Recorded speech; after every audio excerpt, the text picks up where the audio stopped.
101 to 150. Not the handmade noodles. Zhang Han shook his head with a chuckle and said, to do the fine hand-pulled noodles. Of course, Mengmeng wants to eat the fine hand-pulled noodles, so the boss has definitely made it very special. Zhao Feng laughed on one side. Huh, I see, I'm just wondering why making noodles. It is Mengmeng who wants to eat them. Liang Mengqi snorted. The boss basically granted Mengmeng's all requests. But he didn't pay so much attention to them. Liang Mengqi knew that they weren't able to order food yet. Yes. Zhang Han nodded and his hands began to move. He grabbed the dough with his hands, and the aura continuously gathered on the dough through the palms. The arms were spread out and the dough was stretched into a cylinder as thick as an arm. As Zhang Han started, the eyes in the room gradually gathered. Every time Zhang Han started cooking, they always watched for a while, because Zhang Han's movements were simply artists for them. In the eyes of people, Zhang Han's hands moved at different frequencies. The dough on the palm began to rotate, and gradually, the dough was getting finer and finer while the rotation was getting quicker and quicker, like a vortex that gradually formed in the sea. Meanwhile, Zhang Han's aura was concentrated on the right hand, and the 5 fingers were making the fist. Under the spiritual guidance, a noodle like a little finger flew through the gaps of the fingers to the boiling pot. Were the noodles as thick as a finger? That was non-existent. What Zhang Han wanted to do was the fine noodles. As for how fine were the noodles? Of course as fine as possible. Zhang Han moved his right hand in a circle with a quick melody. The noodles that passed through the fingers were constantly rotating forward. It was like holding a ribbon in his hand and waving it constantly to form a conical spiral. This was the case with the noodles at this time, and the noodles began to become finer as the rotation progressed. Little by little, until the time noodles fell into the boiling pot, the fineness of the noodles was like a hair. The noodles in the boiling pot broke off every 20 centimeters, which was a feat that could be accomplished under the control of spiritual power. In this way, the noodles were constantly flying, and the process of turning the dough into silk threads shocked everyone. It was well known that it was a trick when the boss was cooking, but it wasn't expected that he could dazzle others to such a degree. People around couldn't help marveling at this. How is this possible? God, it's terrible, right? How are the noodles pulled? This is the first time for me to see handmade noodles to be made in this way. Fuck, look at the noodles, the fineness of the noodles is almost like the silk. It's amazing, and it's really amazing. The boss has such craftsmanship, which is not a feat for the average person. I am afraid that the first king of handmade noodles in the mainland is not as good as 1/10 of the boss. Quote. In the northern part of Shanbei, there was a ramen master who was very powerful. The noodles he made was as fine as the hair, but it was really exaggerated. In fact, the noodles were not as fine as the hair. But now, people looked at the faint noodle silk and were deeply shocked. This was really as fine as the hair, and they also didn't understand how this skill was going on. What they knew was the noodles flew as the vortex. How terrible and shocking it was. The one who was most shocking at this time was Zhao Feng. When Zhang Han's palms moved, his eyes became bigger and bigger, and eventually widened like a bull's eyes. The pupils in the eyes were shrinking as the noodles were formed, and the expression was like seeing something terrible. Zhao Feng stunned for a while, and suddenly he remembered a legend that the captain said, and he was shocked. What, really? As the boss, Zhao Feng was petrified, staring at Zhang Han with unbelievable eyes. It was remembered that when he was in the special forces, he fought with the captain privately for half an hour. Finally, he was easily taken down by the captain. Zhao Feng's defeat was very thorough, but he was convinced. However, the captain said, in this world, there is an invisible society, where there are countless formidable intellects, even I can't touch the circle. Zhao Feng asked what was the invisible society, but the captain just laughed but did not say anything. When he left far away, he left a sentence, although you and I are powerful, we are still the frogs at the bottom of the well. The group of people is unimaginable beings, like, martial arts. Martial arts? Was it like the martial arts in the story where people had inner power? Zhao Feng speculated incredulously. Until now, he almost had forgotten that thing, but after seeing Zhang Han's talent and the scene in front of him, Zhao Feng couldn't help feeling shocked. He was faintly aware that the boss was the master of the invisible society. The boss was very likely to be the strongman with inner power. Otherwise, how could the boss reach this level? He wasn't able to do this with pure power. But what Zhao Feng didn't know was that his guess was almost close to the fact. Relatively speaking, Zhang Han, who was in chi refining stage, was indeed the equivalent of a martial arts master with inner power. But in essence, the road Zhang Han practiced was the road to the immortality, which was the most orthodox road, while others were not necessarily the case, especially in this aura-exhausted Earth. Yes, nowadays, the Earth was developing faster and faster, the aura was gradually dissipating, and only some geomantic treasure ground would have the aura. Zhang Han certainly knew this. For another example, there was no aura. If the aura in the body was consumed, it couldn't be added. It could only rely on the formulas inside one's body to slowly cultivate. This method was a lot harder and slower to recover, which was also a very helpless fact. Take the eyes back to Zhang Han. The noodles rotated as the vortex flew into the boiling pot gradually. Quick as lighting, the whole process lasted only 1 minute. A pot of dough all turned into noodles that were as fine as the hair in a minute. If this was spread out, many people were not able to believe. Even the people in the restaurant didn't believe their eyes, it was just because this scene was too scary. Zhang Han gently exhaled with the noodles falling into the boiling pot. After finishing these noodles, it actually consumed more than half of the aura of Zhang Han. This half of the aura, even though Zhang Han practiced treasure-searching formulas, it would take him an afternoon to recover. While the noodles were cooking, Zhang Han started to cook the fried rice with egg for this noon. When his body moved, people regained consciousness. My God, Liang Mengqi screamed with dilated eyes at the side of the bar, too handsome, the boss is too handsome. What shall I do? I am fascinated by you. Right, if I were a girl, I must pursue the boss. Zhao Dahu's tone turned into a soft voice because of the shock. At this time, Yu Qingqing did not care about Zhao Dahu's attitude, and her eyes gazed at Zhang Han. The admiration in the look was beyond words. In the face of praise, Zhang Han didn't have any expression and didn't respond. He still cooked the fried rice with egg as usual. He was just thinking in his heart, were my movements and skills just too exaggerated? This time making the noodles wasted more than half of his aura. Although it was for the pursuit of speed, but watching these people's overreaction, it seemed that he had adopted the wrong way. Alright, I'd better perform in a more normal way next time. Zhang Han shook his head slightly. While cooking egg fried rice, Zhang Han added salt and fragrant wood powder into the noodle soup. The egg fried rice and noodle soup finished soon. Zhang Han also made the potato chips and cucumbers one after another. People came to dinner as usual. Wow, what fine noodles! They are crystal clear and so beautiful like art. Liang Mengqi exclaimed while holding a bowl of noodle soup, and went back to her seat to prepare for a big meal. In fact, Liang Mengqi was also very fond of pasta. The last time she ate dumplings, the dumpling wrapper was soft and delicious, which made her have a good aftertaste. Now she had pasta, though it was light noodle soup, she still had to taste it first, even temporarily giving up the egg fried rice. And Zhao Dahu was a person who especially liked to eat spicy food. Over the years, his stomach had some small problems. Sometimes, eating some stimulating food would cause stomachache. But since he came to this restaurant, his stomach had never ached once. At this time, he would like to add some chili oil into noodle soup, but there was no preparation for the sauce, even soy sauce or vinegar, so he could only eat it like this. Noodles were Yu Qingqing's favorite, especially on reborn noodles. But now there was noodle soup, she thought it was not bad.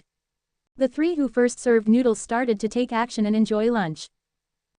They unanimously picked up a spoonful of soup and drank it after blowing it. The soup had a very strong taste of the flour. When the soup was drunk, only a sense of sweetness that couldn't be described was poured into their throat. At this moment, the soup seemed to have turned into a flow of fresh water, nourishing their bodies and mind and making them feel comfortable. Yummy, Liang Mengqi said with great admiration. Taste the noodles. Yu Qingqing couldn't help picking up the chopsticks and tried to pick up the noodles gently. Because the noodles were too fine, she was afraid to pinch the noodles off with a little force. But what was unexpected was that the fine noodles would be so strong. With her strength getting stronger, the noodles were still not broken.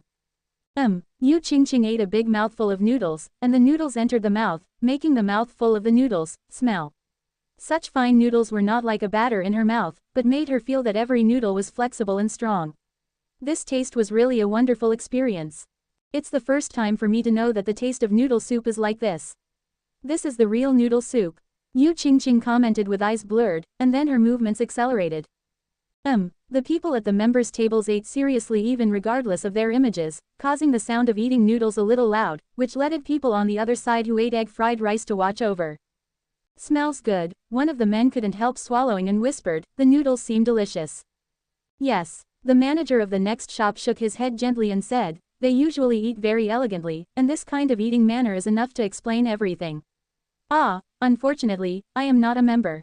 The egg fried rice made by the boss is so delicious, the noodles should be delicious too. Look at their heads, and they will go into the bowl. Xiao Mei, who was standing opposite to the manager, grinned and said. Sometimes the environment could also affect the minds of others, and seeing some people eating very happily would also affect the appetite of others. For example, if a person who didn't eat much had lunch with a person who ate very happily, he would unknowingly eat a few more mouthfuls. But now, all of those sat at the members' tables were swallowing noodle soup. When other people heard the sound of noodles entering their mouths, they urgently wanted to taste the noodle soup. But it was not allowed. They couldn't because they were not members. The crowd smiled bitterly in their hearts. Unexpected, Zhang Han had made a lot of noodle soup and had intended to offer non-members some noodle soup as well. After finished cooking, Zhang Han called Zhang Li and directly took the food to the upstairs to eat. Good. Liang Mengqi drank up the last mouthful of soup in the bowl and said, one can still eat another bowl. I can still eat a bowl and a half. Yu Qingqing also drank up all soup. After saying one sentence, she suddenly remembered something and added, oh, no, where's the cold dishes? Hey, forget to take it, the cold dishes are beside the boiling pot. Liang Mengqi patted her forehead. After serving the noodles, her eyes were attracted by the fine and crystal clear noodles. Even the cold dishes on one side were forgotten. So the two quickly got up and walked over to serve themselves each a bowl of noodle soup. After taking 2 cold dishes, they walked back. Try the shredded potatoes, sour and spicy, delicious. Liang Mengqi put the potatoes in her mouth, which were sour and tasty. Mengqi, taste the cucumber. Yu Qingqing just finished eating a piece of cucumber, her eyes were bright. She liked this kind of vegetarian dish best. She bit off the crisp and delicious cucumber and was unable to extricate herself from the delicacy. The voices of the two reminded the other members. They got up quickly and took the cold dishes when they served the second bowl of noodles. The cold dishes were not too many, but everyone could have one dish. It seemed that the boss had specially reserved for them. At this time, not only the people on the first floor were amazed. On the second floor, Ziyan, Zhou Fei, Zhang Li and the little princess Mengmeng also ate happily, and the sounds of swallowing rang out one after another, just like playing a piece of music. Now, Zhang Han's cooking skill had completely conquered them.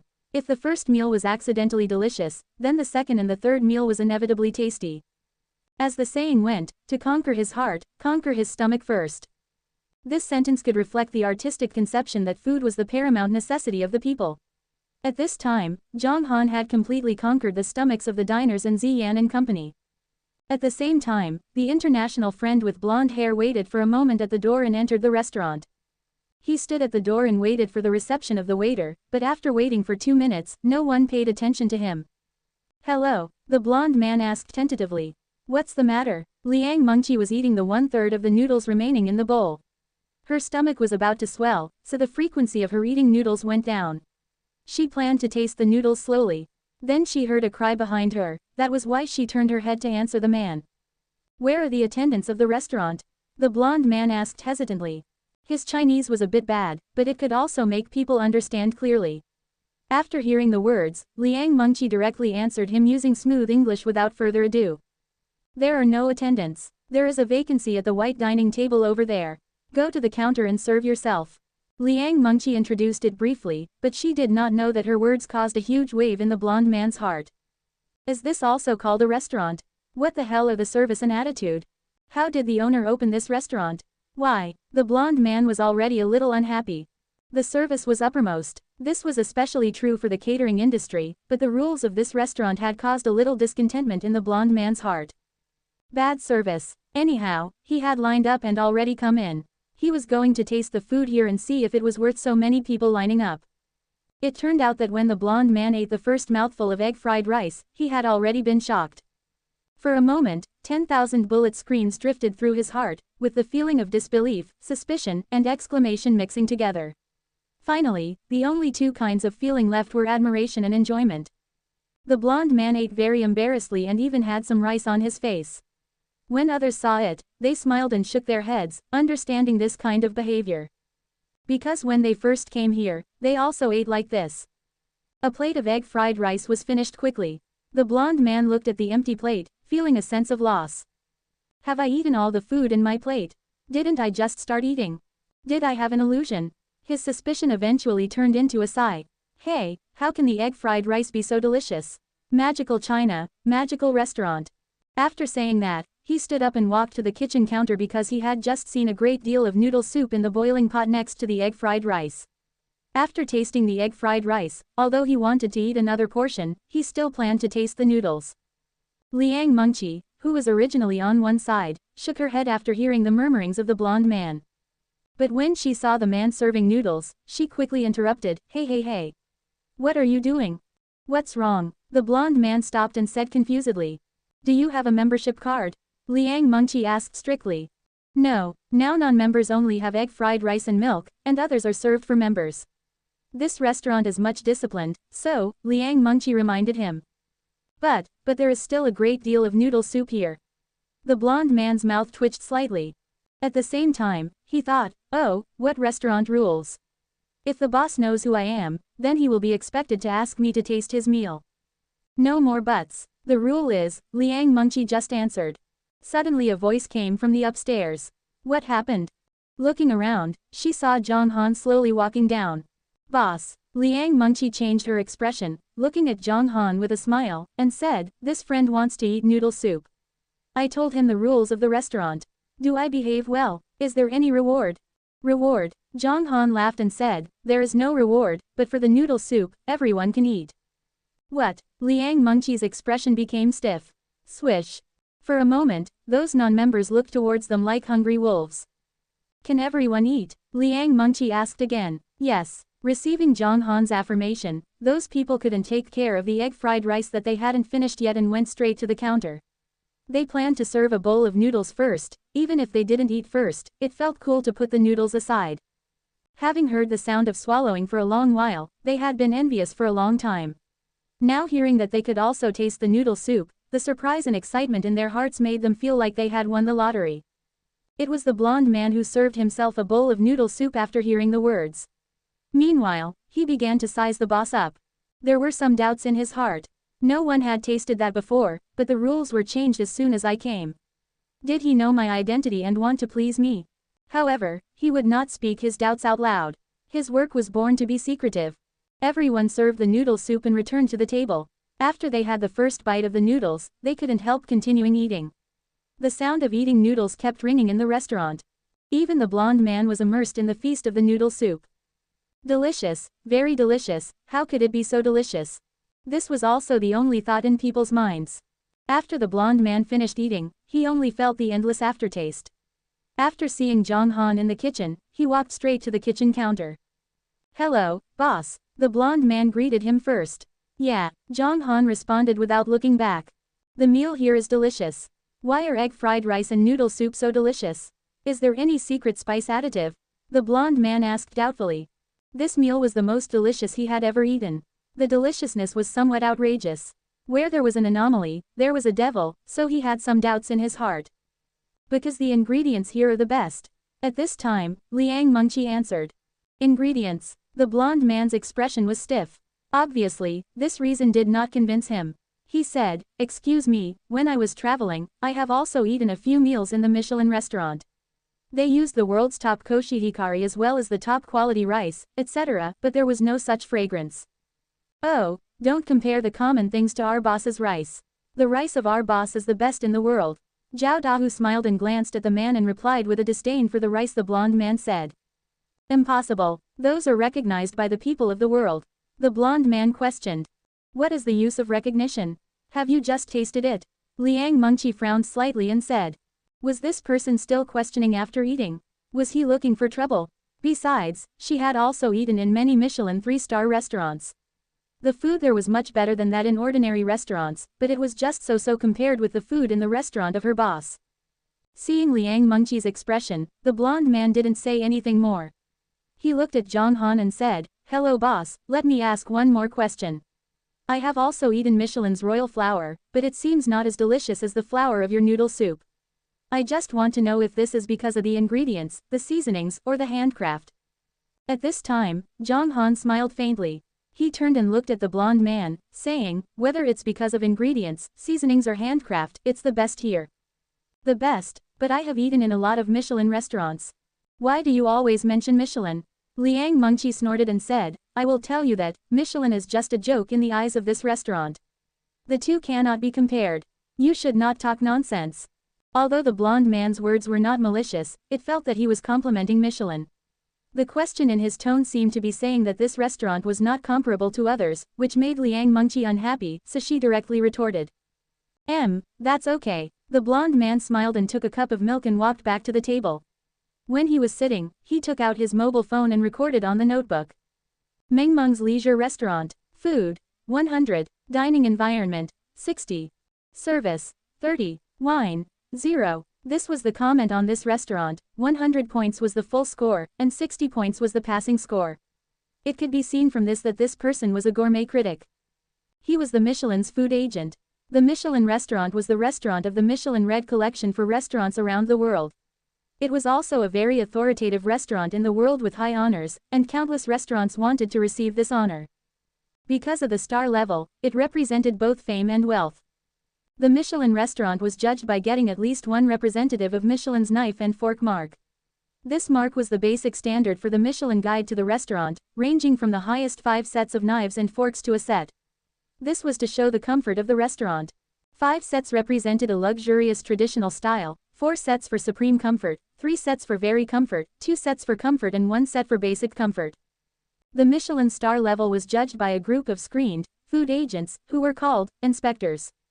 Every time an inspector went to a restaurant or hotel to judge, he needed to conceal his identity to sneak into the accommodation and comment. The scoring items they needed to refer to included food in the restaurant 60%, dining environment 20%, service 10%, and wine 10%. Originally, this blonde man was going to someone else's restaurant, but when he saw the popularity of Zhang Han's restaurant, he couldn't help walking over and planned to taste the food to see if the restaurant had the taste of a star-rated restaurant. It was also difficult to rate the Michelin-starred restaurant. It was judged by a number of food agents and 12 visits a year, which could be finalized after review by Michelin headquarters. Because of the complexity and seriousness, it was authoritative. The star-rated restaurant had a total of 3 grades, and 1 star represented a good restaurant worth parking to taste. The 2 stars represented the first-class cooking, providing excellent food and wine. It was worthwhile to detour, but the cost was not low. The 3 stars, the highest-rated restaurant, represented the perfect and top-notch culinary cooking, and it was worth a special trip to enjoy the superb cuisine, the selection of fine wines, the zero-defect service, and the elegant dining environment. But it cost a lot of money. However, the Michelin restaurant, in China, was only found in Hong Kong and Macau, and there was no Michelin-starred restaurant in the mainland. It might also because the food was too various and complicated so that the food agents did not know where to start with. As a food agent, the blonde man's work was also a kind of travel and enjoyment. After recording the notes, he took a sip of milk. Slurping, slurping. When drank the first sip, the blonde man couldn't stop himself. He was a little bit stunned after drinking off. So he picked up the phone again and felt that the comment was just not realistic, and there was no remark. So he rewrote it. Food, 1000, note, super delicious, unimaginable taste, taste buds of supreme enjoyment, more delicious than most 3-star restaurants. Dining environment, 50, note, the facade was small, the location of the diners was crowded, and the comfort was unqualified with the stranger in the same table. Service, 20, note, the boss's service was bad, making the diners to serve and pay themselves. And the restaurant adopted the membership system, and what the non-members could eat was less. The top 10 membership cards were $1 million each and the last 10 were $10 million each. Wine, 0, note, no drinks available. This experience was very special for the blonde man, and the meal was very delicious. It was too delicious to let him give a score 10 times higher than the full score. In the ordinary people's view, it was a family-friendly restaurant environment, but in his eyes, it was disqualified and only got 50. The 20 of service was still a friendship. If the food was not really delicious, he wanted to give 0. The food was delicious and the service was not good, which made the blonde man feel a little uncomfortable. He obviously wanted to praise this restaurant, but he couldn't tell lies, otherwise, the other agents would make fun of him when they came here. As a food agent, he was also very professional, and it was impossible to disclose to the restaurant staff that he was a Michelin food agent. However, looking at the attitude of the boss and the diners, it seemed that they would not take care of him, even if he told them his identity. Since when had Michelin become unpopular? There were some doubts in the blonde man's heart. To know that it was a world-class authoritative restaurant rating. If a restaurant was judged, the turnover of the restaurant would soar, which meant gaining both fame and wealth. But it seemed the boss of this restaurant didn't have any idea. Didn't he have a great ambition? Even the payment, he let the diners put their money at the bar, and did not ask the diners whether to pay by card or cash. This service was simply bad. If the food was extremely delicious, the blonde man must jump and leave some disdained words, but now he was reluctant to leave. It was a pity that if the environment and service here were like 3-star restaurant, then this restaurant was definitely one of the best star restaurants in the world. The blonde man sighed, and when he wanted to sit down for a rest, a customer in front of him who had just come in coughed softly and said, "Brother, you have been sitting here for a long time, are you still eating or not? There are a lot of people waiting in line outside. Please don't waste others' time. Don't you know the rules of this restaurant? Non-members should not rest for more than 5 minutes after meals. Please respect everyone's feelings, thank you." The blonde man glimpsed a little, and then his face became red. "What happened? As soon as I had finished the meal, I'm kicked out of here." For a time, his emotions were extremely complicated, shocked, angry, depressed, and confused. At the same time, there was also a shame that he really delayed others' time. His expression was stiff and his lips squirmed a few times. In the end, he did not say anything. He stood up suddenly and walked over to the computer counter to ask Zhang Han, "How much is the noodle soup?" However, in his sight, the boss went straight to the stairs and went to the second floor. "What? Ignored me? What attitude? What did you mean?" The blonde man's heart suddenly burst into flames. He stood here with his eyes staring and didn't know whether to stay or leave. He was completely confused. This was not because Zhang Han ignored him, but because he did not notice him. There were so many people in the restaurant. He didn't call "boss" first, so Zhang Han did not know that he was asking. "Noodle soup is 300. And you calculate the price of the rice you have eaten yourself, then put the money there." Fortunately, Liang Mengqi knew the price of the restaurant. Since the noodle soup was sold out, it must be the same price as the egg fried rice. The blonde man licked his mouth after hearing the words, and he didn't say anything for a while. He took out the wallet and counted a dozen of them directly on the bar. He turned and left cleanly. "Bad, bad, it's just bad. What is this service? The customer is God, but why he is like God in his restaurant? Unreasonable, never come next time. With this attitude, I'll never come even the food is delicious." After leaving the restaurant, the blonde man muttered for a while and returned to his accommodation. He was used to having a noon nap, but he didn't fall asleep this afternoon. When he closed his eyes, the scene in that restaurant came to his mind. What was more interesting was that at night, he was going to work in another restaurant. But when he went out, he said hesitantly, "What is the taste of fried rice and noodles? It seems that I eat a little quickly at noon, now I forget the taste. What should I do? No, I need to taste again." Quote. So at 6 o'clock in the evening, he came to the restaurant and lined up to eat. Although he said no, his body was very honest. Of course, this was what happened afterward. The sight returned to the restaurant. After the blonde man left, the people behind knew that the restaurant had new food. Almost everyone had noodle soup, even those who didn't like noodle soup, and they couldn't help serving themselves a meal with the sound of eating noodles. As soon as they ate, they had known why people didn't care about table manners. The taste was too delicious, not only delicious but also very tasty. The noodles, slippery, moist, gluten, and taste, were the enjoyment for people's taste buds. On the second floor of the restaurant. "Ouch, I'm stuffed. Are these noodles? The taste is indescribable. Brother-in-law, my admiration for you is like the flowing water which never ends. You are so amazing," Zhou Fei said with a little laziness. After she finished eating, she was soft on the sofa. She ate so much that she felt weak, but she looked at Zhang Han with much admiration. I failed to control myself either. I'm too stuffed." Zhang Li fell next to Zhou Fei with happiness. "So delicious, this is the best pasta I have ever eaten since I was a child." You are scheming, you just want to conquer us by delicious food." Ziyan's beautiful eyes looked at Zhang Han with glimmer. She also ate 2 bowls of noodle soup. After eating happily, she felt more relaxed. She leaned back on the sofa to take a break and didn't want to move. Mengmeng fell on his slender legs. She patted her little belly and said with her mouth beeped, "All up, Papa." It is because of you that Mengmeng's belly gets bigger. What should I do? I'm going to be ugly. I don't want to become like this. Mengmeng patted her stomach, it was a little bulging, which shocked her. The little princess was very narcissistic. That's okay. When Zhang Han saw Mengmeng, he couldn't help smiling and said, the food in Mount New Moon is digestive, so Mengmeng you don't worry about being fat. Of course, do not sleep after eating like a pig. No, Mengmeng is not a piglet but Papa is, humph. I don't like Papa, Mengmeng said unwillingly. She, the little princess, loved beauty very much. Okay, Zhang Han chuckled and begged for mercy, well, it's Dad's fault. Mengmeng is not a piglet but Dad is. Ho ho, Papa is a piglet, Mengmeng waved her little arms jovially but felt something wrong after a few childish words. In the next breath, she said with a soft voice, handsome Papa is not a piglet at all. Your Papa is not a piglet, so who is? Zhou Fei played with Mengmeng and asked simultaneously. You are. Auntie Feifei is a piglet. You lie here as soon as you finish the meal. You are lazy, Mengmeng replied seriously. Zhou Fei's face was as hard as stone on the spot, as if a few black lines floated across her forehead. Haha, Ziyan and Zhong Li burst out laughing. Well, Mengmeng, Auntie Feifei doesn't like you anymore if you act in this way. Give you another chance to say, who is a piglet? Zhou Fei stared at Mengmeng and asked with exaggerated expressions. Not being afraid of Zhou Fei, Mengmeng burrowed into Ziyan's arms and said, it's Auntie Feifei, Auntie Feifei is exactly a piglet. Fine, let's see how Auntie Piggy punishes you. Zhou Fei's arms played on Mengmeng's body, provoking bursts of laughter in the house. Although this restaurant was open for an hour, it took more than 2 hours for diners from queuing to leaving.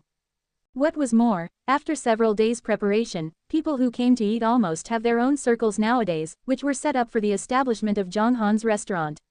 They sometimes came in groups and had a lot of communication groups named Mengmeng Restaurant Communication Group. Most of the topics were focused on food. Therefore, the noodle soup newly appeared at noon, which was spread by the people who had eaten it, evoked a strong response. Mainly due to the amount of milk, per capita consumption in the restaurant was over 1,000 yuan. Many people drank more than 3 glasses of milk at every meal on account of small cups. They were out of milk after a few swallows. It was definitely not enough to drink. They also felt vigorous a whole day long after eating in the restaurant, but due to the relatively high consumption, most people couldn't come here for every meal. The news of the noodle soup, like a hurricane, swept through the friend circles of these people, resulting in a large number of people being ready to come to the restaurant for a try. There were even quite a few people called their colleagues, classmates, and roommates who hadn't eaten to go together. All of a sudden, the restaurant seemed to usher in an extraordinary hot scene. After the lunch break, Zhong Li and Zhou Fei volunteered to tidy up the upstairs, while the downstairs was cleaned by Zhao Feng and Zhao Dahu. Oh, Papa, Mama, aren't we going to the ocean park? Mengmeng suddenly thought of the journey she looked forward to all day, so she immediately sat up and asked with her clear wide eyes. Yes, Ziyan nodded her head slightly, took a look at the time and said, we have rested up, so shall we go now? Ziyan turned her eyes to Zhang Han, in a tone of inquiry, just like a well-behaved wife who was about to ask for her husband's advice before going out. At this time even Ziyan didn't know her attitude toward Zhang Han was quietly changing. So, Zhang Han looked at Mengmeng with a smile, drew out the voice and said, go. Okay, let's go to Ocean Park, ho ho, Mengmeng was really happy, keeping on jumping on the sofa. So the family of 3 was going to go out to play, then the problems had arisen. Zhang Han, what do you think I should wear? As Ziyan walked towards the bedroom, the words came out of her mouth naturally. Whatever, Zhang Han replied. You are perfunctory. If I am recognized, we would be surrounded. I have to make up first to simply disguise. Ziyan said with a snort. Make up. Zhang Han looked at the time, it was already 2 o'clock. He was afraid it was a waste of time for Ziyan to make up. Anyway, Zhang Han stopped at the beginning of the sentence. He just wanted to say anyway no one knew her at present. But Zhang Han thought if he said that, he must receive Ziyan's disdain. Hence, he added a turn and said, all you have to do is to wear a hat. Will that do? Ziyan hesitated to say. In her mind, although she was not popular now, people knew her. It must be troublesome to be recognized. Well, I'll make you up. Zhang Han thought of the useless copper coin. With the phantom copper coin, it would be easy to change Ziyan's appearance slightly in others' eyes. You, forget it. Ziyan shook her head, showing an expression that she didn't believe in him at all. Are you kidding? How would he, a stalwart man, make up? Just a makeup. Zhang Han rashly grabbed Ziyan's hand towards the bedroom. Swish. Ziyan was surprised at first, then her face flushed in a moment. How bossy he was. Ziyan wanted to draw her hand back but did not act finally, allowing Zhang Han to pull her hand to walk towards the bedroom. Oh, what are you doing? Ah, you go to the bedroom to do bad things in the daytime, it's too ashamed. As soon as Zhou Fei went upstairs, she saw this scene and started to cry. She now sincerely hoped that Ziyan and Zhang Han could be together, not only because Zhang Han conquered her stomach but also that was good for Mengmeng. Zhou Fei was very fond of Mengmeng. Meanwhile, she considered that the more they contacted, the more they looked like a couple. Ho ho, Zhang Li did not say anything but just covered her mouth and chuckled. They're not doing bad things, said Mengmeng as she bounced on the sofa, Papa is gonna make Mama up. Oh, Zhou Fei bantered in a voice dripping with sarcasm, they have reached the level of makeup, how fast. Hearing the commotion behind, Ziyan did not pay attention to it, even did not lift her head, because her face turned red with embarrassment. This charming look of Ziyan was just as beautiful as a blooming flower. After entering the bedroom, Ziyan shut the door. But she immediately regretted doing this, it seemed that she and Zhang Han truly would do some shamefaced things in the bedroom. The very thought made Ziyan pull her hand back. She gave Zhang Han a stare with beautiful eyes and pouted, it's all your fault, they all make jokes of me. So what? Zhang Han did not know whether to laugh or cry. He just wanted to make her up casually to save a little time, not doing anything else. Give me your cosmetic bag. Zhang Han looked at Ziyan's some bashful appearance, funnily said, I make you up simply and others will not recognize you. Let's hurry up, or Mengmeng won't have a good time. How can you only take care of Mengmeng? Ziyan said sourly, intending to ask why he did not treat her like this, but she felt as if she had formed jealousy with her daughter. Therefore, she quickly stopped talking and changed the topic. Do you really know how to make up? Why would I lie to you? Zhang Han slightly shook his head and said, take the cosmetic bag, and you'll know whether I can make up or not later. All right, Ziyan responded with her lips pursed, then she turned to her suitcase to take out the cosmetic bag. Come and sit here, said Zhang Han as he walked to the edge of the round bed and patted the mattress in front of him. Ziyan came and sat down sensibly, worrying about Zhang Han's skill in the mind. When Zhang Han got the cosmetic bag in this hand, he took out an eyebrow pencil. Ziyan felt he might really know how to make up for his relatively regular posture. But, as Zhang Han's eyes swept over and his body got closer and closer to her, Ziyan suddenly became nervous and only felt that her heart was leaping. So let's get started, your face should come up a little bit. Zhang Han reminded, holding the eyebrow pencil. Ziyan slightly twisted her lips and subconsciously moved her head closer. With the proximity of distance, Ziyan could even feel Zhang Han's breath. Feeling a breath of male virility against her face for a moment, she could not help closing her eyes tensely. Her long eyelashes constantly trembled and anyone could see her tension at this time. Take it easy, don't be nervous, it will be all right soon. Zhang Han said softly and gently lifted Ziyan's chin up with his left hand. At the same time, he let her face slightly raised. They were face to face, and Zhang Han slightly froze when he looked at Ziyan's delicate face. Looking from Ziyan's forehead, eyes, nose, and gradually to her soft lips, Zhang Han could not help thinking of the passion of that night, which led to an impulse to kiss her. Zhang Han just looked at her for a while. Ziyan gradually found something abnormal and slowly opened her big eyes. When she discovered Zhang Han's eyes focused on her red lips, her heart beat faster and she got more and more anxious. You start, Ziyan reminded him with her voice as low as the mosquito, then closed her eyes promptly. Well, okay, here I go. Zhang Han coughed softly and prepared to start. While Ziyan closed her eyes, she let out a tender and vague hum using her nose. Tension made her complexion more and more ruddy, which was so tempting. He wants to kiss me. At that moment, Ziyan saw what he was thinking from Zhang Han's eyes, that was why she was so nervous. In fact, there was a problem that she did not know how to deal with it, and she just felt a little giddy and confused. What should I do if he kisses me? Should I say no? I can't just accept it. But, suddenly, she felt something touch her lips while she was letting her imagination run wild. Ziyan's delicate body trembled in a twinkle with a tingling feeling welled up in her heart. He kissed me. Just as the thought was about to come up, something on her lips abruptly moved. As the feeling of touch deepened, Ziyan eventually knew what it was. She suddenly opened her big eyes, and the tension in her heart totally vanished to be replaced by questions. Zhang Han, what's the matter? Don't move, it's going to be crooked. Zhang Han's left hand tightened Ziyan's chin. What you take as eyebrow pencil? Ziyan's eyes containing anger fixed on Zhang Han. Bastard, he actually took me to practice. Ahem, got it, I will finish in a minute, okay. Zhang Han was slightly embarrassed. He didn't know anything about cosmetics. After knowing what in his hand was an eyebrow pencil, he then used it to draw on Ziyan's eyebrows. Ziyan thereupon glanced at him ruthlessly and did not say any more. She closed her eyes again, throwing the handle after the blade. After this small episode, however, Ziyan felt a sense of relief. She was so nervous that she seemed to be suffocating right now. Pisha, Ziyan, you are so humiliating. Ziyan silently cursed herself. Okay, let's see. Soon, it was only a minute before Zhang Han opened his mouth. When Ziyan looked at herself through the mirror, her eyes gradually became round. Zhang Han. A very sharp and murderous sound spread all over the restaurant.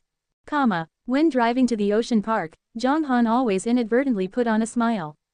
Instead of using the phantom copper coin, he used the power of it while applying cosmetics. Just like painting, he succeeded after a few strokes. In the back seat, Ziyan slightly pouted and was not very happy. The reason, seeing her downward sloping eyebrows and the ugly canthi, everyone would understand. Ziyan loved to look beautiful, so she simply could not stand Zhang Han's poor makeup skill. But she was compelled to go out by Zhang Han and directly picked up Mengmeng together, leaving no time for her to fix her makeup. Bastard, humph, I will never trust him again. Ziyan was so annoyed that she talked out her thoughts in the mind. Mengmeng was surprised and asked doubtfully, Mama, what is a bastard? Is it something delicious? After taking a while to collect herself, Ziyan gave Zhang Han a severe look when seeing his smile and said, Your papa is, Mengmeng. We should pay less attention to your papa in the future. He is a big liar. No, papa is not a liar. Mengmeng resisted. Little traitor. Ziyan snorted and pinched the dainty nose of Mengmeng. Oh, it's almost crooked. Mengmeng rubbed her nose with small palms and said faintly, Mama, papa is not a liar. You can't say so. Papa is so great and makes such delicious food, huh? Seeing the look of Mengmeng, it seemed that if Ziyan did not give in, she would be serious to this problem all the time. Considering this, Ziyan shook her head helplessly. Then she said both angrily and amusingly, Okay, your papa is not a liar, he is the best. Mama is also super good. Mengmeng's little body squeezed into Ziyan's arms, acting like a spoiled child. In laughter, they arrived at the ocean park. After getting off, Ziyan put on a cap and put the brim of it very low. This time it was not because she was afraid of being recognized, but she thought the makeup on her face was too ugly. Just entered the ocean park. They three rode the Ferris wheel again. This time, Mengmeng was still in Zhang Han's arms, and Ziyan and Zhang Han sat next to each other. When the wheel reached the height, Ziyan and Mengmeng were still afraid. Ziyan's hands involuntarily grabbed Zhang Han's arm and her body also gradually leaned on him. With Zhang Han, she felt much better than the last time. Mengmeng had a wonderful time the whole afternoon. By the time they got back to the restaurant, it had been nearly 5:30, and some people had already come here. But these people who came so early were all non-members. As for members, they did not need to stand in line and certainly did not have to wait in advance. Zhang Han sent Ziyan and Mengmeng to the upstairs, and then he set out to Mount New Moon. He took 2 native chickens, some eggplants and cucumbers. He planned to make braised chicken chips with brown sauce, cucumber with garlic sauce and braised eggplant with soybean paste. When Zhang Han drove back to the restaurant with ingredients, he was amazed. In front of the restaurant, 30 small chairs were completely full, and there still stood nearly 20 people. Although the number was not big, it was spectacular in this area. Why there are so many people? Zhang Han was a little surprised, but he figured out when he heard what they said as he got out of the car. On seeing Zhang Han, these people all looked at him, and the people in the queue in the back said anxiously, Boss, I especially asked for leave to have a meal here, but there are too many people in line, can you do a little bit more? Yes, I heard the new noodle soup, you must let us have a try. Boss, please, it took me an hour to get here. Quote. Their words were full of urgency. Even if there were a lot of people in front of the line, they did not choose to leave but wait for the boss. I'll make more. Zhang Han answered casually and walked to the restaurant. His words made these people so excited. Thank you, boss. The boss is so nice. Hooray! The crowd cheered as if they had won a battle. A man with blonde hair who sat in front of the line witnessed everything. It was incredible for him. When did the owner of the restaurant earn gratitude from diners for making a little more food? In general, they ordered at will. Oh God, what an amazing restaurant. But in the meantime, the blonde man took it for granted. After all, the food here was so delicious that even he, a food agent, had been conquered, let alone others. Regardless of these, when Zhang Han walked into the restaurant, the manager of the store next door was already sitting at the white table, waiting to eat. Take these 2 chickens and clean them up. Zhang Han handed over the bag containing 2 chickens. The manager looked pleased. He directly took the bag and opened his mouth in advance. Boss, don't give me money. I'm sorry about what happened last time. Then he turned and rushed out. This time, he was going to supervise his men to let them clean the chickens up thoroughly. Liang Mengqi and some other people were enlightened by this scene. Boss, are we going to have meat to eat? Liang Mengqi asked in a hurry. Hardly had he opened his mouth when Yu Qingqing, Zhao Dahu, Sun Donghang, and his family, as well as Wang Chang and his wife, looked over. Of course, eating vegetables every day was not good. Even the people who did not have a passion for meat would have a meat meal at intervals. Moreover, there were not many people who did not like meat. Some people did not like eating fat, some did not like pure meat. They liked meat with bones, such as spare ribs. Some people liked chicken wings and chicken legs, while others liked to eat viscera, such as chicken hearts, pork livers and so on. Furthermore, the most famous steaks in Western restaurants were really popular. There were always a few kinds of meat that the particular persons would also love. Zhang Han nodded slightly in the attention of the crowds. There were 2 chickens, and it was not a big deal to give them a few. After all, they are members who deserved preferential treatment. Zhang Han's affirmation made their eyes filled with strong eagerness. Great, we have meat to eat at last, ha ha ha. Yu Qingqing laughed loudly. She was a real carnivore. Though the others said nothing, it was all in their eyes. It was the first time they had enjoyed meat in the restaurant. After boiling the rice, Zhang Han planned to cook a pot of egg fried rice for the diners and make a pot of noodle soup at the same time. Then he prepared the dinner they were going to eat. When all the ingredients were ready, the manager of the restaurant next door brought back 2 chickens. As knife rose and fell, the chicken was cut into pieces by Zhang Han. This time he was ready to make braised chicken chips with brown sauce, not adding ingredients like potatoes. It was a pure meat dish. Braised chicken chips with brown sauce was also a common Chinese dish. Its cooking procedure was not difficult, but the ingredients were strictly required, and the operation was fine. It was a necessary dish for restaurants. In fact, as long as you, generally speaking, followed the steps of food software to cook meat dishes, they would also taste good.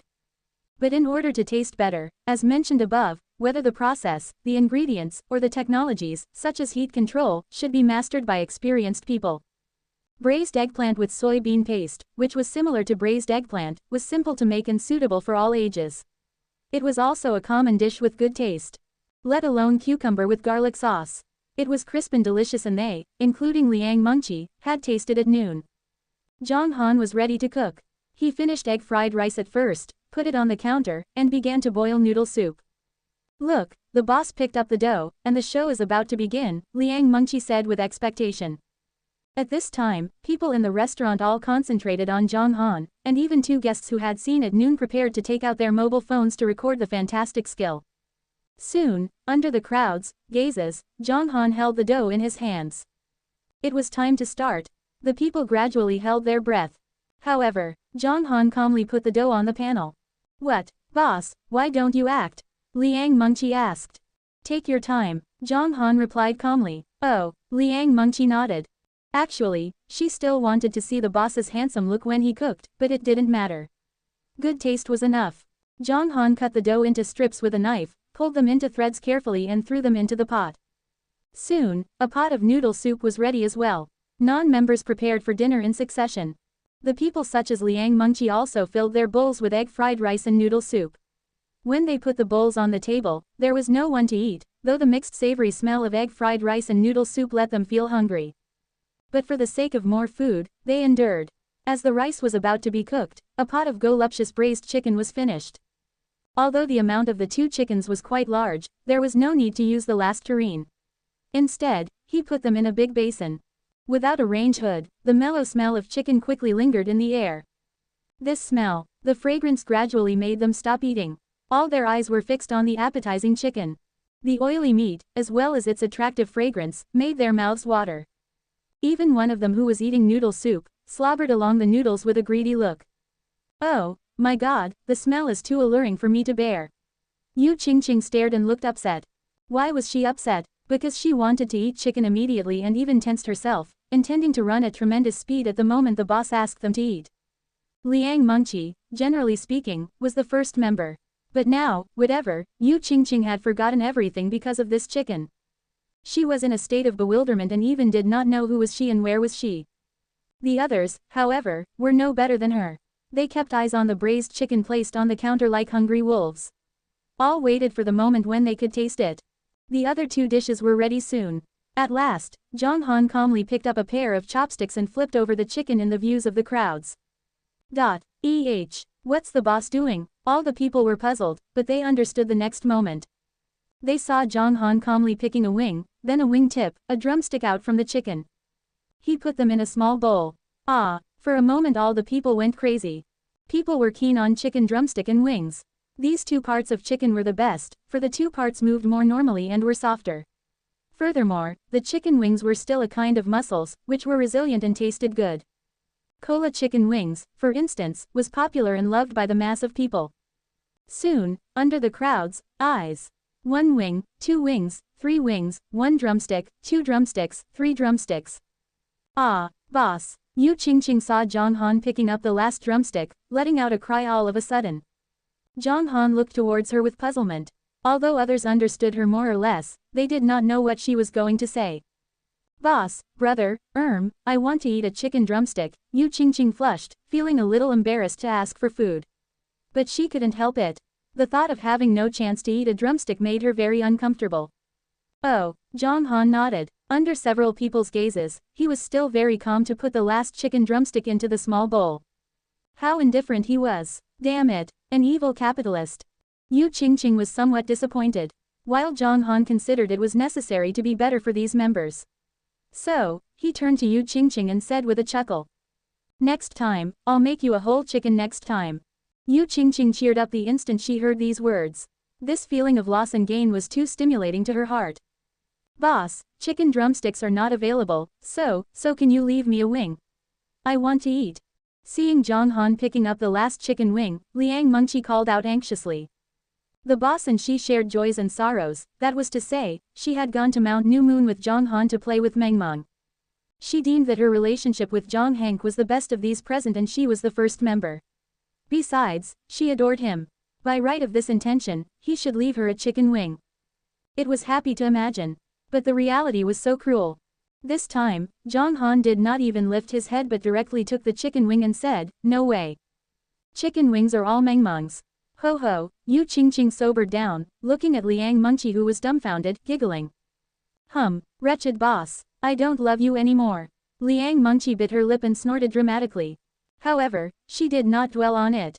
She knew that she definitely had no chance to taste if Mengmeng loved to eat, but she was really desirous to eat chicken wings. Under their greedy gazes, Zhang Han took pieces of good meat into a small bowl and put the meat which was as heavy as a chicken into a plate. He then went upstairs carrying a dish of braised eggplant with soybean paste, a dish of cucumber with garlic sauce as well as 5 bowls of rice. Whoosh! Zhang Han's steps seemed like a signal gun for the 100-meter race. No sooner had he left than all the members sitting at the table stood up and walked towards food. They, however, were of quality after all. Except Yu Qingqing grabbed Liang Mengqi's seat, everyone else queued up according to their member numbers. Yu Qingqing, you're so ungrateful. It is I who bring you here for dinner. Liang Mengqi grunted behind Yu Qingqing with her eyes moved on the braised chicken. Liang Mengqi sniffed gently and closed her eyes. Then she sighed, wow, the smell is so fragrant. The smell of chicken made people drool. Yu Qingqing in the front did not hesitate, directly using a small plate to dish up 1/3 of the chicken. Nevertheless, she had no desire to stop and could not control her hands. When she took almost half of the chicken, Wang Chang and Sun Ming behind could not resist coughing. Old as they were very mature. Sun Ming, especially, who was seriously ill and stood aloof from everything, still could not help reminding her that the people behind would definitely have no chance to eat the chicken according to what she did. Even Liang Mengqi felt so ashamed of Yu Qingqing that she patted Yu Qingqing on the back and said, it's enough, you have almost taken half. Yu Qingqing suddenly froze and looked back at the crowd with a red face. She quickly put the chicken in her plate back and said, oh, sorry, I just lost my memory and couldn't control myself. The crowd smiled and shook their heads. All of them could understand her. amnesia, for fear that no matter who dished up first would be confused. In the end, Yu Qingqing took about 1/10 of the amount, only 4 pieces. That's obviously not enough. Yu Qingqing was somewhat disappointed. She walked back to the table after taking the other 2 dishes. It's my turn, it's my turn. Liang Mengqi let out a cry of joy, taking 1/10 of the amount by means of her strong willpower and walking back with the other 2 dishes. Now the 9 members all had braised chicken and Wang Chang, who took at last, got 2 more pieces. All the people returned to their seats. Have a taste. Yu Qingqing quickly picked up a piece of chicken. It was a lump of tempting lean meat with the aroma which was dark red like soy sauce and had a layer of chewy skin. Yu Qingqing closed her eyes after a bite and felt the pure flavor of the chicken filling her mouth. Oh my god, it smells good. How can chicken smell so great? Yu Qingqing exclaimed repeatedly. That's right, it is the most delicious chicken I have ever eaten. The dish cooked by the boss is absolutely amazing. Zhao Dahu almost cried. The members of the table marveled, shaking their heads, while the eyes of several people at the white dining table on the other side were about to bulge. They seemed to become frowning rocks at this moment, looking straight at the chicken in their bowls and swallowing uncontrollably. It seems very delicious. One of the men glanced at his companion. What, don't you smell the fragrance? It must be extremely delicious. Manager, what should I do? I would like to eat. Xiao Mei's eyes were fixed on the chicken and she said in a touching tone. The manager opposite to her also looked at there. He swallowed after her words and the sound was so clearly, just like taking a sip of water. Finally, he looked back to Xiao Mei and said bitterly, we are not members. Right, we aren't members. Xiao Mei was full of disappointment. She felt the most desperate thing in the world at this moment was that she could not eat delicious food though it was just in front of her. Apart from her, the men who sat here considered if a naked woman was together with a piece of chicken, they would not hesitate to rush at the chicken. But it was impossible, they could not taste the chicken here. They were grief and upset. All of a sudden, the manager's eyes brightened. He looked at Xiao Mei and said after a break, go to our restaurant and bring a braised chicken. Ah, okay. Xiao Mei got up quickly and returned to the restaurant to take a braised chicken. After placing it on the dining table, the 2 picked a chicken drumstick each with their eyes fixed on the braised chicken on the members' table, imagining that they were eating the braised chicken cooked by the boss. Look at plums to quench the thirst. It was completely presented. But it was proved to be fake. The braised chicken, which was delicious before the manager came to this restaurant, had a nasty taste at this moment. It was not a patch on the egg fried rice and noodle soup in his plate. Well, the manager sighed and put the drumstick back, eating the egg fried rice silently. Xiao Mei, who was a little better than him, clenched her eyes tightly and bit the braised chicken, fantasizing about the feeling of enjoying the chicken here, but swallowing hard after chewing a few mouthfuls. Manager, this braised chicken seems to be wasted. Xiao Mei put the drumstick back and sighed softly. Stop talking, just eat. The manager did not even look at the braised chicken and started eating noodle soup. At that time, he felt a bit miserable for not being a member. What shall they do? While Liang Mengqi and others were just having dinner, it finally came to the blonde man's turn. On entering the restaurant, he was shocked. Is it braised chicken? It smells good. What kind of chicken is this? The man with blonde hair named Pearson. He was in the catering department, which was admittedly unpromising, but he was interested in it. Sparing no efforts at university, he came out in front of the study of catering management, cooking techniques, nutritional diet, pastry making, and food reviews in his year. He had been working for Michelin for 5 years since he was directly recommended by his university after graduation. He had been to every famous place in the world, and even among the food agents, he was an authoritative figure. The more authoritative he was, the stricter he became. He worked conscientiously, having the ability to distinguish between well-cooked and poorly cooked food. Besides, he could explain why it was delicious or not. In the past 5 years, he recommended dozens of Michelin-starred restaurants and disqualified more than a dozen Michelin restaurants. He was really loved and hated by people. In Zhang Han's restaurant, however, he was completely stunned and felt that he knew nothing at all. The egg fried rice was so savory, and he did not why the noodles in noodle soup were as fine as hair and tasted fantastic. Furthermore, he drank 3 cups of milk at noon on account of its fragrance. It was the thing that happened to him for the first time. Now, his stomach could not help growling when he smelled the aroma of chicken in the air. It smelled so good, it was too exaggerating. What kind of chicken is it? Pearson said involuntarily. How can it be so fragrant? Is it an Australorp? Or is it a breast chicken? Australorp was introduced from Italy during the period of the Republic of China. It had black and shiny feathers, black beak, shins and toes. Its soles of the feet were white and wings were strong enough to fly. It was good in quality and was delicious. Bresse chicken was a kind of chicken produced in the Bresse region of eastern France. It had the bright red crest, white feathers and blue steel feet, whose color was similar to the French flag. Therefore, it was reputed as France's national chicken. It was recognized as the chicken of the best quality in the world. The dominant character was its tender meat, which was soft and juicy, as if it were about to melt. There were some chickens that were famous for their fragrance now, of which only a few were better. However, it seemed that neither Australorp nor Bresse chicken had the same fragrance as the chicken in the restaurant. At this time, Zhao Feng reluctantly ate the last piece of chicken. After hearing the man's words, he turned to him and said, "This is just a common native chicken." "No way." Pearson arched an eyebrow. He was serious about professional knowledge, so he retorted, "I'm very clear about the taste of native chickens. This kind of chicken's flavor is not strong but slightly introverted, but the scent in the air is heavy. There are 3 ways for the fragrance to waft, respectively, the Maillard reaction between amino acids and reducing sugars, the thermal decomposition of fat." Pearson had studied about chicken's flavor before, so he could drone on for 10 minutes. But some other people were reluctant to listen to his long speech. "Brother, what are you doing?" The man sat opposite Pearson at noon reminded him again. "My friend is still waiting in line behind you, do you want to eat?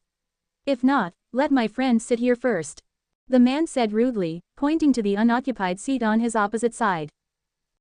Pearson's facial muscles froze. He received malice in this restaurant, not only from the boss but also from other diners. Why, didn't non-members have human rights here? People had to demean themselves to have a meal. How did that happen? Regardless of the bad service of the restaurant, Pearson was particularly uncomfortable seeing that other people were in full agreement with the man's words. Pearson shrugged his shoulders and said, curling his lip, "Of course. I want to eat." Pearson went straight to the kitchen bar after he finished. "I should sample both egg fried rice and noodle soup carefully again." Pearson filled his plate with egg fried rice and noodle soup and walked back to his seat. He ate a mouthful of egg fried rice at first. That's correct." Pearson enjoyed a mouthful of rice, narrowing his eyes. Then he filled a spoonful of clear soup. When he drank it, he exclaimed, "Oh, delicious. The noodles are really tough and chewy, ho." Pearson began to enjoy his dinner, but as he ate, his eyes converged on Liang Mengqi's side again. The chicken in their bowls was almost eaten at this time.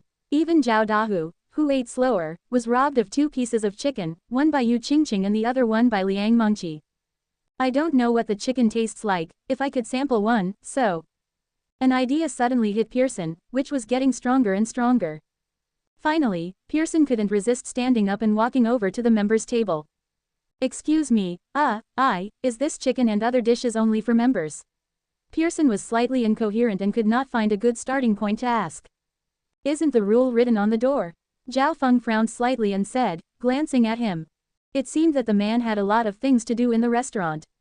The restaurant ranked second in Zhao Feng's heart at present. The first was his undercover operation to defeat Tang Zan. If someone dared rock the boat in the restaurant, he did not mind letting him know how his nickname, Maniac, came from. Perhaps because of his deterrent force or his acidness, Pearson was a little awkward. After thinking for a while, he said, "May I ask, is there any other way to sample the food for members, such as paying more? Members' dishes are only for themselves. If you want to eat, you can buy a membership," Zhao Feng said coolly. Hearing it, Liang Mengqi's eyes brightened. She said, "Yeah, just buy a membership, and I can go upstairs to call the boss." For Liang Mengqi, she had always been curious about Meng Meng's mother. In addition to curiosity, she also wanted to measure with her. She was quite confident about her beauty. Moreover, she was curious about the relationship between Zhang Han and Meng Meng's mother. Did they divorce or not? She knew Zhang Han's temperament, that he definitely did not lie. The boss said he was unmarried before, so there must be some secrets. If the boss and the landlady had a good relationship and a nice family, Liang Mengqi would not say any more. On the contrary, if the two were divorced, Liang Mengqi did not mind marrying Zhang Han with a baby. This thought germinated with her after much deliberation. She could go after the things she liked, what was she afraid of? At present, she heard Pearson's question. If he applied for a membership card, she could take the opportunity to go up and have a look. "Membership card, I can't afford it." Pearson scratched his head and replied. "Oh, then you can't eat. It is the rule." Liang Mengqi curled her lips and said. They continued to eat and no one paid any attention to Pearson, which made him feel so embarrassed.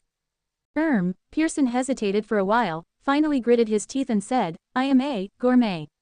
I want to taste the boss's dishes. I think my evaluation will bring fame and gain to him. However, Zhao Feng and others did not listen to him anymore, while several people at the white dining table on the back side chuckled seeing him. I'm a gourmet, too. I also want to have a try. I'm a scientist. I also want to try the boss's food and analyze the structure of such delicious food. Haha, it's so hilarious. You can bring fame and wealth to the boss. Do you think the boss needs them? Can't you see that the restaurant only opens for 3 hours a day? If it were open all day, it could do a roaring trade. Quote. A few words left Pearson speechless. Pearson was filled with mixed feelings. He blushed and said firmly after taking a deep breath, I, Pearson, am a food agent of Michelin-starred restaurants. Although his job was a secret, he deemed that it did not matter to reveal his identity if he could enjoy the dishes here. For fairness, in the last resort, he did not rate for this restaurant any longer. He believed that if it rated by others, it would also receive favorable comments. After saying that, Pearson waited for people's exclamation. But after a moment of silence, a burst of laughter passed over. What is Michelin? Can I eat it? A man at the white table played a joke on him. So what if you're a food agent? Do you think this restaurant needs the title of Michelin? A few words shocked him instantly. He had never expected that these people showed no respect for the title of Michelin. Fortunately, Liang Mengqi and other members of the table did not say anything, otherwise, Pearson would begin to suspect his life. The members who were acquainted with Michelin, especially Sun Ming and Wang Chang, took a strange look at the person. They knew that getting a Michelin star rating not only could raise the restaurant's reputation, but also could help it gain wealth. But they did not say much. They were all aware that this restaurant's owner was not in accordance with a normal person, so Michelin might not be attractive to him. Liang Mengqi's eyes, however, lit up after hearing what he said. She quickly got up and said, You're a food agent. Why didn't you tell me before? I'll call the boss. Liang Mengqi's words made Pearson much more comfortable and also made him feel his sense of place in this restaurant for the first time. It was always better not to be ignored. Soon, Liang Mengqi walked to the second floor. When she stepped onto the stairs, she combed her hair and felt slightly nervous. It was as if a daughter-in-law went to see her mother-in-law and there were beasts on the second floor. Liang Mengqi's heart unconsciously beat faster.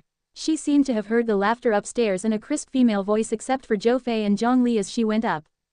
It was time to see Meng Meng's mother in her true colors. Liang Mengqi murmured, but when she just walked halfway, she saw a figure suddenly appearing onto the landing on the second floor. Liang Mengqi calmed down and took a look at the person. Spontaneously, she raised her lips and said, Boss, what are you doing here? Zhang Han was in a daze. What did she mean? What was he doing here? I'm going to go downstairs to get a glass of milk. Zhang Han replied with a chuckle. Oh, Liang Mengqi nodded and said, Fine, there is a foreigner downstairs who is a food agent of Michelin and wants to taste the dishes. He came here for lunch, devouring the food with rice on his face. Ha ha. Liang Mengqi felt amused and laughed as she said. Zhang Han, however, was not surprised, coming downstairs indifferently. He also saw the blonde man on the first floor. Pearson unwittingly showed arrogance to Zhang Han after seeing him. He said flatly, Well, hello, boss. Let me introduce myself. My name is Pearson and I am Michelin's food agent. When he was speaking, Pearson looked at Zhang Han furtively, intending to see Zhang Han's astoundment and a show of politeness. Pearson felt refreshed at the thought of this. The treatment in this restaurant made him really uncomfortable. Once the boss knew his identity and wanted to suck up, he should be reserved. Nevertheless, Zhang Han merely said, He then walked to the bar, poured a glass of milk, turned to go upstairs, and disappeared in the stairs. The whole set of movements was not sloppy at all. He just glanced at Pearson when he introduced himself at the beginning. Then, there was no follow-up. I, you, he. Pearson was at a loss at this moment. He stretched out his hand to Zhang Han, supposing to detain him, but failed. After Zhang Han disappeared, the shock and disbelief of Pearson turned into depression in the end. Liang Mengqi could not help laughing after seeing his appearance. She said, You'd better go back to eat honestly. It is estimated that even the top management of Michelin came here, the boss won't answer, let alone you. Oh no, how come? Pearson sadly walked to his seat. Just then, Sun Ming, who was eating in silence gave a little cough. He said, Mr. Pearson, I still have 2 pieces of chicken. Just take them and have a try. Despite Zhang Han ignoring Pearson, Sun Ming was inclined to commerce for he was engaged in trade. From whatever point of view, the favorable comments of Michelin's food agent were good for the restaurant, so he tried hard to hold back his desire to give up 2 pieces of chicken. Meanwhile, he found it a little funny because he did not like eating ordinary chicken very much. But in this restaurant, probably no one could fight the urge. Ah, Pearson was stunned, then he nodded with exultancy and said, well, thank you, sir. Pearson grabbed a paper plate and a pair of chopsticks while talking and picked up the 2 pieces of chicken. Liang Mengqi and some other people stared at him when he returned to his seat. Yo, his eyes are almost in. Zhao Dahu snorted softly, gourmet, please have a try. Oh, Pearson recovered. He nodded and smiled. With the preciseness on his face, he said, a dish is required to have a perfect combination of color, aroma and taste. Let's talk about the color first. Its reddish-brown made in soy sauce is well qualified. The color is neither too dark nor too light. Only by virtue of its appearance, we can see that the chef has a good grasp on the amount of seasoning. As for the aroma, just like what I said just now, it is full-flavored and fascinating. If 100 points is a full score, I will give it 100 in terms of its color and 110 in terms of the aroma. Because it is too fragrant. As regards the taste, Pearson put the chicken into his mouth while speaking and tasted it with his eyes closed. However, why did he chew faster and faster? After a few bites, he finished eating the first piece of chicken, then picked up the second piece. He was like a rabbit, eating it quickly. 10 seconds later, the second piece was eaten up. Oh, Pearson let out his breath in a long exhalation with supreme enjoyment. How do you feel, brother? Yu Qingqing asked with a smile. Very, very good. Pearson looked over and his eyes were filled with amazement. He said, this chicken is the most delicious I've ever tasted. It tastes better than other kinds of chickens such as Australorp, breast chicken, Rhode Island red chicken and so on. It's incredible. How can it be the 3 yellow chicken? Why? Don't ask why. Zhao Feng shook his head slightly and said, we have all seen the native chickens raised by the boss. They are indeed the 3 yellow chickens. As for why they taste so good, we have no idea. Perhaps the boss is a highly skilled cook. No. Pearson shook his head repeatedly and said, he is definitely good at cooking, but this dish cannot be made by cooking alone. So, what's your score on the taste? Liang Mengqi asked, blinking her big eyes. Its taste. Pearson bowed his head and pondered for a moment. When he looked up, he said with his eyes full of affirmation, if 100 points is a full score, I'll give 1,000 points for this chicken. Several people including Liang Mengqi smiled and shook their heads. They did not know how incredible it was to get this score from Pearson. Pearson had planned to comment more. Since his identity was revealed, it was just as well say a little more, but... Brother, my friend has been waiting in line for half a day. Do you eat or not? All right. Pearson's comment was an episode of life. Zhang Han certainly did not care about the evaluation of Michelin stars. It went without saying that the restaurant would not exist without Mengmeng and people would not have an opportunity to taste such delicious food. The restaurant was open until 8 o'clock in the evening. The 1 more hour was because there were too many people. Even when the people queuing up to enter the restaurant saw that the egg fried rice and noodle soup were not enough, they forced themselves to endure greediness and took less, because they understood food aficionados. If they could not enjoy delicious food after waiting in line for an hour, they would feel really depressed. The ending of the dinner, therefore, was perfect. Almost everyone tried the noodle soup which was newly listed in the restaurant. Zhao Feng cleaned up the first floor until 8:30. He hailed Zhou Fei and Zhang Li who were watching TV on the first floor and then left. Zhang Li. Zhou Fei glanced at the desktop of the counter, where there was a thick pile of money. She said with curiosity, let's check how much money we made in the evening. Okay, let's go. Zhang Li's eyes lit up. The two gathered together, divided it equally and checked it up. Auntie Feifei, Auntie Lily, what are you doing? Huh, Papa, quick, there are thieves. Mengmeng walked down with small steps and waved her small arms when she saw them checking the money. Ziyan together with Zhang Han walked down behind Mengmeng and burst out laughing after seeing Mengmeng's gesture, which was like protecting her food. Mengmeng, we are helping your daddy audit for free. Zhou Fei could not resist replying, but she forgot the number all of a sudden. She patted on her forehead and said, ouch, my little ancestors, I forgot the gross. Zhou Fei, therefore, had to start anew. Finally, a few minutes later, Zhou Fei exhaled a long breath and said, I'm done, it's 21,200 yuan. Lily, how much do you have? 23,100 yuan. Zhang Li raised the pile of money in her hand and waved it. Wow, 21,200 plus 23,100 is 44,300. Oh, my god, brother-in-law, you earned more than 44,000 one night. You're so awesome, it's easy for you to earn 1 million a month. Zhou Fei said with exaggerated expressions. Come on, stop fussing. Ziyan gave her an angry stare. Ha, elder sister Yan, I'm happy for I have an awesome brother-in-law. Zhou Fei put the money on the counter, smiled and walked towards her. I think your mouth should be sewn on. Ziyan snorted softly. She was accustomed to calling Zhang Han brother-in-law. In fact, she was not with him yet. Zhang Li, who was at the bar, casually put the money in the drawer and stepped to the back of the sofa, saying, Brother, it's almost 8:30, I have to go back to work. Oh, go back and drive slowly. Zhang Han nodded his head. Well, then I'll go back.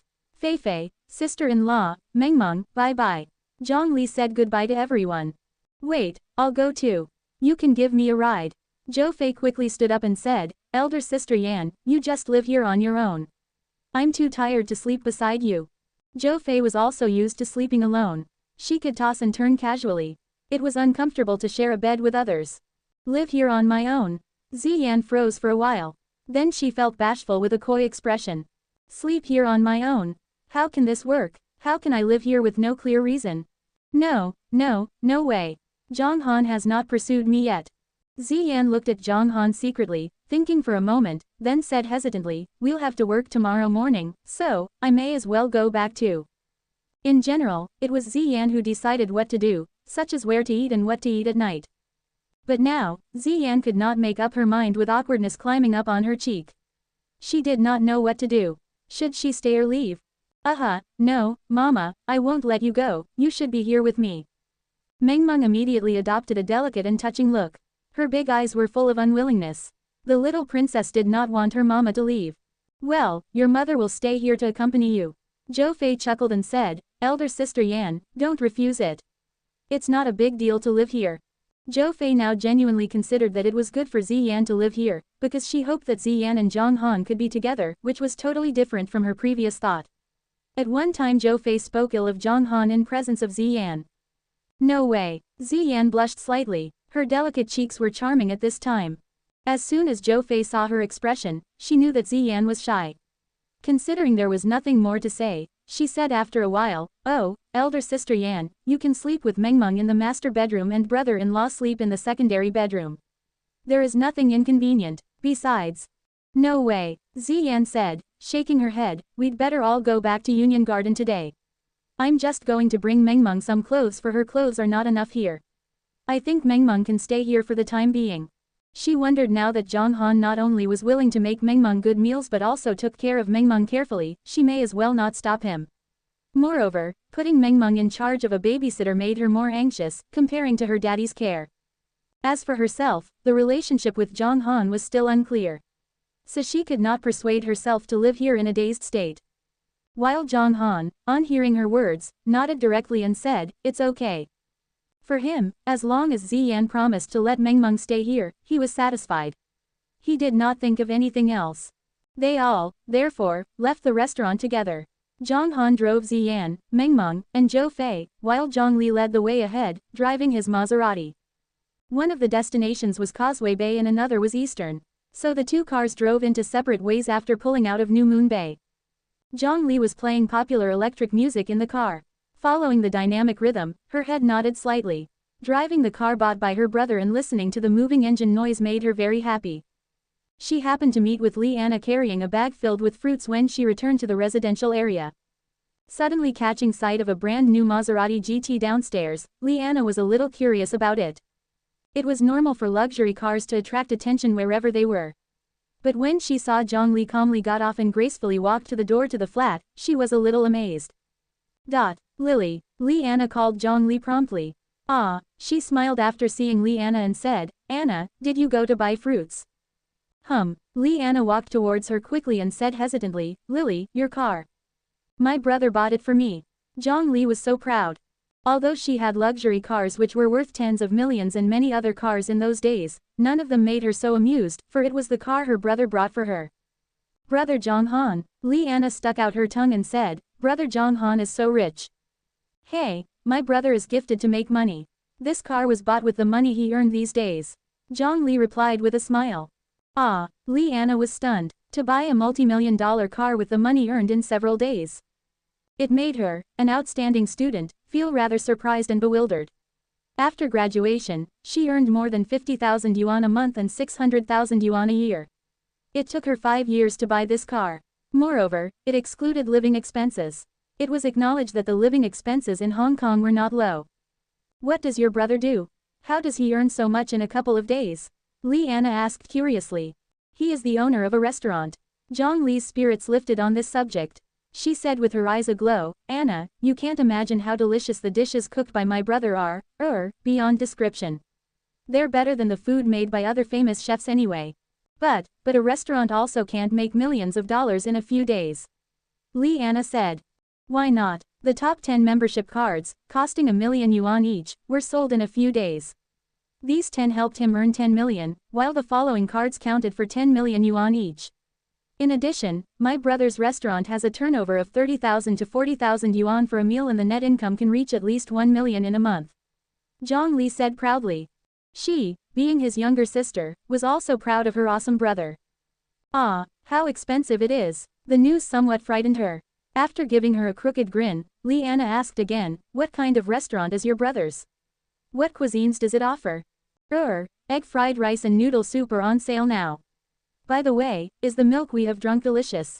At my brother's restaurant, it costs 100 yuan a cup. Zhang Li replied, the food is very delicious anyway and I'll take you to try next time. Okay, thank you, Lily. Li Anna smiled and said with a little admiration, Brother Zhang Han is really awesome, Lily, I indeed envy you for having such a good brother. By the way, have you seen Mengmeng's mother? Yes. Zhang Li walked into the elevator with Li Anna and answered after pressing the floor button. She must be very nice looking. Mengmeng doesn't look like Brother Zhang Han. She must be like her mother. Li Anna said. She isn't just beautiful, my brother certainly has a flair for beauty. With regard to my sister-in-law, you may know her. She said with a mysterious smile on her face. I know, who is it? Li Anna became more curious. She's, Zhang Li drew out the words. Oh dear, don't keep me guessing, out with it, out with it. Li Anna said anxiously. I won't tell you.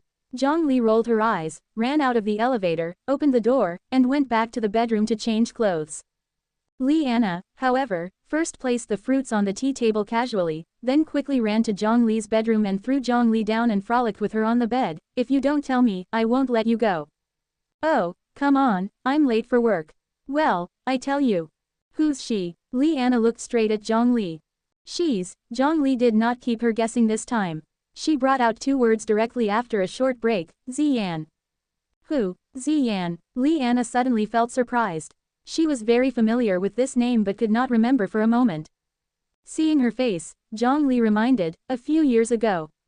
A thought flashed in her mind all of a sudden. Li Anna said, ah, Ziyan, oh, my god, Brother Zhang Han's wife turns out to be Ziyan. It's incredible, isn't it? So what? Zhang Li gave her a stare and said, my brother's former girlfriends were all absolutely stunning girls. He is together with Ziyan, so what? My brother is so outstanding. No, I didn't mean that. Brother Zhang Han is certainly excellent. Li Anna protruded her tongue and said, I'm just a little surprised.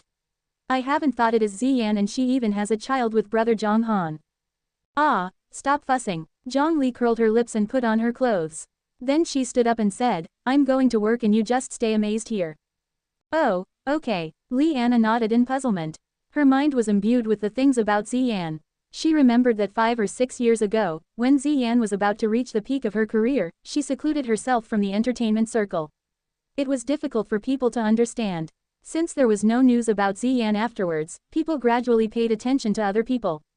The entertainment circle developed at a high speed within 5 years, which was enough for a new rookie king to appear. Ziyan, however, whose career had just taken off, had just been known by people, and was about to acquire the new rookie king, disappeared in less than half a year. It was indeed a pity in some people's view. Zhang Han drove his panda alone the next morning, while Zhou Fei drove the Mercedes with Ziyan and Mengmeng. It was already 7:20 when they reached the restaurant. By this time there were already plenty of people in line, even Liang Mengqi and Zhao Feng were waiting silently in front of the door. Finally, under people's gazes, Zhang Han's car came into view. Why a Mercedes follow him? Yu Qingqing said curiously. Did the boss go out last night? Zhao Dahu gossiped. Is that car behind belong to madam? Does she come here today? It should be, Zhao Feng said, nodding. Well, then I can see the madam with my own eyes. Liang Mengqi looked straight at the direction of the Mercedes. Zhang Han got off at first and stood to wait for a while. Soon, the door of the Mercedes opened. People had seen Zhou Fei, who got out of the cab. But in the back seat, a white and slender leg stepped down at first. It could be inferred that this lady was in a good shape by right of her long leg. Soon, as the sight went upward, people saw a light blue denim shorts drawing the outline of her good figure and a simple but beautiful white t-shirt. Then the crowd came out exclamations at times. Nice figure. It's so great. Soon, the madam got out of the car. As people looked up, they saw a delicate neck which satisfied them. Her thin and sexy red lips, flawless cheeks, small but exquisite nose and ears all showed the meaning of beauty. When looked up a little more, they could not see anything. Her eyes were covered by a lowered cap, which made people feel pity uncontrollably. She looks really beautiful, Yu Qingqing said vacantly. Of course, Zhao Feng gave a simple response. If the madam was not beautiful, who was? Soon, the madam, holding Mengmeng, like an obedient wife, followed Zhang Han to the door of the restaurant. Good morning, boss, good morning, Mengmeng. Liang Mengqi hurried over and greeted to the first two. Then she looked straight at Ziyan and said, Good morning, madam. The comeliness was not enough to persuade Liang Mengqi to give up. The eyes were the window of the mind and it was very important to have beautiful eyes. She wanted to see Ziyan's complete face by her greeting. Ziyan, after all, raised her head in the face of her greeting. She blinked her bright eyes, peering at Liang Mengqi. She vaguely considered she was the little sister Mengmeng referred to by virtue of a woman's sixth sense. A girl fell in love with Zhang Han. Ziyan looked at Liang Mengqi with her eyes shining. She gave a smile which was very rare and replied, Hello. The simple two words let out her sweet voice. Liang Mengqi, however, was absent-minded, fully seeing Ziyan's eyes. Her big eyes were both clear and bright. At this moment, Liang Mengqi felt that she failed. She indeed could not compare with the madam on appearance. She was a little disappointed at the thought. Fortunately, Ziyan just said hello and went in with Zhang Han, following 6 non-members too. Let's go in, too. Zhao Dahu said with a sigh, for he understood Liang Mengqi. Just then, Yu Qingqing standing beside them said in depression, Have you heard that? The madam's voice is so clear and sweet. Oh, we are both women. Why her voice seems to be kissed by an angel, but mine is gnawed by a dog. Comparisons are odious. Don't belittle yourself, Qingqing. I love your gruff voice. Zhao Dahu gently patted Yu Qingqing on her shoulder. Get out. Yu Qingqing punched in Zhao Dahu's shoulder. Although she did not exert all her strength, Zhao Dahu still stepped backward. Ah, why did you hit me? Zhao Dahu said pitifully. You bitch deserves a whacking. Yu Qingqing waved her fist and stepped into the restaurant. The crowd entered the restaurant and sat down. Liang Mengqi was a little absent-minded. Although she did not want to admit she lost in appearance, she sensed clearly that Mengmeng's mother indeed looked better than her. Well, Liang Mengqi sighed lightly as Ziyan's beautiful eyes flashed in her mind. She's gorgeous, Liang Mengqi pouted. Who are you talking about? Yu Qingqing did a double take. Madam, she is more beautiful than me, Liang Mengqi said in a somewhat lost tone. Oh, I didn't see her clearly just now. She seemed like a super pretty woman. Yu Qingqing agreed. You also think she looks better than me, don't you? Liang Mengqi curled her lips. Yu Qingqing grinned and said, Not really. The instant she was going to explain, Zhao Feng on the opposite side coughed softly. He could not bear to see Liang Mengqi's depression, but he was glad at the same time. The reason was self-evident. So he answered, Mengqi, you're also wonderful. Beautiful as madam is, she isn't attractive to anyone. Maybe some people deem that you are better than her. Really, Liang Mengqi's depression was relieved to some extent. Of course, from my point of view, you are as beautiful as madam. Zhao Feng nodded his head. It's none of your business. You're annoying. Liang Mengqi rolled her eyes at him. Zhao Feng felt embarrassed, shaking his head with a wry smile. But after his comfort, Liang Mengqi was much more relaxed. She was in a trance and said, Why I am vaguely familiar with madam. I feel that I have seen her somewhere. Qingqing, do you think so? No, Yu Qingqing answered outright. Don't be too nervous, Mengqi. Perhaps you have seen a beautiful woman similar to madam. Zhao Dahu said. Well, that's true, Liang Mengqi mumbled. She did not see Madame's face clearly but just remembered her bright big eyes since they just glanced at each other. While Zhao Feng shook his head, smiling. Of course, Liang Mengqi was acquainted with Madame. After all, she was Ziyan, who was famous in those years, so it seemed weird if Liang Mengqi was not familiar with her.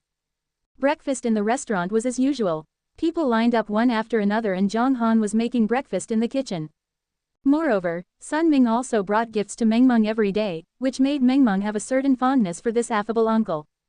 Wang Chang and Wu Liying came to hear every meal as well. Apart from bringing their grandson that time, they did not bring anyone else. Who had changed most was Sun Donghang. Now he was willing to work hard in the company and accompany Sun Ming whenever at his leisure, which gratified Sun Ming. He was so glad to witness his son's changes in the last period of his life. On this day, however, there were two other people who were happier than Sun Ming. They were Li Fan and Shui Qian, who were going to Zhang Han's restaurant. "Shall I wear this suit?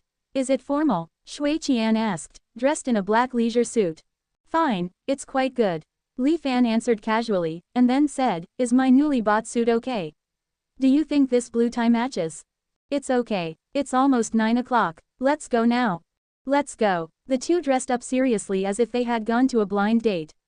Then they went out and drove a black Land Rover to Zhang Han's restaurant.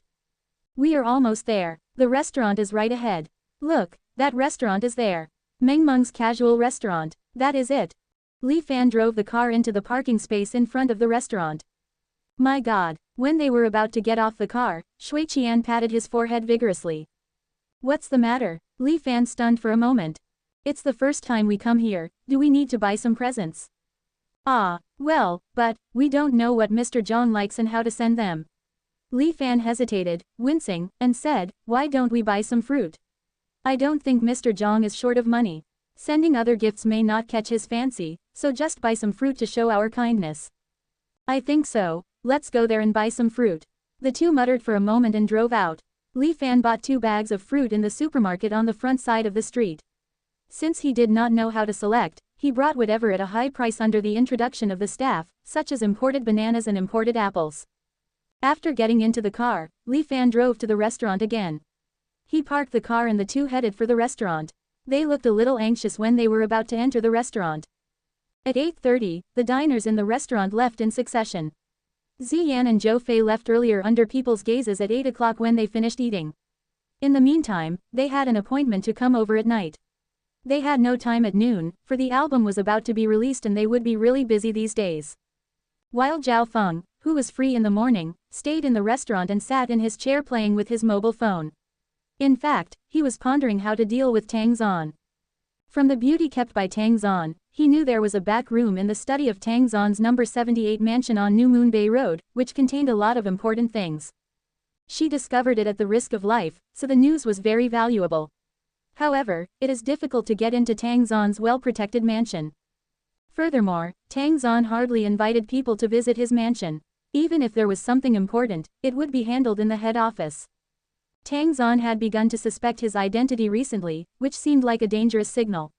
So Zhao Feng had to dawdle in New Moon Bay temporarily for a period of time. Li Fan and Shui Qian pushed the door and came in when he was in meditation. "We're not open now." Zhao Feng came to himself, looked up at the two persons and said coldly. The sign was right in a doorway. In general, people would see it before they came in, so there were few cases that customers entered the restaurant at the wrong time nowadays. "Oh, hello, I'm Li Fan." Li Fan considered he was Zhang Han after confronting with Zhao Feng. He, therefore, walked over with a huge smile on his face and even stretched out his hands on the way, attempting to shake hands with Zhao Feng. "I don't know you." Zhao Feng gave a bland response and wanted to ask if they were looking for the boss. Li Fan laughed before Zhao Feng asked, "Mr. Zhang, you do have short memories. I was the one who called you the day before yesterday and I come here to talk about the song with you." "I'm not the boss, are you looking for him?" Zhao Feng peered at Li Fan, stood up and said. After learning that the two men were to look for the boss, Zhao Feng's presented more amiable. "Boss, we are looking for Mr. Zhang Han." Li Fan winced, saying. "Then I'll call him for you. Please wait for a while." Zhao Feng nodded and stepped directly towards the stairs. Zhang Han was busy doing Meng Meng's hair after helping her take a bath and dress. "Ugh, Papa, you are so stupid. I've been sitting for so long. I'm really tired, Meng Meng said, pouting. The girl knew it would have been finished if Mama did the hair. It will be okay soon. Oh, darling, don't move. Zhang Han chuckled and said. He had learned to tie plaits for Meng Meng, but it also took time to practice. Zhang Han wanted to tie more beautiful and complicated braids the first time, so he spent a little more time. My little buttocks are almost numb, Meng Meng said with a snort.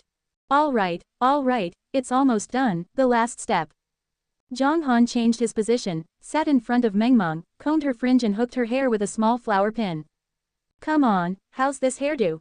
Zhang Han held Meng Meng and came to the mirror. Meng Meng was totally shocked when she saw her hairstyle.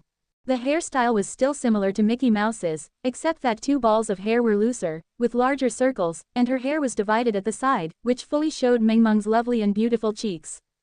Meng Meng was very happy when she caught sight of herself in the mirror, asking childishly, is the little princess inside really me? Yes, the little princess is Meng Meng, Zhang Han said with a smile. Ho ho, Meng Meng has turned into a little princess. Papa is so great. Meng Meng hugged Zhang Han's neck jauntily and kissed him several times on the cheek. Ha, ha, ha. Zhang Han burst out laughing. The happiest moment he thought was when Meng Meng kissed his face happily. It was a kind of psychological satisfaction, genuine rejoicing. Papa is the best. Meng Meng is so beautiful, ho ho. Just as the laughter was overflowing on the second floor, Zhao Feng came up and felt a warmth in his heart in such atmosphere after seeing this scene. The father's love is like a mountain. Awesome as the boss is, he can do anything in front of his daughter. He's indeed great. Zhao Feng deemed that sometimes redoubtable fathers may also be severe because they hope their children could be stronger than themselves in the future. Therefore, strict education was indispensable for children to get ahead. This was human nature. But Zhao Feng saw another kind of paternal love from Zhang Han. Warm fondness. Under such circumstance, a slight mistake was likely to spoil the child, but it seemed that the boss had never considered this matter. Zhao Feng shook his head slightly and stopped thinking about these. He looked at Zhang Han and laughed. Boss, there are 2 people downstairs looking for you to talk about the song.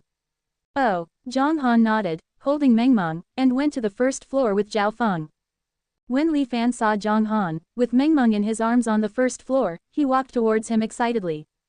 Ha, ha, ha, Mr. Zhang, nice to meet you. Li Fan effusively held out his hands. Zhang Han drew out a hand and shook with him. Hello, Mr. Zhang, I don't know what you like since it's our first meeting, so I just bought some fruit. Shui Qian up the bag in his hand. Put it over there. Zhang Han nodded and motioned for the tea table opposite. Fruit, Meng Meng wants to pick, Meng Meng said, waving her small palms. Ziyan was rather a fruit lover and she used to eat some every day when she was in North America. Simultaneously, Meng Meng had a passion for fruits for she had been eating fruits since childhood. However, since she was with Zhang Han, she did not eat fruits frequently, because Zhang Han planned to plant fruit trees himself and turned up his nose at the fruits outside. Besides, the fruit market was completely profitable but chaotic at the same time. Not all fruits were as nutritious as explained. Take apples, for example, many apples on the market suffered problems of pesticide residue, which could not be removed by washing with water. Therefore, the organic fruits, as well as the fruits cultivated without pesticides, would be prohibitively expensive, but not all of them were of good quality. You got what you paid for after all. Zhao Feng, who was standing nearby, quickly took the fruit bag when he heard that the little princess wanted to eat fruit. He then went to the kitchen, washed some grapes, bananas and other fruits and put them into a fruit tray. He acted like a waiter. More importantly, his behavior meant respect for Zhang Han. If a person respected him, he would treat the person equally. Although Zhang Han never said anything about these things, he had seen it all. Zhao Feng washed the fruit and put it on the tea table in front of the sofa. Papa, put Meng Meng down, I'm going to eat fruit. Meng Meng wriggled in Zhang Han's arms and looked really cute. Li Fan and Shui Qian were overjoyed to see Meng Meng and they both exclaimed with admiration. Mr. Zhang's daughter is really beautiful. That's right, it's the first time I have seen such a pretty girl. If the 2 praised Meng Meng before, she would have been chuffed to talk with them, but now the little princess was focused on the fruit. No sooner had Zhang Han put her on the ground than she ran towards it. Zhao Feng hesitated, considering that he had better make himself scarce if the boss talked with others, but his curiosity stuck him on the sofa. Mr. Zhang, Li Fan wanted to get straight to the point to talk about the song after a while. However, Shui Qian directly interrupted, it's not easy to compose such a high-quality song. I think Mr. Zhang has high attainments in music. Yeah, Zhang Han nodded calmly, but he felt a little weird. Arguably, he was only a quarter of this song. He just wrote the song in advance which did not emerge yet. However, he felt enjoyable that people spoke highly of him. Well, I want to deliberate over some details with you. Why don't we find a recording studio to listen to it? Shui Qian said with a tone of inquiry. No, just sing here. Ah, here. Shui Qian was slightly stunned and said hesitantly, how do I sing here? Play the music, you sing and I'll just listen. Zhang Han said casually. Well, Shui Qian gave a wry smile and said, all right. Then he took the hat off his head. Zhao Feng, who was already familiar with his voice, recognized him at once. Shui Qian, why does he come here? He's probably looking for the boss to study the song. Is the boss still good at music? Zhao Feng scanned back and forth in surprise on Zhang Han and Shui Qian, but then felt relieved. He shook his head with a smile, accusing himself of making an unnecessary fuss. Boss must have an ear for music for he plays the piano very well. Zhang Han led Shui Qian and Li Fan to the counter, opened the laptop and played the accompaniment. Do I sing unaccompanied? Shui Qian asked doubtfully. People could hear the sound source with high quality in the recording studio. Conversely, if he sang in this way, some details would not be displayed well, and he still felt a little awkward. Yes. Hearing Zhang Han's response, Shui Qian nodded helplessly. He cleared his throat and said, then I'll sing in this way, please wait a minute and let me simmer a bit. Zhang Han turned off the background music in view of his words. Ahem, Shui Qian began to look for the feeling of this song. In addition to Meng Meng who was nibbling at fruit at that time, Zhao Feng had been staring at this side with curiosity. He had already realized that the boss wrote him a song, and he was still curious about the standard of the song. Finally, a minute later, Shui Qian said in a slightly deep voice, let's begin. Zhang Han played the accompaniment. As the background music boomed out from the high-quality audio, a low piano prelude sounded. Simply, let's speak in simple terms. Please ignore the temperamental state of mind. You aren't an actress. Don't make up any of those plots. A connoisseur did endow the song with life. The first sentence of the song sang by Shui Qian made Zhang Han nod slightly. The song was given strong emotions. Shui Qian lost himself gradually. His eyes narrowed slightly, showing and interpreting the beauty of this song. After all, I am the only audience for your show. You express a slight disappointment of letting go. It seems that our feelings for each are still lingering, clinging to the past. Breaking up is easier said than done. The more we try to hold onto, the more we fear to let go. If we can predict how the show is going to end, is it still worth to watch? I am striving so hard to keep up with your performance. Except for Zhang Han, other people were all intoxicated in this song. This was the charm of the song. The loud dance music could set people's wildness free, while the melodious music could let people relax both physically and mentally. At this time, however, this actress was a melodious song with strong deep emotions. Li Fan breathed with his eyes closed and Zhao Feng was also somewhat dazed. Even the little princess put down the grapes at this moment, looking at Shui Qian who was singing. A song ended eventually. No one spoke within 10 seconds because they were all intoxicated in the aftertaste of the song. Pia, Pia, Pia. Zhao Feng came to himself and could not help clapping his hands and praising, great, it's really great. Mr. Shui sings very well. You're flattering me. Shui Qian smiled and saluted to Zhao Feng. I don't know if I listened to the song the first time, but I am engrossed in it when I heard it again. The longing remains but the person who is my dream is missing. The artistic conception of this song is wonderful and fascinating. Li Fan opened his eyes and looked at Zhang Han with wonder and admiration. Mr. Zhang was indeed a man of great attainments in music for he could write such a classical song.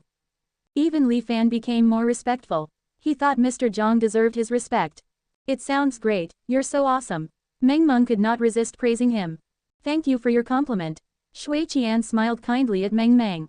But you're no match for my mama. My mama sings, best in the world. Meng Meng's limpid eyes were brimming with seriousness. She muttered and then continued to enjoy grapes. In the little princess's mind, mama sang best and papa cooked best. Furthermore, they were the best in various fields. Ha, ha, ha. Her words did evoke the laughter of several others. Li Fan and Shui Qian did not think anything of it but just thought this was Meng Meng's worship of her mama. But if they learned Ziyan was her mother, they would be shocked for a while. What do you think, Mr. Zhang? Shui Qian looked at Zhang Han and asked, looking forward to his comments. No problem, this is your song originally. Zhang Han smiled faintly. It was originally his song, so there was not anything wrong. Shui Qian, however, misunderstood that this song was specially written for him by Zhang Han, which made him excited. Thank you, Mr. Zhang. Shui Qian nodded repeatedly and asked again, is there any difference between what I sang and what you had thought? There's no difference. It sounds very well. Then let's talk about the cost of the song. Shui Qian glanced at Li Fan. Li Fan took the hint and said, well, Mr. Zhang, this song is very suitable for us, so we made a concession in price. It's unnecessary. That price is okay. Zhang Han directly shook his head. The purpose of writing the song so that it could be published in advance was just to listen to it while he was cooking. As for making money, Zhang Han had never thought about it. Even if he wanted to make money, he would not use this devious and troublesome method. So he just asked for 100,000 yuan casually. It was really profitable for Li Fan using just 100,000 yuan, but he felt sorry and embarrassed on account of its high quality. The two, therefore, had discussed and decided to raise the price before they came. After hearing Zhang Han's refusal, Li Fan was shocked and said, but. Before he had finished speaking, Zhang Han shook his head and said, the rest needs no telling, give me 100,000 yuan and this song is yours. Li Fan and Shui Qian looked at each other hearing his words. They found that Mr. Zhang seemed not to care about fame and wealth. After all, if this song became popular, Mr. Zhang would get a lot of shares. Mr. Zhang, listen to me. Li Fan gave a wry smile and said, well, I've come up with two ways to sign the contract. One is using 100,000 yuan to sign a sharecropping contract, and the other is using 200,000 yuan to buy out this song. What do you think? Then 200,000 yuan is fine. Zhang Han simply replied. Okay. Li Fan nodded in a daze. Why did he feel so easy to negotiate a successful sale here? So Li Fan started the transaction process and the signatures were signed by Zhao Feng. While Zhang Han went directly to the sofa and played with Meng Meng. He really didn't care about the matter, which made Li Fan feel very uncomfortable. Talking about a contract was either full of hidden dangers or filled with happiness. But Zhang Han was cold at this point. The contract was signed by Li Fan and Zhao Feng. Although Zhao Feng felt dizzy about the entertainment circle, he perused the contract word by word like a lovely baby at this time in the restaurant. He immediately asked Li Fan where he did not understand. While Shui Qian stepped towards the sofa after looking at them for a while and sat on Meng Meng's side. Little beauty, why are you so beautiful and lovely? Shui Qian said, smiling. Am I very lovely and beautiful? Meng Meng's big watery eyes flickered, showing her rejoicing. Of course, you are the most beautiful and lovely girl I have ever seen. Ho ho, little brother, you're cute and beautiful too. Meng Meng chuckled and said. You're wrong, little brother should be handsome. Who do you think is more handsome between your father and me? Shui Qian teased Meng Meng. Meng Meng was stunned and then snorted. Her little body squeezed into Zhang Han's arms and said, Papa is handsome. My papa is the most handsome person.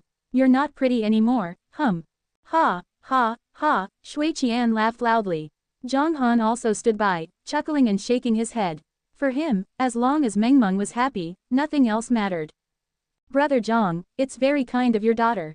Shui Qian deemed that it was the high time for him to call him brother instead of Mr. Zhang, which sounded closer. Of course. Zhang Han replied with a smile. Strong feelings of pride welled up on his face as if he was completely content to have such a lovely and clever daughter. By the way, Brother Zhang, let me ask you something.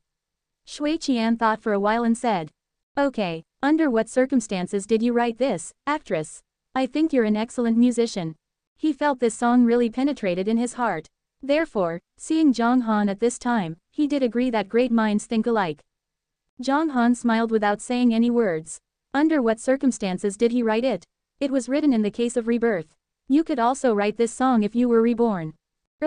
Shui Qian said after a while, Brother Zhang, can I leave you my contact number? We can probe into music later. I have no time. Zhang Han refused directly. Shui Qian was slightly surprised and then gave a wry smile unceasingly. He, however, understood Zhang Han to some extent at the same time. Literates sometimes had an eccentric character, which was certainly indisputable. Zhang Han was a super talented literary man in his mind. But he had never expected that the things would turn better. After pouring cold water on his enthusiasm by Brother Zhang, he became excited again because of Zhang Han's next words. I can write a few more songs for you. What? Li Fan, who came over after signing the contract, was overjoyed when he heard this.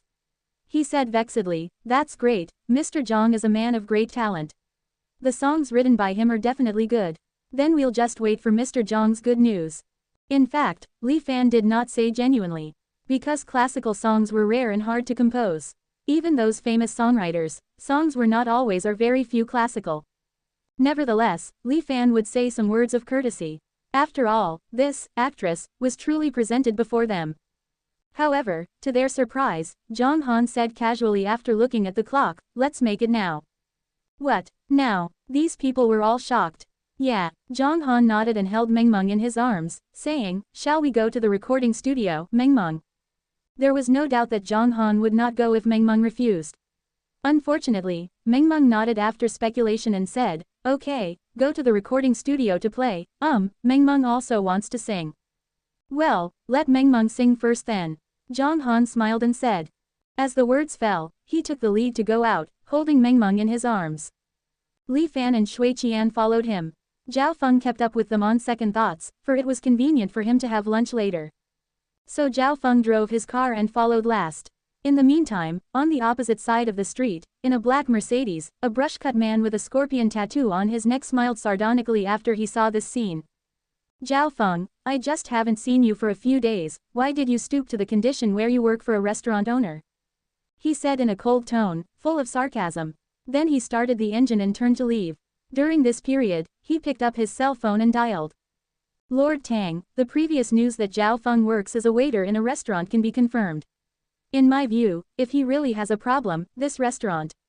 The staff could not control themselves when they saw Shui Qian came to the recording studio once again, so they insisted on taking some photos with him. "Papa, Mengmeng still wants to sing." On entering the recording studio, Mengmeng reminded. "Of course Mengmeng can sing first." Zhang Han smiled and said, "What kind of songs can you sing?" Mengmeng was surprised with big shining eyes.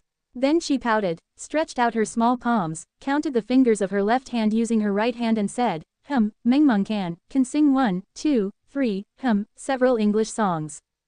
"Oh, Mengmeng can sing English songs. It's amazing." Li Fan pretended to be surprised and said. Mengmeng looked at Li Fan after hearing his words and said solemnly, "I can sing several." "Great, Mengmeng is so great," Zhao Feng said with a smile. "Which song do you want to sing?" Zhang Han asked. "I'm going to sing a price tag." The little princess had already started to speak in English in advance. "Yo, Mengmeng's English is very good." Li Fan was slightly stunned. He had not expected Mengmeng to speak English so fluently. Children who can speak English from an early age, as far as they were concerned, were all highly educated. Although English-speaking children were common in Hong Kong, it was rare for them saw children who can speak English as fluent as she. If he knew Mengmeng was born in North America, he would not have been so amazed at her fluency. "Okay, sing this song first." Zhang Han stood in front of the microphone holding Mengmeng, with a queen-size earphone beside Mengmeng's ear. Soon, the accompaniment was heard. "Okay, handsome daddy, brother and Mengmeng, you ready?" Mengmeng was so familiar with this song that she changed the original lyrics. The little princess acted cutely when she was ready to sing. Her big limpid eyes twinkled and her little head wagged from side to side with the rhythm. She pouted and began to sing. "Seems like everybody's got a price, money money money." Mengmeng's childish and crisp voice made people intoxicated the instant she started to sing. Her fluent and pure English, especially, surprised Li Fan, Shui Qian, and even Zhao Feng. Li Fan even thought that Mengmeng had completely displayed the children's version of price tag. Apart from her timbre, she did not sing out of tune at all. Mr. Zhang is really, really awesome. His was of great attainment in music for he has cultivated such an outstanding daughter. Li Fan's heart was filled with admiration. An English song was sung by Mengmeng without any halts. Pia, Pia, Pia. After the song was over, all the people including the recording staff outside clapped uncontrollably. "Wow, Mengmeng, you're so amazing. How fluent Mengmeng's English is." Quote. Their compliments made Mengmeng raise her head. She smiled happily and could not help saying at the same time, Mama, my mama sings better." The crowd laughed while Mengmeng cried for singing the next song. The recording studio seemed to become Mengmeng's toy at this time.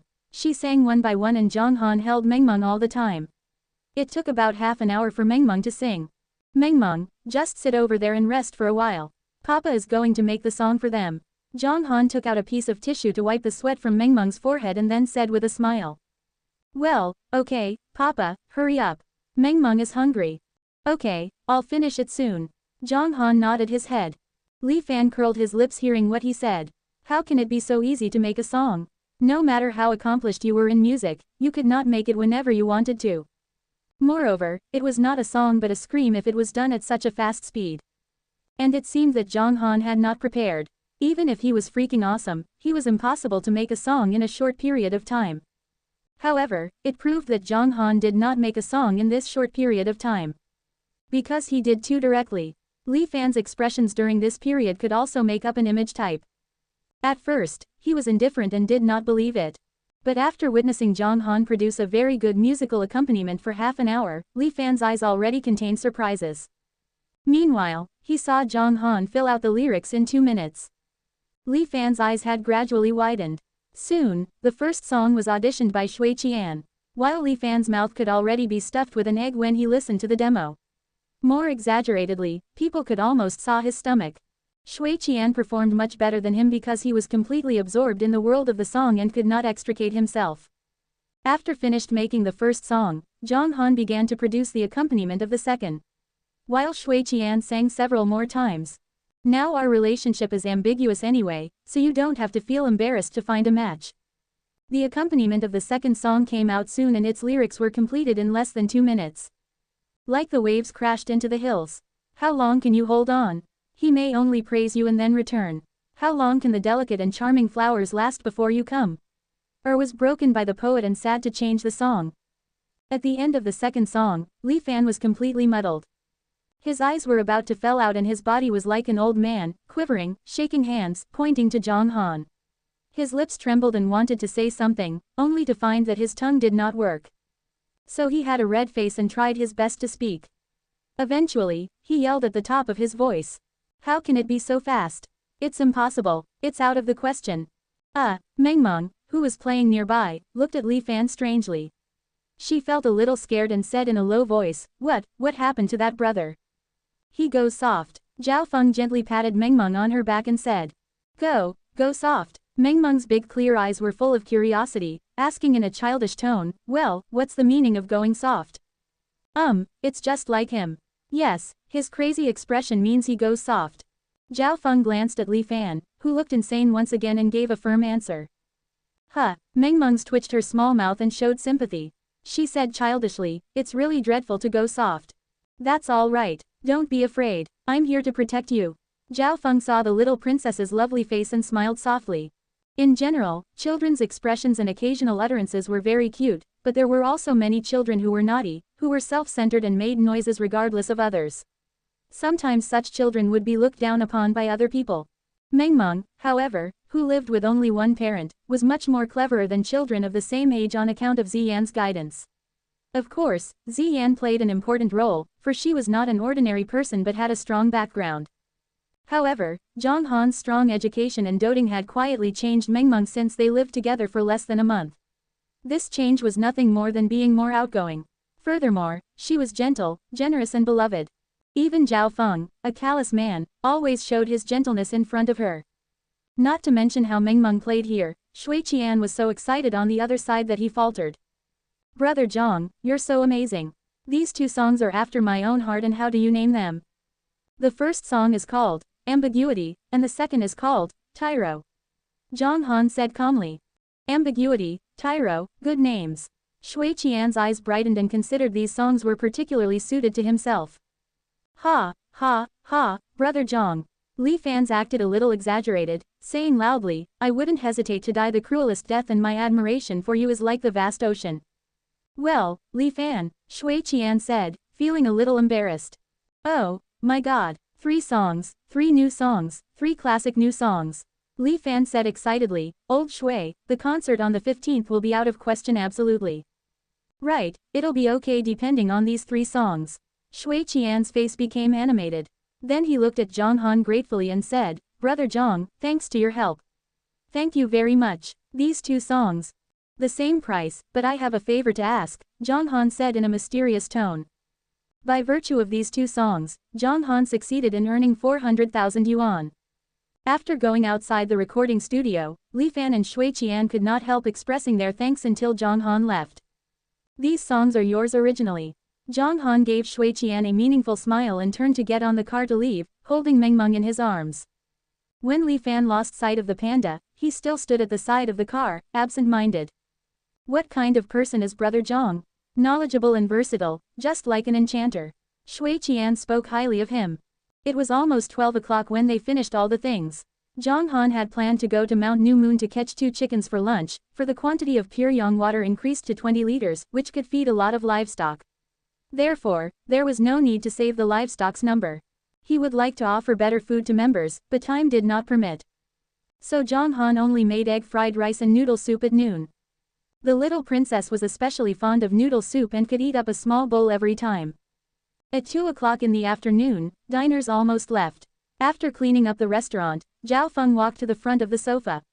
He had attempted to say goodbye to Zhang Han and Meng Meng and back to the company in the afternoon, but Zhang Han said at first, "Will you be occupied this afternoon?"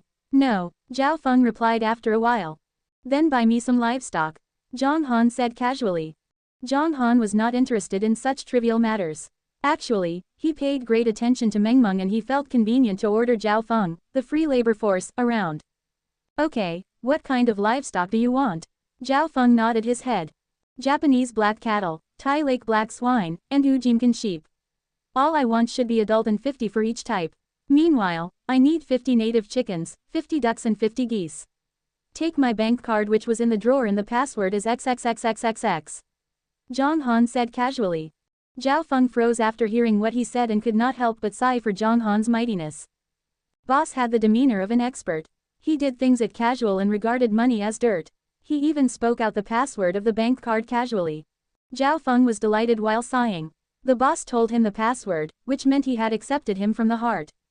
Although Zhao Feng actually did not deal with the boss, he subconsciously approached him.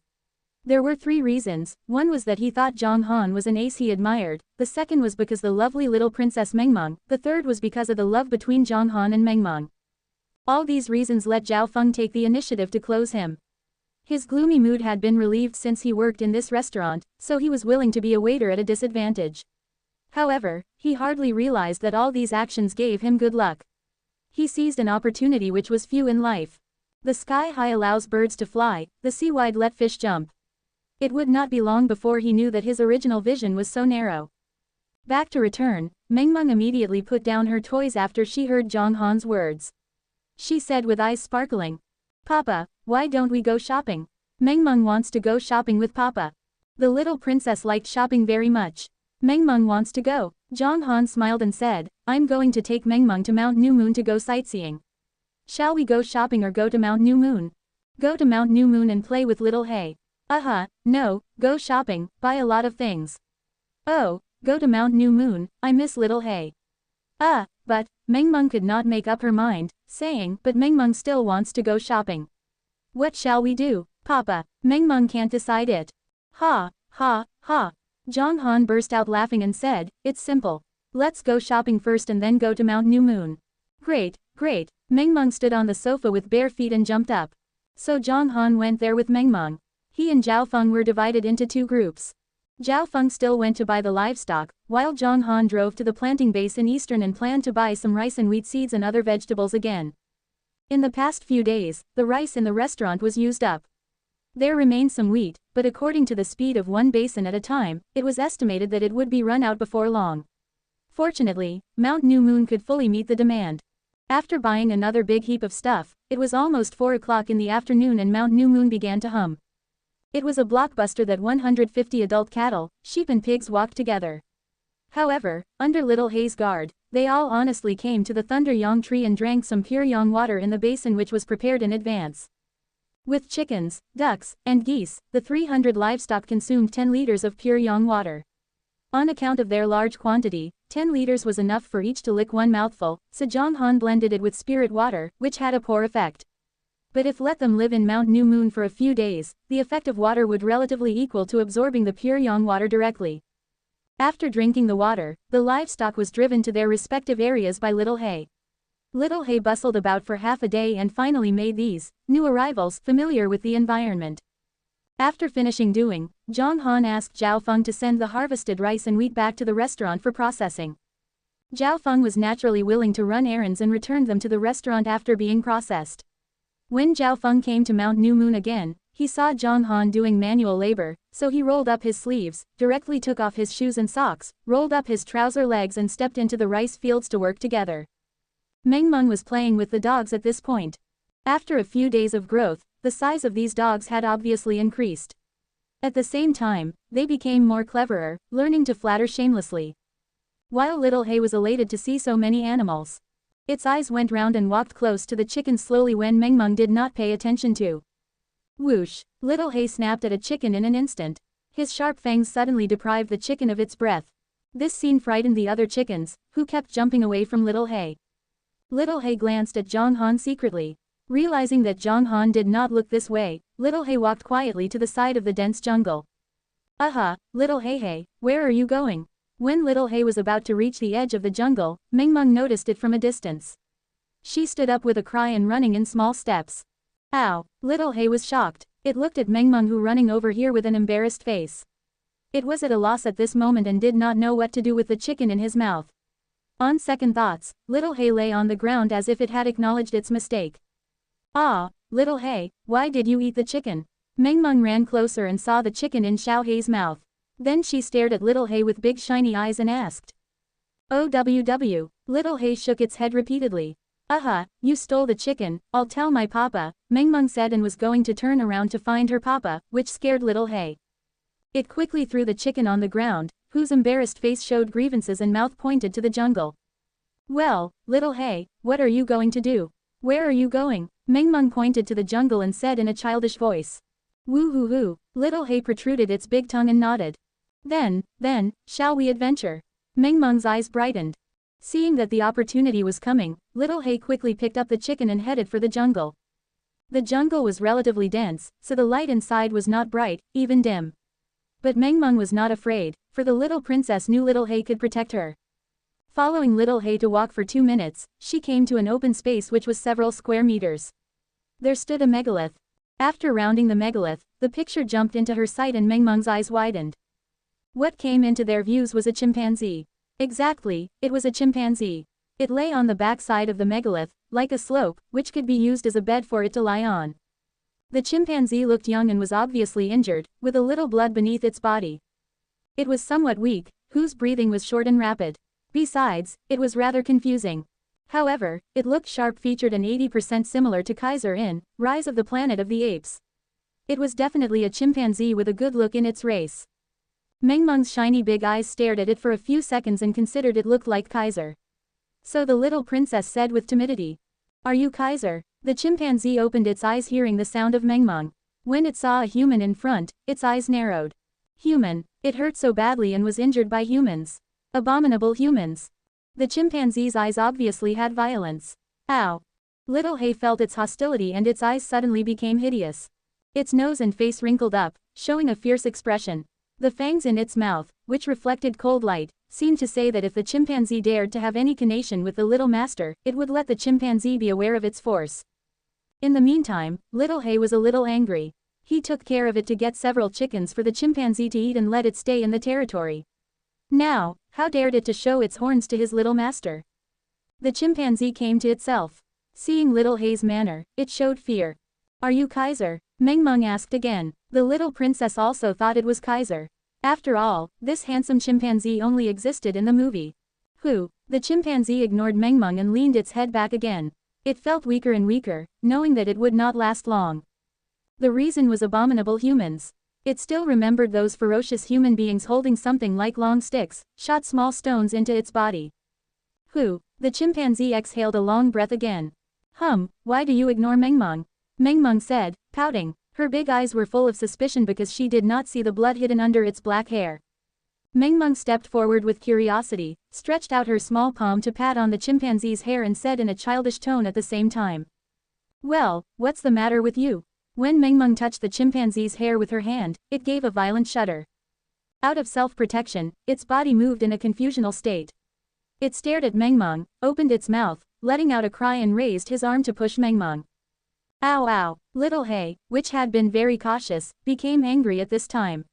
He roared and rushed forward like lightning. Hardly had the chimpanzee raised its arm when Little Hay threw it to the ground. Little Hay's fangs showed a sense of killing for the first time, biting at its neck. The sharp teeth easily punctured the chimpanzee's skin and the blood flowed out at that time. Simultaneously, Little Hay's claws pressed firmly against the chimpanzee's limbs, making it unable to move at all. Confronted with Little Hay, the chimpanzee was defenseless. Even the strongest chimpanzee would accept such an outcome in the face of Little Hay, let alone this chimpanzee which was underage. Witnessing this scene, Meng Meng's eyes gradually widened, then, "Ah!" Meng Meng screamed with fear. On the other side, Zhang Han and Zhao Feng had just planted the rice seedlings in the rice field. "Boss, it's undeniable that doing farm work occasionally is really romantic," Zhao Feng said, putting on his shoes and smiling. "That's right," Zhang Han nodded his head. "Now I indeed envy boss's life. I'm bound to experience this kind of life later." Although Zhao Feng occupied a high position in the corporation, he did not like his present life. The pastoral and leisure life of the boss was exactly what he yearned for. "You'll have a chance." No sooner had Zhang Han began to speak than a scream of Meng Meng came from the forest. Zhang Han stopped instantly and his face changed. "Hurry up," Zhao Feng was about to have a look. However, as soon as he said this, even his foot had not been lifted yet, Zhang Han's body began to move. Whoosh! Zhang Han ran towards the dense forest at tremendous speed. As his tiptoes pointed on the grass tip, he ran 10 meters in a step. It took only 10 seconds for him to run 200 meters. Faced with the fish pond, Zhang Han did not stop. His tiptoes suddenly pointed on a holly, which made his body leap up. After going forward about 20 meters, Zhang Han's feet touched the surface of the water a few times and he got across the fish pond, like lightning, running through the livestock area and disappearing in the jungle. While Zhao Feng still kept the posture. Even his feet had not lifted. His eyes gradually widened, filled with shock, horror, and disbelief. "What's this?" Zhao Feng murmured. He only sensed scalp numb at this moment and even his body was totally stiff. He could not believe what he saw, but this scene actually happened in front of him. Boss, he's really a martial arts master. Oh, my god. Zhao Feng suspected his life at this point. He had thought the boss was very strong, but he had not expected to be so formidable. The boss walked on the top of the grass and ran on the water, which was beyond his imagination. I have to go to see. Zhao Feng shivered and found himself stiff and staggered as he stepped forward. It's so terrifying. Zhao Feng gave a wry smile, stayed in position to move his body and then hurried to the forest. But the phone in his pocket rang after he just ran a few steps. Zhao Feng picked up the phone as he ran. When he heard the news, Zhao Feng's face changed. I know it. Zhao Feng's face was drawn, he stopped after hanging up the phone. On second thoughts, he still ran to the dense forest, intending to take a look at the situation before making any plans. When arrived at the site of the incident, Zhao Feng was slightly shocked. Zhao Feng shook his head with a wry smile. This scene also exceeded his expectation. A chimpanzee lay on a stone, seriously wounded. Little Hay glared at it while Zhang Han was comforting Meng Meng, holding her in his arms.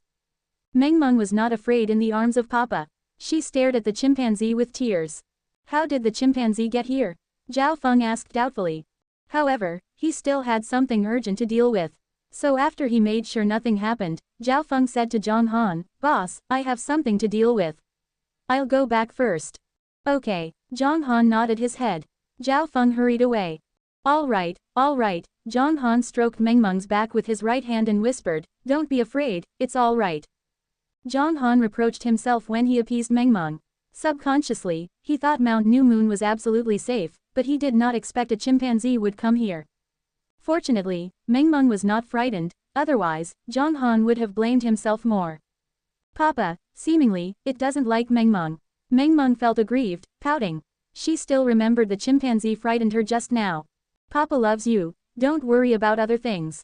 Zhang Han said with a chuckle. But it looks so pitiful. Meng Meng looked at the chimpanzee with her big eyes unblinking and said. Meng Meng, I told you once. We don't need to pity anyone, including animals. Zhang Han, holding Meng Meng, turned to walk outward and said at the same time, Well, let's go home. Little Hay glanced at the chimpanzee calmly and turned to leave. Chimpanzee's neck was bitten. Although Little Hay did not exert too much force, it shed a lot of blood, making its gradually blur.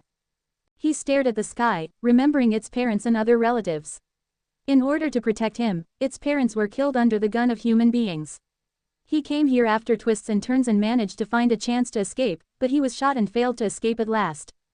At that time, its eyes were mixed with sadness, soreness, remembrance, happiness, etc.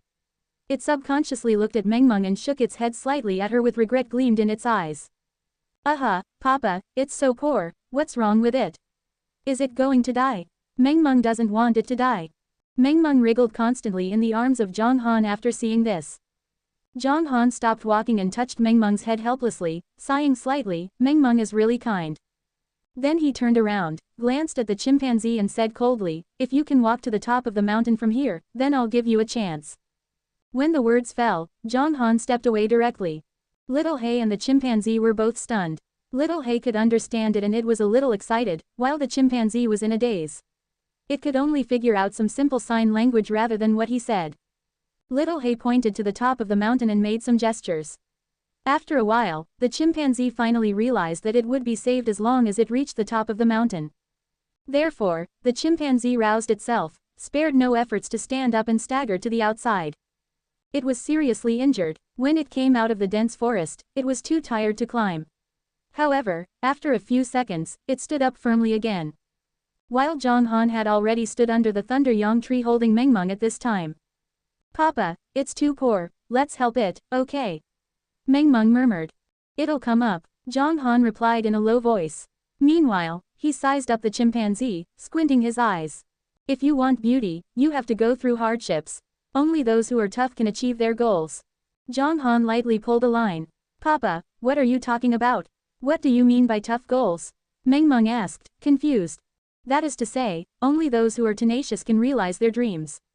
Zhang Han touched Mengmeng's head and said, just like this chimpanzee, I didn't want to save it because it scared Mengmeng, but because Mengmeng was so kind, I gave it a chance. Mengmeng was muddled but finally managed to understand Zhang Han. Her big eyes brightened and she said, so, did I save it? Yes. Zhang Han smiled softly. Yeah, I saved it. Mengmeng's big bright eyes were shining. She looked at the chimpanzees in the distance and called in a childish tone. Come on, come on. Under the eyes of Zhang Han, Meng, and Little He, the chimpanzee walked up step by step with difficulty. Even the dogs that passed by the pet area looked horrified when they saw the chimpanzee covered in blood smell, but gradually they seemed to realize something and gathered around the chimpanzee to cheer for it. 1, 2, 3 steps. Finally, the chimpanzee stood in front of Zhang Han with indomitable willpower. It looked at Zhang Han with expectant eyes, and then his body collapsed. Hiss, phew, hiss, phew. The chimpanzee was breathing rapidly, with an expression that said, I'm dying. Oh, Papa, what's wrong with it?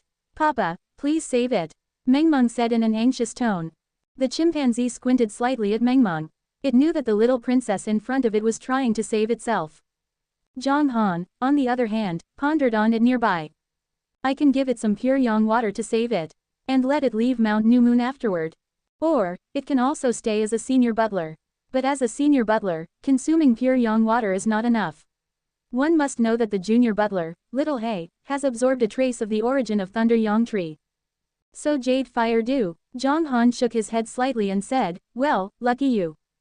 Zhang Han pressed his palm against the Thunder Yang Tree and first took out 3 liters of pure yang water. Gurgle. Zhang Han lifted up the bucket and poured the water into the chimpanzee's mouth. At first, it was a little weak, but after drinking less than half of it, it began to hold the bucket itself while drinking the water. After drinking 3 liters, its consciousness recovered a lot. It started to look at Zhang Han timidly, carefully placed the bucket at Zhang Han's feet, and looked at him pitifully. If it could speak, it would certainly say 2 words. Not enough. Zhang Han saw this and did not know whether to laugh or cry. Then, he had to hold a bucket again and filled it with 3 liters of water. Gurgle. It gulped down the water, and after a few mouthfuls, it drank up 3 liters of pure yang water again. Whoa, whoa, whoa. The chimpanzee once again placed the bucket at Zhang Han's feet, and it nuzzled and made several noises to Zhang Han. Even Mengmeng could understand its expectant eyes. Oh, how can you drink so much? Papa, look at it, it still wants more. Mengmeng's big shining eyes were full of questions. She couldn't understand how this chimpanzee could drink so much when it could barely reach her papa's stomach. And Zhang Han, after seeing the chimpanzee, his mouth twitched slightly. 10 liters of pure yang water left. It has already drunk 6 liters, yet it still wants more. What a big appetite. But Zhang Han knew that its body still had room for pure yang water, which left Zhang Han interested in it. It seemed that this chimpanzee's physique talent was quite good. When it absorbed jade fire dew, its strength would probably be far stronger. However, since Zhang Han had decided to take the chimpanzee as the chief steward of the territory, he was willing to pay his price. So Zhang Han gave it 2 more liters pure yang water. Whoa, whoa, whoa. The chimpanzee happily took the bucket and gulped it down again. This time, it did not ask for more after drinking up. Hiccup, it was already belching after drinking the pure yang water. Then, the chimpanzee seemed to squeeze his body with a lot of effort. Soon, several bullets fell from its injured skin, while those infected wounds were instantly healed. 8 liters of pure yang water made its body alive again. This is not enough. Zhang Han spread out his palm to it and said, "Give me your fingers." Oh, the chimpanzee was confused. Looking at Zhang Han, it was thinking. Finally, it obediently stuck out his big head and leaned it against Zhang Han's palm, rubbing it gently, like a baby nestling beside his parents. "Papa is mine. What are you doing? Get off him." Meng Meng was very alert and scolded it, her arms clutched onto Zhang Han's neck. She rested her head on Zhang Han's chest as if she was claiming her territory. Oh, whoa, whoa, whoa. The chimpanzee lifted its head and looked at Meng Meng.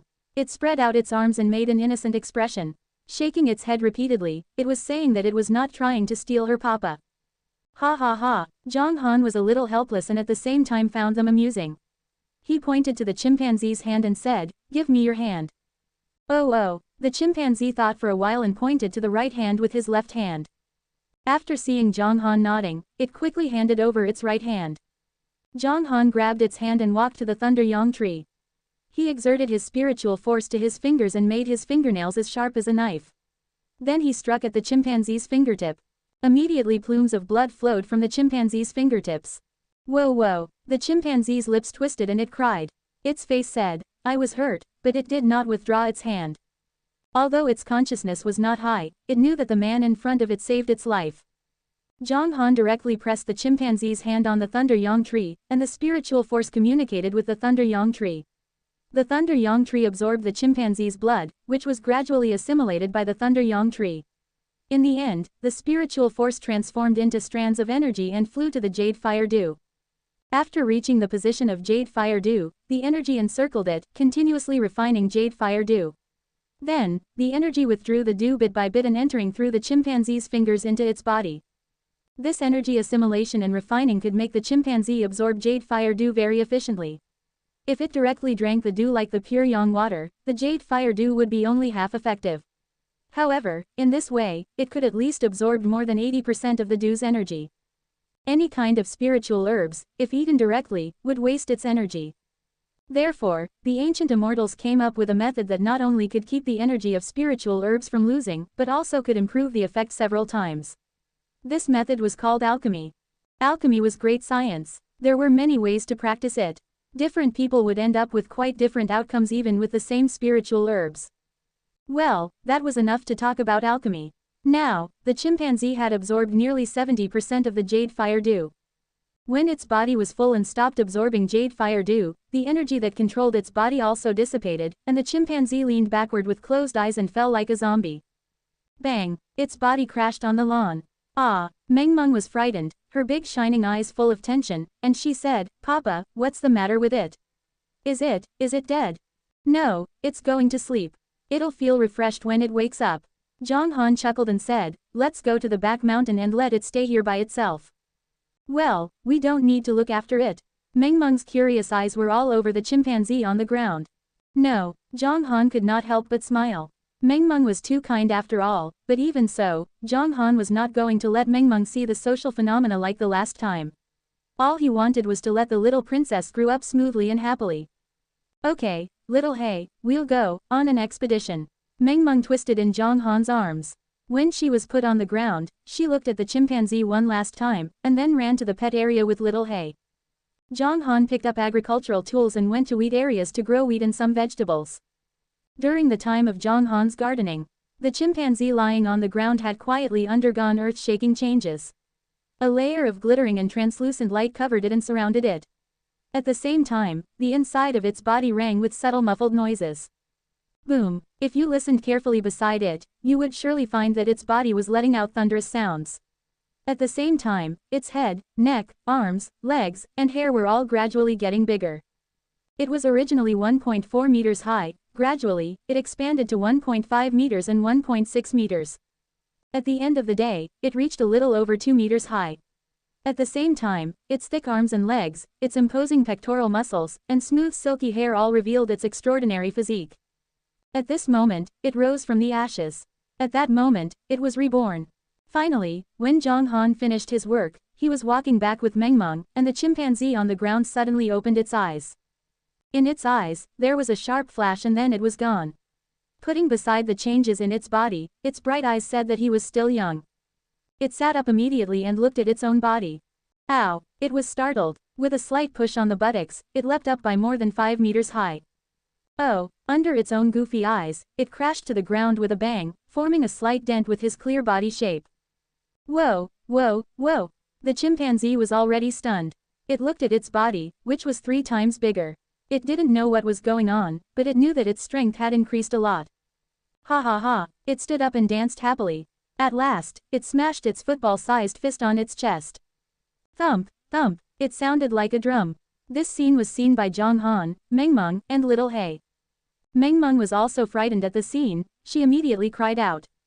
Ah, Papa, how did it become so big? Zhang Han hesitated and solemnly replied. After a sleep, it has grown so big. No, you fool me, Papa. Mengmeng snorted softly and said childishly, it can't grow up so fast after having a sleep. Since Mengmeng slept a lot but didn't grow so big. I'm still small. Mengmeng, while speaking, reached out her small palms to show her height. She was less than 1.2 meters tall.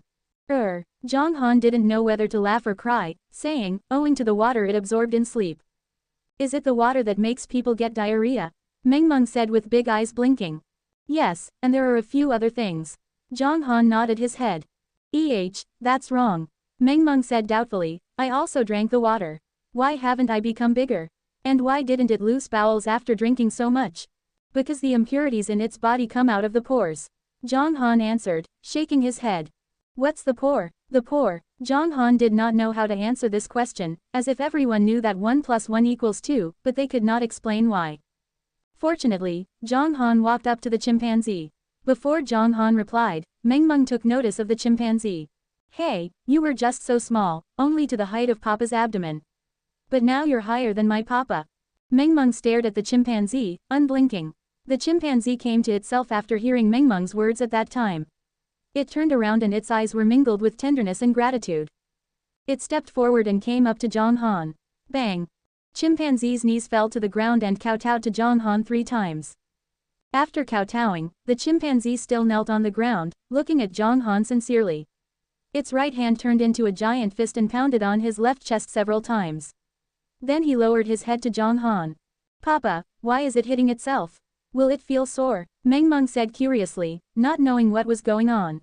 Zhang Han smiled and said lightly, it is making obeisance to me. It was typical that the strongest became the king in the animal world. Although the chimpanzee was not sure who was the stronger between Zhang Han and itself, it had nothing to repay his kindness of saving its life. Therefore, it was to submit to Zhang Han and gave priority to him at this point, which was like an oath that would never be broken with a lifetime of guardianship. In its waiting and expectation, Zhang Han put his hands out and touched its big head. Whoa, whoa, whoa. The chimpanzee finally raised its head with rejoicing in its eyes, screwed up its lips and cried out. It laughed as cried, ha ha ha. It lay on the ground dancing like a happy child. The reason why it felt very glad was that it had a home in Mount New Moon after sufferings. Oh, it is good at rolling. Mengmeng looked a little adorable when she saw the chimpanzee rolling on the ground. She did not know why it was so happy. However, Mengmeng was also influenced by its happiness and cheered up, waving her small arms in Zhang Han's arms. Papa, what's its name?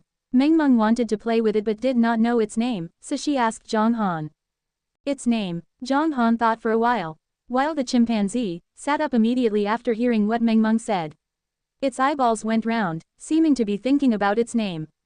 Well, its hair is black and Little He's is also black. They are both black, so let's call it Little He. No, it's Little He's name. Then what is it called? Da He. Meng Meng muttered while thinking and called it Dahe eventually. Okay, its name is Dahe then. Zhang Han said, smiling. This triggered a silvery laugh of Meng Meng. She thought she was great to call it Dahe. While Zhang Han's face was illumined with an expression of satisfaction when he saw Meng Meng's smile. Regardless of its name was Dahe or Old Hay, it was enough to make Meng Meng smile. While the chimpanzee soon accepted its name. It puckered its lips, pointed to Little Hay and itself with his palms. Then it clenched its fists and hit each other several times. Whoa, whoa, whoa. Its expression and manner seemed to say to Little Hay, we are brothers. It clearly remembered that when it was dying, Little Hay gave it 2 chickens. Little help brought much return, which embodied the very spirit in the animal world. Ow! Little Hay also pouted and shouted at the chimpanzee. Little Hay welcomed the brother coming into the territory. He was bored to take those 30 puppies to play all day. Great. Under the leadership of the host, there came another friend with a high IQ. Whoa, whoa, whoa. Dahe's eyes fixed on the little princess. It was clear that getting this was all because of this kind little princess. Dahe, therefore, half knelt on the ground and stretched its arms to Meng Meng. Haha, here I come. Meng Meng wriggled in Zhang Han's arms and wanted to play on Dahe's hand. Dahe had a height of 2 meters, whose arms and palms were much larger than those of the ordinary people. Dahe held Meng Meng carefully after she was sent onto its palm by Zhang Han. Meng Meng slowly shook a few times in its palm, like playing on a swing. Then, Dahe tossed Meng Meng up gently. Ah! Meng Meng let out a cry and was caught by Dahe when she fell down. It then repeatedly tossed up and caught her. Meng Meng's fear at the beginning gradually turned into laughter. She had a great time. Meng Meng played for half an hour, while Zhang Han took advantage of this period of time to catch 4 chickens and took some ingredients. Then he stopped Meng Meng and went downhill with her. On the other side, after Zhao Feng left Mount New Moon, he hurried back New Moon Bay, parked his car in the corporation's branch and went upstairs. His temporary residence was on the 17th floor of the hotel belonging to his company, which was a luxury suite. A circular hall was in sight when he came to the 17th floor. There were 4 luxury suites as well as a corridor on the opposite side. At the end of the corridor on the left, there stood about 30 people. From afar, he saw some of them were beaten on both sides of the corridor. Zhao Feng's face fell and walked over to them.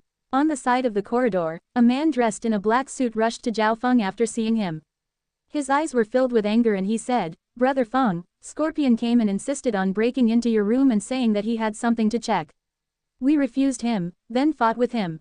As a result, our brothers suffered losses. Zhao Feng nodded solemnly. Scorpion was a capable assistant of Tang Zan and had been following Tang Zan for 5 or 6 years and was fast in his movements.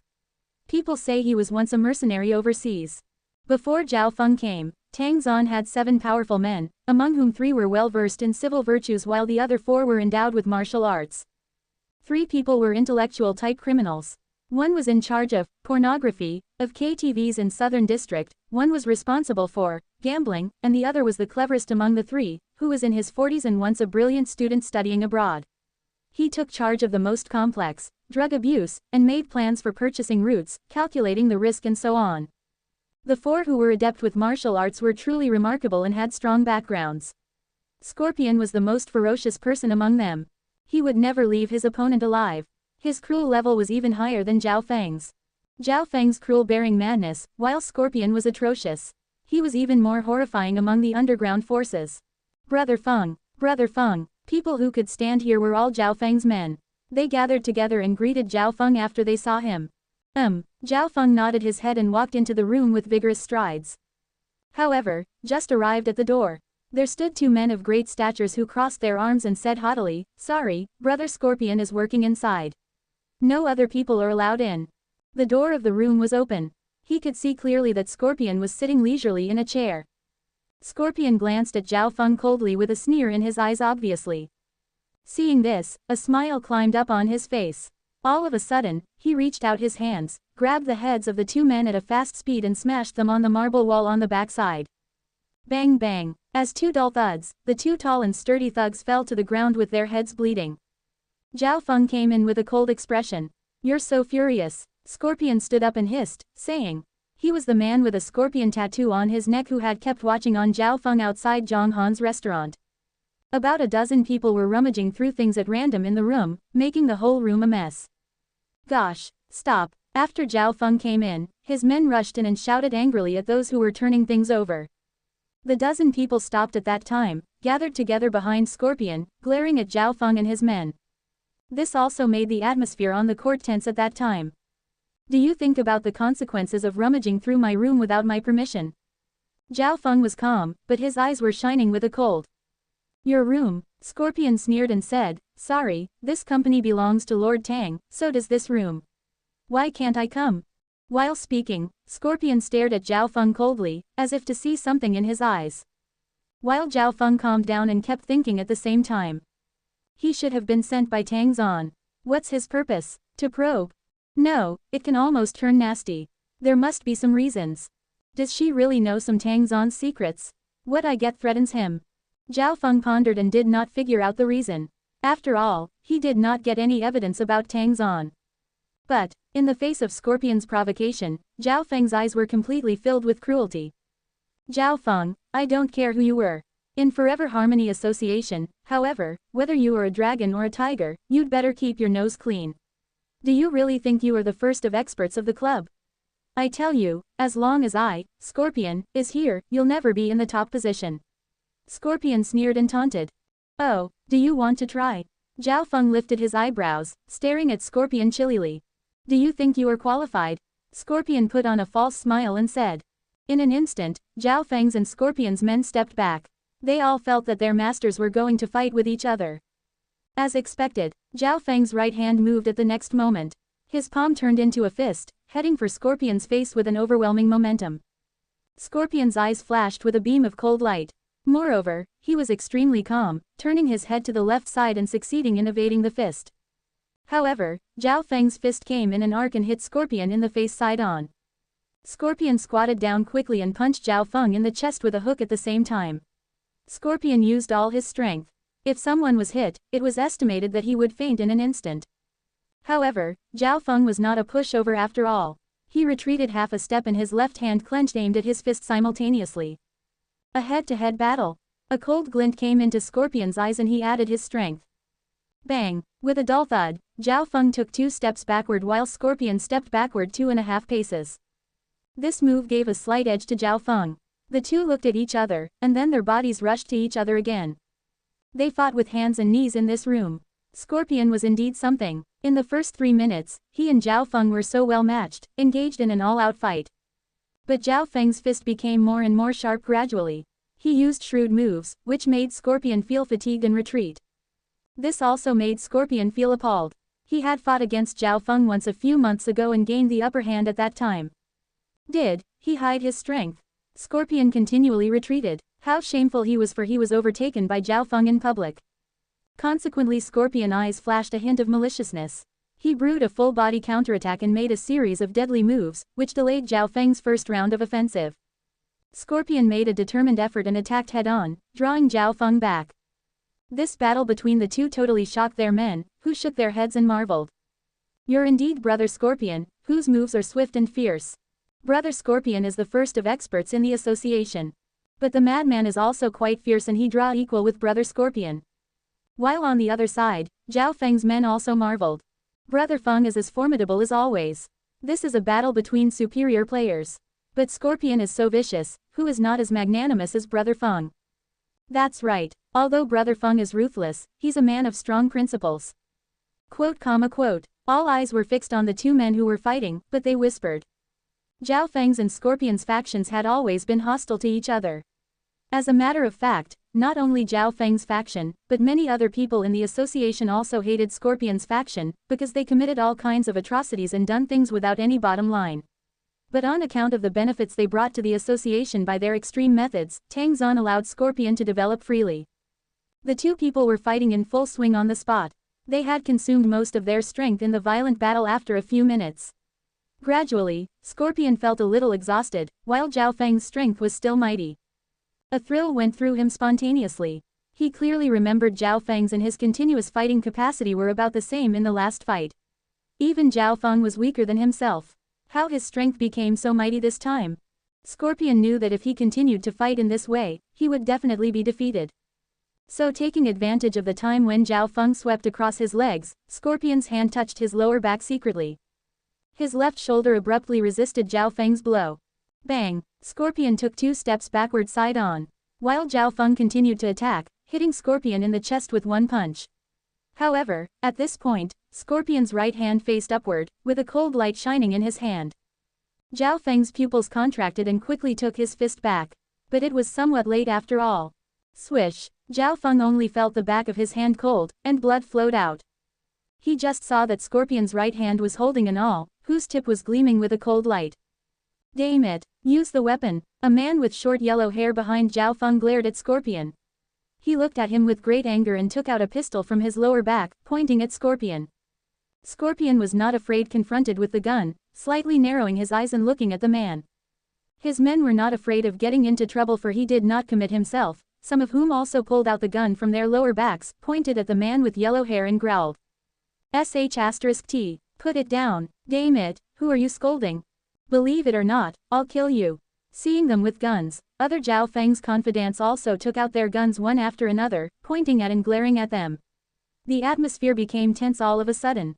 If anyone who dared to shoot at first, then there would be a slaughter. Madman, why aren't in charge of your dogs? Scorpion sneered and said. Today, Zhao Feng casually took the bandage handed over by his staff, bandaged his palm simply and said faintly, if you don't give me an explanation, then stay. His insipid words made people feel cold. No one doubted that if Scorpion did not explain, a battle would indeed be started.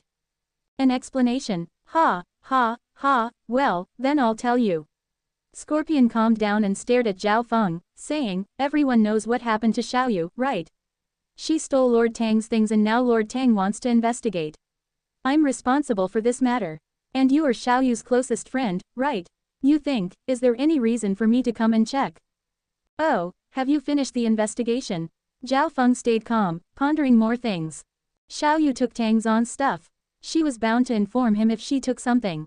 But she did not. Was it because she did not have a chance, or did she not take them at all? Did Tang Zan discover something, and what did he want to probe since he specially sent Scorpion to check? Or he just did it for others to see? Zhao Feng had a headache thinking about it. Tang Zan not only had 3 strategists, but he was also a man with high intelligence quotient. Zhao Feng, therefore, truly felt that he had a long way to go before he could beat him, and he also did not know if he could finish the task alone. Scorpion sneered hearing what he said. He took 2 steps forward, patted Zhao Feng on the shoulder and whispered in his ear. Zhao Feng, Lord Tang knows very well the relationship between you and Xiaoyu. The reason why he haven't taken action is just because you are more valuable than Xiaoyu.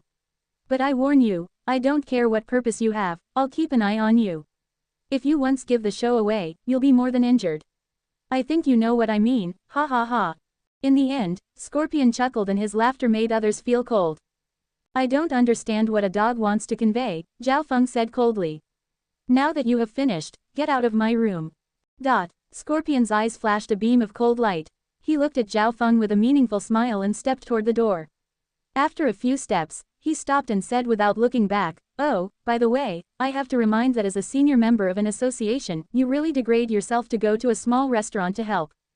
Having finished speaking, Scorpion walked out of the door without looking back. His men glared at Zhao Feng's men and hurried away. Brother Feng, that's going too far. The man with short yellow hair came forward and said angrily, it's obvious that Lord Tang dislikes you, Brother Feng. That's right, does Tang Zan suppress Brother Feng for he emerged too quickly? Well, Scorpion followed Tang Zan at the beginning, while we came halfway.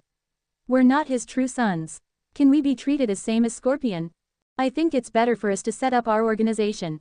It's so humbling to follow them, Brother Feng, or else, one of the curly-haired men said sincerely. He deemed he was only Brother Feng's man. It was better to set up a new organization than to be bullied in this association. His words motivated others. Brother Feng was more loyal and reasonable and was good to his men, but Tang Zan was not. He was a thorough, fierce and powerful person, making them feel really scrupulous. Zhao Feng raised his eyebrows and said, don't shoot off your mouth and don't think too much. All right, just go out. After saying this, he silently walked into the study, stood by the window and looked at the scenery of New Moon Bay, but he was thinking about one thing. He had not expected the restaurant was involved in this matter.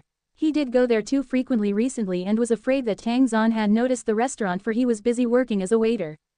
He was afraid he could not go there frequently in the future. Although the boss was formidable, he could not get the boss into trouble. Zhao Feng sighed deeply, back to Mount New Moon. After Zhang Han left with Meng Meng in his arms, Dahe and Little He started to fight. Dahe had great power, but it only used 10%. While Little He's teeth were extremely sharp, but it would not really bite down. This kind of fighting was equivalent to playing games, which scared and stunned more than 30 dogs nearby. He was their eldest brother. After all, they were of the same kind. However, their eldest brother was slapped easily by the giant chimpanzee. Then it got up, rushed up at a great speed and was slapped again and again. While Dahe found it interesting, grinning widely. Gradually, Little He became wiser. It ran around Dahe at a high speed. Although Dahe had great strength, it was clumsy in Little He's view. Dahe fought for a while but could not touch Little He's ass, so he sat down on the ground. Whoa, whoa, whoa, Dahe crooned, waving its arms, as if to say, it's boring, I don't want to keep fighting. While Little He stopped and sat in front of Dahe, swinging its big tongue.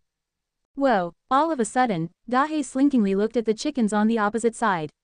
Its mouth opened up gradually and it was ready to pounce on them. When Little He saw its saliva was to flow out, it barked warily. Ow woo, whoa, whoa, whoa, Dahe made a wry mouth, giving a sign to Little He that it was desired to eat chicken.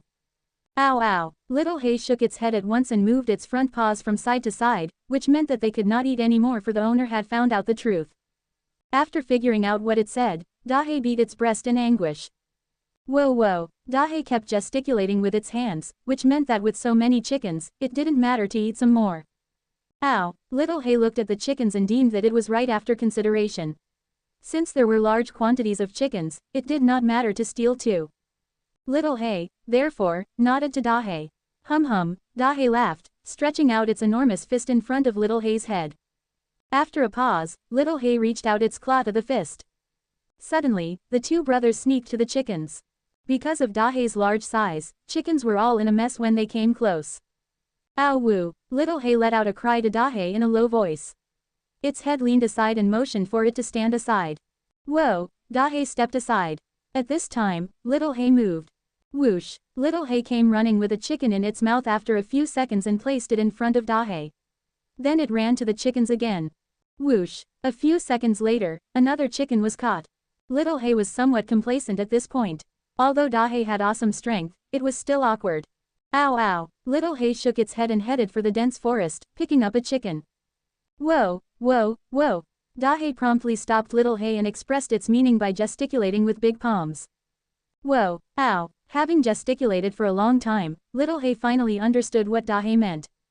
It was seeking for a lighter to roast chickens. After pondering for a moment, Little He barked to Dahe and gave it an expression of, waiting, turning to run. Where was it going? To find a way to get a lighter outside. Little He quickly ran out of Mount New Moon and towards New Moon Bay. A few minutes later, it saw a group of people who were having a picnic on a lush grass at the foot of the adjacent low mountain.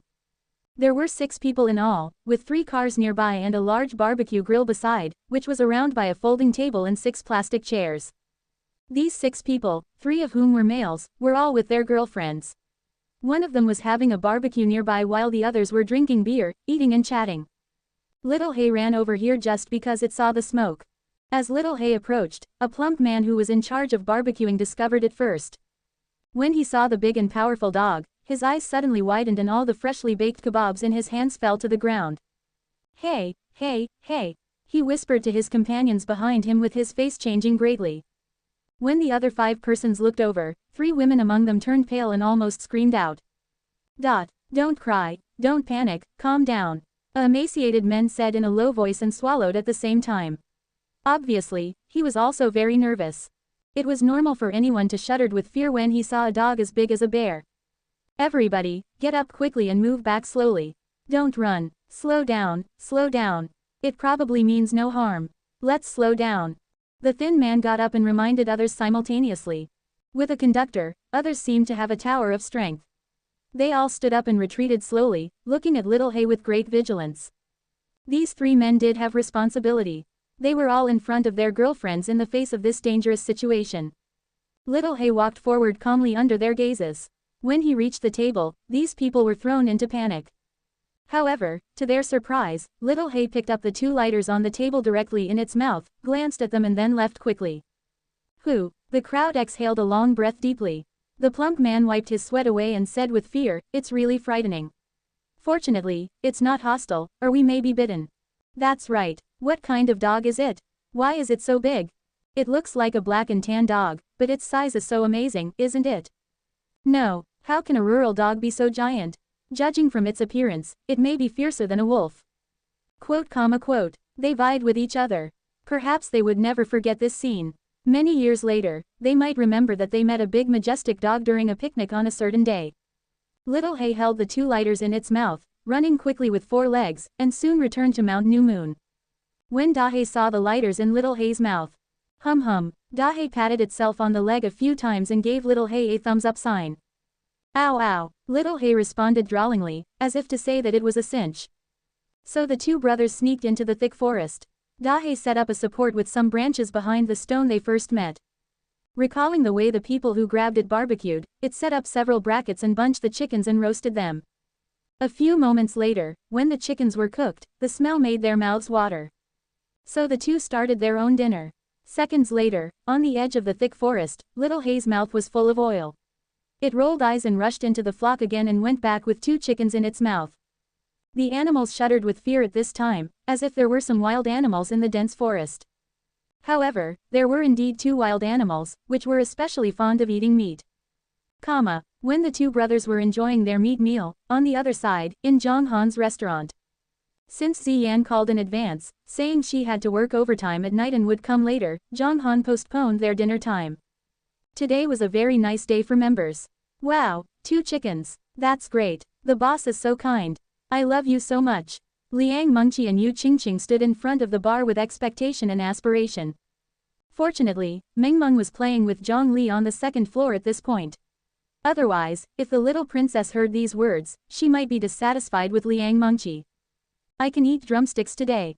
How happy I am." After Zhang Han chopped the 2 chickens into pieces, Yu Qingqing stared at a big drumstick with her eyes twinkling and said. However, as soon as she stopped speaking, Zhang Han lightly placed the drumsticks in a small basin on the back. "No, leave me one." After seeing Zhang Han take another drumstick, Yu Qingqing said sadly. Zhang Han, however, just ignored her and put out his hand to the 2 wings and chops. "Boss, brother, I want to eat chicken wings." Liang Mengqi was startled and said quickly, "Leave me one, please." At last, a few seconds later, the 2 ladies looked at Zhang Han with hidden bitterness in their eyes. Their expressions were so intoxicating that others' hearts would be definitely softened if they saw them. But Zhang Han turned a blind eye and was busy doing his own things. "Papa, why don't you come up to play with Mengmeng?" Mengmeng's small body appeared in the corner of the stairs at this time. She blinked her big limpid eyes and said to Zhang Han in a disgruntled tone. "I'll come in a few minutes." Zhang Han responded, then set up a frying pan, put oil, poured the chops into it and began to stir-fry. When caught sight of Mengmeng, Liang Mengqi's eyes brightened. She said kindly, "Extremely beautiful little Princess Mengmeng, can I ask you a favor?" "Well, what is it?" Mengmeng asked curiously. Liang Mengqi was a little coy and embarrassed, but for the sake of the chicken wings she had been dying for a long time, she signed herself over. She whispered, "I want to eat a chicken wing but your papa refused to give me and said it was left to you, so." "What, so can you give me a chicken wing?" "Just one." Liang Mengqi's face became slight red. It was common that children asked adults for gifts. Why the phenomenon became converse in this restaurant? However, she was cornered. Cola chicken wings was one of her favorite dishes. She liked chicken wings very much. Especially after eating chicken made by Zhang Han, she could not bear the temptation of delicious chicken wings. Mengmeng, after hearing what she said, thought for a while and said to Zhang Han in a childish tone, "Well, Papa, then, give the little sister a small piece." "Okay." Zhang Han looked at Liang Mengqi with a smile and shook his head, taking a chicken wing and throwing it into the pot. For Liang Mengqi, Mengmeng was like an angel at this point. "Thank you, Mengmeng, it's very kind of you, I love you so much." Liang Mengqi said, smiling. "Ahem, Mengmeng, I want to eat a drumstick," Yu Qingqing whispered. Papa." Mengmeng waved her small hand casually like Zhang Han, saying, "Then also give a drumstick to this sister." Zhang Han took a drumstick once again and threw it into the pan. With Yu Qingqing's appreciation, Mengmeng walked back to the 2nd floor step by step. At this time, every member present showed a greedy face like a hungry wolf. Although they also wanted to eat those delicious parts, they were too proud to ask Mengmeng. Besides, they were very surprised to get access to chicken. Since Zhao Feng, Wang Chang and his wife did not come for dinner, the rest of the people were able to enjoy themselves and everyone was given a lot of chicken. Egg fried rice and noodle soup were still sold fast. After the new noodle soup blockbuster, the number of members in this restaurant had also increased steadily. These days, the drawer of the computer counter had been filled with money. So Zhang Han gave most of it to Zhang Li as pocket money at will. At around 8 o'clock in the evening, Ziyan and Zhou Fei arrived when Zhang Han had already prepared the food. Wow, it smells good. That's great. Brother-in-law, do you know elder sister Yan and I didn't eat at noon. Now we're so hungry. Zhou Fei deftly picked up a piece of chicken and chewed it. Why didn't you eat? Zhang Han glanced at Ziyan, asking casually. It's all your fault. Ziyan snorted, giving him an angry stare, and said, the dishes you cooked were so delicious that made me become fastidious. It's all your fault. The food in the company was too hard to swallow. As a result, I ate nothing and was hungry till now. While speaking, Ziyan's tone inevitably contained some grievances. Others' boyfriends, seeing their girlfriends toil, would deliver meals or pick them for dinner in person. But this guy never paid attention to this respect. Even if he was Mengmeng's father, he did not know how to take care of others at all. Then you can come back for lunch afterwards. Zhang Han shook his head slightly and said. I've been very busy recently. It takes 2 hours back and forth, so I don't have time to go back. Ziyan finished eating a piece of chicken, pouted and glanced at Zhang Han with beautiful eyes secretly. So, Zhang Han drew out the first word as if he was pondering how to say it. Ziyan's big eyes brightened at this point, filled with expectations. It was happy to imagine. So stop messing about, Zhang Han said coldly and then had dinner quietly. Ziyan froze up, looking at Zhang Han with her eyes unblinking. She had never expected what he said, so she snorted angrily, casting a stern glance at Zhang Han, only ate out of spite. Zhang Li, who had been observing secretly, gave a meaningful smile while enjoying the delicious food. A woman knew a lot about women. She understood that they would become a family soon for Ziyan wore such look, which augured well. But, why did brother become as dumb as a post? He should have said he would send Ziyan a packed lunch every day at the moment. How foolish of he. In that case, Ziyan would be with him sooner or later. Where to find such a good sister-in-law? What a fool. After several meetings, Zhang Li did think highly of Ziyan.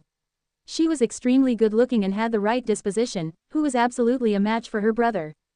It was the taste of life. Zhang Han was not anxious while Zhang Li was worried. The dinner ended in a happy atmosphere.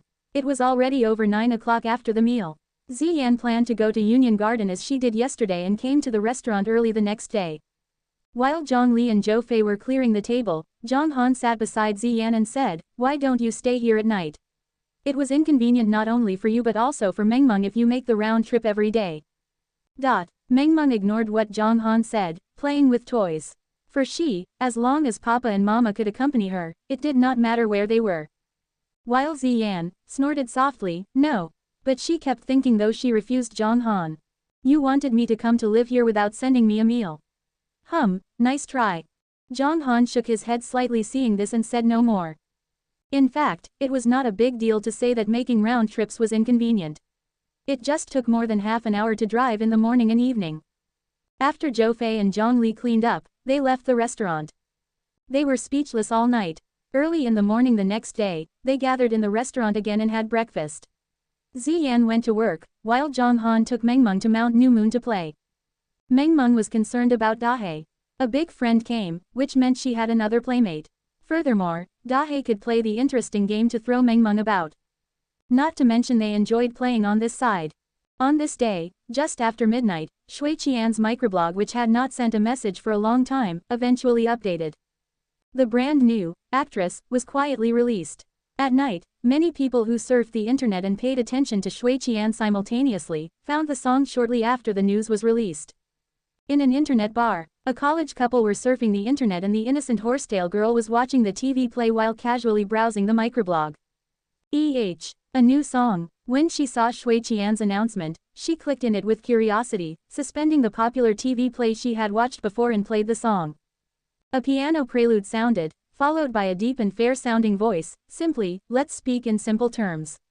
Please ignore the temperamental state of mind. You aren't an actress. Don't make up any of those plots. The girl's eyes were imbued with from curiosity to surprise and finally to intoxication. Hey, listen to this song. The girl could not help sharing the song with her boyfriend after listening to it. I'm still playing games. Just listen to it by yourself. Listen to this song, please. It's really melodious. On the girl's insistence, her boyfriend said helplessly, okay. Put on the headset for me. Hence the girl put the headset on her boyfriend and played the song. Her boyfriend listened to the song with rejection at the beginning, but when he heard the prelude, the first verse and the compact part, he gradually lost his mind, even his hands left the keyboard, and he gave up his computer game.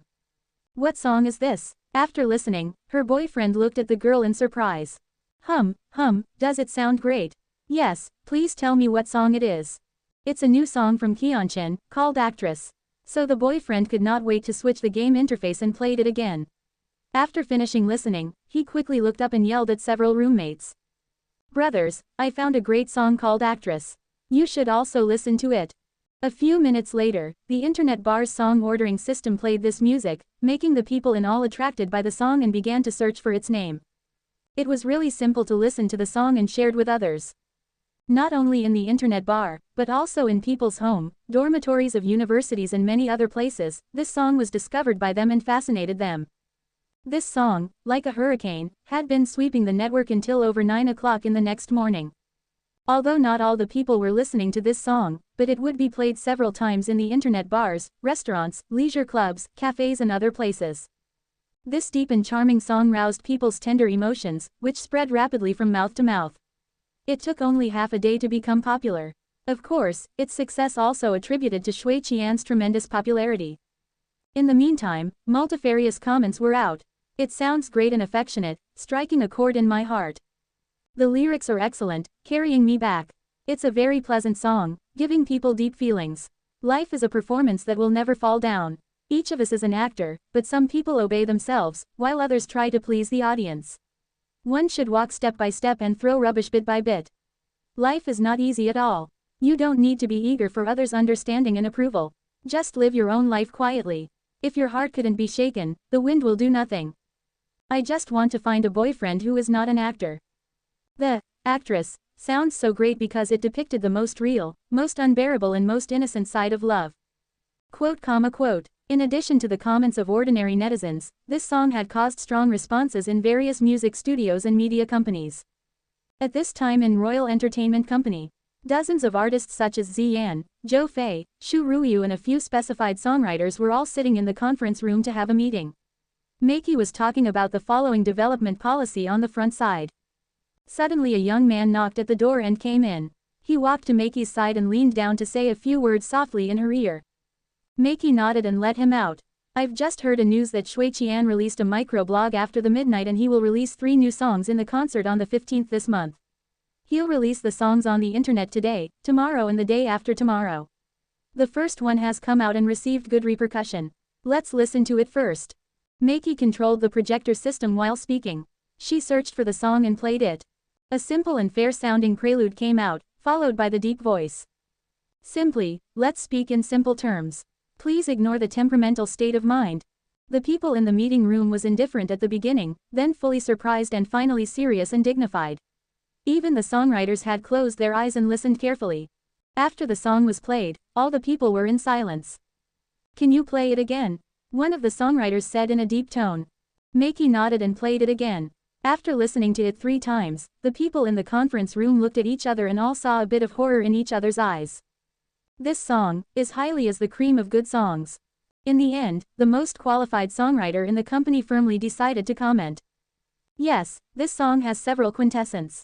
Another songwriter shook his head repeatedly and sighed. The first is the promotion of emotions, the second is the control of the timbre connection between the main song and the chorus, the third is the change of treble, bass and semi-falsetto, and the fourth is that the lyrics are very artistic. In general, it's a fine product. Oh, it's really a good song. Meiki's countenance suddenly fell and she said, have you noticed the songwriter of this song? Hanyang. Meiki's tone became somewhat sharp. She scanned the whole room and said, an unknown junior can write such a quintessential song. What about you? How many fine works have been written by you this year? Last year you wrote 20 excellent songs, but this year, you just wrote less than 10 songs in the major part of this year. Is this because you slack off in work or because your inspiration has dried up? Maki's words made all the songwriters present drop their heads helplessly. Some of senior songwriters retorted angrily. You're wrong. If high-quality songs can be produced on a large scale, why do you still need us? That's right, we have never been idle in the company. Director May, you know the difficulty of making fine songs. We really tried our best, but this kind of songs is still uncommon. The instant they spoke, Maki softened her position slightly. She could not do anything with them on account of their backgrounds. Those words only warned others. So Maki sighed softly and said, I know. I'm just a little anxious to see that a person can write such a good song. This remark made other songwriters active. Elder sister May, Hanyang is just like winning the lottery. It's reasonable for him to write a good song occasionally. That's right, every songwriter present has more than 3 masterpieces. Furthermore, no one has heard of Hanyang before and nobody knows where he comes from. Ho ho, I've seen so many songwriters like him. Each of them wrote a relatively great song by accident, gaining popularity. The next song, however, will expose their weaknesses. We all concentrate on qualification. A songwriter without 3 high-quality songs isn't a true songwriter and one can't be called senior songwriter without 10 masterpieces. Director May, it's just a song written by a nobody, you'd better not take it for granted. The crowd chatted for a while. What they said did reveal their bitterness and showed their seniority, inevitably mixed with some sarcastic remarks about Hanyang in the meantime. All right, let's stop this topic. Since everyone is so confident, I am waiting for your excellent songs. Maki clapped her hands and smiled, saying, let's talk about a few recent events. First, Shu Ruoyu's album is ready. She'll participate in a commercial performance in the harbor city in Eastern tomorrow and launch a press conference the day after tomorrow. This album will be on sale on the 15th. I wish Ruoyu a success. While speaking, Maki smiled. She took the lead and clapped her hands, making the people burst into thunderous applause. Maki scanned the whole room, and suddenly she saw Ziyan, who was indifferent, and Zhou Fei, who was seemingly defiant. Deep in her eyes flashed a sneer and she said, oh, by the way, it seems that Ziyan's album is almost ready as well. There will be a commercial performance in Victoria Harbor tomorrow and a press conference the day after tomorrow. Her album will be on sale on the 15th. I also hope that Ziyan's album can sell well. Maki also take the lead to clap after finishing speaking. But this time she clapped slowly and did not seem to mind. Moreover, the applause was nearly halved, which was thin to the point of non-existence. Shu Ruoyu leaked a mocking smile seeing this. It seemed that people in the company were all perceptive. They knew Shu Ruoyu, was the one that the company intended to make great efforts to cultivate. While Ziyan, ho ho. She sneered inwardly, staring straight at Ziyan with provocation. Ziyan ignored, but Zhou Fei was going to explode soon. Especially when she heard others' whispers, like, a washed-up star, and, aren't these two comparable with each other? Shu Ruoyu must win. A series of comments made Zhou Fei's face sink down. Seeing Zhou Fei's expression, Maki smiled faintly and clapped her hands. All right, today's meeting is over. Let's go to work. After the meeting, people left in succession. In front of the conference room. Ziyan, you're really courageous. Shu Ruoyu gave out a false smile and said, don't you get yourself into trouble that you release your album on the same day as me. Trouble. Ziyan's expression was glacial as always. She cast her eyes on Shu Ruoyu and replied coldly, I don't think so. Having finished her words, Ziyan took the lead to her office. Zhou Fei mercilessly glared at Shu Ruoyu, saying dismissively, don't you know how you get the resources? Even left no chance for Shu Ruoyu and other people to refute, she strode out directly. You. Shu Ruoyu choked with anger. Although people almost knew that she was Li Cheng's toy, no one would taunt her face to face. After all, hidden rules were everywhere and people were used to them. It was her manager who laughed scornfully and shouted, I indeed don't know where you get the confidence as a washed-up star. After hearing what she said, Ziyan, not far ahead, froze with anger in her eyes. But she didn't say anything at last but left coldly. The pressure of work and those sarcastic words exhausted Ziyan both physically and mentally. She was desired to have a rest, leaving the life of intrigue. However, she could not. The obsession in her heart kept her going. Even when returning to the restaurant for dinner at night, Ziyan smiled less than usual. The album was about to be released. In these days, Ziyan seemed to be under more and more pressure. At 9 o'clock in the next morning, still in the conference room of Royal Entertainment Company. There were more people at the conference room than yesterday. Just like yesterday, they were sitting in chairs quietly listening to a song. Now our relationship is ambiguous anyway, so you don't have to feel embarrassed to find a match. People who have paid line up to discuss on experience. After the song was played several times, Maki turned off the music. It's another masterpiece. This song called Ambiguity was still written by the person named Hanyang. How do you feel after listening? Maki said slowly. Why it's the pick of songs again. A senior songwriter said doubtfully, did he wrote this before? I think so. It seems that the person is somewhat talented for he produced 2 masterpieces. The 2 masterpieces, however, don't mean anything. Maybe he wrote hundreds of songs and picked out 2 of them. I think so. However, on the 3rd day, namely on the 14th, at 9 o'clock in the morning, there were more people in the conference room, including all the songwriters in the company. Like the waves crashed into the hills. How long can you hold on? He may only praise you and then return. How long can the delicate and charming flowers last before you come? Was broken by the poet and sad to change the song.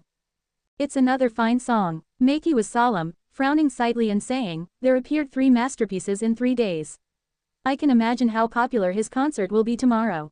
In the meantime, Shu Ruoyu's song will be released. As a song of the same period, being defeated by others also shows the company has no strength. Do you understand? What can we do? We're also very desperate. Exactly. Hanyang must be another name of a famous songwriter. Otherwise, how could it be possible for him to produce 3 songs of such high quality? Yes, all of the masterpieces were created with painstaking effort. These 3 songs have definitely been polished for a long time. Quote. Enough. Maki thumped on the table, frowned and said, I give you another month. If you can't create songs of the same grade, you know what the consequence is. Moreover, Maki scanned the songwriters present and said slowly, I've already communicated with top executives about this matter. They only said that our company doesn't feed idle persons. I think you understand what it means. Today's meeting is over. Many songwriters went out, sighing. It was acknowledged that it was difficult to produce fine songs. A good song not only depended on its quality, but also was related to market's direction and fortune. Who could create songs of the same grade as those 3 songs within a month? The meetings in these 3 days let all the people in the company talk about this matter. Have you heard the 3 really nice songs sung by Kyeonchin? I've heard them many times, which let me cycle them. Cool. Do you know since these 3 songs were all written by a person named Hanyang, elder sister Maki held 3 meetings in 3 consecutive days. She was angry and upbraided the company's songwriters. Not only the ordinary employees of the company talked about it, but other singers were affected by it. In Ziyan's office, elder sister Yan, I find those 3 songs, views and comments has surpassed many previous popular songs. As a song of the same period, I think we'll be greatly affected. Zhou Fei said with a sigh. Nothing can match. Ziyan nodded with deep agreement. The level of the songs even convinced Ziyan. However, Shu Ruoyu is more affected. The company gives her so many resources but nobody expected that a talented songwriter appeared. The effect of her songs will be much less under the comparison, so we have an opportunity to surpass her. Zhou Fei thought for a while with a flash of excitement on her face. Ziyan gently nodded. She had 2 goals of this album. One was let her former fans see the news that Ziyan returned, the other was to defeat Shu Ruoyu, whose mocking was vivid in her mind. Well, I don't know who's Hanyang. He's really talented. Zhou Fei shook her head, glanced at the clock and said, Elder Sister Yan, we have to prepare for the press conference. Okay. Ziyan nodded and walked out of the office with Zhou Fei. On the other side, Zhang Han and Meng were watching cartoons on the first floor of the restaurant, which gave the place a wonderfully homely character. But at this time, 2 special guests were about to come to the restaurant. Lord Tang, here we are. Scorpion drove in front of the restaurant and said coldly. Well, let's go and have a look. Tang Zan said with a smile. Scorpion hurried out of the car after hearing this, quickly came to the back door and opened the door for Tang Zan. After Tang Zan got off the car, 4 men in black suits walked down from 2 Bentleys respectively, one in front and another in the back. They were solemn and of proportional builds. However, their skills were extremely strong. It could be said that every one of them was only a little weaker than a master like Scorpion or Zhao Feng. More importantly, these people were a team. They were the special guards of Tang Zan. Not their skills but their wonderful marksmanship was the most redoubtable. Tang Zan peered at the facade of the restaurant after getting off, smiled with narrowed eyes and said. Zhao Feng has good taste after all. The facade of the restaurant looks great. In terms of appearance only, Since Tang Zan was courteous and accessible, always being willing to smile, no one would recognize him as the magnate of Southern District Underground Force. His appearance was relatively in line with a word. Those bald men liked cursing and smoking who striped to the waist with tattoos and ear holes, wore gold chains and held a small bag were all superficial persons. The real boss in society who was gentle and behaved acceptably, wearing a suit with a tie or a clean Chinese-style suit, holding a string of Buddha beads, usually smelling fragrance and tasting the tea, saying aphorisms seriously, acting as a successful man. Tang Zan was this kind of people. At this time he took the lead into the restaurant with a smile. Whether Tang Zan or Scorpion, did not even look at the sign beside the door. In the Southern District, besides the official departments, there was no place that scared him yet. He could also be described in 3 words, local emperor. The decoration does show ingenuity. Entering the restaurant, Tang Zan looked around. After repressing a sigh of admiration, he stepped towards the sofa and stopped a few meters away. He smiled and said to Zhang Han. "Excuse me, are you the boss here?" "Yep." Zhang Han cast a mild look at the 2 persons and nodded slightly.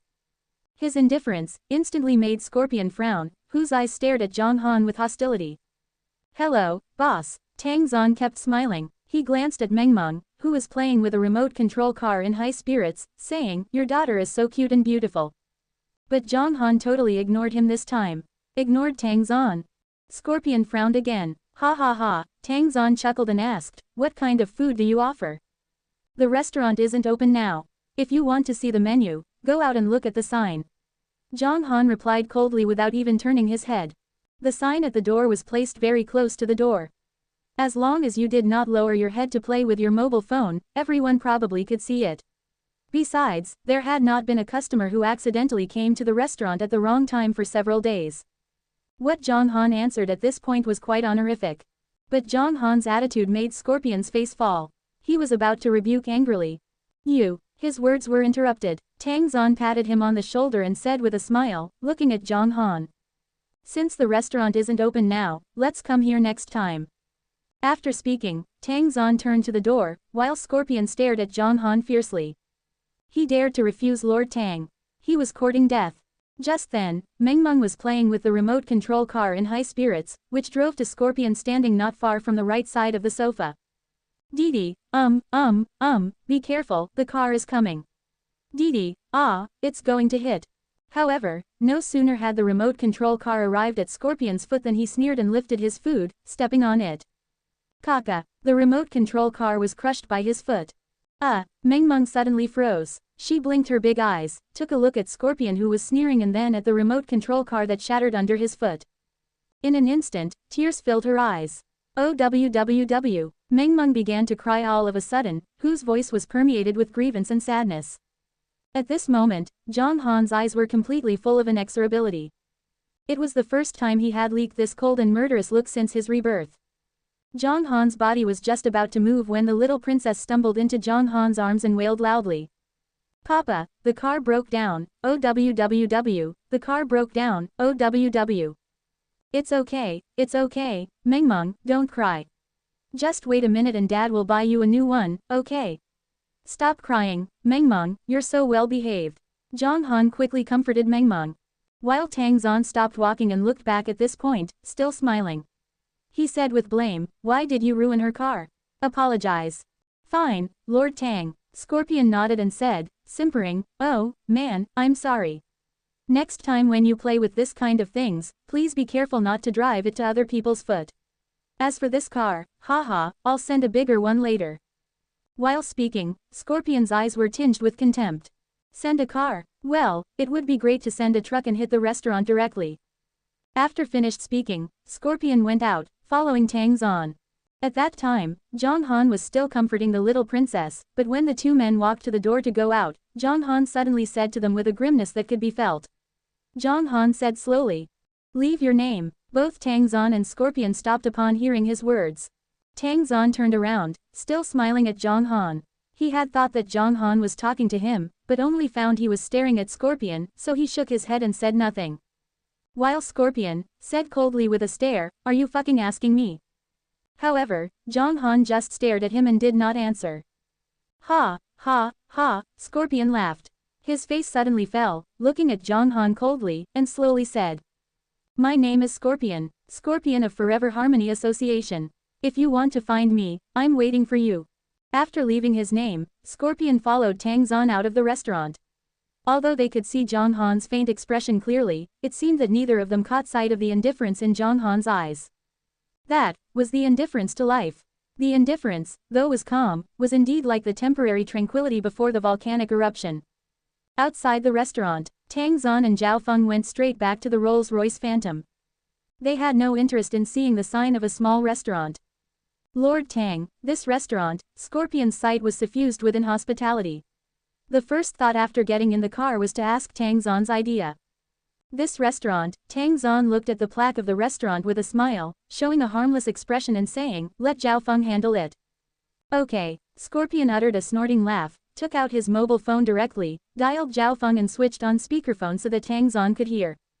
Hello, Zhao Feng's deep voice was heard from the phone. Madman, how's your hand?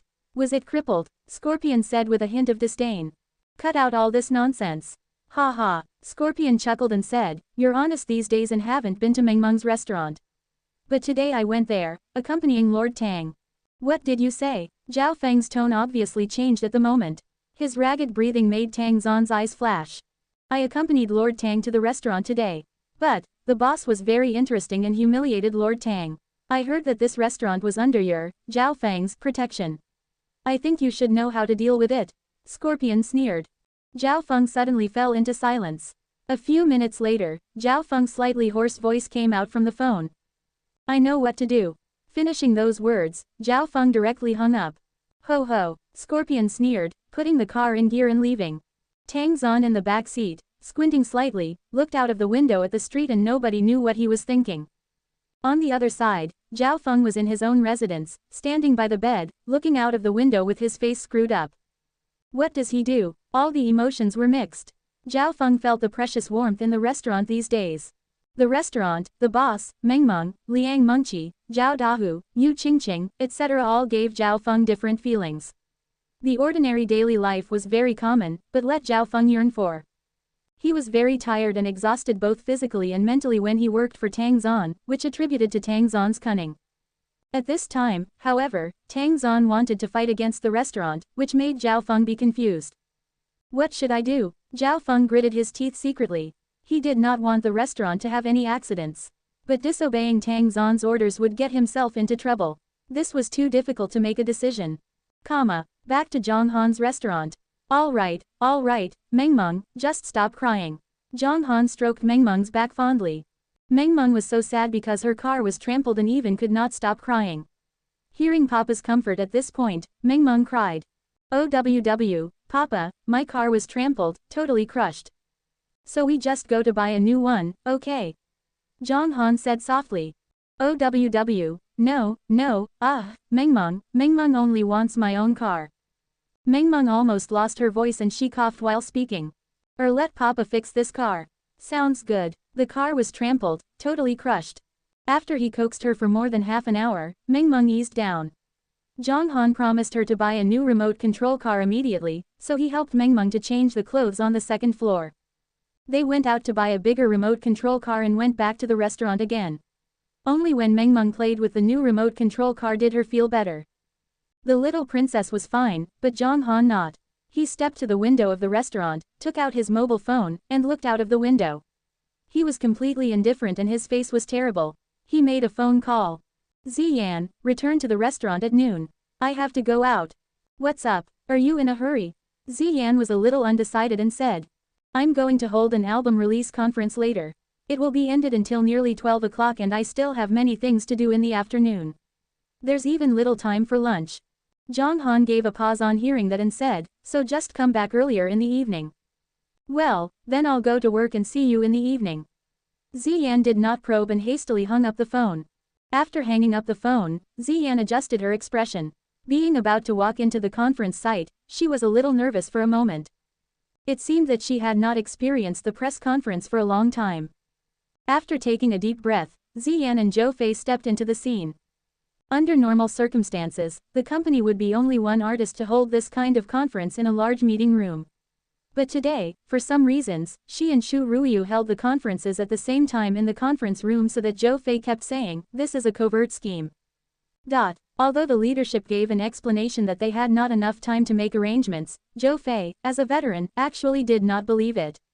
She deemed that Meiki just liked to find faults with Ziyan and wanted to revenge Ziyan for leaving without saying goodbye. However, it seemed that the contract had expired. What did Ziyan's reclusion have to do with her? Zhou Fei was angry and anxious. Even Ziyan was confused, but she had reached a point of no return. After entering the site, Ziyan and Zhou Fei were led to their seats by the staff. Although there were 2 press conferences being held in one venue, the 2 parties were far apart from each other because of the large stage of the conference room. One was on the east and the other was on the west, having little influence on each other. When they were seated, they suddenly discovered that there were only a dozen media reporters on Ziyan's side, while there were 40 to 50 media reporters on Shu Ruoyu's side. A comparison between the 2 sides clearly showed who was more popular and who was sorehead. After Ziyan came in, Shu Ruoyu looked up with obvious exultation on her face. Elder sister Yan, who does she show for? Zhou Fei whispered beside Ziyan, did the company do this on purpose? It's really interesting. I didn't expect them to act so basely. We really shouldn't have signed the 3-year contract. Don't say anything more. Ziyan shook her head slightly and sighed inwardly at the same time. Of course, she knew the condition at present was questionable. She had a sneaking suspicion that all the arrangements were related to Li Cheng. Otherwise, even if her reclusion did make things difficult for Meiki, she should not do such things since they had been friends for a couple of years. Li Cheng was likely to put every obstacle in her way. Ziyan was not a person who paid no attention to the outside world. She knew Li Cheng more or less. That person was definitely a playboy who was petty-minded. There were more than 18 people who had been dismissed on account of him. In fact, Ziyan had figured out the truth. At this time in Meiki's office on the upstairs, Li Cheng was casually sitting on the sofa. I heard that Shui Qian has released 3 top-quality songs. Will his concert on the 15th affect Shu Ruoyu's album? Li Cheng said with a smile. It'll be influenced more or less. People's attention is attracted by Shui Qian. Now the 3 songs are played everywhere. It's estimated that after this hot period people will notice Ruoyu's new songs. Meiki nodded slightly. Li Cheng shook his head and sighed softly. He's really an unexpected obtruder bouncing in halfway, who released 3 new songs which were all masterpieces. No one has imagined. Who is Han Yang? Is he a senior songwriter? I can't guess who he is at all. Judging from the style and lyrics, he seems to be distinctive to those well-known songwriters. Moreover, his songs are well matched with Shui Qian's style. If Han Yang hasn't been written on it, I'll maintain that the songs were written by Shui Qian himself. Meiki said solemnly. Forget it, it's beyond our expectation. Li Cheng shook his head and said, how's it going with Ziyan? Her affair, Meiki said, giggling, the press conference downstairs is in full swing. Oh, that must be very interesting, ha, ha, ha. Li Cheng stood up, walked to the window, lit a cigarette, took a deep breath and said, some people are always in dreams, then I'll let her recognize reality. Have you arranged for all the things following? Everything has been arranged. Meichi also stood up and walked to Li Cheng's side with a meaningful smile, sweeping her finger over Li Cheng's cheek and saying, since Ziyan signed the contract of 3 years, I've known she would never escape from you, pervert. Have you? Then I'll show you what a real pervert is. Li Cheng gave her a cheeky smile, threw away the cigarette he had just smoked and ran towards Meiki. In the conference room downstairs, Ziyan's press conference was in full swing. When it came to the communion part, a man in his late 20s took the lead in asking questions. Excuse me, are you Ziyan? As soon as he finished asking, the room was silent. It was these words that would outrage a few susceptibilities. After a pause, Li Yan nodded her head and said, yes. Why did you retire? I heard that it was because of the emotional problems with your boyfriend. Is that true? Another man asked. Exactly not. Ziyan answered concisely. So why didn't you hold a press conference to announce your retirement? In doing so, you haven't given any explanation to your fans. Did you feel guilty? A woman in her 20s asked a tricky question. Ziyan did not know how to explain this matter. Indeed, she did not give fans an explanation. Zhou Fei raised her eyebrows and said, I'm sorry, today's conference is about the album rather than gossips. Please ask some questions about the album, thank you. Miss Ziyan, please answer the question I just asked, okay? After all, if you don't explain it, fans won't go for it. The woman insistently asked. At the beginning, under people's gazes, Ziyan said slowly, "It was my fault that I didn't give fans an explanation in the first place. It's not convenient to say more about the specific reason. I'll answer the following question related to the album." More than 10 reporters thought for a while at the moment, then the female reporter asked again. "May I ask Miss Ziyan, do you prepare the album carefully?" "Yes." Ziyan gave a positive answer. Although the quality of the songs was not satisfactory, they were finished with her and Zhou Fei's painstaking efforts. "Then please." The reporters under the stage asked some questions about the album in succession, but the 3 or 4 of them always asked some tricky questions. It looked like they were trying to get Ziyan into trouble. Ziyan's responses to their question were perfect. After all, she had held such conferences many times. Back to Zhang Han's restaurant. Mengmeng's mood had been completely adjusted at noon. She was playing with the newly bought remote control car on the first floor, but she was still a little unhappy thinking of the ferocious uncle in the morning. An average person would like Mengmeng very much, why was he so fierce? Over 12 o'clock, diners came as usual. Apart from egg fried rice and noodle soup, Zhang Han prepared Szechuan-style potato strips and simple cucumber with garlic sauce. Mengmeng liked to eat noodle soup with these 2 small cold dishes. It was indeed a pleasure to eat hot noodle soup with small cold dishes. At lunchtime, people who were familiar with Zhang Han, such as Liang Mengqi, found that Zhang Han was in low spirits. Therefore they all kept silence. Just before the meal was ready, a Toyota Land Cruiser was parked in a parking space outside the restaurant. Zhao Feng got out of the car, walked into the restaurant and sat down in his usual position. Zhao Feng, what happened to your hand?" Zhao Dahu asked, looking at Zhao Feng's hand. Hearing the tone of concern, Zhao Feng smiled and replied, "I was scraped." "Oh, Mengqi, he's injured, be quick to give his hand a blow." Zhao Dahu did know that Zhao Feng liked Liang Mengqi, so he took the opportunity to tease her. "Why, you go too far, little bitch." Liang Mengqi glared at Zhao Dahu, then looked at Zhao Feng and said, "Maybe he got injured for he did something bad." Zhao Feng shook his head helplessly and sighed deeply in his heart. If something happened to the restaurant, probably he would never see Liang Mengqi in the future. Besides, if they found the accident was caused by him, they would certainly bear grudges. Zhao Feng was depressed but helpless. He had to complete Tang Zon's task. The lunch was as usual. After all the people left, Zhao Feng quietly cleaned up the restaurant. Then he walked to the sofa, standing on the back, thinking for a while and saying, "Boss, I want to ask you a favor." "What?" "I want to borrow the restaurant for a few days," Zhao Feng said in a low voice. He only figured out one way after thinking. He borrowed the restaurant for a few days and smashed it, which could give Tang Zon an account. Then he decorated it, waiting for the boss to come back. Although this method was stupid and could not fool Tang Zon, Zhao Feng failed to find any other way. He was unwilling to hurt Zhang Han. In addition, he was no match for the boss. No way. However, Zhang Han refused directly. Zhao Feng froze and did not know what to say at that time. "Is Lord Tang who brought you to trouble?" Zhang Han turned to look at Zhao Feng and said calmly. "Yep," Zhao Feng answered truthfully, "I have no choice." "So have you decided?" "I don't want to do so, but boss, you know I." "All right." Zhang Han waved his hand directly and interrupted, "Do you know Scorpion?" "Yes." "Well, just go home." Zhang Han directly showed him the door. After a moment's silence, Zhao Feng eventually left the restaurant with his head down. At this moment, he did not know what to do. Time passed quickly. At 7 o'clock in the evening, Ziyan returned to the restaurant. After the meal, at nearly 9 o'clock, Zhang Han asked Ziyan to take Mengmeng back first. Ziyan did not ask. She left the restaurant with Mengmeng. The little princess still clamored for Zhang Han to come home earlier. Zhang Han replied with a smile, but when the little princess left, Zhang Han's expression faded. He walked out of the restaurant, sat into the panda car which was like a cheek and dialed Zhao Feng. After the phone was connected, Zhang Han just said a few words coldly. "Tell me where Scorpion is." "What's the location of Scorpion?" Zhao Feng's face suddenly altered. He pondered for a moment and answered, "Wait a minute." Finishing those words, Zhao Feng just hung up. His brows furrowed. Boss is looking for Scorpion. What's he up to? Is anything going on between them? Could it be that Tang Zon and Scorpion went to the restaurant and pissed him off? Zhao Feng's heart lurched. Brother Feng, who is asking for Scorpion's whereabouts?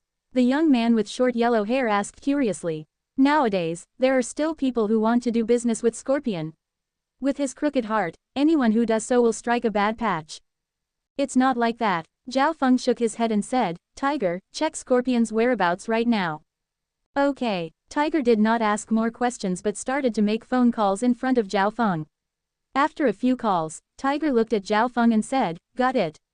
Scorpion is in room number 1, 7th floor, Changsheng nightclub, which is on Anhe Street in the southern district. Yeah, Zhao Feng nodded. Then, he picked up his mobile phone and directly dialed Zhang Han's number. Boss, I got it. He is now in room number 1, 7th floor, Changsheng nightclub, the one that is on Anhe Road in the southern district. But why you want to find him? At last, Zhao Feng could not help asking about the reason. However, before he could finish the sentence, the busy buzz already sounded from his phone. He hung up. Zhao Feng laughed without humor. Boss. Beside him, Tiger and the other guys all looked a little tense. They asked, Brother Feng, who is that boss? Even Brother Feng has to call him boss, he must be something. Facing that question, Zhao Feng merely shook his head but did not reply. After musing for a while, he mumbled, I'm afraid that something will go wrong. After saying so, Zhao Feng headed out in a hurry. At the other end, Zhang Han searched the location of Anhe Road and set off for it in his Geely Panda. Nightclubs were entertainment venues providing various night events. Although nightclubs in different areas would differ in nature and definition, their main themes were roughly all about dancing and other nightlife activities. Changsheng nightclub was the largest venue for nightlife activities on Anhe Road. It was located in the area that Scorpion was in charge, so it was also the club where Scorpions made long stays. Changsheng nightclub occupied a whole building all by itself. It had a total of 7 floors, and its area was quite huge. On the first floor, there was a large bar, which was very popular among young people. Of course, one of the attractions of the bar was the opportunity to hook up with good-looking men or women. In the bar, as heavy metal music played up, everyone would follow the beat and reveal the wild side of themselves. Adding that everyone was under the influence of alcohol, the chances to have a romantic encounter were quite high. At Changsheng nightclub, you could see bars, chartered rooms, high-end rooms, and everything you wanted. Plus, given that it was a place belonged to Scorpion, a member of the Forever Harmony Association, in terms of safety, it was a lot more secure than those that had no behind-the-scenes backers. It was not only a place full of Scorpion's intimidating fame but also his headquarters. Nearly 100 subordinates of his were stationed at the club, so almost no one dared to stir up trouble here. Half a year ago, 2 groups of men got drunk here and caused a big fight at the bar. In the end, the security staff gave the 8 troublemakers a good beat and broke their legs before dumping them on the porch. Later, no authorities ever looked into this incident, which was enough to demonstrate how formidably powerful the Forever Harmony Association was. Precisely on account of its great security, more and more customers were flocking into the club, making it a famous nightclub merely over the past 2 years. Zhang Han's car turned into Anhe Road. When he was waiting for a red light that would last 1 minute, someone sitting in the front passenger seat of an Audi A6L next to his car rolled down its car window. Brother Zhang Han, hello, Brother Zhang Han, you're here, too. Li Anna stuck her head out a bit and yelled at Zhang Han. Zhang Han turned his head, glanced at her, gave a slight nod. Where are you going? Li Anna asked again, but Zhang Han already turned his head away, unwilling to make any reply or to lower his car window. Just as Li Anna was about to ask him again, a man with closely cropped hair who was driving scowled a little and simply rolled up the window. Anna, it's obvious that gentleman doesn't want to speak. Why bother talking to him? The man with closely cropped hair said in a deep voice. The man with closely cropped hair was named Ma Cheng, a native resident who owned a small company and was pretty outstanding by any standard. He was a college classmate of Li Anna. After graduation, when he learned that Li Anna decided to stay in Hong Kong, he began to pursue her. However, since Ma Cheng was actually a bit petty and his disposition was not the kind that Li Anna favored, Li Anna did not fall for him. This time, if it had not been for the birthday party of her bestie in college, Li Anna would not use his car. There were totally 5 people in the car now, 2 men and 3 women, whose statuses were all inferior to Ma Cheng's. The moment he said so, a man with curly hair at the back immediately added, "Right, Anna. By doing so, you seem to be showing excessive passion to a poker face. Since he doesn't want to speak, you should just stop bugging him."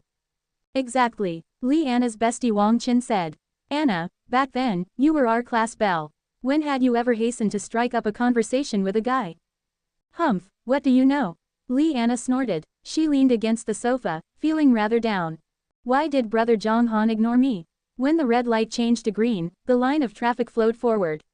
Ma Cheng, who was holding a grudge against the man in the panda car next to him, stamped hard on the accelerator. As his car overtook the panda car, he lowered his speed to block that car.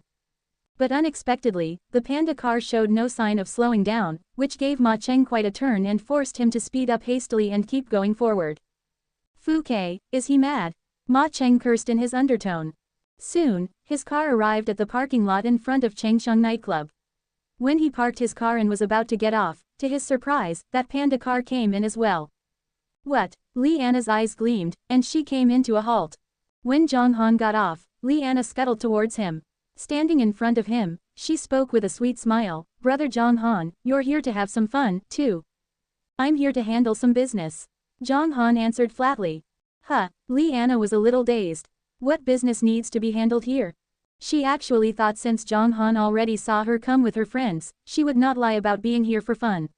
And she happened to not like Ma Cheng very much, so she was thinking about asking Zhang Han to join them. Thus, Li Anna sent out her invitation. "Brother Zhang Han, look at the lively crowd. Let's play together for a while, what do you say?" "Nah." Zhang Han shook his head slightly, walked straightly past Li Anna and headed to the gate of the nightclub. "Well, Brother Zhang Han, why are you walking away?" Li Anna called blandly and hurried over to catch up with him. At this, Ma Cheng's face grew dark. He took the lead and strode up to her, then said, "Anna, he has his thing to deal with. You'd better not force him into doing something he dislikes. It's none of your business, is it?" Li Anna let out a soft groan, scurried over and caught up with Zhang Han. She abruptly tugged Zhang Han by the arm and said, "Brother Zhang Han, you won't have fun by yourself. Let's play with us." Zhang Han turned around and shot her a glimpse. Then, he announced in a sort of helpless tone, "I have business to attend to." "What kind of business could you possibly have at this place?" Li Anna pouted. Standing on her toes, she stretched her neck towards Zhang Han and whispered into his ears, "Brother Zhang Han, a wet smack is chasing me. Please sit with me for a while. With others also present, he won't have the courage to ask me out. Please do me a favor, Brother Zhang Han." In fact, Li Anna just wanted Zhang Han to be her shield, for she knew Ma Cheng would not do so in the presence of Zhang Han. Of course, Li Anna did not have the face to speak out these words, but Zhang Han was well aware of what she meant. He had no intention to get involved in it.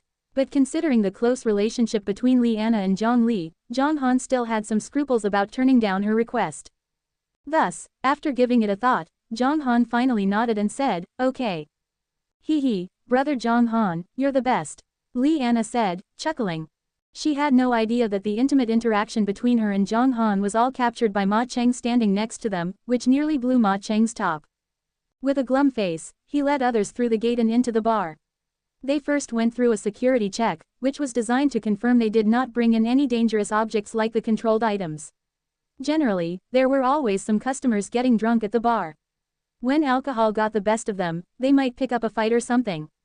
In a drunken fit, they would throw anything they had at their opponents. After the security check, Ma Cheng asked for a table and ordered 5 imported wines and liquors worth more than 10,000 yuan.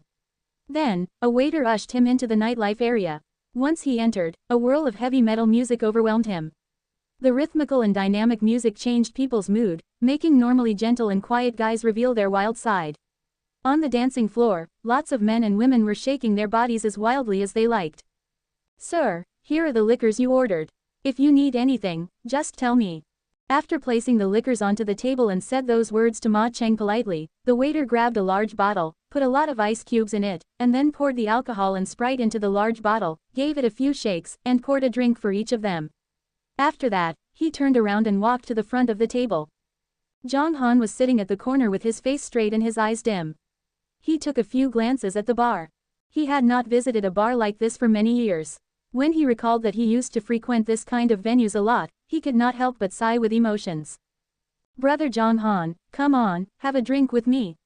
Li Anna handed a drink over and said beamingly. "Aha." Zhang Han nodded and took the drink. He would take things as they come. Now that Zhang Han already promised Li Anna that he would sit by her for some time to accompany her instead of acting like he was ignoring her.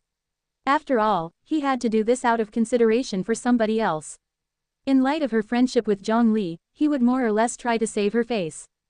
But now at the sight of Li Anna sitting closely beside Zhang Han, Ma Cheng was more vexed. He raised his glass and said, Come on, today is Lulu's birthday, let's drink to that. Apart from Liana, the other two of the three women on the scene were a woman with yellow hair and a woman with a ponytail. The woman with yellow hair was Lulu, Liana's bestie, as well as the one who was celebrating her birthday today. When she heard Ma Cheng's appeal, Liana could only give up the idea of clinking glasses with Zhang Han alone for the moment. Zhang Han also raised his glass and took a sip very cooperatively.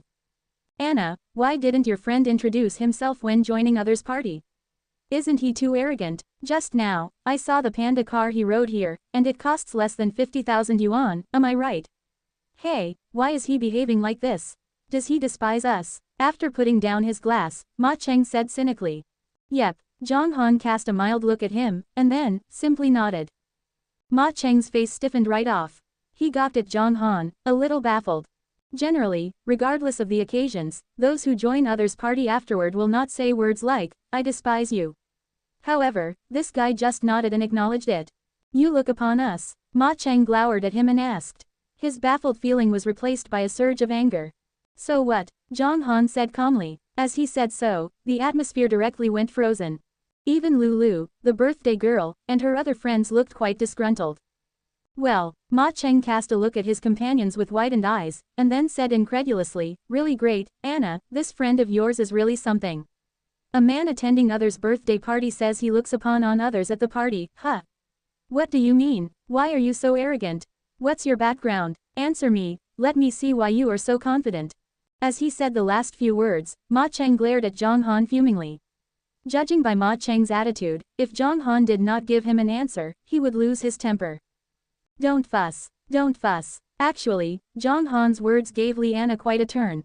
It was also sort of beyond her expectations. It should be noted that every time when Zhang Han went for Zhang Li, he behaved as amiable as a big brother living next door, and that was one of the reasons that Liana found him appealing. But it never occurred to her that when dealing with other strangers, he would not budge at all. However, since today was Lulu's birthday, Liana did not want them to make a scene at the party. Thus, she opened her mouth to try to make peace. Ma Cheng, save your words. Brother Zhang Han doesn't like talking to people who he doesn't know. In particular, the tone you just used was a bit vicious. Let's all talk less but drink more. Liana, do you think now we're in the mood for drinking? The man with curly hair let out a snide laugh and continued, is it really because of Brother Ma's inconsiderate tone that he despises us? Well, dislike talking to strangers. Then, what is he doing here? Very interesting. Yeah, the horsetail girl rolled her eyes at Zhang Han and said, he is sitting at others' table for free, drinking others' drinks for free, but he is still saying such unpleasant words. How ridiculous. After hearing their complaints, Liana also became a bit anxious. Now, with the brother of her present bestie on one side and her bestie in college on the other, she was really at a loss. Also, she was now regretting dragging Zhang Han to sit with them. However, as he heard those words, Zhang Han still kept his plain face, not even casting a glance at the others. He ignored them all. Indeed, his behavior was rather reasonable. Well, how could an anteater ever care the ant's words? Enough. At last, Lulu, the birthday girl, opened her mouth to mediate. We are here for fun. We just need to enjoy ourselves now, don't mention other things. Just do a favor for me, the birthday girl, all right? Well, Ma Cheng grinned. With his eyes fixed on Zhang Han, he said, fine. Today, for the sake of Lulu, you bloke, I will simply pretend that I didn't hear your previous words, provided that you drink 3 glasses as self-punishment. Now, drink. How could 3 glasses be enough? Based on his attitude, he shall also bow and apologize to us at least. The man with curly hair sneered. For an ordinary man, taking down a whole bottle of imported liquor was a pretty tough experience. At this time, Zhang Han merely glimpsed at them indifferently and did not give any response. You brat, are you seeking for a good beat? Finally, Ma Cheng could not restrain himself any longer and hammered his fists on the table. He glowered at Zhang Han as if he was about to punch him. Seeing that the scene was going out of control, Lulu hurriedly got to her feet to pull Ma Cheng back. She said, fine, fine, don't talk to this man who has no manners. Let's go to the dancing floor and have some fun. Lulu tugged and yanked, finally dragged Ma Cheng away from the table. Before he left, Ma Cheng threw a furious glare at Zhang Han. Liana, how did you end up with befriending such a bastard? Driving a darned panda car that is only worth 12,000 yuan. Who does he think he is? The man with curly hair said in a wicked tone. Then, he turned his heels and headed towards the dancing floor. Anna, I also think your friend is so without manners. We'll wait for you on the dancing floor. The underlying meaning of those words was simply that she hoped Anna could send Zhang Han away by any excuses so as to not affect their party. After they took off, only Anna and Zhang Han were left at the table. Anna's expression looked quite mixed, while Zhang Han seemed to be rather composed. Brother Zhang Han, Anna said in a sort of chagrined voice. I'm sorry for adding so much trouble to you. She actually thought Zhang Han was not the one to blame, because the first thing Ma Cheng said was quite scornful. Anyone heard that would feel uncomfortable. Never mind, Zhang Han responded casually. It was also for the sake of Anna that he allowed the ones who just taunted him to leave the table scot-free. This time, he was here to flatten this place, so he would not mind teaching a lesson to a few dumb youngsters by the way. I didn't know it would have turned out like this. Brother Zhang Han, please don't take their words seriously. Anna said, attempting to make some promise. But Zhang Han shook his head slightly and replied, it's fine. I heard that back then you took good care of Lily, so you don't have to be so polite to me. When someone treated me an inch of respect, I would repay with a foot of respect. When someone robbed me of a kilo of rice, I would snatch thousands of kilos from him. This was the way Zhang Han had always operated. At the bar, Anna and Scorpion were exactly the typical cases of two kinds of guys Zhang Han had to deal with. I just did what I should. Anna smiled, and continued, heard that Lily and brother Zhang Han have opened a new restaurant. She told me the food there is very mouth-watering and wanted to take me there last time. But the past few days, I'd been too busy doing overtime work and didn't make it. Next time when I have the opportunity, I'll certainly go there and have a try. Yeah, Zhang Han nodded and said, go to see your friends. I'll go to attend my business after this drink. Well then, Anna nodded. Holding up his glass, she said, let's drink. Zhang Han grabbed his glass, clinked it against Anna's, and took a gulp. Then, Anna stood up and walked away.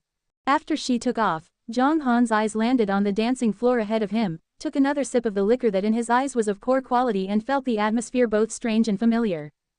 On the other end, Ma Cheng was tugged to the dancing floor by force. He roared with a vexed face, stop, don't pull me. Who is that brat? He is really swollen with arrogance. Good for him. Let it go, brother Cheng.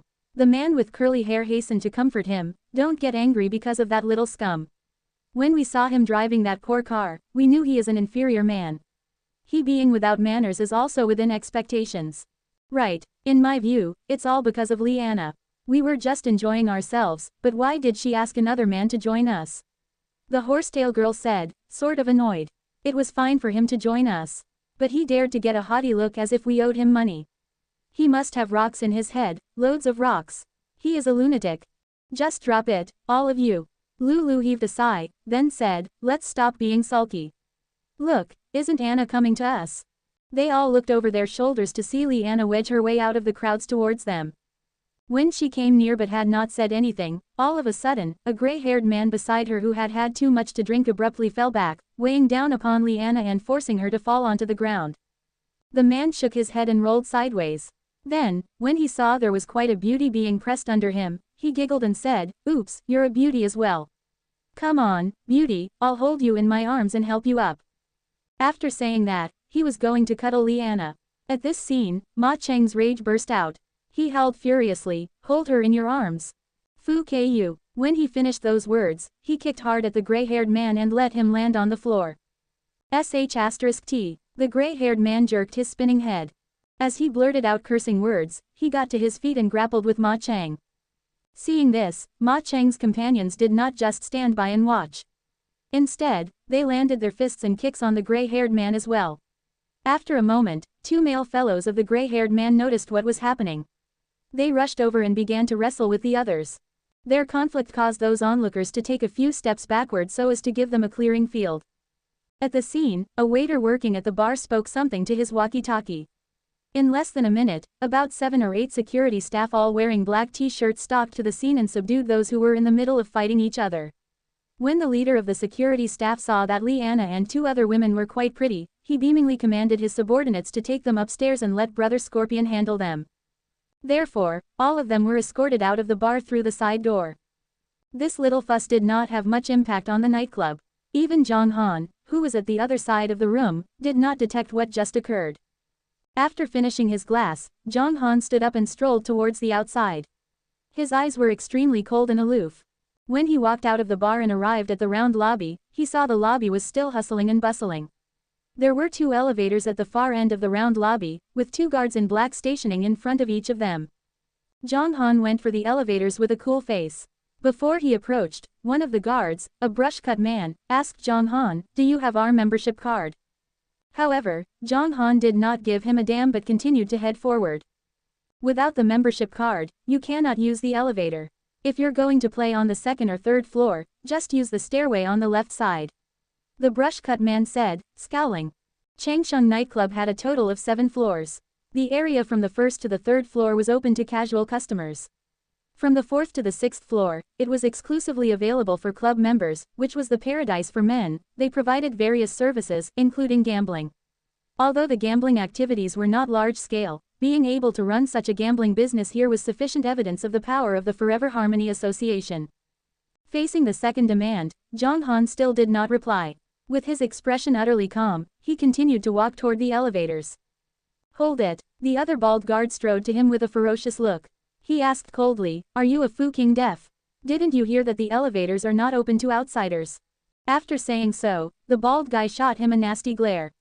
No matter whether the man in front of me is here to make trouble or not, I can tell he will do so simply with such an attitude of his. In that case, even if I have to maim him, I'll still get our big brother as my backup to settle it. Thus, the bald man grabbed an electric baton from behind with his right hand, pressed the button, and let the electric baton start buzzing. He headed for Zhang Han with a hideous grin. This scene drew the attention of passers-by. What was more, even several waiters at the reception counter as well as 2 rows of ushers in front of the gate started to cast curious looks on them. This kind of scene rarely occurred at Changsheng nightclub. Even when it did happen, it was incurred by those who were too drunk. However, it was the first time of this year to see a cold but sober man make a scene like this. As they felt perplexed, they were all surmising. Is this young man sick of being alive? Dare to stir up trouble at Brother Scorpion's territory. The consequences are unimaginable. But what happened the next moment made them drop their jaws. That bald man approached Zhang Han at a stride, lifted the electronic baton he was holding and snarled malevolently, "Fu Ke, I'll kill you." Just when those words faded. Clatter, clatter. Bang, bang. Zhang Han abruptly moved his hand and launched a seemingly soft punch each of the bald man's arms, but snapping sound of bones occurred, which was rather clear to hear. Even the bald man's arm was already positioned at a weird angle. Next, Zhang Han threw a kick on the bald man's belly, producing the first thud. Stooping, the bald man was thrown backward into the air. His body was shaped like a shrimp and crashed against the wall which was 6 meters away, causing the second thud. As blood spurted out from the bald man's mouth and nostrils, he passed out lying on the ground.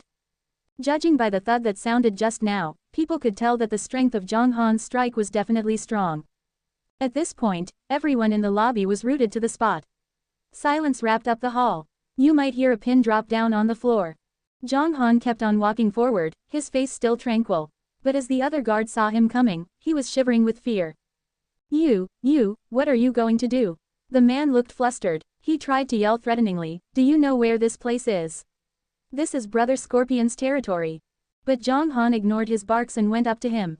Without giving him any time to react, his fist and kick landed on the guard again and sent him to meet the same fate the first guard did. Both of his elbows were comminuted fractured, and internal injury he got was also quite severe, which meant he would not be able to lift his arms anymore in the rest of his life. Was he too cruel? No, actually Zhang Han's strength was relatively weak. If he had had the congenital phase above the base building phase, no one in Scorpion's gang would survive his attacks.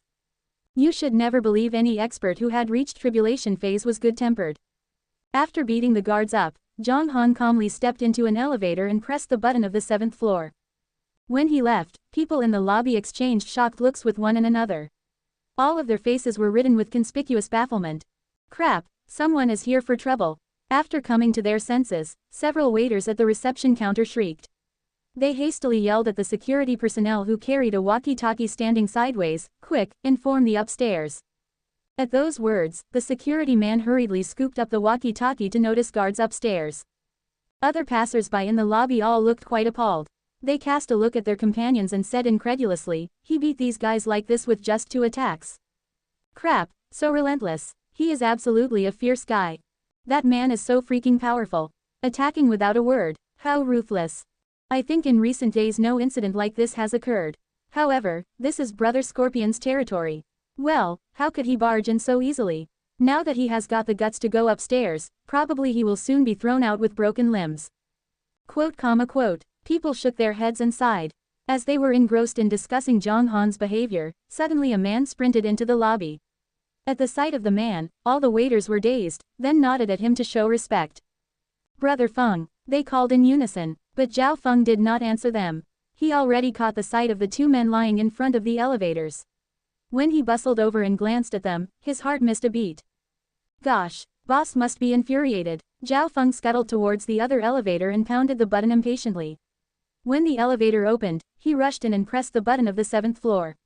At this moment, he could not be more concerned. Based on the status of the two guards, he could tell that the boss did not intend to show any mercy, which meant he was about to flare up. Plus, for an easygoing man like the boss, it would be really formidable once he flew off the handle. And the most important thing was that if the boss really slaughtered Scorpion today, he was afraid that there would be no more peaceful days in the future. Meanwhile, on the 7th floor of the nightclub. The 7th floor was an entertaining place for some senior members. It had 8 large deluxe private rooms in total, and each of them had everything that one expected to find. As a diversified entertaining venue, there were even several rooms similar to hotel rooms, which were explicitly prepared for those men and women who were seeking to get more entertained. Right now, Scorpion and some of his subordinates were in hall number 1, where sat over 20 people. Half of them were men, half were women. They were all sitting by a round table, eating, drinking, and having small talks. Next to Scorpion was a tall and slim beauty who looked a bit nervous. She was a campus belle that Scorpion's men specially selected from colleges. Now, this campus belle was wearing sexy clothes, leaning close to Scorpion a little tensely. Brother Scorpion, one of his men knocked on the door and entered. He nodded at Scorpion and said respectfully, just now 2 groups of customers got into a fight at night entertaining venue on the 1st floor. Among them, a couple of girls are quite cute, so I come here to ask you, Brother Scorpion, for your advice. Oh, Scorpion narrowed his eyes, let out a faint laugh and said, bring them in. At those words, the man nodded and drew himself back from the room. Those around Scorpion burst into roars of laughter. Now we have a show to watch, haha. How long it has been since the last time someone dared to make trouble at this nightclub. Now it's getting very interesting. As they laughed, they also started to touch those pretty girls sitting beside them, which gave rise to a series of coquettish laughter. About a dozen of seconds later after the man went away, he re-entered the room, followed by Ma Cheng's group and the gray-haired man with his 2 companions. A moment ago, they were either too drunk or too furious to control themselves. But when they were brought upstairs after they caused a fight, they instantly went sort of spiritless. Now, at the sight of the people in the room, they all felt their minds were in a whirl. Scorpion surveyed them with a few glances and eventually fixed his eyes upon Liana and the other 2 women. He squinted and said, stand separately, let me see who is from which group. Hearing those words, Ma Cheng and the others hurriedly stood in 2 groups. On one side are 3 men, on the other side, are 2 men and 3 women. Well, do you know the consequences of creating a disturbance at my club? Scorpion asked casually. Brother Scorpion, I'm so sorry. We know it's our faults. We will never dare to make any trouble here. I visit this club every day, the gray-haired man answered nervously. But before he could finish the sentence, Scorpion interrupted him coldly, so you think you can get over this with just an apology? The gray-haired man was astounded by this. He shook his head frenetically and said, no, that's not what I mean. Scorpion scorned and said, well then, what do you mean? The gray-haired man became so anxious that cold sweat started to trickle down his forehead. He wanted to explain himself but was also in fear of saying the wrong words. Bah, what a good-for-nothing. Scorpion sneered and stood up. He strode to the back of the sofa and drew out a steel rod. Then, with his eyes glinting a trace of cruelness, Scorpion stalked towards the gray-haired man. At this moment, the atmosphere at the scene gradually chilled.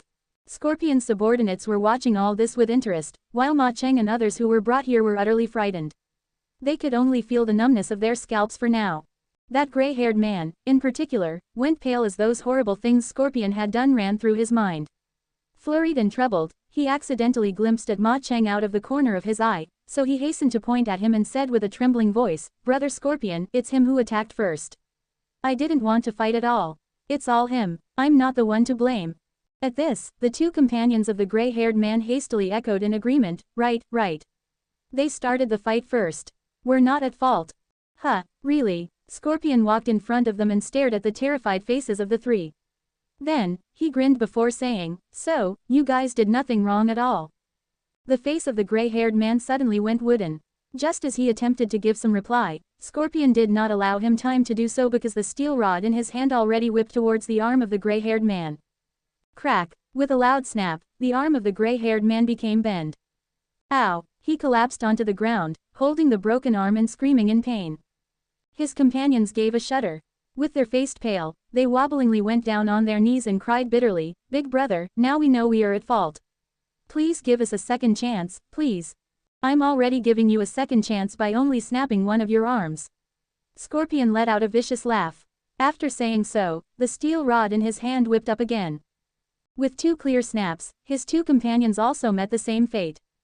How mighty! Those subordinates sitting on the sofa burst into enthusiastic applause and cheers, but the expressions of the girls sitting beside them were different. Some looked excited, some were full of sympathy, and some were utterly aloof and indifferent. Ma Cheng and his league were also terrified. Seeing Scorpion heading to them, they could not help but shrink back for fear that the next rod attack would land on their own arms.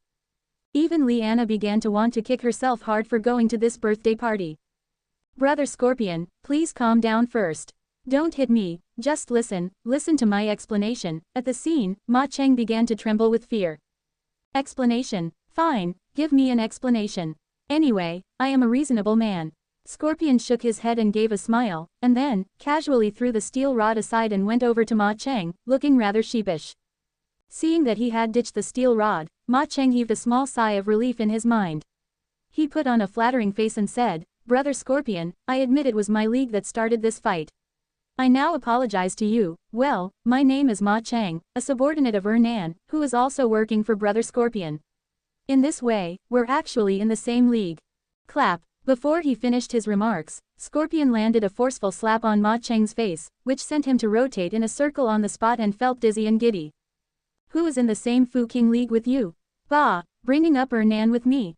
Don't you know that I've already broken all of his limbs and dumped him out of Hong Kong? As he spoke, Scorpion trampled Ma Cheng's belly and caused him to fall onto the ground. Then, Scorpion's chilling eyes scanned the others and eventually rested on Liana and the other two females. He demanded, now, I'll give you two options. First one is you three can leave after doing a strip dance here. Second is you can leave after I break your both legs. You have 5 seconds to contemplate it. After hearing his remarks, the whole room seemed to get colder. Those subordinates of Scorpion looked quite relaxed as if they were watching a drama or something, while Liana, Lulu, and the ponytail girl were as pale as a sheet. 5, 4, 3. As Scorpion gazed at them, he began to count down the numbers. His eyes grew colder as the number decreased, which made the hairs of Liana and the other two prickled, as though they had just fallen down a cave of ice. 2. When Scorpion counted 2, his already narrowed his eyes. Judging by his expression, when he called out 1, he would probably command his men to break their legs.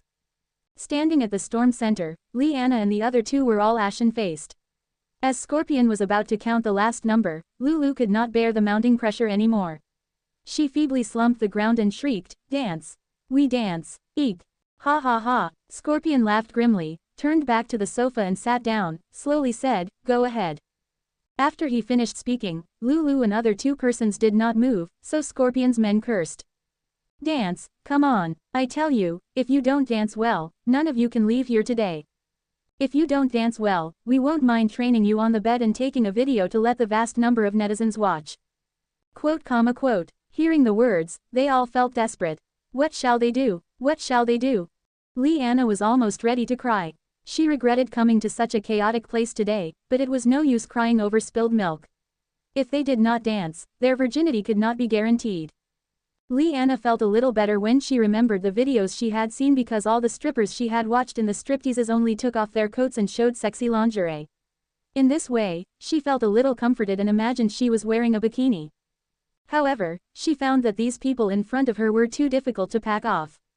While thinking, she and the other two were pushed forward by Scorpion's men. Dance, take it off. Under the gazes of the multitude, they three trembled their bodies, reaching out their palms to the clothes. Simultaneously, Zhang Han took the elevator to the 7th floor. During this period, the receptionist on the first floor had already informed them what had happened, so the people in the nightclub knew that there was such a person who came here for trouble. The supervisor of the 7th floor called out nearly 20 people in several rooms, each of them holding a steel pipe.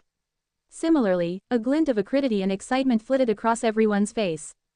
For them, the most thrilling moment was to punish such people who come to make trouble. Because even if the troublemakers were beaten to death, the top authorities would cope with the aftermath of the accident. They, therefore, intended to conduct a full-on attack. So the supervisor in a suit ordered in a cold voice, "Don't hold back your strength, and just beat him to death. I'd like to see which idiot dares to make trouble here. Ho ho, I will never hold back later. Damn it, will lose face if I can't kill him." They spoke a few malicious words. Under their eyes, the elevator slowly rose to the 7th floor. Ding! When the elevator doors opened, they caught sight of the man they were about to fight with. A trace of doubt flashed through their eyes when they discovered Zhang Han was an effeminate man. Such a vulnerable person could go up to the 7th floor. They had thought that the person who came to make trouble must be tall and sturdy, but the current situation made them feel a little unacceptable. Such a weak man was likely to break his bone with only a blow, wasn't he? In the elevator, Zhang Han's face was almost devoid of expression and his eyes were full of indifference without any emotion. He turned a blind eye to the nearly 20 people outside and stepped forward. "Cub, are you making trouble here?" The supervisor of the 7th floor grabbed a steel stick in the hand from a low-level guy beside him, walked up with a ferocious smile, and asked before he took action. He thought that the man in front of him would give a satisfactory answer after understanding the situation and begged for forgiveness. However, the guy ignored him directly even without raising his eyes. "Fuck, court death." With a glimmer of malevolence in his eyes, the supervisor carried the steel pipe and rushed up. When he got close to Zhang Han, he raised the steel pipe, intending to hit Zhang Han on the head. Zhang Han moved before the supervisor hit him. Perhaps he deemed that his movements were too slow. As Zhang Han moved, people only felt dazzled. They were surprised to find that Zhang Han had already come over to the supervisor. He gave the latter an indifferent look and raised his foot to kick the supervisor's arms quickly. Clatter, clatter, 2 arms were immediately kicked into strange shapes. Zhang Han, however, did not let him go. His foot took aim at the supervisor's knees. With 2 crisping sounds came out, the supervisor's knees were both broken. Then Zhang Han kicked him in the chest, sending him flying to 10 meters away, narcosis. Quick as lightning, all this happened within 1 second. People just felt dazzled for a moment before the supervisor's body flew back. If without the 4 frightening and crisp fracture sounds, people would suspect if Zhang Han had acted. When the supervisor flew out upside down, the steel pipe in his hand rose up and rotated back and forth.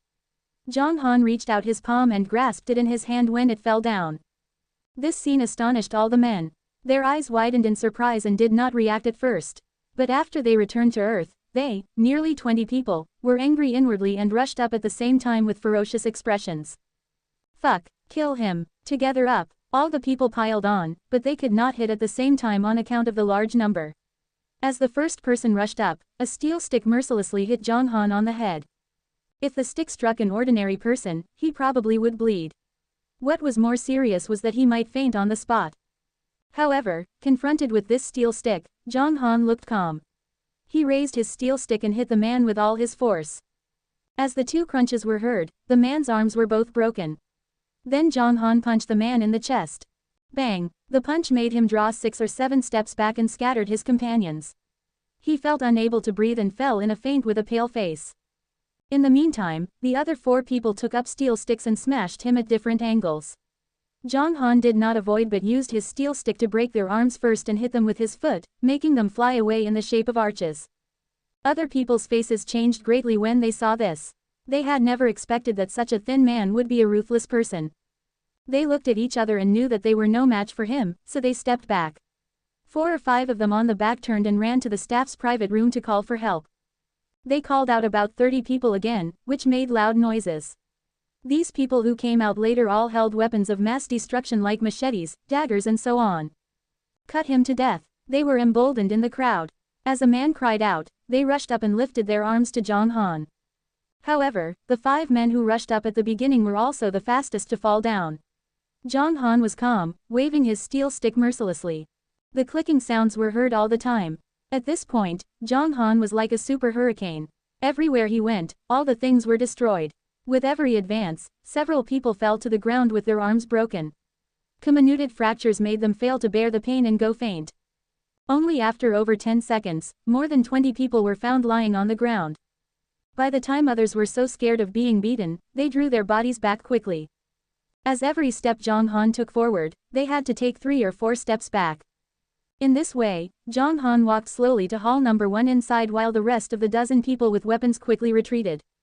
At this moment, Zhang Han was like deicide on the battlefield. Facing the hordes of troops, he pushed forward and beat off them directly. This power made his enemies feel frightened. What a monster is he? How's that possible? Why is he so formidable? What shall we do? More than 10 people looked at each other and understood the meaning in each other's eyes. The next moment, they turned and fled, as if they were running a race. They knew that they were no match for him definitely, hence they only could go to hall number 1 to tell Brother Scorpion. With Brother Scorpion, everything would be better. They admitted that the man in front of them was very formidable, but he was no match for Brother Scorpion. If Brother Scorpion replaced him, it was estimated that the number of people lying on the ground at least would break their limbs. At this point, in hall number 1, the 3 including Liana had all taken off their coats, leaving only bikini-like clothes. They stopped their hands at this moment and considered that all they had done could satisfy them. But Scorpion chuckled and said, "What are you 3 doing? Continue. Be quick." As soon as the words fell, their faces changed. Liana's expression was filled with anger, panic, and injustice. Finally, she could not bear the humiliation and shouted, "I don't." Then she wanted to pick up the clothes on the ground and put them on, but when her waist was about to bend, Scorpion gave her a black look and said coldly, "If you don't continue, I will order my men to trample you on the ground now." As soon as Scorpion finished speaking, 5 low-level guys on one side stood up and walked towards them. Liana's face was pale with fear. Eventually, she straightened up and was completely at a loss. "Be quick, as long as you dance, I'll let you leave safely." Scorpion smiled faintly. "Dance or not, do you need our help? Hey, if you need our help, it won't be so simple. Why don't you resist? In that case, we don't mind pushing you on the ground." Quote. A few words made them confused and scared. "Dance." Scorpion's eyes darkened and said in an unkind tone. Liana and other 2 trembled with pale faces and their hands slowly stretched out to the back. During this period, Liana cried with tears rolling down. Just as the 3 slowly untied their underwear, the crowd was about to see their bodies. Suddenly, the door of the room was pushed open all of a sudden. Over a dozen people came in frantically. After entering, they quickly closed and locked the door, and then looked at the door with fear. This scene attracted the attention of Scorpion and others. Even Liana and other 2 persons stopped their movements and took this opportunity to fasten the ties again. "What are you doing?" Scorpion frowned and rebuked them. They were having fun, while a dozen people came running in with weapons. What did this mean? "Something bad happens, brother. Someone's coming to trouble," one of the guys shouted. "What?" Scorpion and others suddenly stood up. "Someone." Scorpion just opened his mouth. Boom! With a huge crackling sound came from the door, they found the whole solid wood door burst into pieces. 2 figures flew upside down from outside with wood chips and fell to the ground. They spat out blood continuously and looked at Scorpion. One of them trembled and said weakly, "Brother, there is, outside." The man fainted before he could finish talking as if he died on the battlefield. At this moment, the people, who played in the room right now, were really puzzled. They did not know what had happened. Some people wanted to ask what was going on, but when they saw the dozen or so people who retreated and stared at the entrance where sawdust flew as if they had seen something terrible, they looked over in the direction of these men's gazes. The hall was in silence at this point and people could only hear their own breathing. Even Ma Chang, the curly-haired man, and Liana were dumbfounded. But they knew that someone was making trouble, which would benefit them. Even Liana and other 2 persons had already put on their own clothes and hidden aside. Finally, more than 10 seconds later, sawdust drifted down gradually and a seemingly emaciated figure slowly came in. "Brother Zhang Han." Liana's eyes gradually widened and tears overflowed again. She was really touched at this moment, for she had not expected that Zhang Han would come here to save her, which made Liana realize that Zhang Han was her Prince Charming. However, this was entirely wishful thinking. After Zhang Han walked into the room, he did not look at anyone else but stared at Scorpion calmly. "You." Scorpion arched an eyebrow and curved his lips with a malevolent smile. He had not expected Zhang Han dared to make trouble here before he found fault with him. Damn it, fellow, do you court death here? Scorpion said coldly. Zhang Han totally ignored what Scorpion said. Liana, who was standing nearby, quickly walked to Zhang Han and said in a moving quiver, Brother Zhang Han. Go out first. Zhang Han took a look at Liana at this time and opened his mouth for the first time since he got to the 7th floor. Liana looked at Zhang Han affectionately with tears, nodded and walked out with the other 2 female companions. Ma Cheng and the curly-haired man on the other side rushed up to him. They were too embarrassed to see Zhang Han and just ran out with their heads down. Hardly had they went out when they saw more than 30 people lying in the corridor. Their faces suddenly changed. Oh, my God. Lulu covered her mouth and could not believe what she had seen. Let's get out of here, Liana said in her trembling voice and hurried to the elevator with her companions. Ding! As soon as they arrived at the elevator, Zhao Feng reached the 7th floor by elevator. Zhao Feng came out while Liana and her companions came in. They looked at each other and did not say anything. When Zhao Feng saw the people lying on the ground, his face changed. He quickly crouched down to check the people and was relieved after he found that they were not dead. Although his boss was formidable, he was afraid of making things worse. If these people were beaten to death, no matter how strong his boss was, he would be punished by the authority. But, these people's elbows were smashed and even their arms could not be used anymore. Zhao Feng felt worried. Even so, his boss was at deep enmity with the Forever Harmony Association. How did Scorpion provoke boss to make him attack without mercy? Zhao Feng quickly got up and headed for the hall number 1. Suddenly his heart beat faster. Oh, no, did Scorpion bother Mengmeng? He thought of Mengmeng, the little princess, who was Zhang Han's bottom line. Considering his indulgence to her, the people who bothered Mengmeng would be killed by him. If his boss killed Scorpion, then things would go beyond control. Zhao Feng ran inside anxiously. At this time, there were more than 20 people lying on the ground in the hall number 1. In addition to those women, there remained Scorpion and 5 men who had not rushed to Zhang Han. They were completely shocked by the incredible scene. This man spent only 10 seconds breaking more than 20 people's arms and stunned them. What kind of evil could he be? Who are you? A drop of cold sweat trickled down Scorpion's forehead. This was the first time that he had felt so stressful. He had no pressure last time when he fought against one of the giants of the new Loyalty Brotherhood. It was totally different from what he acted now. Zhang Han neglected Scorpion's question and stepped towards Scorpion calmly, holding a steel rod shimmering with a more chilling light than usual. The instant Zhang Han moved, Scorpion's body tensed up. He had not taken any action, but his 5 men had stretched their hands to their lower backs. One of them took out his gun from his waist and pointed at Zhang Han. Whoosh! As he raised his arms, Zhang Han moved, throwing the steel rod towards him and penetrating the man's arm like a sharp arrow. The gun in his hand fell, but Zhang Han rushed to his front and grabbed the gun with his left hand after it had just dropped a few centimeters. Meanwhile, he split the man's other arm with his right hand. Crack! Then, when Zhang Han lifted his leg, touching the man's knees, 2 clear and crisp sounds were heard.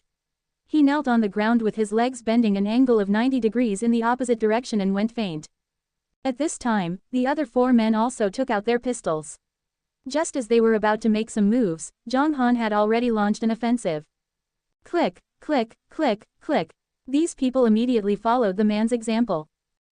Some of the women who hid in the corner were unable to bear the horror in their hearts and screamed out. Scorpion quivered. To be honest, he did not realize how Zhang Han moved. He was so fast. Who the hell are you? Cold sweat had wet Scorpion's hair and he contained his fear, asking again.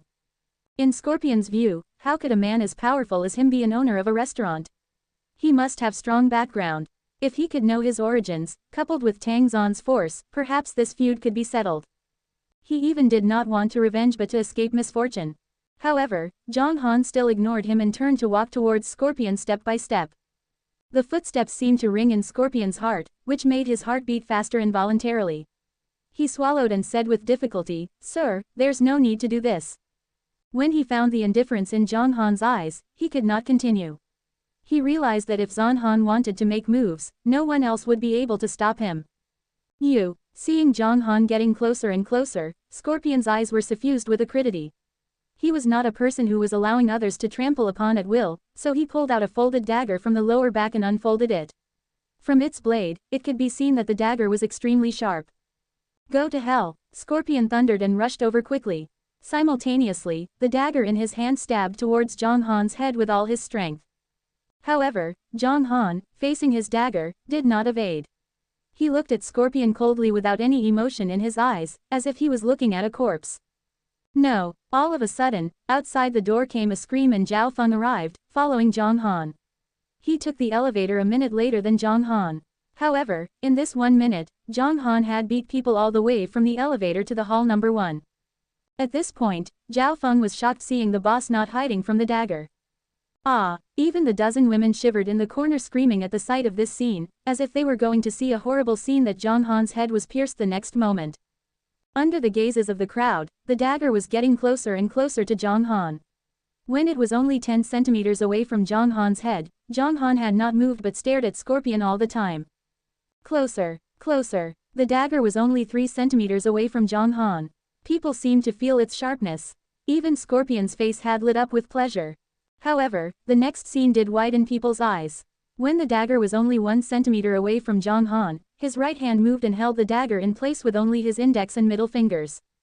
Scorpion's eyes rounded. He looked at Zhang Han with disbelief and pulled the dagger vigorously but failed to abstract it from his fingers, which were like a large pincers. Scorpion was in a panic. He was about to say something, but he had no chance. As Zhang Han's finger pulled back, the dagger was immediately pulled out of Scorpion's hand. The next moment, Zhang Han shook his hand and the dagger, like a sharp arrow, pierced completely through Scorpion's right palm. Scorpion quivered. When he was about to cry out, Zhang Han's right fist immediately hit him in the arms. Within 2 seconds, Zhang Han gave out 18 punches. Click, click, click. A series of blows made Scorpion's arms as soft as noodles. He could not bear the terrible pain and fell to the ground. However, before he fell, Zhang Han's right foot moved and he kicked Scorpion's legs violently. 2 seconds later, Scorpion fell to the ground. Oh, my god. Zhao Feng's facial muscles trembled uncontrollably. He had never expected that boss would be so fierce when he launched a vicious attack. The next moment, Zhang Han raised his pistol and pointed at Scorpion's head. No, no, no, boss, take it easy. You can't kill him, Zhao Feng said, trembling with fear. But at this moment, Zhang Han ignored him. He looked at Scorpion with indifference. In his eyes, Scorpion was just a non-entity that could be killed easily. Scorpion's face was pale and his body was numb. He looked at Zhang Han in horror and asked in a trembling voice, "Why?" "You tell me." Zhang Han gave a bland response. These words also reminded Scorpion of the fact that he had crushed his daughter's remote control car. This was indeed the only reason, and he had never met Zhang Han at any other time. But, how could he destroy Changsheng Bar for such a trifle? Scorpion felt in pain, but seeing Zhang Han loading the gun, he was startled and begged for mercy in a weak voice, retaining his hard sanity. "Don't kill me, I am sorry. I'll buy you 100 remote control cars, oh no, 1,000, 10,000. Please let me go, I." While speaking, his eyes were filled with fear. Zhang Han stood there emotionless and his chilly look made Scorpion feel completely disheartened. Eventually, Zhang Han opened his mouth and said in an unconcerned tone. "Compensate, ha ha ha, I'm sorry, even your life is not as valuable as a single drop of tear of my daughter." Bang, bang, bang, bang. After he finished speaking, shots rang out. This chapter is updated by bestnovel.org. Ah. Someone is shooting people. A dozen women in the room closed their eyes in horror and exclaimed. Even Zhao Feng trembled with fear. He looked over and was relieved after he found Zhang Han had only shot Scorpion in the ears instead of his head. But then he gave a wry smile again. Even if he did not kill anyone, Tang Zan would not sit back for such a troubling thing since Zhang Han had beat Scorpion up and flattened Changsheng nightclub. "This, boss," Zhao Feng shook his head and said, "Tang Zan may." "Don't say such things." Zhang Han looked at Scorpion, who had fainted, for the last time, and threw the gun at Scorpion's chest. He turned to the door, lowered his head slightly to Zhao Feng and said coldly, "If he dares to take revenge, then let him come." After finishing speaking, Zhang Han went straight to the outside. Zhao Feng gave a wry smile, hesitated for a moment and dialed Tang Zan's number. Lord Tang, Scorpion was discarded, in Changsheng nightclub. After the call, watching Zhang Han walking into the elevator, Zhao Feng sighed softly. It was no use crying over spilled milk. Zhao Feng also had no idea what to do. Now since he was here, he had to inform Tang Zan and could not get too intimate with Zhang Han at the same time, as his every move was recorded in the monitor of the corridor and their intimacy would be troublesome if it was found by Tang Zan. What should he do? Zhao Feng lit a cigarette and sucked it deeply. His eyes were dark caverns and he was in such a mess. Does he really need to find a way to break into Tang Zon's secret chamber? Breaking into the secret chamber was a narrow escape. Zhao Feng did not want to try until the 11th hour. However, if Tang Zon was about to fight against his boss, Zhao Feng might not turn a blind eye to him. But even if he helped boss, they were no match for Tang Zon. In Zhao Feng's view, the current situation seemed to be a deadlock, which was a big headache. On the other side, when Zhang Han reached the first floor and headed to the outside, the people at the reception desk in the hall, as well as more than a dozen ushers and several security guards, were dumbfounded instantly. What happened? How was that possible? How could he come down? Brother Scorpion didn't beat him. My god, this is the first time I have seen someone leave safely after making troubles. Quote. The crowd whispered to each other. They even could not believe their eyes and had never expected that the brothers on the 7th floor were all defeated. Zhang Han went out of the nightclub and walked straight to his car. At this point, standing by the Audi A6L, Li Anna and her companion still had the jitters. However, apart from fear, her worry about Zhang Han and deep appreciation were showed in her face. Anna, is he your boyfriend? Having standing downstairs for a while, Ma Cheng finally asked. None of your business, Li Anna said sourly. Ma Cheng sighed and said, I didn't mean anything. I was worried about him. I haven't expected him to be so kind that he rescued us regardless of his own life. I just want to know if he is your boyfriend. If so, I'll give up. Li Anna was going to say, no, after hearing his word, for brother Zhang Han had a daughter already. But when she heard Ma Cheng's last words, Li Anna nodded directly and said, yes. All right, Ma Cheng took a deep breath, glanced at his watch and said, so we will wait 3 minutes. If he doesn't come out, we should call the police. Here he comes, here he comes. Lulu suddenly saw Zhang Han coming this way. They rushed up to meet him and among them, Li Anna was the fastest, for she was the person who felt so moved. She raised her arms while running as if she wanted to throw herself at Zhang Han. But when she approached, Zhang Han leaned to one side without a trace and did not let Li Anna hold himself. Brother Zhang Han, Li Anna sipped her mouth and said, thank you, brother Zhang Han, if not you, we. Suddenly Li Anna's eyes reddened while speaking. If Zhang Han had not come in time, the consequences would be too ghastly to contemplate. Meanwhile, she had not expected that the gang would be so fierce. Yes, elder brother, thank you very much today. The horsetail girl said sincerely. I'm sorry, I was bad-tempered today and have said something wrong. I'm so sorry, I hope you can forgive me. Ma Cheng bowed his head in shame. Elder brother, please don't take it to heart. If you are available now, we want to reciprocate your kindness. The curly-haired man issued his invitation. But Zhang Han only looked at them flatly and said, I helped you incidentally and you don't need to thank me. After finishing speaking, Zhang Han walked ahead directly side on. These people, including Ma Cheng, froze. They thought Zhang Han was angry with them and he was just to save Li Anna, but incidentally saved them. As a matter of fact, they had not expected that Li Anna was also saved incidentally and the only reason for him to come here was Meng Meng's tear. Zhang Han walked towards his car. When he was about to get on, Li Anna rushed over and said, Brother Zhang Han, can I take your car? Okay. Thinking that he was going to the Union Garden in Eastern where Li Anna could hitch a ride, Zhang Han agreed, nodding his head. Li Anna's face lit up with pleasure and got into Zhang Han's car. Looking at her expression, people could know that even if Ma Cheng drove a luxury car worth tens of millions of yuan, she would definitely choose this panda car, which was only worth tens of thousands of yuan. Ma Cheng and the others remained standing in the same spot and stared at the panda car moving far away after Li Anna got on the car. How formidable he is. There are more than 20 people lying in the corridor and we don't know whether they are dead or alive. He's really powerful, the curly-haired man exclaimed. Exactly. I looked down upon him when I saw him driving a panda car. I acted like a snob. He must be a man who has experienced a lot. Ma Cheng said unwittingly. Anna did find a true son of heaven. Lulu's eyes were imbued with amazement.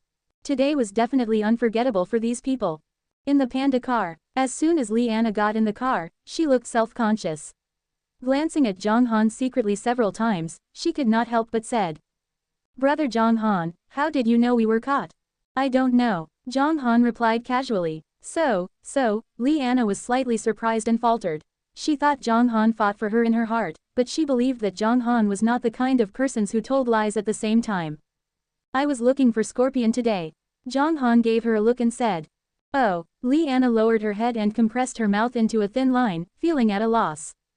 But if I know you've been caught, considering your relationship with Xiaoli, I'll not stand by. Zhang Han added. His words made Leanna laugh. She said with a smile, thank you, brother Zhang Han.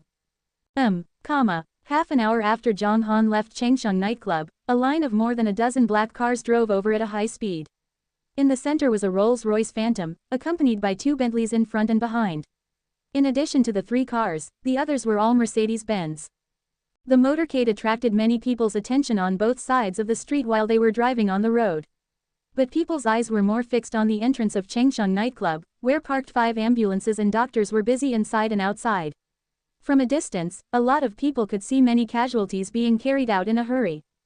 Oh, my God, whose motorcade is this? Hush, keep your voice down, don't you see the Rolls-Royce in the middle? That's Forever Harmony Association's Lord Tang, Tang Zon's car. Generally speaking, Lord Tang will not take so many people. What happened? A knowledgeable man in the crowd said. No one is blind. Looking at the ambulances over there and no less than 20 people being carried out, there may be something terrible happened in the nightclub. Lord Tang of Forever Harmony Association, oh, he's indeed a great man. But, who could make such a big deal in his territory? Terrible. While people were talking to each other, the motorcade stopped in front of Changsheng nightclub. Soon, Tang Zon got out of the Rolls-Royce Phantom in the center. In the meantime, from the 2 Bentleys in front and behind, 5 men with extraordinary momentum came down. They were Tang Zon's most important men, one of whom was a mastermind and the other 4 were top thugs. Tang Zon's guards got off the other Mercedes-Benz cars, who all dressed in loose black suits, with indifferent and grim expressions. Tang Zon led the way to the nightclub. At this moment, he was grim-faced with his eyebrows slightly wrinkled, completely losing his smile. After they entered the nightclub, all the ushers and passers-by became nervous because the aura was too frightening. But Tang Zon and his guards ignored and went straight to the 7th floor. Lord Tang, Zhao Feng said, nodding his head slightly. Where's Scorpion? Tang Zon said in a serious tone.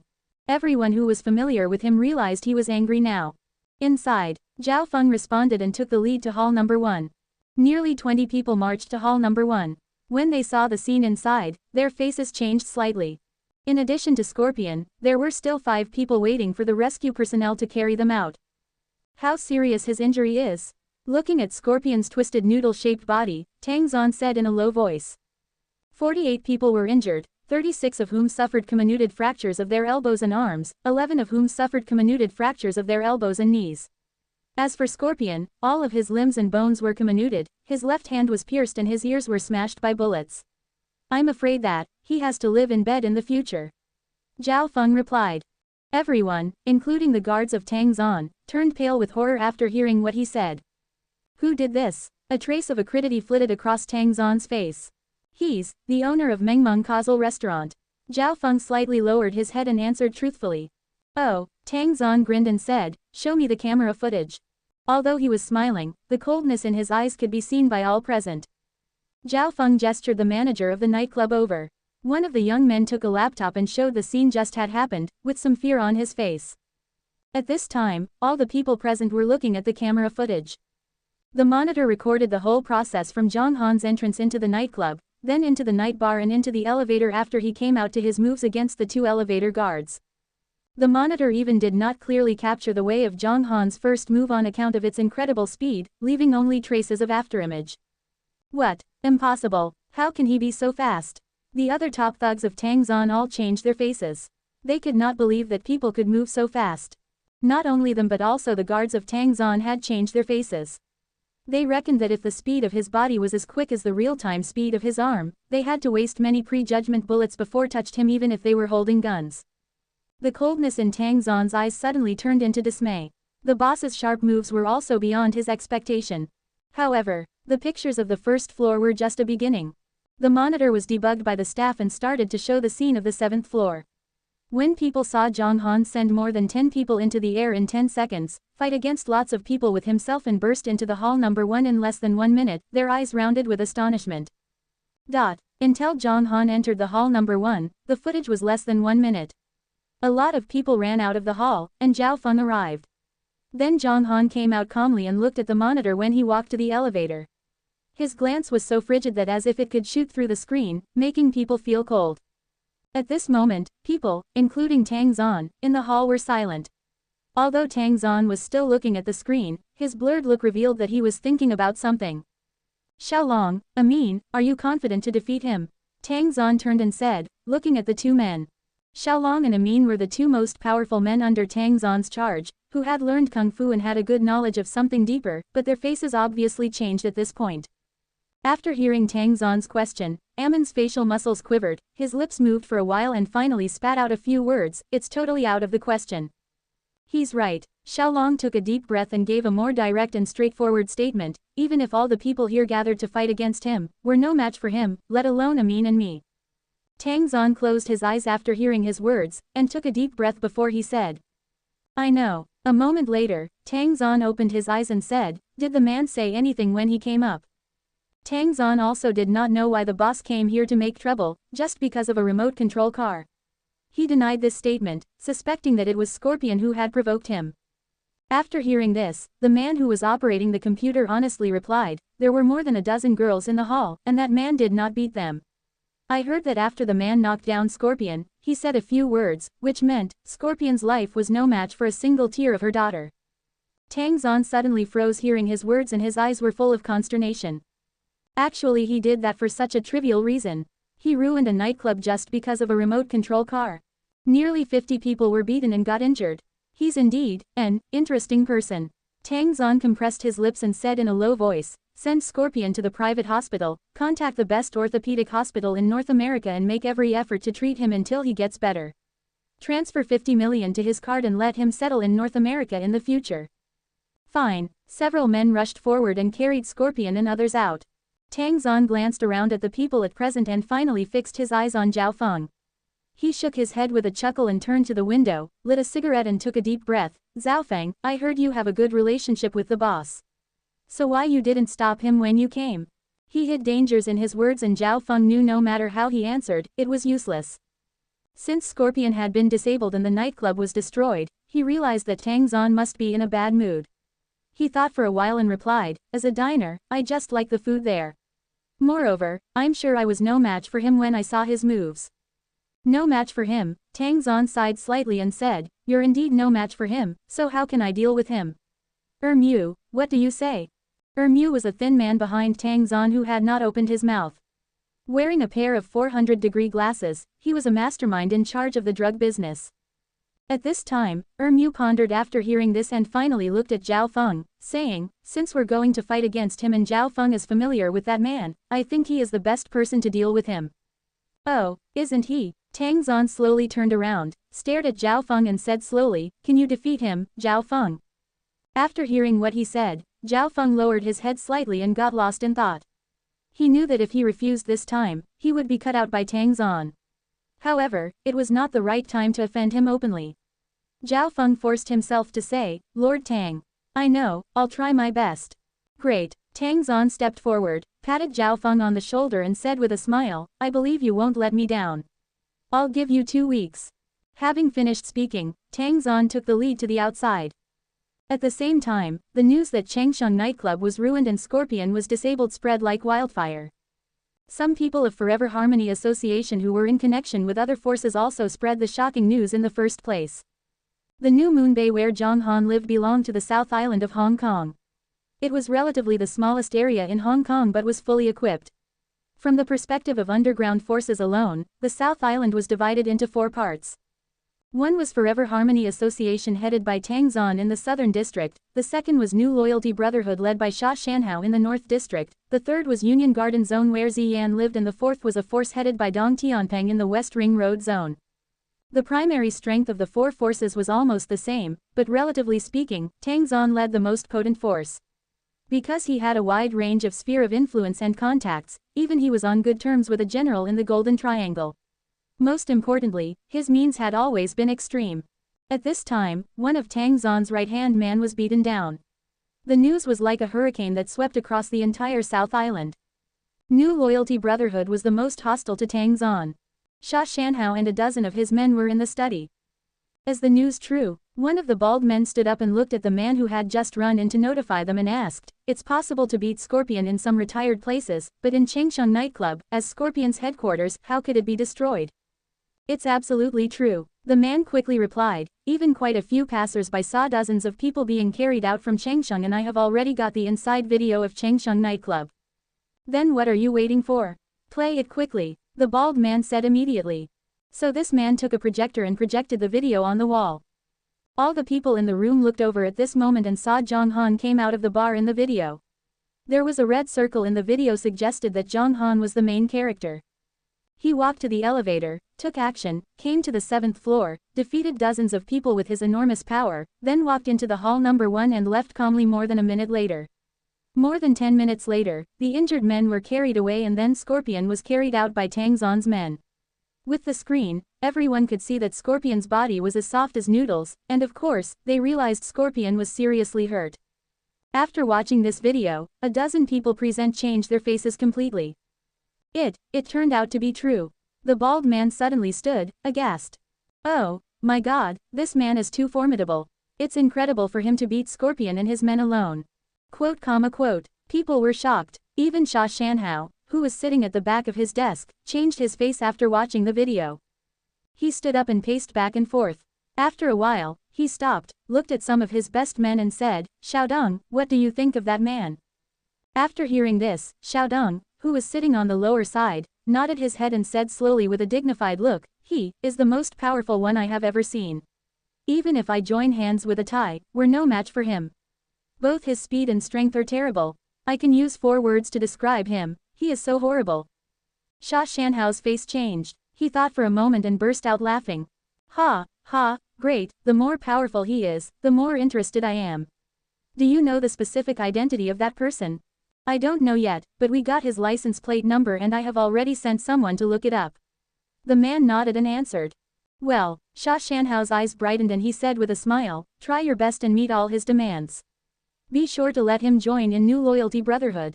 But elder brother, I'm afraid that we are unable to control such a tough person, Xiaodong said, slightly frowning. Generally speaking, the strong were supercilious persons. How could they serve others? Even if we attracted him by benefit, he might not be completely obedient. It's okay. Sha Shanhao, however, revealed a meaningful smile and said, how could Tang Xuan sit idly by while one of his right-hand men was beaten to death and the Changsheng nightclub was flattened? Judging from his temperature, perhaps his lungs are going to explode. Before he moves, we should try our best to let the superior join in our association, since an enemy of our enemy is our friend. Okay, not only Sha Shanhao, but Yi Han in Eastern and Dong Tianpeng in Western did the same thing in their study and conference room. A master only came out by accident. Similarly, a master from a certain special force would be popular everywhere, not to mention Zhang Han, who was a supermaster. At that time, the underground forces in the South Island of Hong Kong lifted billows again due to Zhang Han's moves. Put aside the underground forces' reactions. After Zhang Han drove Liana to her community, he directly returned to Union Garden. He could unimpeded access to the apartment with the elevator card. He knocked at the door and saw Wang Wan opening the door with a warm smile. Mr. Zhang is back. While speaking, she brought Zhang Han a pair of men's slippers, which were no longer disposable items. Wang Wan bought them while going to the market. She had also regarded Zhang Han as Ziyan's husband in her mind. Every time Zhang Han came, Ziyan, Mengmeng and he emerged in harmony and joy, and they really looked like a family. No sooner had Mengmeng seen Zhang Han coming to the 2nd floor than she ran towards him, stretched out her small arms and said childishly, Papa, why are you back so late? It's at 11 o'clock. Zhang Han picked Mengmeng up and said with a chuckle, Dad had something to do. Zhang Han was just like an even-tempered father with a smile and did not have murderous look. He held Mengmeng in his arms. Looking at her delicate cheeks and happy smile, Zhang Han's heart gradually melted. Mengmeng is a treasure, and I'll spend my whole life guarding her. At this moment, Zhang Han considered that the title of Han Yang Immortal, treasures and accomplishments could be abandoned. Only Mengmeng, he would guard her all the time. This is the feeling of being a father. Zhang Han sighed softly. Remembering his parents, he was anxious and helpless, for he did not know where they were and how they were doing. Papa, let's find Mama. I've drawn a picture about Papa, Mama, and Mengmeng. The little princess pointed in the direction of Ziyan in Zhang Han's arms. As Zhang Han walked over and sat down, Mengmeng leaned out of Zhang Han's arms, stretching out her arms to bring back the drawing paper, and said with expectation, Papa, look at it, does it look good? Well, that's really good. Mengmeng draws better. Zhang Han said with a smile. Ho, ho, ho, Meng Meng locked Zhang Han's neck cheerfully and kissed on his cheek with her soft lips. It was at 11 o'clock. Having played with Meng Meng for more than half an hour, Ziyan and Zhang Han came to the bedroom to hum the little princess to sleep. Will your album be released tomorrow? After Meng Meng fell asleep, Zhang Han asked in a low voice. Yes, it'll be on sale tomorrow. Ziyan nodded her head softly. Will you have time after the sale? Zhang Han said casually.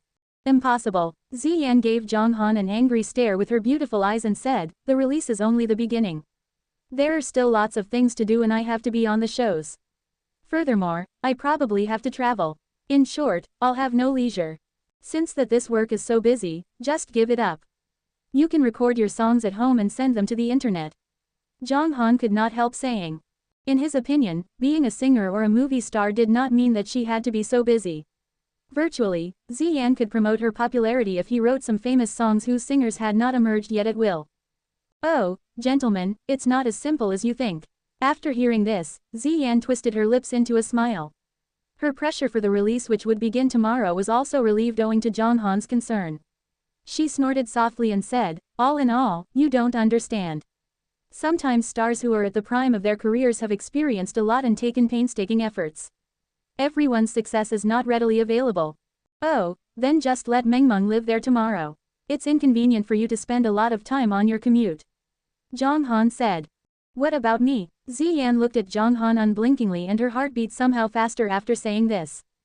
She did not know how he would answer. Will he take the opportunity to confess his love to me? If he does, how should I reply? Ziyan was a little confused, while Zhang Han directly replied. Come back by yourself. Ziyan was astonished, looking at Zhang Han dully.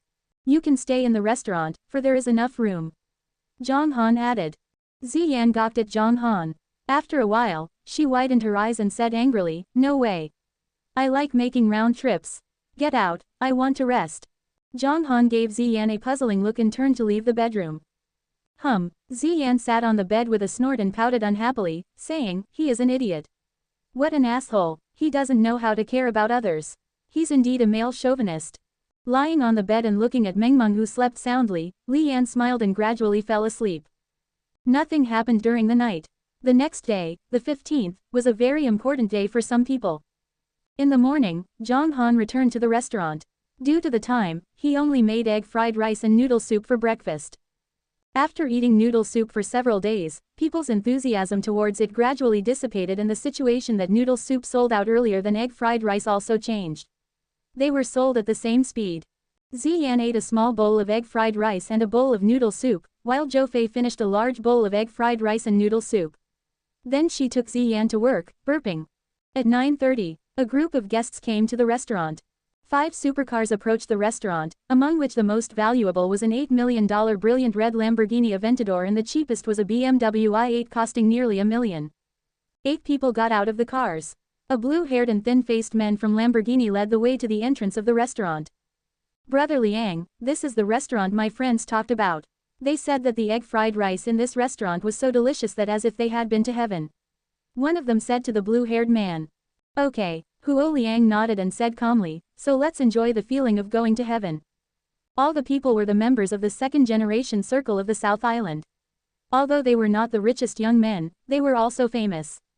The property and their families did support them to enjoy life. Furthermore, they were on good terms with some official people and persons from underground forces. Huo Liang held the highest position among these young people.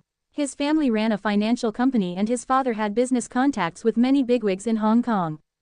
However, while occupying status, they also possessed arrogance at the same time. 5 of them were men and the others were women. Men were plain-looking while the women were graceful, who were apparently girlfriends of some of the men. When they walked to the restaurant, a tall beauty with yellow curly hair looked at the sign and then she said in surprise.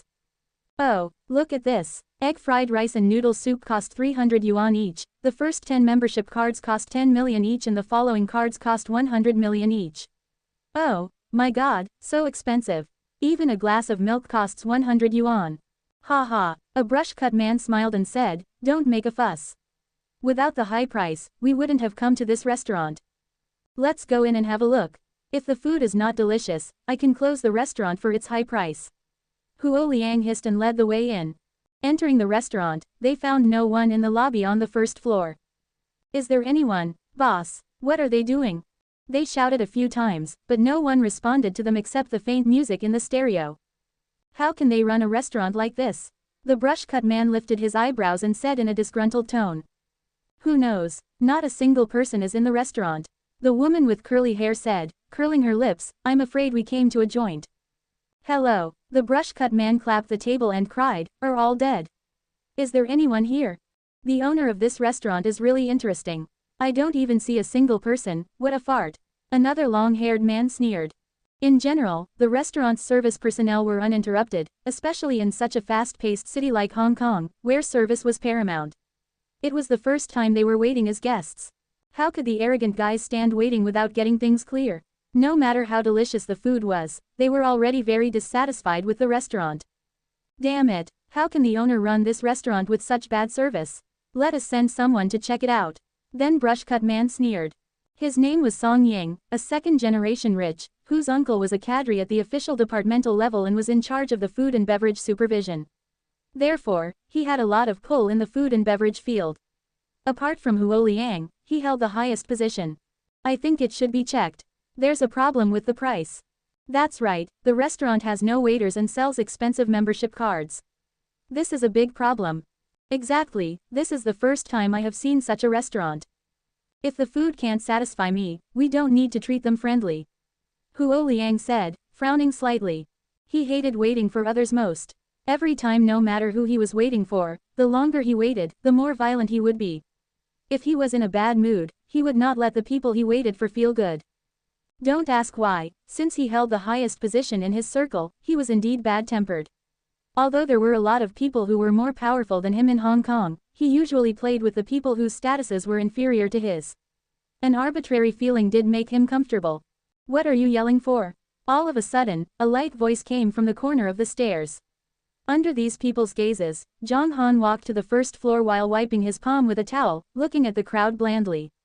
He frowned slightly and said, the sign is right in front of the door. Won't you look at it when you come in? Zhang Han's words made them astonished first and then lit up their anger. They had waited for a long time. However, the man did not apologize to them but frowned and spoke in such an insipid and repugnant tone. Why he was so cocky? Rules are dead but people are alive. As consumers, we're the, Huo Liang said with a sneer. Before he finished speaking, Zhang Han looked at him coldly and interrupted, you're nothing to me. Don't shout and wrangle here.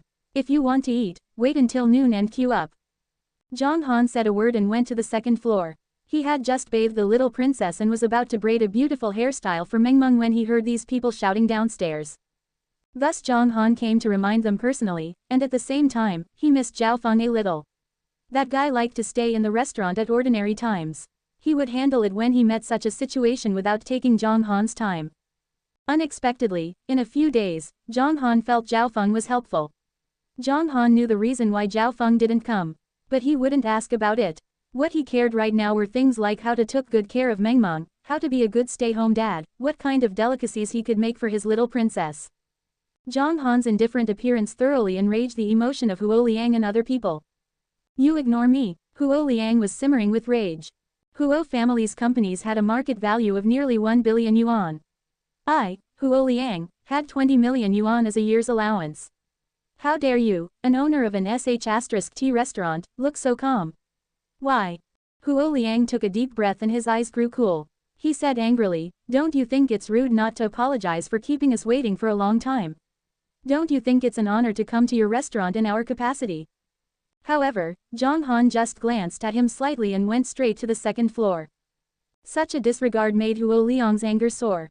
When he saw the figure of Zhang Han mostly disappearing at the stairway entrance, he said in a cold voice, do you believe that I can make your restaurant shut down and rectify? Oh, Zhang Han responded, disappearing into their vision.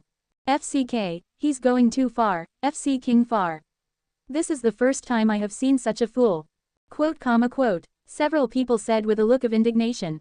Song Ying. Huo Liang frowned and said, find someone to shut down this restaurant. That's exactly what I'm thinking. Song Ying said with a sneer, taking out his mobile phone and dialing a call in people's face.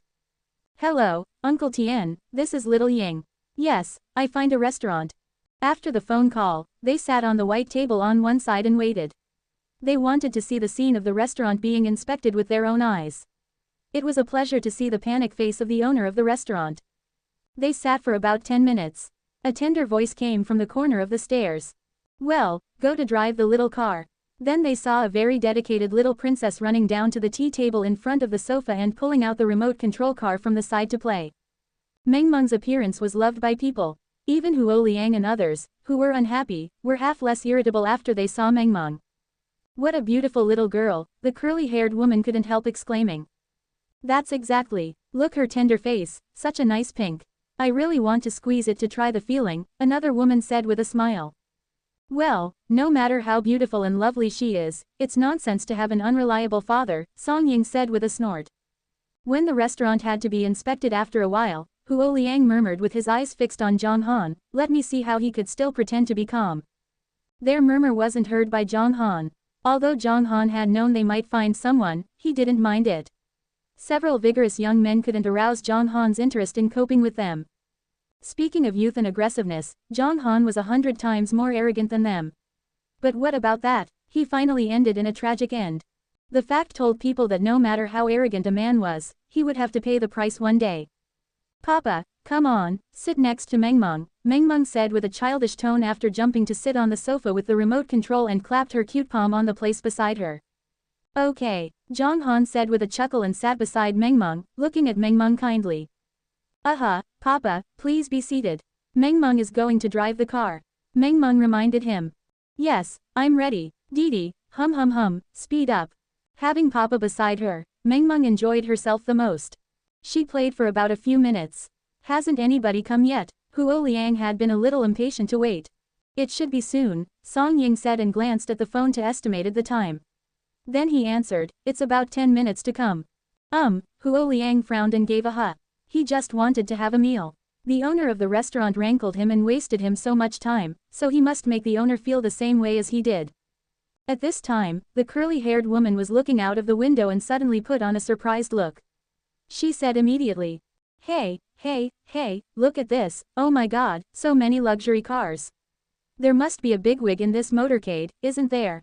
As soon as she said this, people, including Huo Liang, turned to look and changed face slightly. Outside on the street, a motorcade of nearly 20 luxury cars slowly approached. All the cars were black Chevrolet Suburban, and the price of each car was more than 1 million. Although those cars were not the top luxury cars, it was spectacular that more than 20 cars came together. Even many pedestrians on both sides of the street stopped to watch and series of exclamations came from the crowd. Huo Liang, however, kept silence with this scene and thought deeply. Suddenly, as if remembering something, with his face turned pale, he lost his voice and said, that's Sha Shanhao of North District. What? Everyone else's face changed at this moment. The 4 underground forces of South Island were quite famous. Sha Shanhao of the North District also could be heard all the time. At the same time, Sha Shanhao was the existence they looked forward to. Not to mention them, even their parents were much inferior to Sha Shanhao. Soon, the motorcade slowed down as it passed the restaurant. In the gazes of them, the motorcade stopped completely. Bang, bang, bang. With intensive noise of opening and closing doors rang, Sha Shanhao got out of a Chevrolet Suburban of the motorcade center. He looked calm and had a long face, big eyes, and short hair, which made him look like a business elite. Looked at this scene, Huo Liang changed his face and said. Oh my god, that's really Sha Shanhao, why did he appear in the New Moon Bay? Holy sh*t, aren't that the 4 guardians of Sha Shanhao? It seems that the people behind them are executives of New Loyalty Brotherhood. In what circumstances can they go out together? Song Ying said with a shocked face. Why do they come here? They're really coming. They're coming to this restaurant. FCK, Sha Shanhao unexpectedly come, how could it be? Quote. Regardless of Zhang Han and Meng, who was playing the remote control car behind them, the crowd began to exclaim. These exclamations made Zhang Han look over there. Zhang Han knew what Sha Shanhao was coming for when he saw him come to the restaurant. However, when Zhang Han turned his eyes indifferently and looked toward Meng, it could tell that he had no interest in what those people were coming for. In the eyes of the crowd, Sha Shanhao took the lead and more than 40 people marched toward the restaurant. It scared a lot of passers-by at first. Look at the posture, it was no doubt that they were rowdies. People thought they were to hit the restaurant. But when they approached the restaurant, more than 40 people, lined up neatly on both sides of the door. Sha Shanhao took only 3 men into the restaurant. People found that Sha Shanhao and others were not coming for aggro. Ha ha ha. After entering the restaurant, Sha Shanhao stared directly at Zhang Han, walked slowly, laughed and said, "Hello, Boss Zhang, it's presumptuous to come here without telling you in advance. Please forgive me." Boom. This scene let Huo Liang and others on a side feel like suffering a thunderbolt on a sunny day. They never expected that Sha Shanhao, an insufferably arrogant man, would be such a low profile after entering into the restaurant. Didi, Sha Shanhao and others came, the remote control car of Mengmeng also driving there. When the little princess saw the car was going to hit the foot of the person in front of her, she remembered the miserable matter happened on the car last time. Her face changed slightly and her body squeezed into Zhang Han's arms with some fear. Bang! A slight noise came out and the remote control car eventually crashed into Sha Shanhao's leather shoes. Ouch! Mengmeng said in shock. Her big clear eyes were full of fear and worry. She said timidly, "I'm sorry, Mengmeng didn't mean to. Would you mind not trampling down my car?" Zhang Han's expression was frozen when he saw her pitiful look. He could not help but grit his teeth, because he did not expect the scene that Scorpion trampled down the remote control car would cause some shadow in Mengmeng's heart. I should have killed him. Zhang Han's mood suddenly became bad. He looked at Sha Shanhao, the indifference and the slight of disgust in his eyes really frightening Sha Shanhao. He knew why the demon in front of him trampled down the Changsheng nightclub. "No, I won't." Sha Shanhao looked at Mengmeng and said quickly, "Why would I trample down the remote control car of such a beautiful little princess?" As soon as the words came out, in addition to Zhang Han, Mengmeng and the parties concerned, other people changed their sight. Huo Liang and others showed unbelievable expressions on their faces. The eyes of the 3 men who followed Sha Shanhao were full of astonishment. They didn't expect that their boss had such a lovely moment. At this time, Sha Shanhao didn't care about other people's sight. He stooped to pick up the remote control car, walked over with a warm smile to put the remote control car on Mengmeng's hand, and said, "Mengmeng, you're really cute and beautiful. I've returned the car to you." Mengmeng said and was a little bit shocked, the big clear eyes staring at Sha Shanhao without blinking. Feeling the goodwill, Mengmeng took the remote control car over and said childishly with a smile, thank you, uncle." The calling of uncle from Mengmeng made Sha Shanhao's mouth tremble slightly. His age was 39 years old, which was much older than Zhang Han. He could have been called an older appellation, and he had planned to do the same. However, when he saw Zhang Han's eyes, which made him feel pressure, he couldn't help calling himself uncle. Ha ha ha, Sha Shanhao was looking at Mengmeng while observing Zhang Han's expression in the corner of his eyes. He found that after Mengmeng laughed, Zhang Han's slide became soft. This made Sha Shanhao feel calm. He smiled brightly and said, "Boss Zhang, you really have a very good daughter." "That's true," Zhang Han said. He always nodded to such praise. "I heard that you may have some troubles recently, so I take the liberty to come here. On the one hand, I come to visit you. On the other hand, I come to ask you if you have any idea of cooperating with me. I think you know the situation now. If you cooperate with me, I promise you that you can get what you want," Sha Shanhao sincerely said. The words frightened Huo Liang and others on one side. They looked at each other and saw shock in each other's eyes. Just now they said that the restaurant was a low-ranked restaurant without any grade. Just now they said they would try if the food here could make them feel like going to heaven. Just now they said they would make the restaurant close down and rectify. Now, they realized that the person who could make Sha Shanhao come here personally and sincerely invite couldn't be an ordinary one. This restaurant had no grade. Even Sha Shanhao had to stand by and talk all the time. Although they hadn't tasted the food yet, they had been scared to heaven. In particular Song Ying, his face changed the fastest and cold sweat flew down from his head. That was him who called someone to shut down this restaurant. Judging from Sha Shanhao's attitude, it was no doubt that if those people he called came, Sha Shanhao would reach out to tackle him in order to get the friendship of the boss. He must be screwed. At the moment, Song Ying's heart was full of bitterness and tension. He wanted those people to come slowly. Zhang Han, however, was still in a clam. He took a look at Sha Shanhao and said lightly, "I don't need." Zhang Han's refusal made Huo Liang and others really widen their vision. He did things like this to Sha Shanhao, let alone to them. Although they had some backgrounds, they could not match for such tycoon as Sha Shanhao. Just a word of Sha Shanhao could destroy them. Usually, people who talked to Sha Shanhao like this had been sanctioned already. But, looking at Sha Shanhao's smiling and the identical expressions of 3 people following him, they knew that the boss in front of them was a promising person. Thinking of this, Huo Liang and others felt inexplicably worried. They tried to slip away but they were afraid. They could only sit there embarrassedly. Boss Zhang, don't refuse me so quickly, Sha Shanhao laughed and said, I sincerely want to cooperate with you. This is my business card. If you, Boss Zhang, have any trouble in the future, please contact me directly. During the conversation, Sha Shanhao took out a business card from his pocket and gently put it on the tea table. Then he nodded and said, then I won't disturb you. Okay, Zhang Han said and nodded lightly. Sha Shanhao took a deep look at Zhang Han, and then waved to Mengmeng and said, beautiful Mengmeng, see you next time. After that, Sha Shanhao took his people away. Huo Liang and others were relieved when they saw the situation. They looked at each other and knew that they should confess their mistakes to the owner of the restaurant. What was more, the most urgent thing was to keep those people that had been called away. However, when Song Ying just took out his mobile phone, something happened. Hey, look, there's someone coming again. My God, so many people come this time. The curly-haired woman looked out of the window and said, her eyes glaring around. The crowd looked and saw a motorcade of nearly 40 vehicles coming. About 20 of them were Mercedes-Benzes, while the other 20 were all Ferrari sports cars. So many sports cars, isn't that Yi Han from the Eastern? Huo Liang said staring. The other one is Dong Tianpeng from the Western. Damn, why are these 2 bigwigs coming?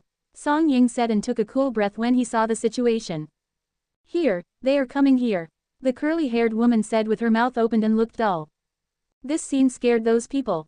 They didn't expect these 3 bigwigs would come to this restaurant in person. Yi Han, I didn't expect you, a hermit who cares none in the world, come here in person. Dong Tianpeng, in his 40s, said and smiled. He and Yi Han walked to the restaurant door at the same time. I didn't expect my elder brother, Mr. Dong, comes in person, either. Yi Han, who was nearly 30 years old and looked very spiritual, answered with a smile. Boss Zhang is a rare talent. I just saw Sha Shanhao leave here, Dong Tianpeng said. Oh, he came really early, but to people like Mr. Zhang, coming early means nothing. Come on, Mr. Dong, you first, Yi Han said and extended his hand to Dong Tianpeng. Let's go together, Dong Tianpeng said and entered the restaurant with Yi Han at the same time. The same scene appeared again. Dong Tianpeng, just like Sha Shanhao, gave a sincere invitation and left a business card before he went finally. Yi Han, however, first chatted with Mengmeng with a smile. His gentle smiles made Mengmeng play with him. At last, Yi Han said his purpose euphemistically, telling Zhang Han that he just wanted to make friends. It could be said that his method was more skillful. He assessed the situation, cottoning up with Zhang Han discreetly. But Zhang Han had no interest in them. When Yi Han found that Zhang Han didn't want to chat, he gave him a business card, leaving with a smile. After they left, Huo Liang and others scared as their bodies turned soft. Let's go, too, Song Ying hastily opened his mouth and said. Yes, go, let's go, Huo Liang said. He didn't want to stay here for one more minute. In less than 15 minutes in this restaurant, his pride was shattered. They didn't know how weak they were before they compared with others. This was not an ordinary restaurant. It was the devil's restaurant. When they were going to stand up together, 3 men in suits came in. The leader of these men glanced at Song Ying and shouted, "Who is the owner of this restaurant? We received a report that the diet hygiene of this restaurant was unqualified. The restaurant chef had no health certificate.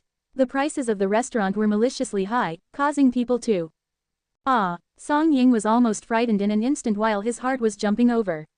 He ran away to cover the speaker's mouth with one hand. Then he turned to Zhang Han, who was still in a calm, and wore an ugly smile, which was worse than crying. He said, "Misunderstanding, this is all a misunderstanding. I think the 3 elder brothers must come to the wrong place." Then he turned to those men in suits and said, "You come to the wrong place. It is the next restaurant that is not qualified. This restaurant is so high-end and classy, how can it be unqualified? It's totally wrong. Let's go there and have a look." After that, Song Ying and Huo Liang dragged the 3 people out of the restaurant. Zhang Han gave a light laugh and shook his head. Zhang Han was not interested in neither the underground forces nor the arrogant rich children. He would not listen to their flattery either. Even if those people scrambled to work for him, Zhang Han would not agree. Let alone made Zhang Han work for them. What a ridiculous joke. Time went to 19:30. Linhai Stadium, which could accommodate 80,000 people, was going to hold a very popular concert. But more than 82,000 tickets had been sold. The 2,000 seats were added after the tickets were sold out. Everyone could tell the popularity of the concert so that it was not exaggerated to describe it as a wonderful concert. At 19:30, Shui Qian slowly walked to the center of the stage in fashionable men's clothes, accompanied by the sound of footsteps. "Hello, everyone," Shui Qian said after saying hello, "you must have heard my new song a few days ago. I want to thank Mr. Hanyang for his great support here. Now, I present you my first song, Actor." Oh, wow, the audience applauded and cheered. There were 80,000 people and the sounds of less than half of them clapped would like thunders, let alone all of them applauded now. Soon, the low prelude of piano sounded, and then Shui Qian began to sing calmly. Simply, let's speak in simple terms. Please ignore the temperamental state of mind. You aren't an actress. Don't make up any of those plots. As soon as the song sounded, the field fell into silence. Although many people were humming along with the song, their sounds were buried by the super high-quality equipment. After one song ended, Shui Qian sang an old song. Then he said aloud, "Next song, what do you want to hear? Tell me aloud." As his words fell, all the fans became excited, shouting various things. But gradually, the voice, driven by dozens of people, became a torrent. "Ambiguous, ambiguous, well, ambiguous, to dear you." As the accompaniment sounded, Shui Qian began to sing in deep love. "Now our relationship is ambiguous anyway, so you don't have to feel embarrassed to find a match. People who have paid line up to discuss on experience." Beautiful songs fascinated people. At this time, more than 80,000 people were involved in the Feast of Songs. Listening to live concerts was really a different kind of experience.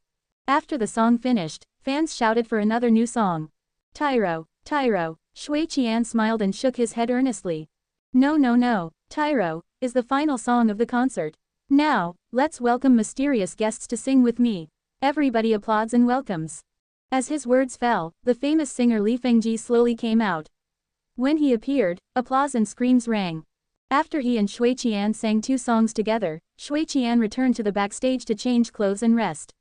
The other two less popular second-tier singers came to the guest show. They sang one song respectively.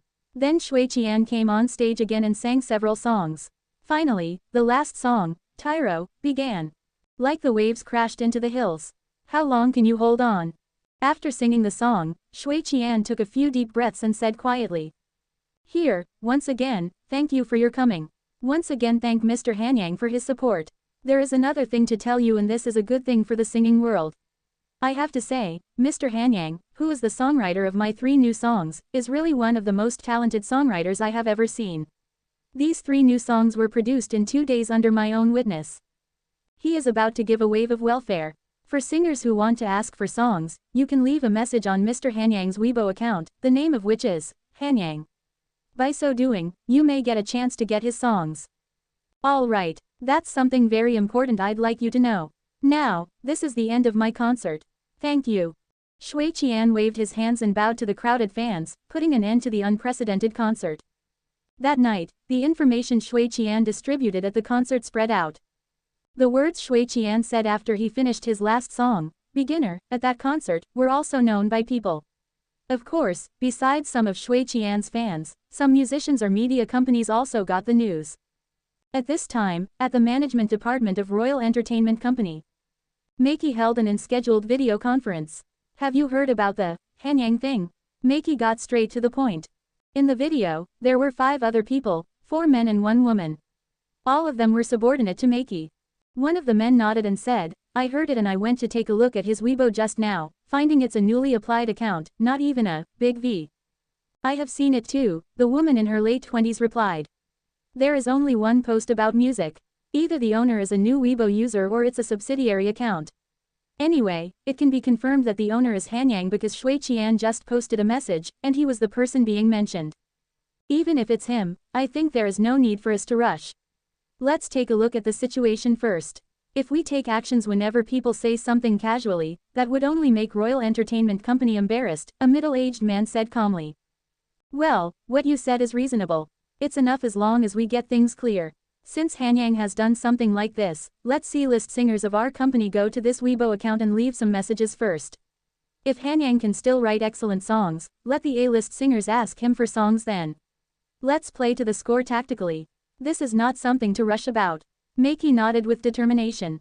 Such a scene, of course, did not just happen here in Meiki's Royal Entertainment Company.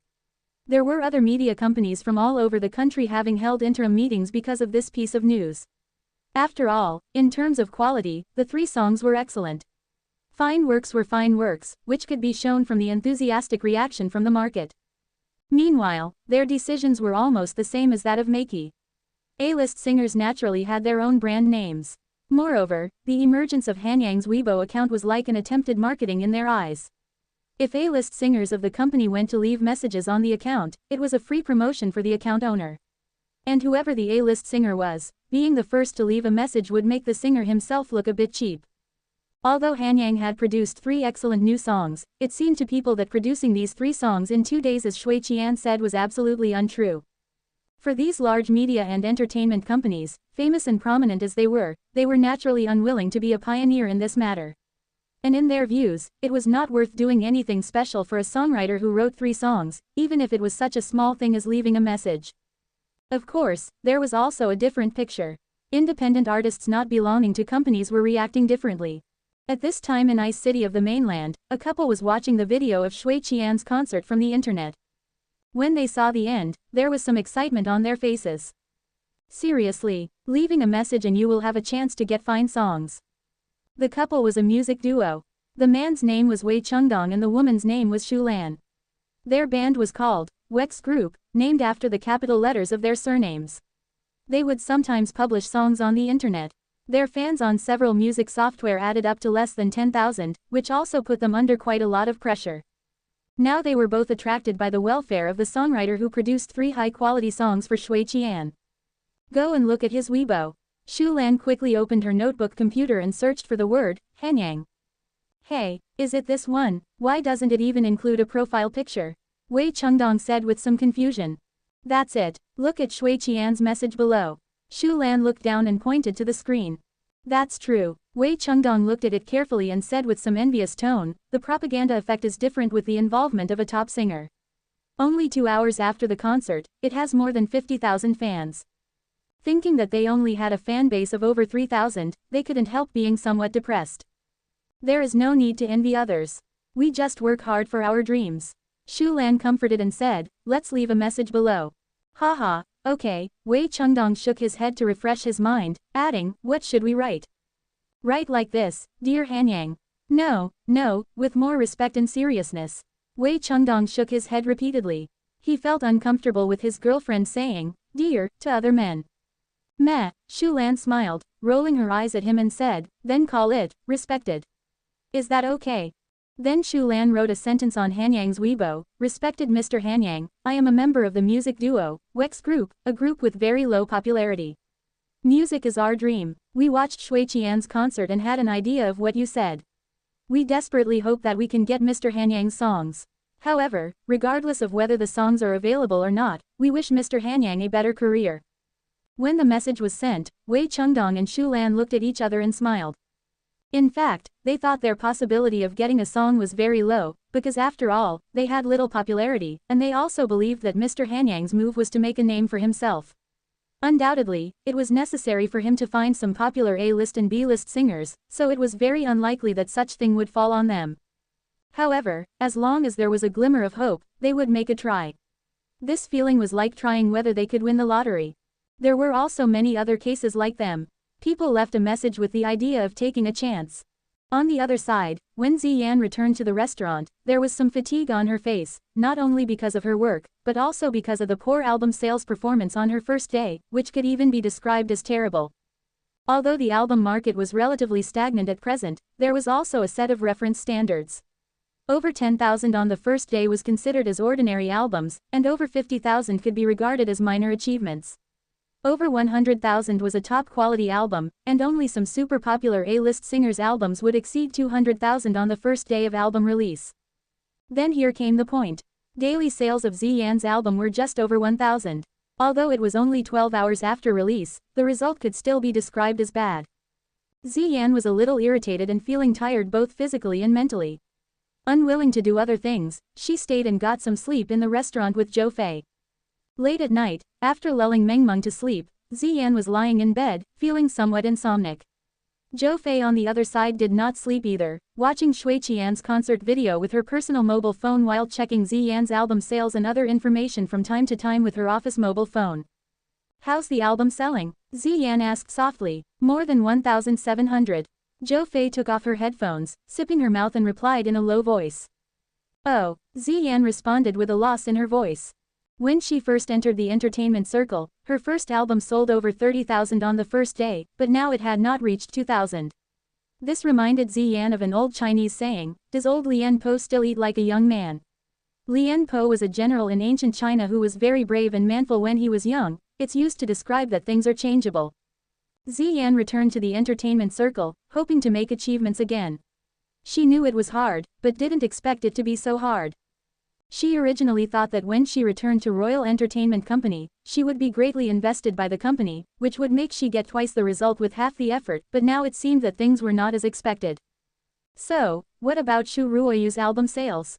Ziyan asked with some disappointment. Ziyan was previously confident to surpass Shu Ruoyu, but hearing that her own album sales were so bad, she didn't have any confidence in herself now. Zhou Fei hesitated, and her expression was somewhat embarrassed. "Her album has just topped 20,000. 20,000. A trace of sadness rose from Ziyan's eyes. "Elder sister Yan, I think," Zhou Fei wanted to comfort Ziyan. Before the words came out, Ziyan shook her head slightly and said, "Let's go to sleep and talk about work tomorrow." After saying that, Ziyan tilted her body, with her flickering eyes looking out of the window. Her eyes looked more and more tired, and gradually, floating on her asleep daughter Meng Meng. Looking at her daughter's lovely delicate cheek, Ziyan calmed down. The next morning, Ziyan's face looked gaunt when she got up. After brushing their teeth and washing their face, they went to the second floor and sat in the living room. Ziyan thought for a moment and sighed softly. "Fei Fei, let's go to work." "Now," Zhou Fei said with some confusion. No breakfast?" Zhang Han asked curiously as he combed Meng Meng's hair. "I don't have appetite." Ziyan was a little irritated. Even the delicious food made by Zhang Han became less attractive to her. "How could you do without eating breakfast? Have you had enough egg fried rice and noodle soup? Then I'll do something else for you." Zhang Han shook his head slightly and said. "Yes, Mama would have breakfast with Meng Meng. Only when you are full can you go to work." Meng Meng pouted her mouth and said in all seriousness. After hearing this, Ziyan was slightly stunned and looked at Zhang Han. This seemed to be the first time he had expressed his concern for Ziyan. "All right then, Mama would have breakfast with you and then go to work." Ziyan smiled gently. With Zhang Han's concern, her depressed mood turned better. After having Meng Meng's hair combed, Zhang Han went downstairs directly, driving to Mount New Moon to take some cucumbers and tomatoes. Dahe and Little He accompanied Zhang Han all the time during the period. Dahe's fat body, intentionally or unintentionally, blocked the line of sight between Zhang Han and the chickens, and there was even some uneasy expression on his face. If it could speak, it must have this in its mind. "Oops, I shouldn't have eaten so many chickens. What should I do now?" Led by Dahe, in only 2 days, the duo ate 12 chickens and found out that the number of chickens became obviously less looking from far. Hence, Dahe was prepared to eat some of the grown ducks and geese, at least to keep the balance in number. But unexpectedly, Zhang Han came up just after Dahe and Little He killed 2 big geese and prepared to light up the fire. This gave the 2 guys a fright. They quickly extinguished the fire and ran back to the pet area stealthily with the expression, "I am a lovely baby." Actually, Zhang Han hadn't noticed the chickens in the livestock area. He didn't care about the 2 foodies eating some livestock. However, Zhang Han might be surprised if he realized how fast the 2 foodies ate. At this rate, even before long, the livestock would be eaten up. Zhang Han left Mount New Moon under the escort of Dahe and Little He. Whoops! Dahe exhaled a long breath, his big palm patting his chest to show how he was frightened just now. "Woo, woo!" Little He frowned and shook his head as he shouted at Dahe. Dahe knew Little He was expressing that, "We can't eat anymore." Dahe rolled its eyes a few times, looking at the livestock area. "Whoa, whoa, whoa!" Dahe gesticulated with its palm for a while, which was like telling Little He, "Let's eat some of the ducks and geese, and we will decide what to do after that." Little He pondered and nodded its head. "Oh." With a wave of its big palm, Dahe quickly ran into the forest behind the mountain with Little He. They enjoyed the native chickens of Mount New Moon in the morning. It could be said that their breakfast was even better than that in the restaurant. Zhang Han picked some cucumbers and tomatoes, preparing to make cold noodles, a traditional snack, for Ziyan. Cold noodles were a special Korean food that passed down from generation to generation and were regarded as one of the best delicacies. Buckwheat was an essential ingredient for cold noodles. The food tasted cool, smooth and elastic, and had become a popular delicacy due to its sweet, sour, pungent, spicy and fragrant flavors. Of course, flour from Mount New Moon could also be used as an ingredient for cold noodles as buckwheat was the most popular material. Cold noodles could be categorized into flour cold noodles, buckwheat cold noodles, corn cold noodles, potato pulp cold noodles, potato flour cold noodles, etc. Among them, buckwheat cold noodles were relatively more delicate. What Zhang Han planned to do was flour cold noodles. Zhang Han had noticed that Ziyan was gaunt and had no appetite, so he decided to make some food that would stimulate her taste buds. Sour and spicy cold noodles were naturally one of the best choices. Of course, the main reason was that Zhang Han didn't have enough food ingredients at present. There were still some soybeans that Zhang Han did not know them very well. Back to the restaurant, Zhang Han first prepared the noodle soup and egg fried rice. Liang Mengqi and others were preparing to eat when they saw Zhang Han was still cooking. A small bowl of cooked noodles as thin as hair was placed in the water. Looking at the soup and the sliced cucumber and tomato prepared by Zhang Han, Liang Mengqi suddenly remembered something and said, "Ah, boss, are you going to make cold noodles?" Quote, I'd like to have some too. Liang Mengqi said with her eyes shining. Sure, I estimate that there will be 2 more cold noodles. Zhang Han replied. Then I want 1 bowl too. Yu Qingqing quickly echoed. Hearing their words, Zhao Dahu and Sun Dongheng added, we also want to try it. They were not going to let go of any new food in the restaurant. Even fried egg rice and noodle soup, which were common dishes, were so welcomed, and there was no doubt about other delicacies. Zhang Han gave them a look and finally nodded his head. After preparing the noodle sauce, Zhang Han put noodles in and then added cucumber shreds, tomatoes, and other auxiliary materials, and finally he sprinkled some sesame seeds on the top. Soon, the cold noodles for Ziyan, Zhou Fei and Mengmeng were ready. Because the noodles for making cold noodles were not enough, he had to use the noodles from the noodle soup for others. Wow, they smell so good. Liang Mengqi took the cold noodles back to the dining table and gently smelled them. The fresh and comfortable smell made her cannot help praising.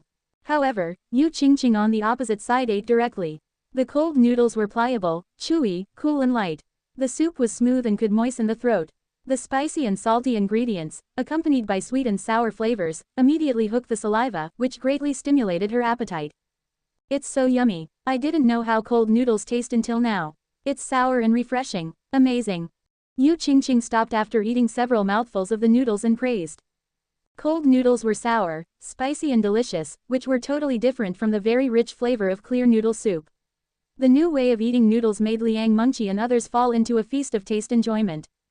On the second floor, Ziyan, who was upset and had no appetite, took the first bite of cold noodles with a faint sweetness and sour and spicy taste.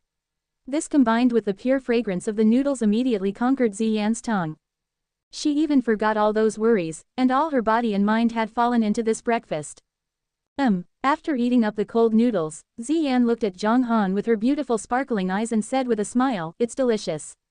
You're awesome. I can't eat any food cooked by others. Aha! Mengmeng looked up when she heard this, saying earnestly with her bright big eyes sparkling, Mengmeng, can't eat food cooked by others since long ago. Mengmeng only likes food cooked by Papa. Mama also likes food cooked by Papa. Why not Mama and Mengmeng both like Papa? Ziyan was irritated with her big eyes flickering. At that time, she did not even have the courage to look Zhang Han in the eye. She lowered her head slightly and calmed her shyness, holding out her hand to pinch Mengmeng's little face gently. Mama has to go work. Mengmeng should behave well at home. Aha, Mengmeng and Papa are very good babies, Mengmeng promised with her little mouth pouting. Then give Mama a kiss. Ziyan moved her fair cheek close to Mengmeng. Mwah, mwah, mwah. Mengmeng's tender little lips kissed several times on Ziyan's face. Zhou Fei, however, didn't ask Mengmeng to kiss her because she knew that petty Zhang Han wouldn't let Mengmeng kiss her. After being kissed by Mengmeng, Ziyan smiled slightly, put on a pale pink cap and black sunglasses, and went downstairs to go out with Zhou Fei. They left earlier today, so there were still many guests in the restaurant, even Liang Mengqi and others hadn't left yet. Under the public's eyes, enchanting Ziyan took the lead gracefully toward the outside. Her figure and delicate cheeks, as well as sexy thin lips, all revealed the look of extremely gorgeous beauty. Have you seen that beautiful woman? She is the hostess of this restaurant. Damn it, look at her long legs, so charming. It's really hard to believe she has already given birth to a child. Her body shape is really wonderful. Quote. In the whispers of the crowd, Ziyan walked out of the restaurant, getting on the Mercedes S600, and then the car slowly left the parking space. However, after hearing these buzzes, Liang Mengqi quietly snorted and mumbled. What a bunch of coquettes. Ha, why do you sound so jealous? Yu Qingqing quipped, oh, it's unfair to have a crush on the boss who has a beautiful wife. That's right, in my opinion, our Mengqi is not destined to enjoy that. Zhao Dahu followed suit and said. But I think Zhao Feng is also very handsome. Mengqi, if you want to find a boyfriend, you can consider him. Yu Qingqing said with a smile. Bullshit. Liang Mengqi rolled her eyes against the two and said angrily, you two are a perfect shameless match. Come on, what we said is clearly the truth. Yu Qingqing replied with her mouth twitched. Hey, by the way, Zhao Feng seems to have been absent for several days. Zhao Dahu suddenly said. Yes, he said he had nothing to do recently. Yu Qingqing said curiously. Zhao Feng talked about that he would be free recently when chatting with them, but it was strange that he disappeared not long after he said this. Then who knows, maybe he is doing some bad things in somewhere. Liang Mengqi snorted softly. Liang Mengqi thought Zhao Feng's appearance was nothing more than handsome. She preferred the more mature and calmer man who was versatile and caring for her. Zhang Han happened to be that kind of person. First of all, his appearance looked very pleasant, and he was very mature and calm. He was pampering his daughter Mengmeng. Besides, he was a super awesome piano master. More importantly, the food he cooked was too great to use words to describe. Every advantage of Zhang Han was attracting Liang Mengqi. All right, I have to work after drinking this cup of milk, and I won't be able to come for lunch either. Alas, it's really hard to deal with without food here. Yu Qingqing sighed. It's simple, I'll send you food at noon. Zhao Dahu coughed softly with his back straightening up. When the opportunity came, he could not let it go. No, I don't need it. Yu Qingqing habitually refused. Really, you don't need me to send you lunch. Ahem, such delicious fried egg rice, such pure and clear noodle soup, such sour, spicy and refreshing cold noodles, such delicious milk, and even home-cooked dishes made by the boss. It's okay, you don't need it. Mengqi and I can eat more at noon. Zhao Dahu said ironically. Every time he said, Yu Qingqing's look changed a little and eventually, her eyes were already staring at Zhao Dahu. With a snort, Yu Qingqing said in a threatening tone. Who said no? I want you to deliver lunch for me at noon. If it's noodles, then don't bring it because they are easy to get dry. Besides, give me 1.5 portions of fried egg rice and 3 cups of milk at noon. Take one dish if there is any. Yu Qingqing said. Yes, my queen, Zhao Dahu answered with a wry smile. Yu Qingqing left first after drinking up the milk, while Zhao Dahu left the restaurant with Liang Mengqi after tidying up the dining table. On the other side, Ziyan and Zhou Fei had also arrived at the company. When they just arrived at the office floor, they saw Shu Ruiyu being surrounded by 5 or 6 people. Ah, Shu Ruiyu stopped her steps after seeing Ziyan. With contempt in her eyes, she said frivolously. Ziyan, why do you come so early? Concern about your album sales? Haha, I have tried to persuade you not to release albums on the same day as mine, but you didn't listen to me and still tried to compete with me. Look at the result, your face has been slapped severely. Ho, what are you talking about? Zhou Fei said as if she didn't understand her. Playing dumb, Shu Ruiyu's agent said with a strange expression on her face. Agana released the album on the same day as Ruiyu and planned to compare with Ruiyu. However, the album seemed to have sold just over 2,000 copies. Ha ha ha, defeated by a newcomer. It's really funny. What a pity, after all, she is a goner. There are still dreams that could not be given up. Don't be discouraged. A few others surrounding them said with a similar sarcasm. Seeing this, Ziyan was somewhat angry. Zhou Fei, however, gave a slight smile and said. So that's what you are talking about. Ha ha ha, it is so funny. You know what, it's better than someone who tried her best to get connections. Besides, I think it's hilarious for someone, who puts on a hyaluronic acid face, to judge others. Who the hell are you talking about? Shu Ruoyu's face suddenly changed, glaring at Zhou Fei. Cosmetic surgery was a trend in this era and Shu Ruoyu was no exception. She had her face slightly adjusted and became more good-looking. Zhou Fei's face-to-face criticism almost enraged her. Who am I talking about? Don't you get any fucking idea of it? Zhou Fei hissed, her eyes full of sarcasm. In terms of sarcasm, Zhou Fei had not been afraid of anyone yet. For these rookies who should dare to taunt them, if she didn't knock back, then she would not be called Zhou Fei. What's the point of tough talking? Shu Ruoyu's agent sneered. Now, who in the whole company does not know the album result of that goner? It's daydreaming for her to compare with our Ruoyu. Compare. Zhou Fei replied with a goofy expression, why should we compare to her? It seems that someone doesn't even have the qualifications to be a goner. What is the sense of comparing? After all, someone's horizon is too low, just like what? Oh, yes, a frog in a well, or a buffoon. In fact, it is quite appropriate to use a buffoon to describe her. Haha, it's just like birds of a feather flock together and people of a group gather together. Elder sister Yan, let's go. It doesn't make any sense to play the piano to some stupid cows. Zhou Fei's sharp tongue made Shu Ruoyu and others quite annoyed. Seeing their expressions, Ziyan somewhat felt better. Hearing Zhou Fei's words, she nodded and said under an occasion that she didn't usually talk. You were right. After saying that, Ziyan and Zhou Fei went to the office. You. Shu Ruoyu choked with anger. Interesting, I really don't know how she could be so self-confident with the sales of 2,000 records, and that sales volume is indeed worthy of the word, goner. Shu Ruoyu's agent ridiculed at a distance. This sentence also made Ziyan's expression slightly pause. Although Zhou Fei was slightly better in the verbal battle just now, the fact was that Ziyan's sales were really terrible.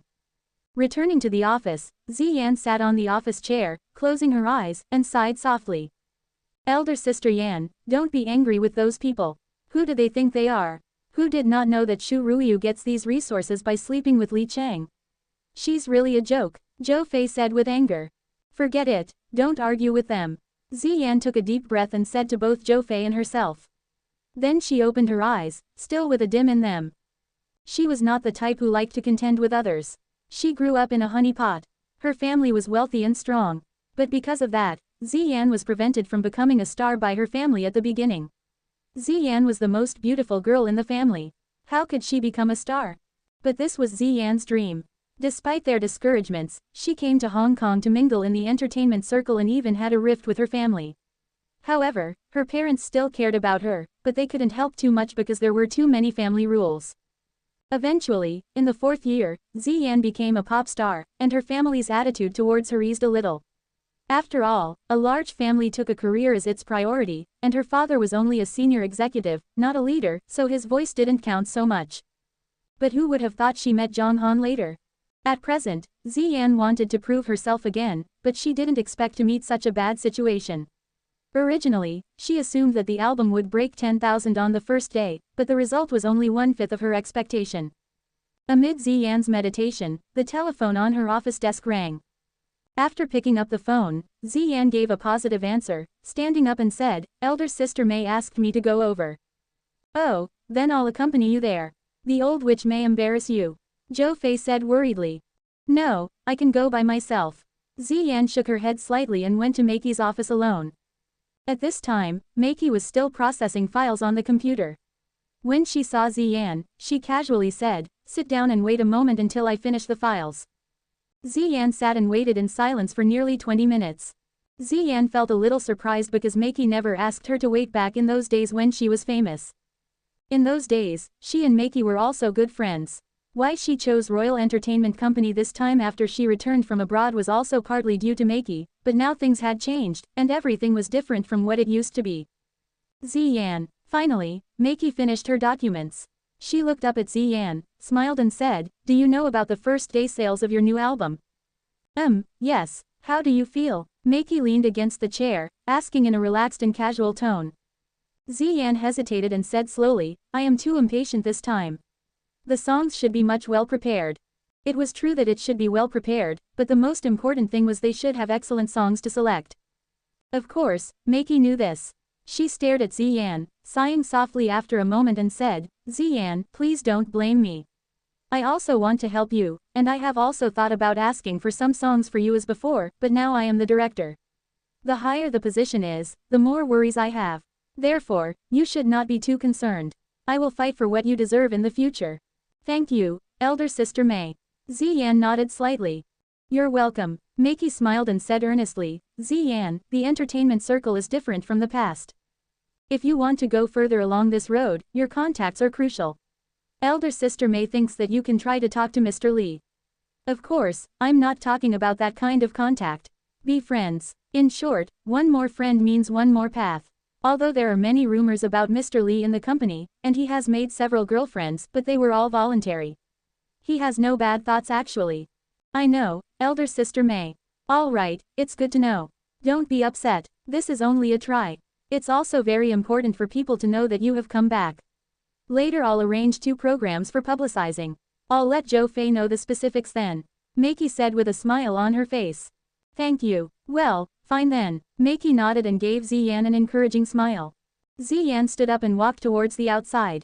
When she opened the door and walked a few steps, Li Cheng came up from the opposite side. Hey, Ziyan. Li Cheng narrowed his eyes and went ahead, with his face showing concern. He said, I heard about the album. Ziyan, don't worry about it. It is good for releasing the news of your comeback. There are 2 new movies that need to select actors in 2 months. I'll see if I can get you a heroine then. Thank you, Mr. Li. There is some work for me to deal with. See you around. Ziyan slightly nodded and went straight away. Li Cheng looked at the back of Ziyan, with the corners of his mouth showing a meaningful smile. He pushed the door and walked directly into Maki's office, casually sitting on the sofa and asked, how are things going for the program? I have prepared 2 programs for Ziyan.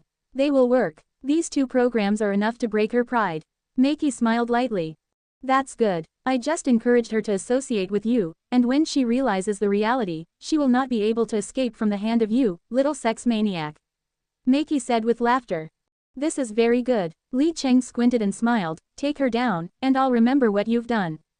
Aha, Ziyan didn't know that she was stepping towards a long-planned plot. She also didn't think that Li Cheng would collude with Maki in order to get her. When she walked back to her office, she could always hear some voices. For these hostile comments, Ziyan was unable to ignore them completely. If it lasted 1 day or 2, Ziyan could ignore them, but the accumulated comments really made her exhaust physically and mentally. On the other side, Mengmeng was playing around in the lobby of the 1st floor during the whole morning. She played with puppets for a while, then the remote control cars and toys for a while. She was so focused that Zhang Han was not even needed to accompany her. So Zhang Han went to the counter, turned on his laptop and logged into the newly registered Weibo account. The mere sight of it was enough to shock him. Just 2 days after its registering, the account which had no profile photo had attracted over 100,000 fans. Of course, Shui Qian was the biggest reason. Opening the message board below the news release, he found that there were many messages. However, there were no famous singers or even popular ones. However, Zhang Han did not care about popularity. What he cared about was the songs released in the last century he preferred to listen to. So Zhang Han casually reviewed through the messages. Looking through for a moment, Zhang Han found that many people who left messages were unknown to him, but their words were polite. Hello, Mr. Hanyang, I am singer XX. After listening to Mr. Han's excellent work, I think it is very great. Therefore I want to ask for a piece of music from Mr. Han and hopefully, I can get it. Most of them were polite, but, of course, there were also some mavericks. It was unclear whether they were singers or not. They usually said like this. Hello brother Hanyang, I am singer Da Chaozi. Could you produce a song for me, buddy? Look forward to hearing from you. Mwah. Elder brother Hanyang, I like your songs very much. Can you give me a song? I am pretty, sweet and sexy. I can send you my private photos as long as you send me a song. Oops, I'm so ashamed. Zhang Han doubted whether this was a man or a woman. Hanyang, give me a song and I will make you famous all over the world. Zhang Han didn't know where all these monsters came from. He just smiled gently when he saw those frivolous messages. People were just finding some fun surfing the internet. Sometimes a reply like this would make people laugh, and that was the so-called amazing comment. Zhang Han thought most of these replies he saw were mainly intended for entertainment. Zhang Han's eyes continued to sweep downward. Finally, after turning several pages, he found a duo with some impressions. WX Group. Zhang Han's eyes fixed on the message left by WX Group. After reading it, he replied a few words under the comment, send me your email address via a private message. The message seemed to indicate that they were about to get a song. Zhang Han continued to look down and saw the name, Mito, with, hello, Hanyang. I am a free musician who likes singing. I'd very much like to get Hanyang's songs, please. On the lower part of the comment, Zhang Han replied a few words again, give me your email address via a private message. He continued to review and chose two musicians named Dongtian and Shui Zhe, respectively. Looking through it for another half an hour, Zhang Han didn't find any more familiar names, so he turned off the computer. After lunch, Zhang Han took Mengmeng to the recording studio and let Mengmeng sing songs for a while. Papa, that you haven't sung a song yet. Mengmeng wants to hear Papa singing. Mengmeng said to Zhang Han with a pout after singing a few songs.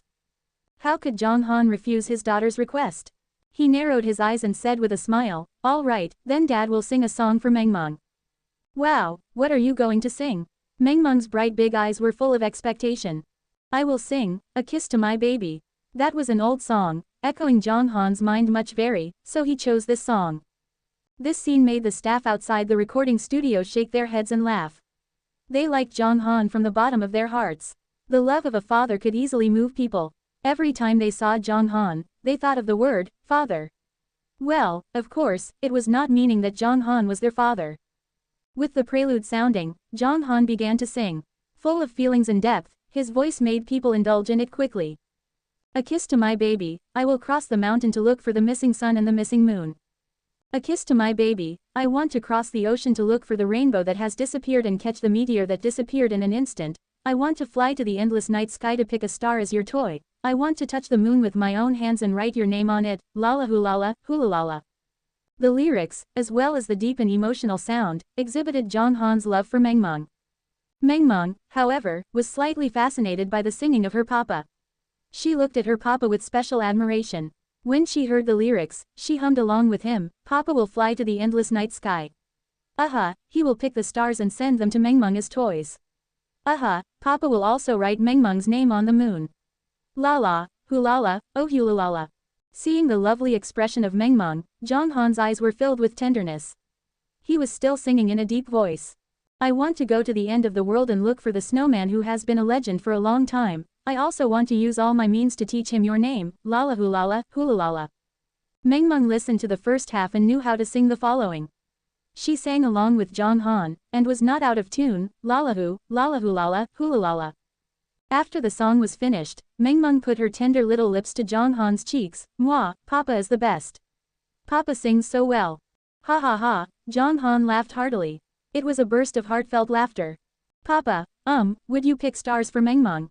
And fly very very high in the sky, and write Mengmeng's name on the moon, and find the snowman, and let him read. Mengmeng, obediently, Mengmeng blinked her big eyes and said to Zhang Han as she thought about the lyrics they sang just now. Of course. Zhang Han smiled gently and stroked Mengmeng's head, giving his promise. Someday, Papa will definitely take you to the sky, pick the stars for Mengmeng as a toy, write down the words, Mengmeng, on the moon, find the real and lively snowman for Mengmeng to play with and let him obediently call Mengmeng's name. Papa will take Mengmeng to many interesting places. Really? Is it really possible? Mengmeng's eyes were shining. Really? Then you should pinky promise, pinkle, promise won't change for 100 years. Never change. Zhang Han and Mengmeng laughed in the recording studio, and the staff outside shook their heads repeatedly and said, what a lovely and clever daughter and what a good father. Yes, it seems that they are really intimate. Hey, by the way, have you noticed the song that the gentleman just sang? Suddenly, a young man in his 20s asked with a shock. Ah, song. The other two people immediately confused. One of them said with hesitation, just now, it sounds like the original song. No, it was the gentleman's sound. I remember. I heard his daughter's voice just now, who didn't feel out of tune or anything at all. And then it sounded like the original song. Oh my god, the gentleman's singing is too amazing. This level can be compared with those first-line singers. Hiss. Before that, the young man in his 20s gasped and said, it was really his singing. It was too great. I thought I was hallucinating. Hey, this man is a father. He sings so perfectly. If my son heard it, he would probably say my singing was terrible. Quote. The people outside were so careless that they didn't realize Zhang Han's singing was so nice until now. But this scene would only make them surprise for a while and praise a few times, but if Ziyan found this, she would felt amazed. Singing so well, playing the piano so well, cooking so delicious, unwittingly, Zhang Han was getting closer and closer to the Prince Charming in Ziyan's mind. But Ziyan did not see it with her own eyes. After Zhang Han presented the song, Meng was satisfied and began to play alone. Zhang Han and Meng spent the whole afternoon in the recording studio. 4 very detailed music scores, the lyrics, and the piano accompaniment tuning music had also been completed. Back in the restaurant, Zhang Han took a look at his Weibo and sent the songs to the selected accounts respectively via QQ and instant messaging software. That night, Wei Chengdong and Shu Lan returned to the rented house in the middle of the night. Tired day, isn't it? Shall I make you some snack? Wei Chengdong put aside his guitar and laughed. No, you're tired too. We received quite a number of orders today. Let's celebrate. How about ordering the fried chicken you like? Shu Lan chuckled with a smile. Of course. Let's order some food to improve our lives. Wei Chengdong smiled. The two sang in several cabarets. Today, many guests placed orders. They were very busy but happy because they made more money. After hearing this, Shu Lan took out her mobile phone and ordered the whole chicken combo. After some chatting, she suddenly said with surprise, by the way, open the computer and take a look at the Weibo and the email box to see if Hanyang has replied to us. Oh yes, open it and see if there is an answer. I didn't think we could really win the grand prize. Let's see if Mr. Hanyang's song is giveable or not. Wei Chengdong quickly nodded and smiled while turning on the computer. His involuntarily thought of the scene after they got up today. Shu Lan and he had to stay busy until after midnight before they went to bed every night, so they got up late in the morning. However, after getting up today, Wei Chengdong was making noodles when Shu Lan shouted with a computer in her hand. He walked over and realized that they had hit the jackpot. They didn't expect that Hanyang replied to their comments and asked for their email account. It was clear that they might have the chance to get a song. After turning on the computer, Wei Chengdong's expression paused and said with some hesitation, even though Mr. Hanyang had our mailbox he could not write a song for us so quickly. It's not even one day. Yes, you are right. Shu Lan was slightly shocked. Her excitement dissipated a lot, but she began to say, anyway, let's take a look. Fine, so Wei Chengdong logged in his Weibo account in QQ. Unexpectedly, a message from his mailbox popped up as he logged in. What is it? What it is? Wow, it's a mail from Hanyang. It seems to be real. Open it, Shu Lan said, her eyes gradually widened. With surprise and excitement, she patted Wei Chengdong's arm when she rushed him. Okay, that's it. Wei Chengdong was also shocked. He didn't expect that the surprise would come so suddenly. He opened the mailbox and downloaded the attached folder. After opening it, Wei Chengdong looked at the files in the folder, and his hands trembled with nervousness. Shu Lan and he looked at each other and said at the same time, let's listen to it. So the two opened the documents and looked at them one by one. After finishing listening to the accompaniment, Shu Lan's mouth opened widely. She was shocked and said, oh my god, this accompaniment alone is already very charming. This is really good. Hiss, hu, Wei Chengdong breathed deeply and said, this accompaniment is melodious. This cheerful rhythm is our favorite. It's really great. Look at the lyrics. So they opened the lyrics and looked it up. After looking through it several times, they looked at each other again. They no longer knew what to say. Why don't we try to play it? Wei Chengdong's eyes were full of expectation. He knew that this song was a fantastic song, and it was also an antiphonal love song which just matched their expectation so much. Let's try it. Shu Lan did not hesitate to answer. If it were at ordinary times, Shu Lan would not sing at all in the middle of the night. After all, the sound insulation effect of the rented house they lived was not very good. If they sang aloud, they were afraid of disturbing others' sleep.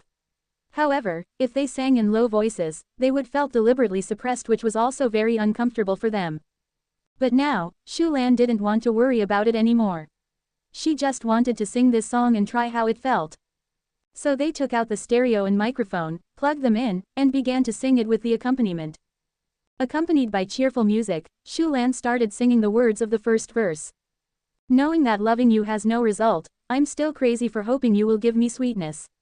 I'm powerless and you're out of my reach. All fantasies are written into the song. I want to fly with you, fall with you, have empathy with you and have fun with you. I'm desired to do a lot of things with you, but only miss you. The lyrics completely struck a chord in Shu Lan's heart. In her view, love was sweet and romantic. Unfortunately, it backfired. Since Wei Chengdong's family was in poor condition, Shu Lan's parents did not agree to the marriage. Although she knew that they had to undergo a lot of hardships, she struggled to continue to be in love with him. The lyrics and melody seemed to tell the love she expected in her mind. The future she pursued was written in the song. She still had many things to do and hoped to try them all in the future. After she finished this line, Wei Chengdong took the microphone and began to sing. I profess the love across the screen and the ambiguity is like honey surrounding my heart. I'm spellbound by your dalliance and willing to give up everything just for your beauty. I even didn't introduce my ex-girlfriend to friends but always mentioned you. Wei Chengdong had a deep understanding of this song. He knew that this song was about an online love story, in which although the hero realized his love would end indecisively, he still fell madly in it for he was fascinated by his lover and wanted to describe this feeling through his fantasy of love. After finished singing, the two were silent for a moment, enjoying the feeling brought by the song. Thump, thump, thump. Suddenly struck a sound of knocking, which brought them back to earth. Wei Chengdong walked to open the door and saw a takeout man who was breathless in the doorway. Oh, elder brother, I've called you many times. Why didn't you answer? I came up on foot. Ah, Wei Chengdong's face became red. Seeing the takeout man with tears, he felt a little guilty and said awkwardly, I'm really sorry, my cell phone just ran out of power and turned off. It was my fault for forgetting charging it, I'm sorry, I'm sorry. Hey, come on, remember to give me a good comment. The takeout man waved his hand and turned to leave. Okay, I'll do it. Wei Chengdong nodded repeatedly. Wei Chengdong took a whole chicken set and put it on the computer table, saying, let's eat it first and have a look at the contract. Okay, Shu Lan replied with a smile. The two checked the contract while eating the midnight snack which improved their living standards. Full copyright transfer, isn't it? Am I right? Wei Chengdong almost gushed out the mouthful of chicken steak he had just eaten. Songs of full copyright transfer were still very rare. Generally, the songwriters would sign sharecropping contracts, especially the songwriters who could produce such a masterpiece. Yes, you're right. Shu Lan did notice the following information and said painfully, look at the following items, this song costs 200,000 yuan.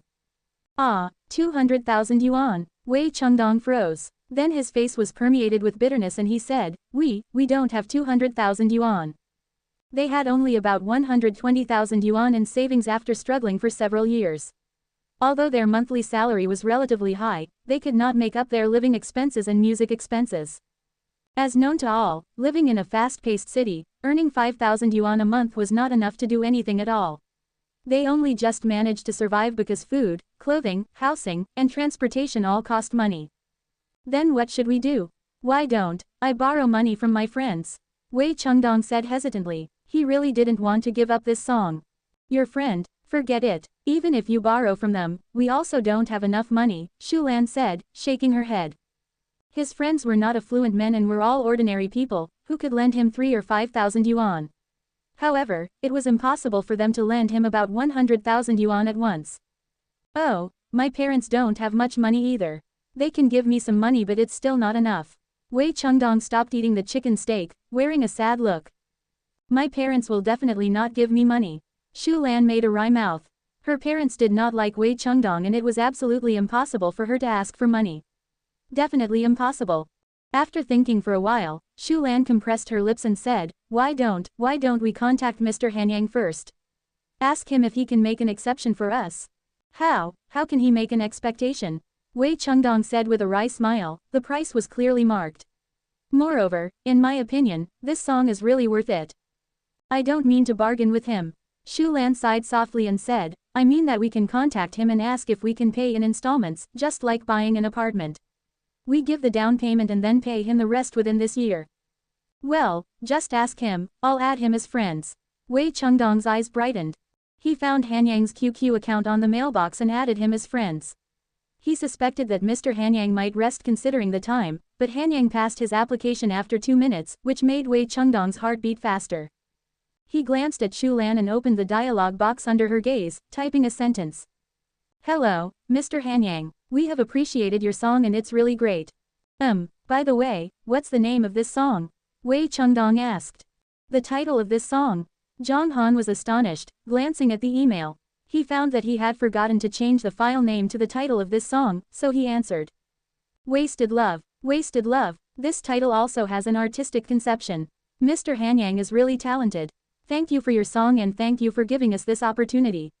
Wei Chengdong typed excitedly. You're welcome. Get to the point. Shu Lan found Mr. Hanyang was not interested in chatting, so she said to Wei Chengdong. Wei Chengdong nodded, feeling a little embarrassed and helpless. Finally, he typed some words in the dialogue box. Mr. Hanyang, your song is very, very good and it's also worth the price of 200,000 yuan, but we don't have enough money now. We can make up about 150,000 yuan if borrow money from others. So can we give you 150,000 yuan first? I'll give you the rest of the money in 6 months. Okay. Having sent out this passage, both Wei Chengdong and Shu became nervous. They focused on the screen unblinkingly, being eager for Hanyang to grant their request. The two counted the seconds and could even hear their own heartbeat after waiting for a few seconds. Eventually, a message came from the dialogue box. They froze for a while and then became thrilled. At last, appreciation mingled with admiration and other complicated emotions. The changes of their mood were just because of the words Hanyang typed on the screen. So just give me 100,000 yuan. The few simple words, in their view, revealed that Mr. Hanyang was a natural and unrestrained songwriter who regarded money as dirt. What he typed made Wei Chengdong and Shu Lan excited. They had never expected Mr. Hanyang was such a generous and easygoing man. No, Shu Lan calmed down and glanced at Wei Chengdong, saying in a dignified tone, although Mr. Hanyang is so generous, we can't do this. As you said, the song is worth 200,000 yuan. Let's pay 100,000 yuan first and give another 100,000 yuan within half a year. Okay. Wei Chengdong nodded heavily and typed back a passage, explaining their intention that they insisted on paying 200,000 yuan. Zhang Han smiled after seeing this and answered, whatever. This song was finalized casually. Zhang Han, however, had a request that the song he wrote should be published on the internet the next day. After all, Zhang Han just wanted to enrich his music library. At the same time, in a warm-toned apartment, a young beautiful girl named Mito was lying lazily in bed, holding a cell phone and wearing a high-quality headset, listening to the latest popular songs while humming. All of a sudden, the phone rang. Mito turned on it with curiosity and suddenly sat up. Wow, how fast he is. Seeing the email sent by Hanyang, she clicked in a hurry. After seeing the title of the song, she was slightly shocked. 9420. A name with pure numbers. It's very special, why isn't it called, Love You? However, it sounds good and attractive. Listen to the song first. Ha, ha, ha. Mito opened the accompaniment and other documents amusedly. After glancing over them several times, she could not help recording it with software and tried to sing it again to appreciate it. She knew it was a fine song, but she was afraid that she could not sing it well. The annotation says I should sing it in a sweet and reedy voice. Ahem, then I'll lower my voice. She cleared her throat and began to sing along with the accompaniment. Walking hand in hand in the street of happiness, we snuggle to each other when the breeze slowly blows. The eyes with love are filled with enthusiastic. This love is like a burning fire and the hot flame is like a blooming rose. Regardless of the time, we continue to intoxicate. About us, I just want to say, in a nutshell, G, is to love you, fly with me, nature is a matchmaker, day by day, we are all suited to each other. After finishing the song, she listened to it quickly. She gradually became stunned while listening, then she widened her mouth and said with an incredible look. Oh, my God, my voice can be so sweet. In Shangjing City. In a well-decorated large room, Dongtian, a musician, was staring at his computer screen, with his stereo playing the accompaniment sent by Hanyang. After a while, he installed the equipment and sang in a low voice. I wanna see you again, all day and night. The hustle and bustle blindfold my eyes. Would you talk about that day one more time? The girl holding a box, and the sweating guy. And I know all those summers won't come back just like you and me. After finished singing, he was totally absorbed in the song. He was silent for a while and finally spit out a few words, Bridge of Peace. On the other side of Shangjing City, in an apartment, Shui Zhe, the musician, was singing a song affectionately. Maybe I can still see your news on the internet, maybe the songs I sang are saved in your cell phone, maybe our love was buried in your heart and became a secret, maybe we think of each other at the same time. I have told myself several times that our love has become a memory. The next day, Zhang Han cooked breakfast as usual. Ziyan and Zhou Fei stayed overnight in the restaurant again yesterday, for she felt tired of the pressure of work and did not want to make round trips at night. Now that she stayed overnight in the restaurant, she must have been with Zhou Fei. She was not ready to stay here alone. In Ziyan's words, the nasty bastard did not figure out our relationship and did not say anything. I, therefore, had no intention to stay here for no apparent reason. In fact, up till now, if Zhang Han sincerely invited Ziyan to stay here, Ziyan probably would not refuse, but he did not even ask Ziyan. Zhang Han, I would like to eat cold noodles. You can add more shredded cucumber, which is cool and refreshing. And more tomatoes. By the way, it's much better to add more pepper. I can eat spicy food very well. When Zhang Han snatched a few minutes to go upstairs, Ziyan said to him quickly. The cold noodles she had eaten yesterday were very refreshing and had become a favorite of Ziyan. Zhang Han glanced at her after hearing this and nodded his head. Their conversation made Mengmeng, who was having her mama comb her hair, look at Zhang Han with her limpid eyes. She said childishly, following Zitan's tone. Zhang Han, I want to eat cold noodles, too. A little more shredded cucumber, which is cool and refreshing. A little more tomatoes and chili. I can eat spicy food. You'd better add them all a little more. Ha ha, Ziyan and Zhou Fei burst into laughter. Even Zhang Han could not help laughing. Ahem, brother-in-law, I want a bowl of cold noodles, too. I like the sour taste. Zhou Fei also did not miss the opportunity to order the meal, so she added before Zhang Han went downstairs. Zhang Han walked to the first floor, nodding. After he finished the noodle soup, he began to make cold noodles. Liang Mengqi and several other people also ordered a serving of cold noodles per person. After finishing cooking, Zhang Han took their food upstairs. It smells good. Ziyan gasped in admiration and began to eat with chopsticks. It's so fragrant. Papa is really great. Mengmeng pouted and kissed Zhang Han on his cheek, then also started to eat it. After the meal, Ziyan reclined on the sofa, giving a lazy facial expression. She was determined to rest for a few minutes before going to the company. It's delicious. The meal cooked by my brother-in-law is absolutely amazing. Zhou Fei had become a loyal fan of Zhang Han. After finishing eating, she gave Zhang Han a thumbs-up sign and said, I'll look for a boyfriend like you in the future. Until now, I realize that eating here is a great enjoyment in life. It's a shame for you to act like this only on account of a bowl of cold noodles. Ziyan rolled her eyes. Exactly. Auntie Feifei's belly has become bigger. How shameful. Mengmeng was sober-minded and made fun of Zhou Fei, following Ziyan. Ouch, I'm not the only one who ate a lot. Just now someone's sound of eating cold noodles was louder than mine. Zhou Fei curled his lips and said. Bah, nobody is match for you. Ziyan spat slightly. Knowing she could not gain the upper hand, she quickly turned to other matters and said, by the way, Feifei, how long have we not had hot pot?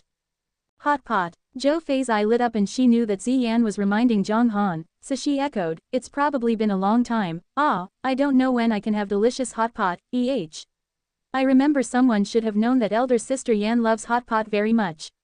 Perhaps something is wrong. Why doesn't he grasp this opportunity to show himself? In fact, Zhang Han understood what they said. He smiled and did not answer. The Ujinkan sheep in Mount New Moon was an excellent ingredient for the hot pot. He had planned to cultivate them in Mount New Moon for another few days, which could improve the quality of meat. Actually, there was no need for Ziyan and Zhou Fei to remind him because he originally planned to take advantage of the ingredients in Mount New Moon to cook meals for Mengmeng. Well, someone doesn't care about me. As a whimsical thought crossed Ziyan's mind, she said in a strange tone. Mengmeng looked up and blinked her big eye covered with, I didn't know what was going on. She said, pouting, Mama, Mengmeng cares about Mama. She isn't talking about you. Zhou Fei wanted to laugh and weep all at once and said, she's talking about your ungrateful father. Papa. Mengmeng snorted softly, Papa isn't ungrateful but very good. He also sang Mengmeng nice songs. That's what I mean. Your father only treats you well, but not others. You see, he doesn't care about your mother, Zhou Fei said with a snort. No, Auntie Feifei, you're such a nuisance and I don't like you anymore, the little princess said reluctantly. She looked at Zhang Han with limpid eyes and said childishly, Papa, do you treat Mama well? Well. Zhang Han nodded helplessly. He treats Ziyan well. He's even averse to making her a hot pot. Zhou Fei spoke out Ziyan's aspiration. He clearly knew that she loved hot pot in particular, but he did not make it for her. Wasn't he like a log? Hot pot. Mengmeng also likes hot pot, Papa.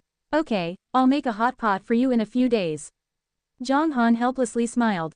Now Zhou Fei was wiser than before and even knew the strategy of saving the nation through twisted means. Ziyan gave Zhang Han an angry stare, stood up and said, Mengmeng. Kiss Mama, Mama is going to work. Mwah. Mengmeng gently kissed Ziyan several times. Ziyan contentedly put on her hat and sunglasses and left under diners' gazes. For the diners here, they had also been accustomed to watching the enchanting lady wearing hat and sunglasses as she left at around 8 o'clock every day. Beautiful women were joys to behold. However, Liang Mengqi never got a chance to see Ziyan in her true colors though she was desired to. After breakfast, although Zhao Dahu had something to do, he took time to clean up the restaurant. After everyone left, Zhang Han went out with Meng Meng, heading for Mount New Moon to have fun. On arriving at Mount New Moon and crossing the jungle to the lawn, Meng Meng cried childishly. Hi hey hey, da hey, hi, I'm coming. Where are you? At this time, the two were on a huge rock in the thick forest on the back hill, under which was a bonfire. 2 big geese were being roasted above the shelves. When the roast geese were about to be done, Dahei's saliva flowed out. Its bright eyes kept staring at the roast geese, as if it were looking at its lover. Of course, Little Hay acted almost as same as Dahei. It, which had been principled before, took a fancy to meat since Dahei came here. Besides, it could eat more than Dahei. Faced with 2 big geese, he was able to eat one of them plus bones of another. Well, bones were also delicious for Little Hay. However, when the roast geese were going to be well done, Meng Meng's voice suddenly came over. Oh! Dahei's eyes dilated with fear and shouted to Little Hay, whoa! It seemed to say, what should I do? Is host coming? Our secret will be discovered, what should we do? Oh! Little Hay quickly grubbed with its claws and covered the fire with soil. Dahei understood that Little Hay was to bury the crime scene, so it scooped up the soil with its big palms. After the fire was extinguished, they could not bear to throw away the roast geese and just left them behind. Then the two turned and ran towards the grass. Finally, when Meng Meng reached the top of the mountain, the two had rushed over. Whoa! Dahei ran closer, throwing Meng Meng high in the air, and at the same time it looked at Zhang Han carefully out of the corner of its eyes. Seeing Zhang Han looking at the forest, its heart beat faster. When it saw the smoke floating above the forest, it was frightened. Terrible! Their secret was discovered. It even forgot to catch Meng Meng, which made Meng Meng fall to the grass. When it came back to earth, it was so scared that its face knitted together. Ow! Fortunately, Little Hay was quick. It took a leap and let Meng Meng fall on his belly. Dahei, why didn't you catch Meng Meng? Meng Meng patted Little Hay on its belly, stood up with her hands on her waist and said to Dahei in a childish voice. Whoa! Dahei scratched his head and looked as if it had been wronged. Enough, stop pretending. Zhang Han felt both funny and annoying, saying, did you steal chickens, ducks, and geese? Whoa! Dahei sat down on the ground and nodded its head. Ow woo! Little Hay did not do anything else but ran to Zhang Han's front and sat on the ground, acting as tractable as it could be. It even reached out his paw and pointed to Dahei, barking a few times. It meant, it was all its fault. It ate them, not me. Whoa! Dahei was annoyed and gesticulated, revealing the fact that, Little Hay also ate. Moreover, it was Little Hay that stole the fowls every time. Zhang Han shook his head helplessly, glanced at the direction of the flock and found that the chicken shortage was the most serious. Hence, Zhang Han became solemn and said, you two can only eat 1 fowl a day for the time being. Besides, don't just eat chicken. Zhang Han considered it didn't matter for them to eat livestock. He planned to buy some small cubs every once in a while to make up for consumption. If people in the restaurant knew about this, they would beat their chests in agony and complain that the food they ate was not as good as theirs. After hearing Zhang Han's words, Dahei and Little Hay widened their eyes. Whoa! Dahei cheered up all of a sudden. It ran towards Zhang Han, grabbed and threw him into the air. For it, no matter who treated it well, it would throw him up. What it did made Zhang Han smile helplessly.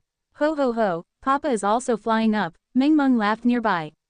After Dahei threw Zhang Han a few times, the little princess was a little worried and said, oh, Big Hey, it's my turn, it's Meng Meng's turn.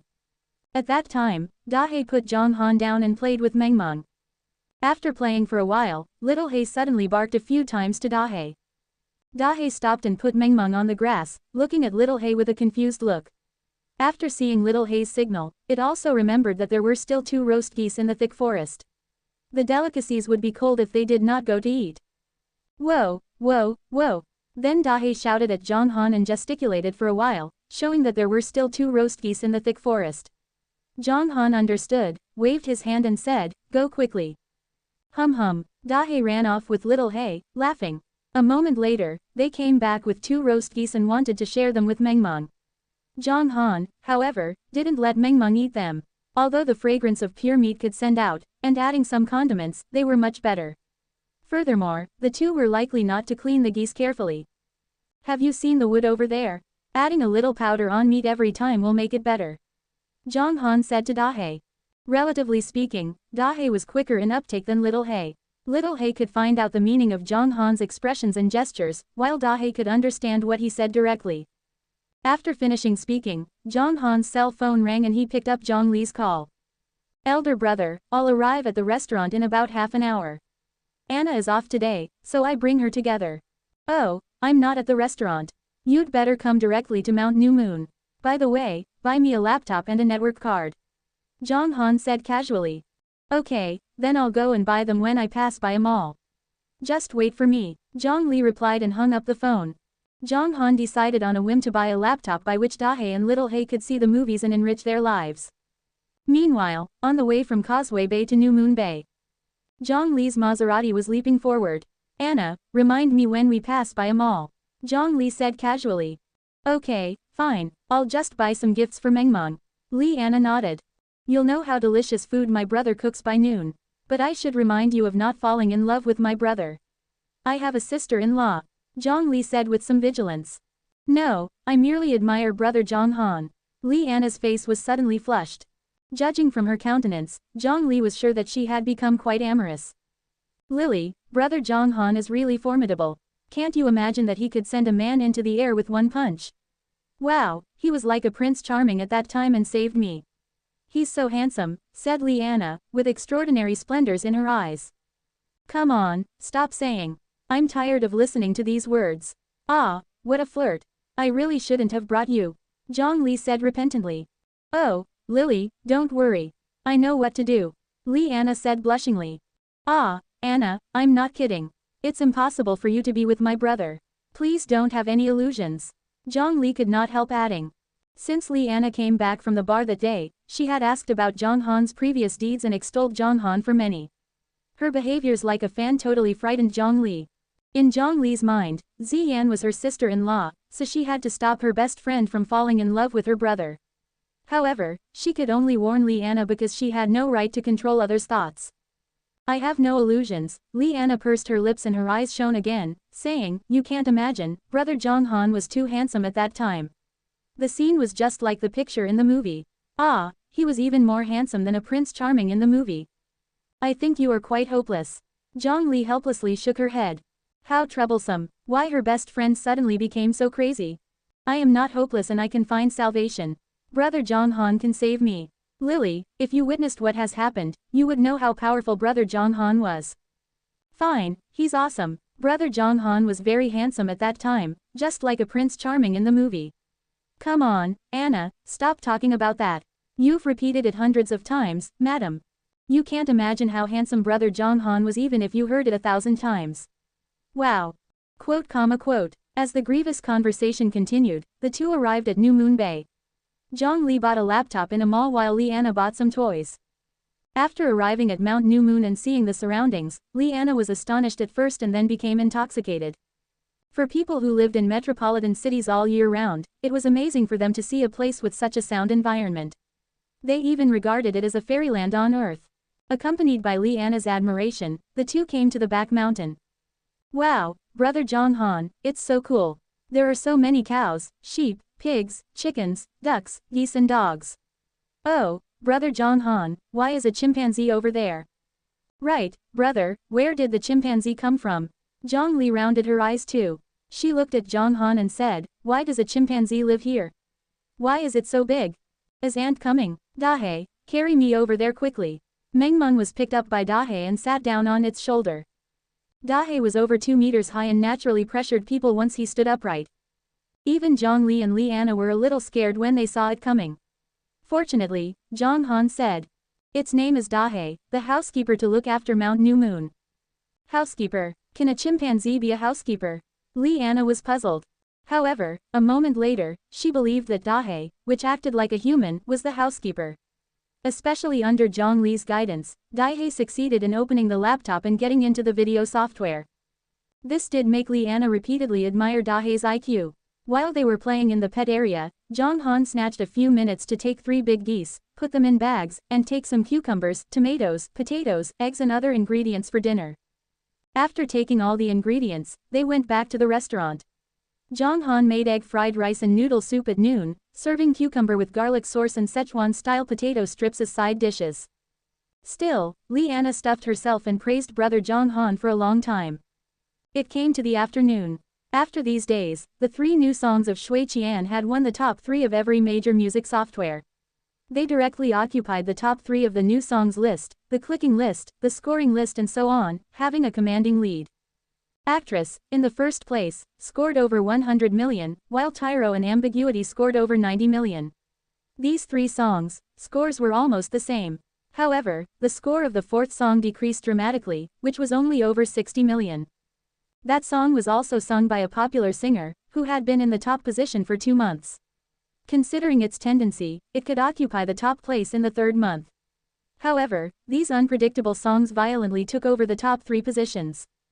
Of course, all the achievements were attributed to the large number of fans. 4 new songs were quietly released in the afternoon.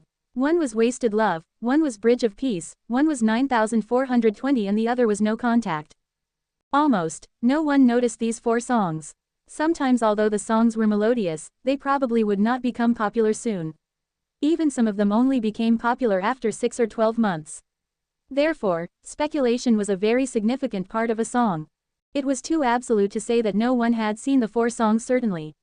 These singers also had a small number of fans. After listening to the songs, they would share it and let more people hear. This process was really slow. However, a kind-hearted person multiplied the process. He was Shui Qian, who was about to show on a TV show. In the backstage lounge, Li Fan was playing with the mobile phone casually and saying, "Old Shui, Mr. Zhang chose 4 people and prepared to write songs for them yesterday. I just searched for them. In fact, when it was over 3 o'clock, all 4 songs came out. Do you want to hear them? Then listen. First listen to the song named Wasted Love." So Li Fan played the 4 songs directly with his mobile phone in succession. When they finished listening, both of them looked mysterious. "Ah, Mr. Zhang is really a man of God." Li Fan shook his head repeatedly and said, "I indeed think highly of him, for he spent a few hours in the afternoon writing you 2 songs and one day writing another 4 fine songs. He's really awesome. This is also the first time I have seen such a talented person as him. I think 2 words can be used to describe him, namely, demon talent." Shui Qian said in a low voice. While speaking, a staff knocked on the door and came in to inform that the program would start soon, so Shui Qian and the staff were ready to go to the stage. Before he left, he could not help looking at Li Fan and asking, "What are the names of those songs? Say them again." "Wasted Love, 9420, Li Fan replied. Well, Shui Qian nodded and came to the edge of the backstage. After the introduction, he went on the stage. This program called Talking About Entertainment with Joy was an interactive interview program with stars. It was not only broadcast on Zhongcheng TV, which had high ratings, but also on all the major video software. In conclusion, it was a relatively popular program at present. Candy, the host, was a 30-year-old woman who had released several albums 5 or 6 years ago. Later, she gradually moved up to work as a hostess and joined in a popular program after several years of hard work. Let's give a warm welcome for Shui Qian. Candy led the applause. Nearly 200 audiences clapped at the same time and the applause burst out at that time, accompanied by a few screams and cheers. After both of them were seated, Candy said with a smile, "I heard that Shui Qian made a success of your concert in Linhai, which was definitely a sellout. I wonder if you have any feelings about this concert." This concert, Shui Qian thought for a while and replied with a smile, referring to this concert, "I think its success was related to my 3 new songs. I also want to show my appreciation to Mr. Han Yang for his strong support. Actually, we have seen your concert and are all curious about Mr. Han Yang. May I ask you what kind of person he is? Is it convenient for you to reveal?" Candy's eyes sparkled with curiosity. She, a music lover, was also very curious about the person who could write 3 excellent songs at once. "I'm not in a position to reveal the details, because Mr. Han Yang is a man who's indifferent to fame and wealth." Shui Qian shook his head. Indifferent to fame and wealth. Candy narrowed her eyes and said with a smile, "It's really rare for such a talented songwriter not to compose for fame, but to keep his faith. Well, put aside his identity, let's talk about something else. For instance, how old Mr. Han Yang is. Does he have a girlfriend? Is he handsome? How's his personality? I wish you to answer these questions to satisfy the fans' curiosities. Ha, ha, ha, okay. Then I'll tell you. Shui Qian smiled and shook his head, saying, I haven't been in touch with Mr. Han Yang for long, but I know him to some degree. First of all, Mr. Han Yang's talent is beyond any doubt. He's the most special songwriter I have ever seen. He's a very handsome man who is at about 26. I don't know if I am right. Wow, he's a young and handsome man. Does he have a girlfriend? Candy pretended to become intoxicated and asked with a smile. He doesn't have a girlfriend. Shui Qian shook his head and chuckled. But he changed the subject the next moment and said, but he has a wife. I've never seen his wife, but I've met his daughter. She's the most beautiful and lovely girl I've ever seen. Moreover, Mr. Han Yang still dotes on his daughter, which may make other children jealous. Is he? He's a real warm man. Candy exclaimed. Secondly, Mr. Han Yang is a very casual person. He has written actress for me originally. When I visited him later, after chatting with me amiably, Mr. Han Yang spent an afternoon writing to me 2 more songs, and then, the story ended. Shui Qian laughed, extending his hands. 2 songs were written in an afternoon. Really? Was it possible? Candy did not believe it. She uttered doubtfully, as we all know, songs can't be written casually and even the process of making them is proven difficult, not to mention accompaniment, rhythm progression, emotion control, word filling and so on.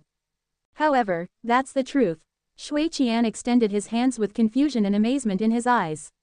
He did not believe such a thing before, but seeing was believing. After thinking for a while, he added. Let me tell you one more thing. I said at my concert that Mr. Han Yang was going to surprise you and now the surprise is unveiled. Last night, 4 musicians, messages under Mr. Han Yang's blog have been picked out and today their songs were produced. I listened to them and you should have a try.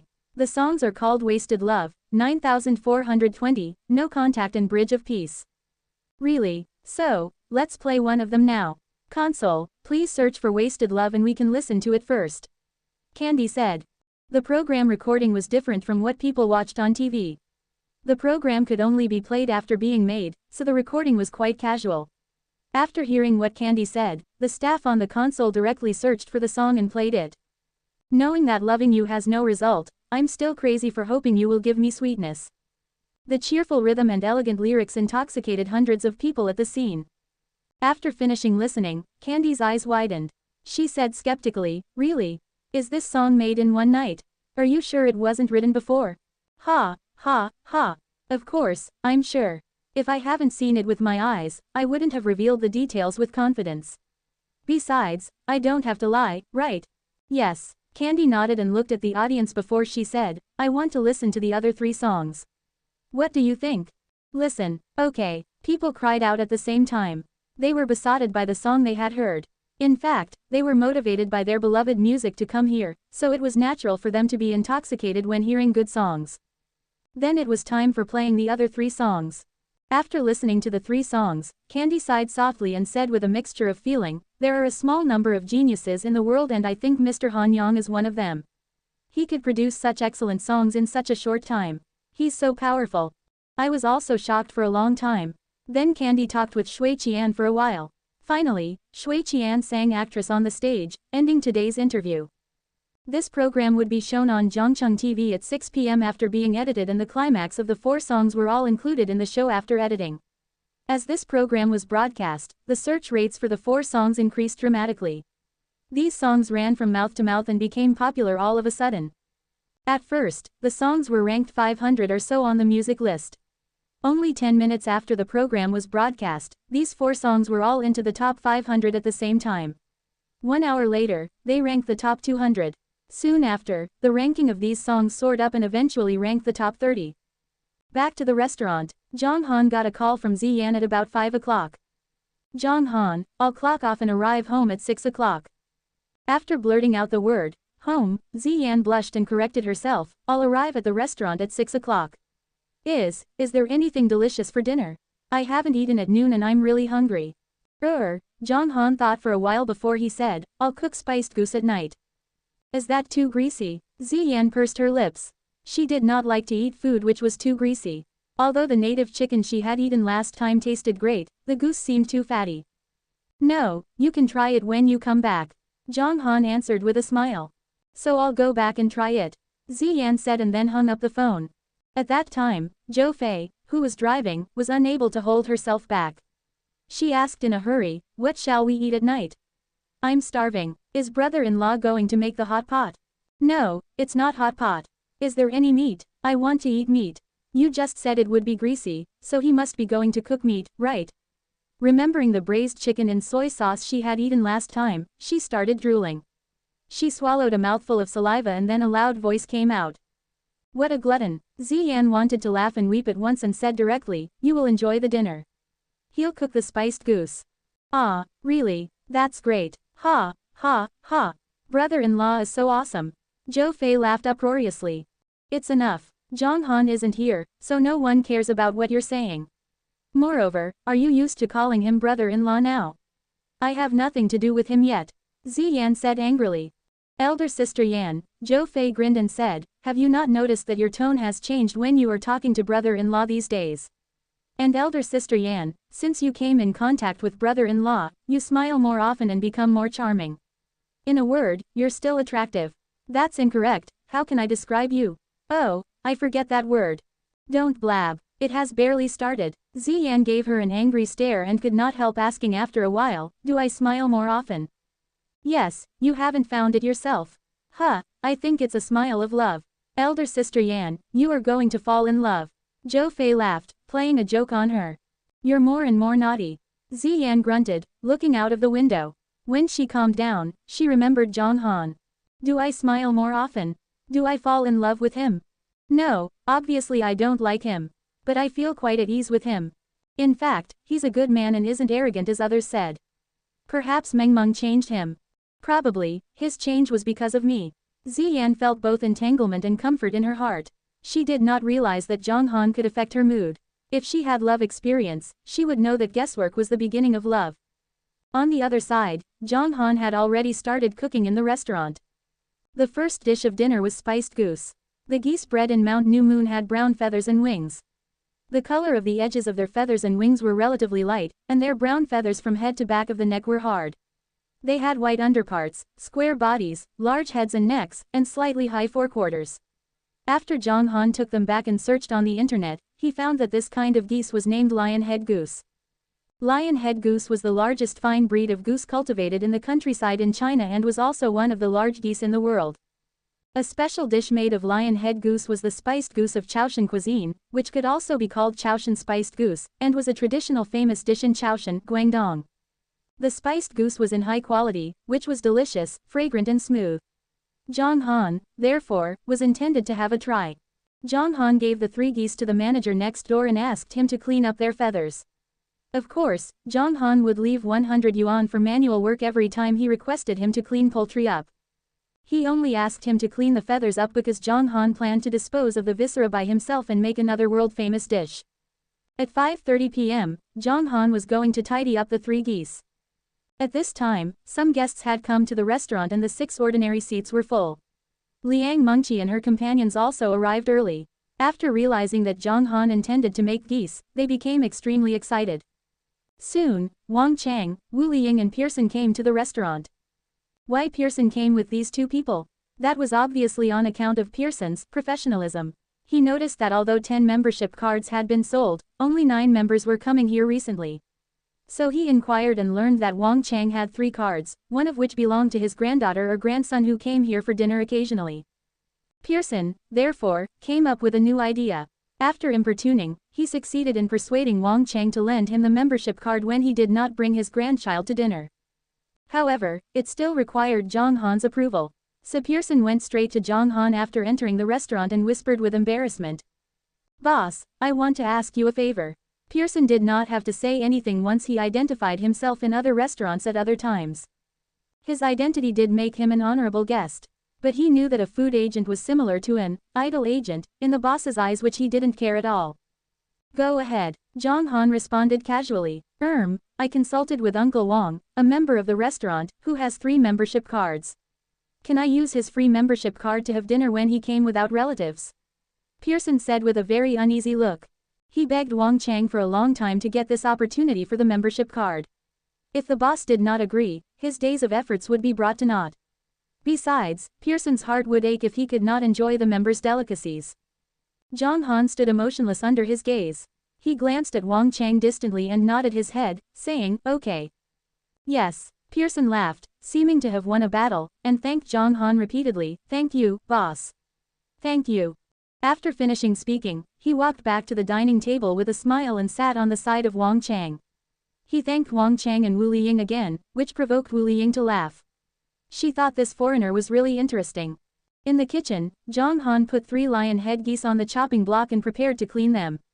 Pearson looked over as soon as Zhang Han moved. "Huh, these look like lion head geese, but why are they so big? I'm wondering what kind of dishes the boss will cook with these 3 lion head geese." Pearson's eyes lit up. He was sure that the taste must be extraordinary considering the lion head geese presentation. This scene also attracted the attention of people in the restaurant and they even put down their mobile phones. Zhang Han's cooking process was a feast for the eyes. Some people still remembered the first time when Zhang Han stretched noodles. His hands, which seemed like drawing Tai Chi circles, and the noodles that gradually became as thin as hairs, were like miracles. Under people's gazes, Zhang Han pulled out a boning knife casually. The knife turned a circle in Zhang Han's hand and was held by Zhang Han with his backhand. He made a cut in a goose's chest with the knife tip but did not hurt any viscera. This was a technique of power control.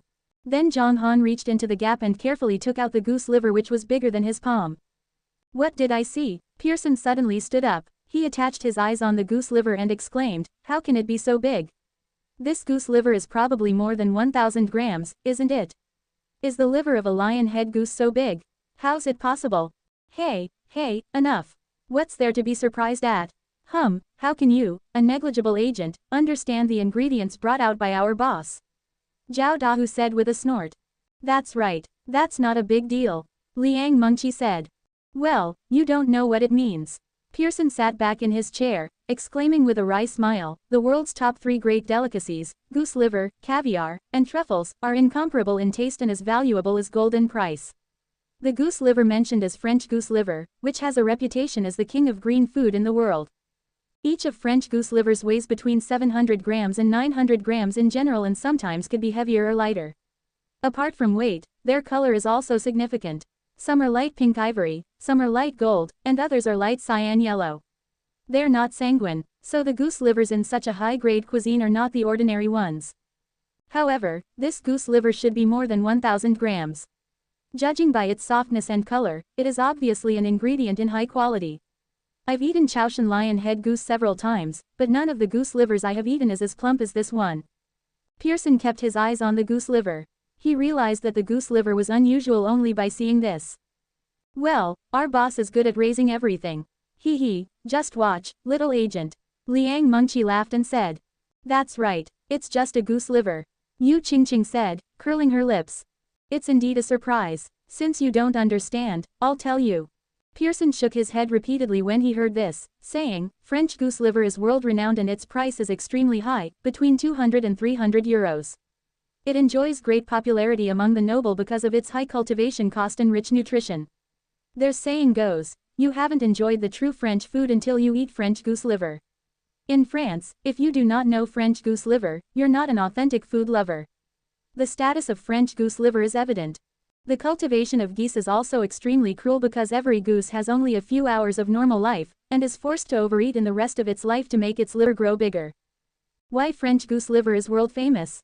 Apart from taste, its breed is another reason. There are 3 major varieties of French goose liver: Strasbourg goose liver, Lens goose liver, and Toulouse goose liver. Each of them is good in appearance, large in size and rich in nutrition. They're all full of aroma after being cooked and feature good taste. The most famous goose liver among these 3 varieties is Strasbourg goose liver that Louis XVI tasted it in the past. The appearance of goose liver is also an important factor. The heavier a goose liver is, the higher its quality and price are. As for a goose liver below 700 grams, its quality is relatively poor. Of course, its color, integrity and variety are also of great importance.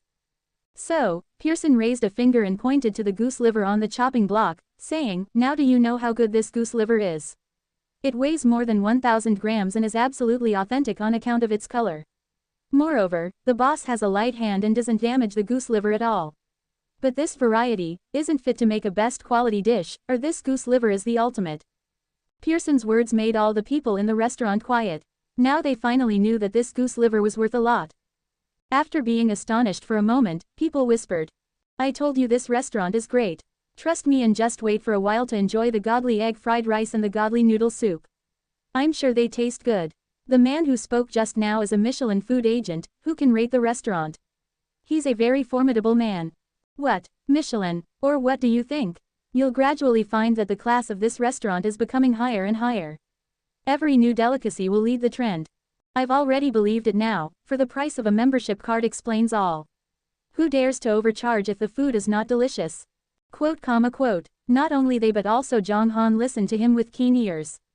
After hearing what he said, Zhang Han could not help saying, "You know quite a lot."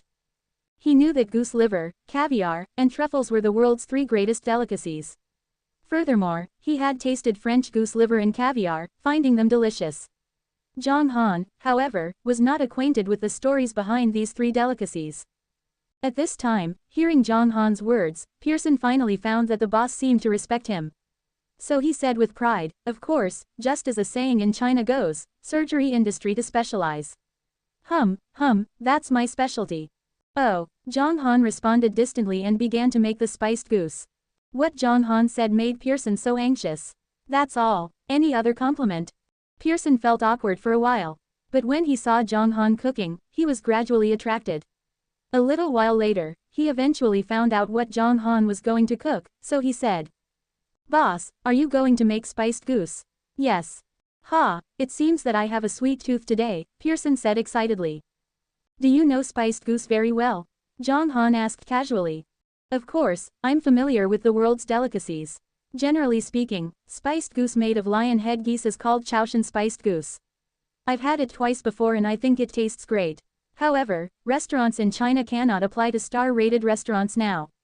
Otherwise, I'll definitely sample the delicacies one by one," Pearson said, shaking his head. "Boss, what are you going to do with these goose livers?" Pearson sighed with emotion and asked curiously.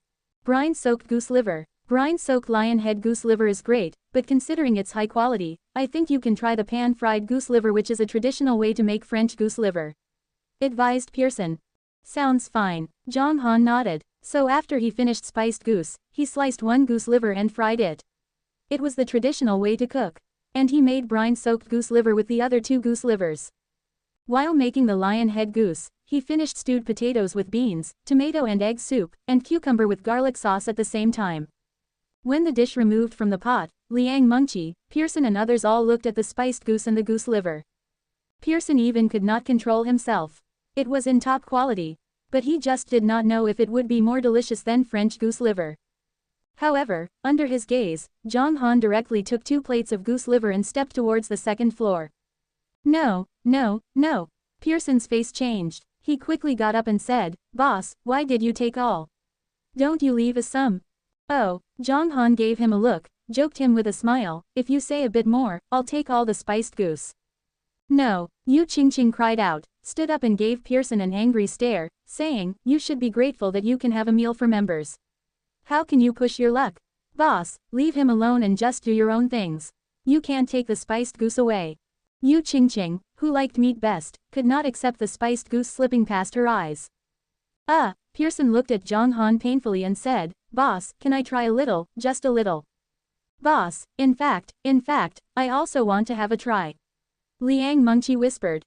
"Boss, I don't have to eat, but I want to give my dad a piece of goose liver," Sun Dongheng said shyly. He was aware of the value of the goose liver from what Pearson said just now. It was Pearson's tone that revealed that the goose liver was not inferior to French goose liver and was of best quality. Sun Dongheng, therefore, wanted his father to have a try. He did not know how long his father could live, so he naturally wanted his father to taste more delicious food. Zhang Han glanced at the crowd.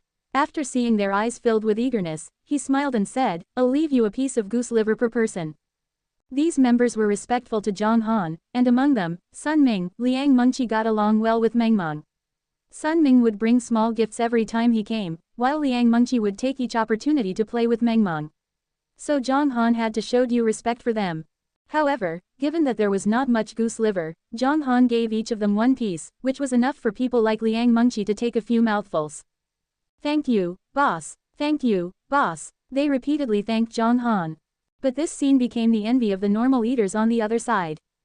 Although the price of a membership card was ridiculously high, they could ask the boss for delicacies once they became members. Simultaneously, they unavoidably sighed for the reality that guests unexpectedly begged for food in this restaurant which should have offered service. If this got out now, it would cause a big stir. It was estimated that countless people would say that the boss of this restaurant was too arrogant. However, was he arrogant? Looking at the happy faces of those members, it was obvious that they were grateful to the boss from the bottom of their hearts. As Zhang Han left goose liver for them, Ziyan and Zhou Fei also came in. Ziyan still wore a cap and a pair of sunglasses. She smelled the fragrance of the spiced goose after she stepped in. Dishes are ready. Ha, ha, brother-in-law is so great. Be quick. Zhou Fei went upstairs in a hurry. But when Ziyan went upstairs and saw Liana sitting with Zhang Li, she became a little confused and hostile. Who's this woman? Liana's smile towards Zhang Han made Ziyan very uncomfortable, so she said distantly, who's she? Only then did Zhang Li take back her eyes from the spiced goose. After hearing Ziyan's words, she answered with a smile, sister-in-law, let me introduce her. This is my best friend, Liana. Anna, this is my beautiful sister-in-law. Liana quickly stood up and walked to the front of Ziyan. She smiled, reaching out her hand. She did not know her name and did not want to call her sister-in-law, so she said directly, hello. Well, hello. Ziyan smiled. After shaking hands with her, she took off her cap and sunglasses directly. Liana froze when she saw Ziyan's delicate cheeks. She had not expected Mengmeng's mother to be really good-looking. However, the more she looked at Ziyan, the more familiar she was with her as if she had seen her somewhere. At last, she remembered that she had seen the news by chance in the past 2 days. She opened her mouth and said in surprise, Ziyan. Are you Ziyan? Yeah, my mama's name is Ziyan. She is the most beautiful woman. Sitting on the sofa, Mengmeng swung her legs and arms back and forth and her big limpid eyes were full of seriousness. She's indeed beautiful, Liana pursed the lips and said with a mixture of feelings. I've wondered who gave birth to such a beautiful and lovely baby. It turns out to be Ziyan so that I can understand. Hello, Sister Ziyan. Although her words were polite, Liana was somewhat disappointed, not only because of Ziyan's goodliness but also because she knew that there was no way for her to be with Zhang Han. She was a fair beauty, but she was not a patch on Ziyan in terms of appearance. Anna, come on and sit down. Just make yourself at home. Ziyan said with a smile. She acted gently and spoke like the hostess here. Even Liana felt that she and Zhang Han were devoted to each other and were openly affectionate. In normal times, Zhou Fei might make some funny remarks, but her eyes had fallen into the spiced goose now. Sister Ziyan, please sit down. Brother Zhang Han treats me very well. I'm not stiff at all here. Liana said with a grin after sitting down. Really, he's a nice person, otherwise, we will not live together. Ziyan said with a smile. The instant she said this, other people froze. Then Zhang Li and Zhou Fei glanced at each other, both finding smiles in each other's eyes. Ziyan was adopting a declaration of ownership, which meant she and Zhang Han might become closer. Zhang Li and Zhou Fei sincerely hoped that they could be together, but Zhang Li was relatively worried. His brother had had girlfriends in the past and was not a rookie in love. Why didn't he take action confronted with Ziyan? She was so anxious. After Ziyan sat down, she glanced at Zhang Han with beautiful eyes and said, sit down, please. You've been busy for so long. Let's start to eat. Zhang Han gave Ziyan a look with a smile. After he sat down, all the people began to eat. Then praise was heard from time to time on the second floor. Zhang Han left the people downstairs 1.5 large geese which were cut into pieces except wings and legs. Zhang Han cut both swiftly and accurately, easily cutting the 3 large geese into pieces. Each piece was neither too big nor too small and made people drool.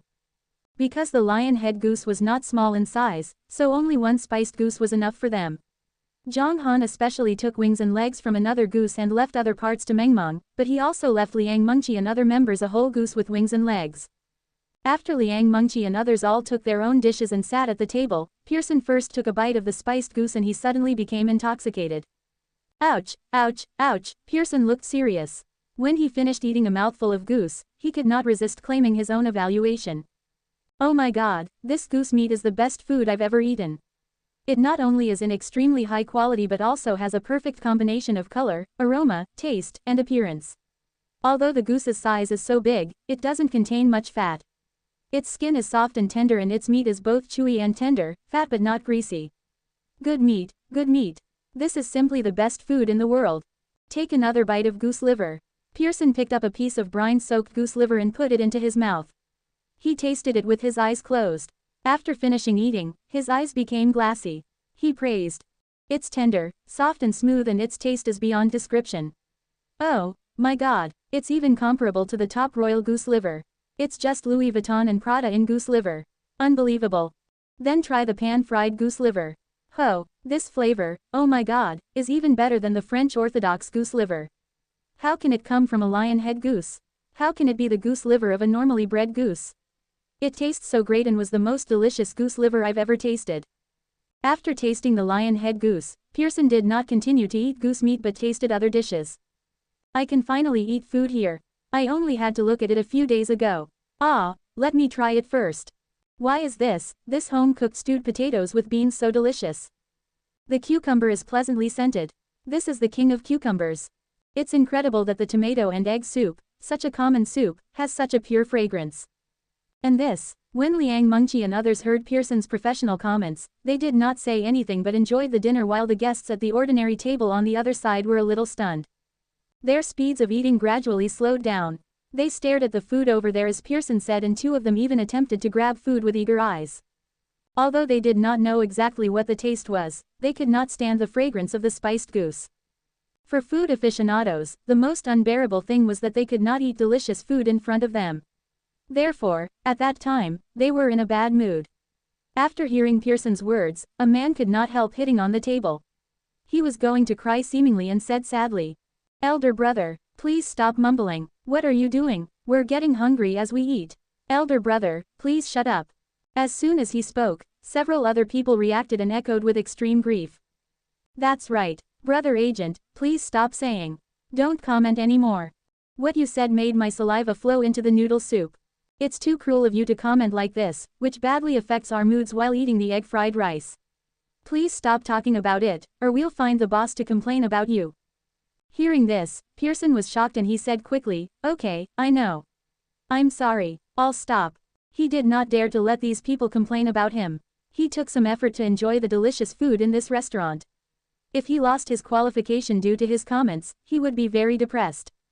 In short, no matter what Pearson thought, the non-members felt a little sad though the egg fried rice and the noodle soup were as fragrant as usual. Imagine when you were eating delicious egg fried rice in the restaurant with their favorite meat dishes that they were not allowed to eat served nearby and a man who kept saying how delicious the food was beside, coupled with the fragrance of the food as well as the appearance of the spiced goose, you were bound to be envious. As a result, the first group of guests had a terrible dinner experience today. When they almost ate the meat up, the non-members tasted egg fried rice and noodle soup as usual. The restaurant became quiet after dinner. Zhang Li and Zhou Fei cleaned up the restaurant and chatted for a while on the second floor. Then Zhang Li and Li Anna went home. Ziyan wanted to return to the Union Garden. With Meng Meng's permission, they went out and headed to Eastern. Zhang Han took Ziyan and Meng Meng, while Zhou Fei drove her Mercedes alone. As Ziyan and Meng Meng were not in her car, she had no scruples to play popular songs aloud directly. As soon as she turned on the radio, a song she had never heard before rang. Walking hand in hand in the street of happiness, we snuggle to each other when the breeze slowly blows. The eyes with love are filled with enthusiastic. Zhou Fei's face gradually stiffened with dismay while listening. What song is this? A new song. This song definitely will be popular. As she was driving, Zhou Fei did not listen to it seriously. Still, she also recognized that this song was absolutely a masterpiece. But gradually, the second, the third, the fourth new song came out. Damn it, what happened? Why are there so many new songs? Why didn't I hear any news? My God, Zhou Fei got mad and wanted to search for information about these songs. However, she could not do it until she returned to the Union Garden for she was driving. Zhou Fei was playing music while Ziyan and Meng Meng were singing in Zhang Han's car. They sang, "Let It Go," together. Meng Meng's clear and tender voice, together with Ziyan's heavenly voice, created a more pleasant atmosphere in the car than that provided by music played by the radio. Zhang Han felt at ease. He listened to the live songs while driving. This kind of life was indeed romantic. On the other side, Zhang Li drove the Maserati and took Liana to her rental housing. Ah, Liana looked out of the window and sighed. Miss Li, what's wrong with you? You've sighed 80 times. You have a certain fondness for my brother, didn't you? Zhang Li said helplessly. Yes, brother Zhang Han is so outstanding. It's normal to be well disposed towards him. Liana pouted and said, feeling a little sad. No, Zhang Li took a deep breath and said in a more reluctant voice, didn't you see? What? My sister-in-law. I saw her. So what? You've seen her, so why haven't you give up? Zhang Li showed a deep resignation in her expression. Did the intelligence quotient of a woman who was spoony become negative? No, even if brother Zhang Han has a wife, I still like him. Liana said solemnly. My God, what are you saying? I beg you not to have a certain fondness for my brother, or I won't take you to the restaurant next time. Zhang Li said with a profound resignation. If you don't take me to the restaurant, I'll go myself. Liana snorted with her eyes flashed. No way. Zhang Li frowned slightly and said seriously, Liana, you can't do this. I take you there. If you disturb my brother and my sister-in-law, I'll become a sinner. Besides, the relationship between my brother and my sister-in-law is. Zhang Li came to a pause. Realizing that Zhang Li was really serious, Liana said with a chuckle, well, I'm teasing you. Of course, I like brother Zhang Han, but I don't want to rob him. I just like the warm men who are especially capable. Don't worry, I know what I'm doing. I'm not a child. Whoosh, Zhang Li let out her breath in a long exhalation when she heard this. She gave Liana an angry stare and said grumpily, you seem to be sick. Why did you tease me? You're really insane. You'd better shape up. Don't embarrass me. Fine, I know. Liana stuck out her tongue and looked at Zhang Li, saying in a puzzled tone, you mentioned their relationship. How's the relationship between brother Zhang Han and sister Ziyan? Why you stop talking? I don't want to tell you. Zhang Li refused. Don't do that. I only have a little admiration for brother Zhang Han. Knowing his wife is Ziyan, I really don't want to disturb them but only wish them happiness. But I'm still curious about their gossip. Lily, please tell me. Liana hummed. Well, as you're in your right mind, I'll tell you. Zhang Li smiled and said, my brother and Ziyan haven't been married yet. What? Liana suddenly froze and said with confusion, why? They have a child, why haven't they married? The situation is relatively complicated. Zhang Li sighed softly and said, 5 years ago, Ziyan went to Shangjing and happened to meet my brother. As a result, she became pregnant. Deciding to give birth to the child, she retired from the entertainment circle. Then she had a baby and raised her. She brought Mengmeng to my brother not long ago. Besides, my brother also left Shangjing because of Mengmeng. At this point, Zhang Li's tone became dignified and she said, the affection between my brother and Ziyan is continuously warming up, and being together is their best end. So you should understand that I don't care about others who like my brother, but you're my best friend. What if you pursue my brother? In that case, how do I face Feifei and my sister-in-law? I see. It's a really tangled story. Liana pursed her lips and gave Zhang Li a reassuring look. She said earnestly, Lily, don't worry. I won't embarrass you. I want you to take me to eat delicious food in the future. If I can't enjoy food because I do something stupid, how sad I will be. I'm grateful that you're sensible.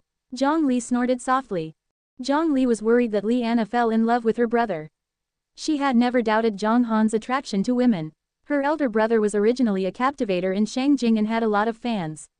Now he became more appealing for he could play the piano and make delicious food. On the other side, when they returned to the Union Garden, Zhou Fei hurried into the bedroom to turn on the computer. Zhang Han and Ziyan accompanied Mengmeng in the living room. Ziyan had been under a lot of pressure recently. Although the sales of her album were negative and she seemed to be a joke of others, she did not want to give up. The failure at present did not mean that she would fail in the future. Hard work and pain might not always be paid off, but people would never be rewarded if they did not make great efforts. Ziyan, therefore, had adjusted her mentality to work. She just wanted to prove herself. Although she was under great pressure at work, she felt at ease both physically and mentally when she was at home with Mengmeng. It was seemingly nice to have Zhang Han's company. In fact, he was such a family-centered man, and other people would regard him as a good husband. The idea suddenly came into Ziyan's mind. Good husband. Ziyan, what are you thinking? Ziyan suddenly froze and stunned with her face flushed. Ah, it was all guesswork. Husband. Bah, bah, bah. He only cooked well. Nasty wood. Al, Mama, you are blushing. Seeing that Mama had not said anything for a long time, Mengmeng glanced at her and asked curiously. What? Well, am I blushing? I must feel a little hot. Ziyan blinked. She noticed that Zhang Han was looking at her cheeks. His eyes seemed full of magic, making Ziyan's cheeks get hotter and hotter. Ah, I should control myself. It's so shameful. Why do I blush easily? I should calm down. As blushing was uncontrollable, Ziyan could only breathe deeply to calm down. However, it was Zhou Fei who finally rescued her. Just then, the door of Zhou Fei's bedroom was opened with a bang. Zhou Fei's head poked through the doorway. She stared at Ziyan with widened eyes and shouted, Elder Sister Yan, come on. Hurry up, something important has happened. What's it? I'll come right now. Ziyan's eyes lit up. She stood up quickly and said to Mengmeng, Mama will come back in a moment. You can play with Papa. Well, all right, Mama, you should come back soon. Mengmeng happily agreed. On entering Zhou Fei's bedroom, Ziyan was grabbed and brought to the computer desk by Zhou Fei. What's so urgent? Ziyan felt relieved and asked curiously at the same time. Don't say anything but listen to these 4 songs first. Zhou Fei put a high-quality headset on Ziyan without hesitation and began to play the first song. When Ziyan heard the accompaniment and the first line, she became serious. Having listened to these 4 songs in succession, Ziyan's eyes glinted. She removed the headset, looked at Zhou Fei with beautiful eyes and said. These 4 songs are all very rare fine songs. Each of them sounds great. Of course, these 4 songs were released this afternoon and they have ranked into the top 20 in the music software ranking now. How wonderful, only superstars can gain this kind of achievement.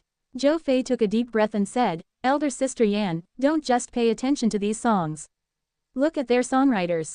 What wrong with the songwriters? Ziyan used her mouse to click on the information of these songs one by one. When she saw a series of Hanyang, she was shocked. Were they all written by one person? Hanyang, I think I heard the name somewhere. Ziyan said doubtfully, searching for the information of Hanyang in her mind. She just could not remember the name.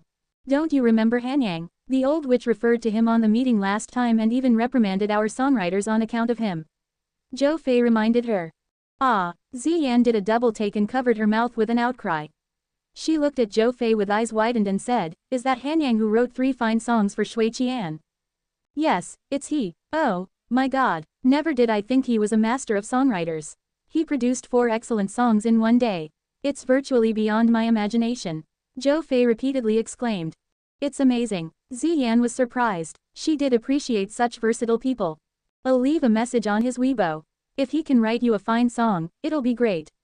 Zhou Fei grinned and said with fantasy in her eyes. She was imagining that Hanyang wrote 10 excellent songs for Ziyan, and then, Ziyan would become a famous star again, backing to what she used to be a few years ago. Okay, then just leave a message. Ziyan nodded and said. By the way, look at this video. Zhou Fei came back to Earth and played a video clip of Shui Qian's introduction to Hanyang. Look, he's acquainted with Hanyang and says Hanyang is a 26-year-old man who has a lovely daughter and is both versatile and easygoing. He's similar to your Prince Charming in your dream. Zhou Fei said with a chuckle. Prince Charming, I have a daughter already. Ziyan rolled her eyes at Zhou Fei. Elder Sister Yan, you are only 26 years old and still can enjoy a romantic relationship. Why can't you have a dream? But you already have my brother-in-law. Zhou Fei exclaimed all of a sudden while speaking. She said, Elder Sister Yan, I find that the man is similar to my brother-in-law according to Shui Qian's description. They're all casual and have a beautiful daughter. Wow. Don't be jumpy. With a snort, Ziyan said grumpily, Zhang Han takes care of Mengmeng all the time and absolutely has no time to do other things. Besides, he doesn't know music. What are you thinking of? Well, Zhou Fen said in a helpless tone after a pause, you're right. It's a pity. If brother-in-law is also good at music, he'll be a perfect match for you. Anyway, you and brother-in-law are well suited to each other. But brother-in-law can't write songs. Come on, you are mentioning brother-in-law all the time. I'll go to see Mengmeng. With a snort, Ziyan got up and went out. However, Zhou Fei's conjecture was the truth. Generally speaking, the things that people thought were impossible might happen under their very eyes. Such phenomena were caused by people's inertial thinking. After Ziyan walked out of the room, Zhou Fei dived into bed, took a laptop and logged onto Weibo to search Hanyang. After glancing at the messages, Zhou Fei's eyes widened and the corner of her mouth quivered. She said. Oh, my god, he has already 500,000 fans in such a short time. My gosh. There is only a Weibo for selecting singers. My god, more than 100,000 messages. Will my message work? Lu Wafeng, Lu Si, so many B-list singers have also left messages. There are also some C-list singers and free musicians. Ah, my message must be submerged soon. Can Hanyang see it? Zhou Fei was a little bit depressed. After thinking for a while, she finally left a message on his Weibo. Hello, Mr. Hanyang, I'm the agent of Ziyan. I'm amazed to hear your masterpieces and hope to obtain Mr. Hanyang's songs. This message was instantly overwhelmed by large quantities of messages. Only the messages at the top which gained relatively lots of likes could be noticed. The latest comment changed every minute. After the broadcast of Shui Qian's program, the 4 songs became popular at once. Although they were not the latest hits, they occupied the top of various lists at an extremely high speed. In the meantime, many B-list singers, C-list singers and a large quantities of free musicians left their messages on Hanyang's Weibo. Zhang Han gained 500,000 followers on Weibo because of all these factors, and the number was still increasing rapidly. It seemed that his followers would exceed 1 million within one day. At the same time, this matter had also received a lot of attention from the entertainment circle. Almost all media companies heard that a man named Hanyang wrote 7 excellent songs in a few days. Furthermore, as long as you left a message, you would have a chance to get a song. This was a great thing. The next day, in the conference room of Royal Entertainment Company. There were more people at the meeting this time. Meiki sat at the head of the table, looking around at those songwriters and tapping the table with her fingers. She said coldly, "You have already known what happened and listened to the songs. So I would like to ask if you still consider it as a coincidence. He has written 7 excellent songs in succession. 7 songs. Almost catch up all your achievements over the past 6 months, and you have more than 40 people. What can we do? We're also very helpless. And we also suspect that Hanyang is not a certain person. As is known to all, the style of the songs of a songwriter won't change dramatically. But Hanyang produced a sweet 9420 and a deep bridge of peace. His song's style completely changed. I think it makes sense. It's likely to be a studio's Weibo. They want to be popular with the songs they saved over the years. Let's be cautious and can't let the leading entertainers leave messages. We shouldn't publicize them for free." Quote. While the songwriters were complaining, they began to view the situation again. During this period, several people made excuses. Meiki frowned slightly while hearing what they said. She thought for a moment and finally said in a deep voice, "I hope you can feel attention. Other people released fine songs continuously, while our Royal Entertainment Company didn't. We'll be laughed at. What's more, entertainers present who are interested in his songs can also try to leave messages and see if you can get songs." Meiki did not want the A-list popular performers to leave messages, because there was no A-list performer of other companies leaving a message. Once they did so, it showed the incompetence of the company. Her idea was similar to what these songwriters said. However, Meiki also found many B-list performers leave messages, so there was nothing wrong when their entertainers at the same level left messages. After Meiki finished speaking, Shu Ruiyu smiled and glanced at Ziyan. She said in a voice dripping with sarcasm, "I think some people indeed should ask for songs. Ah, the achievements of her album are worse than a newcomer. It's so difficult for a has-been to succeed." Even so, Shu Ruiyu still decided to leave a message after going back. What if the elder brother Hanyang wrote her a song? As soon as she spoke, the agent beside her and her several friends laughed uncontrollably. Ruiyu is right. Performers have to be conscientious and shouldn't release an album casually. The fans are all smart. Ho, achievements mean everything. So performers are bound to work hard. Cheating will give rise to failure. Quote. A few words brought an outburst of laughter. People looked at Ziyan involuntarily, for they all knew their remarks were obviously intended for her. Ziyan's expression was as cold as ever, but she was wronged and angry. Although there were also a few people feeling sorry for her, Ziyan still felt that she was an outsider. She felt like she did not belong to this company. While Zhou Fei on one side got angry. She even dared to quarrel with Meiki face to face, let alone Shu Ruiyu. So she arched an eyebrow and said, "Someone's face is getting all twisted. Did she inject hyaluronic acid? It's so disgusting. I feel nauseous. Ouch, I haven't been back to Royal Entertainment Company for several years and it has changed a lot. I can hear a few dogs barking every day. Gee, she also spouts dung and is afraid of others not knowing she's a dog. Her words made all the people present become quiet. They were looking at Zhou Fei with admiration. Even Maki froze at that time and did not know where she learned so many cruel words. Shu Ruiyu and her friends were really angry. Everyone would be mad if being called dog by others. Shu Ruiyu's agent patted on the table and snarled. What are you talking about? Can't you be polite? Don't you know we are having a meeting? I don't think people like you deserve to work in Royal Entertainment Company. Ouch, why did I hear a dog barking? Zhou Fei simply picked her ears and looked at Zi Yan without glancing at her. She said doubtfully, Elder Sister Yan, did you hear a dog barking? Did I have hallucinations? Does Sha, the dog I once lost, return? Their voices sound quite similar. It's possible, Zi Yan replied solemnly. Shu Ruiyu pounded the table and stood up with anger. She seemed to lose her temper. That's enough. Maki's face darkened and she said, we're having a meeting. What do you want to do? Do you want to rebel?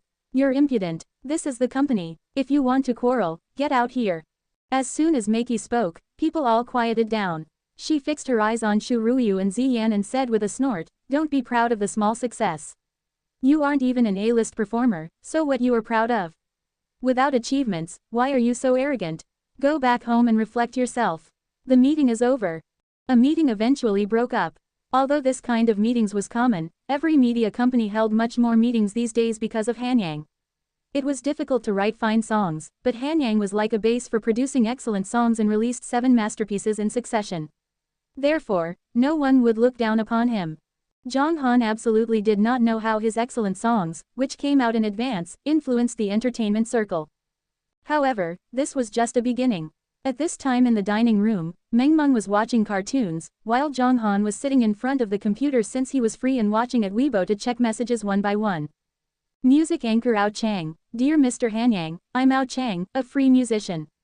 After listening to the songs you wrote, I think highly of you, and the songs are well written. When I heard of your great deeds and learned that you would choose the winners to write them songs, I also want to try to obtain a song from you. Ao Chang. Zhang Han narrowed his eyes and replied to him under his message after a pause, tell me your email and I'll give you a song named We Are So Different.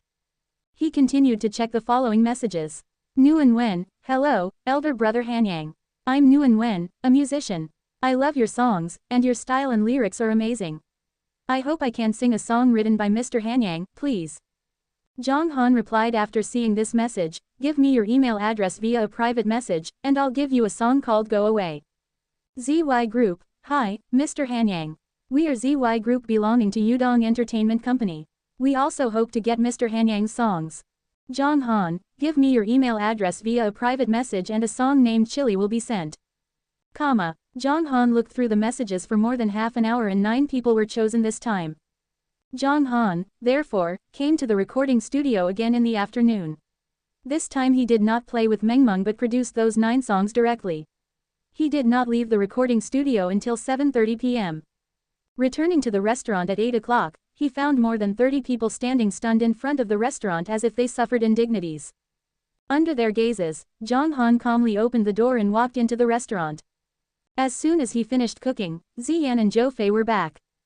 Zhou Fei still felt a little angry while having dinner. She snorted and said, the more I think, the angrier I am. Shu Ruiyu is highly conceited.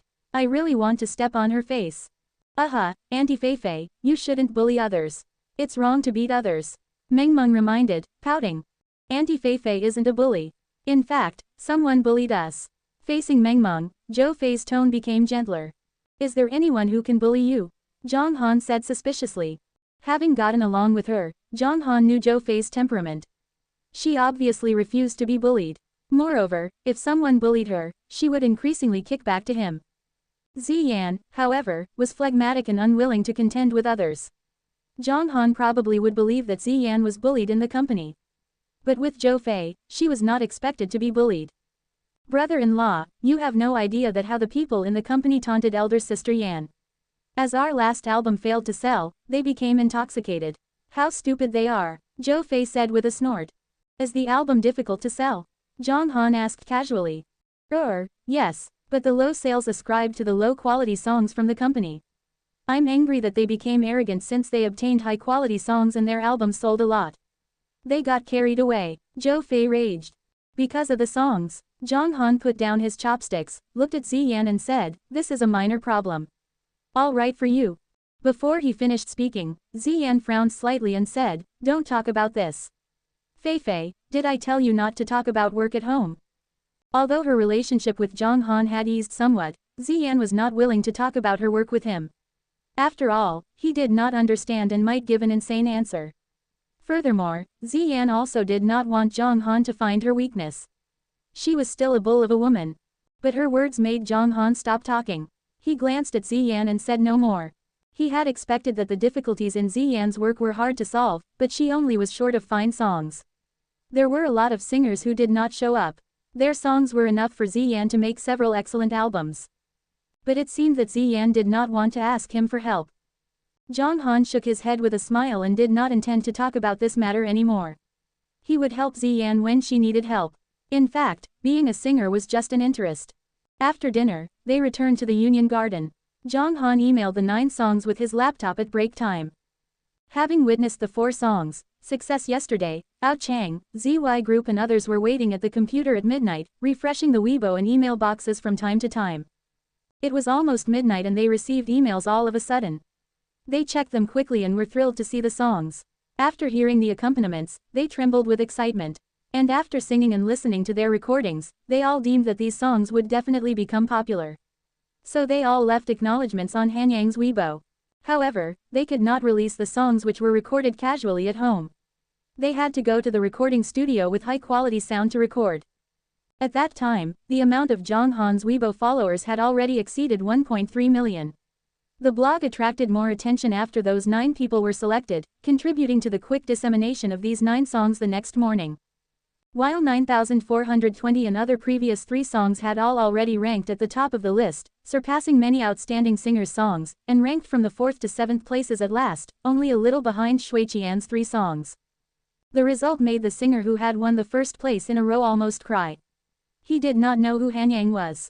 His song should have occupied the first place in the 3rd month, but now it ranked the 8th. He even encouraged his Weibo fans to give him high scores but was totally unhelpful. The scores of songs written by Hanyang grew faster than his. Today, these 9 songs spread at incredible speeds. It took only 3 hours for them to break the top 30 of all the major rankings. The singers, whose song ranked the 8th, would cry before long. All staff of Royal Entertainment Company attended the meeting at noon. Meiki did not sit at the head of the table but on the side. Beside her was a grim-faced man in his 40s. He was Wu Chengdong, the CEO of Royal Entertainment Company. First of all, Wu Chengdong, a cold man, glanced around the scene and said in a deep voice. In the past 6 months, our company's performance has dropped by 2%. I think we all knew the reason. In terms of film and television, we had no good script. The TV dramas produced by our company earned little. In respect of songs, our company produced less than 10 fine songs in the last 6 months. I don't want to talk about other aspects anymore. I hope you to try to do your parts. I don't want to shed labor due to your poor performance. Do you understand? We see. Okay. Even those with more seniority shook their heads repeatedly and responded to him. They could sometimes ignore Meiki, but could not disregard Wu Chengdong. He was the most powerful man under the board of directors in Royal Entertainment Company, wielding the power of life and death over the employees of this company and getting along well with several board members. If someone offended him, they would be driven off from Royal Entertainment Company. But Wu Chengdong generally would not punish people. He was a nice man. Seeing his men were all obedient to him, he nodded slightly and moved to next subject. I will be waiting for your achievements in the next 6 months. And Hanyang, whose 4 new songs have occupied the top positions of various major lists in one day, released 9 songs today. Judging from their uptrends, they will come out in front soon. Now big entertainment companies, including our company, are all unable to sit still. Wu Chengdong stopped speaking and chuckled. He thought that a person who could motivate many large entertainment companies to respond to him collectively was really terrible. Wu Chengdong continued, I learned from my friends that several authorities analyzed the previous 7 songs and came to 2 conclusions. One is that Hanyang 70% presents a studio. It releases a large number of songs that have been preserved for several years to hype up. The other one is that Hanyang is a very talented songwriter. Of course, this probability is relatively low. But now, Wu Chengdong pricked up his finger and said in a certain tone, he issued 9 songs again and this shows that Hanyang presents a team of songwriters. It doesn't matter whether it is a team or an individual. What matters is that he has excellent songs. Some people speculate that Hanyang will issue more than 10 more songs. In the first round of hype, he found Shui Qian. The hype of the 3 songs succeeded. The 4 songs in the second round, advertised by Shui Qian, became popular at once, redounding greatly to Hanyang's credit. In the third round, these 9 songs will help Hanyang achieve a substantive change in popularity. If the hype ends at this time, the effect won't be the best. Therefore, if they are a team, they will have over 10 more fine songs. The fourth round of hype is to establish their position. So the situation at present is of great urgency. If someone can get the excellent songs, he would hype himself depending on the current tendency, so. Wu Chengdong's eyes traveled over with his hand pressed on the table. He smiled and said, all the performers of our company can take action now. All of you come to leave messages and keep refreshing. You should use all of your connections to make Hanyang notice you as much as possible. If anyone gets a top quality song, I'll pay him bounties. All the people present burst into an uproar after he finished speaking. They had not expected that the whole company would start to operate because of Hanyang. This was unprecedented. While people were shocked, they also thought that it was reasonable for all the staff of the company to take action. After all, there were few opportunities for such hype in a year. The leader did take a long view. Not only Royal Entertainment Company, but also other big companies wanted to take advantage of Hanyang to hype themselves. At that time, the whole media industry caused a stir and those leading figures were also unable to sit still. The emergence of the 16 songs in succession lifted billows in the entertainment circle. Some media companies and popular singers could keep calm and waited the other day. But now they were completely unable to sit still. Almost everyone knew that Hanyang was bound to have fine songs. If they acquired one, they would get tremendous attention and gain popularity, which brought only good results. As a result, A-list popular singers also began to leave messages on Zhang Han's Weibo. The arrangements of popular singers were embodied. The instant they sent out their messages, a lot of fans gave their likes one after another. Except for the previous message of Shui Qian, all other messages were overwhelmed for a moment. The hot posts were ranked according to the number of their likes. The number of likes of those popular singers' messages rose up quickly and came out in front. However, this was just a beginning. Lu Yiwei, an ultra-popular singer, had left a message on Zhang Han's Weibo an hour ago. When he opened Weibo and found that he ranked 6th, he nodded and said, "Not bad, perhaps Hanyang will notice my message." What? Wait, how come Dakao, Lu Wixi, and Luo Luo gained more likes than me? I'm not amazed at Lu Wixi's and Luo Luo's likes, but why does Dakao overtake me? How can I let this thing happen? Lu Yiwei arched an eyebrow. He did have a hard time with Dakao. Under such circumstances, he was extremely unwilling to let Dakao outstrip him, not to mention the number of his likes was heavily outnumbered by Dakao's. So he went back to his page and issued a message. My dear fans, please go to Mr. Hanyang's Weibo to give me some comments and likes. Thank you. Lu Yiwei had over 50 million Weibo followers. As soon as his message came out, many fans saw it and quickly came to Zhang Han's Weibo. When they caught sight of the ranking of likes, they all failed to control themselves. What the fuck, Dakao ranks 4th. Brothers, please help me up. Overtake him. We can't fall behind him. Go, go, go. Once Lu Yiwei's fans go out to battle, we'll put all to rout. Up. Beat the people ahead of us down. Quote. The number of Lu Yiwei's likes exceeded 500,000 in just 1 hour and came to the 3rd place. Although Dakao still occupied the 2nd place, the number of his likes was very close to the one behind. When Dakao hesitated, it was already overtaken. When he found Lu Yiwei's message a few minutes ago, he sneered, "Exceed me. It's impossible, little boy." So he went back to his page and issued a message. My dear siblings, please come to Hanyang's Weibo in a hurry to give me some comments and likes. Dakao had more than 48 million follows on Weibo. After seeing his message, his fans also took actions in large quantities. When they found that the number of Lu Yiwei's likes had outstripped Dakao's, they all became averse. What the fuck, we can't be defeated by Lu Yiwei's fans. Brothers, hurry up, dregs of Lu Yiwei's fans, feel the terror. So the fans of the two parties started to flood the screen and their numbers were almost the same. Lu Yiwei took the lead one moment and Dakao took the lead the next. The numbers of likes increased quickly and exceeded 1 million in a short time. Shortly afterward, Lu Wixi and Luo Luo, who took the lead before, also found the condition.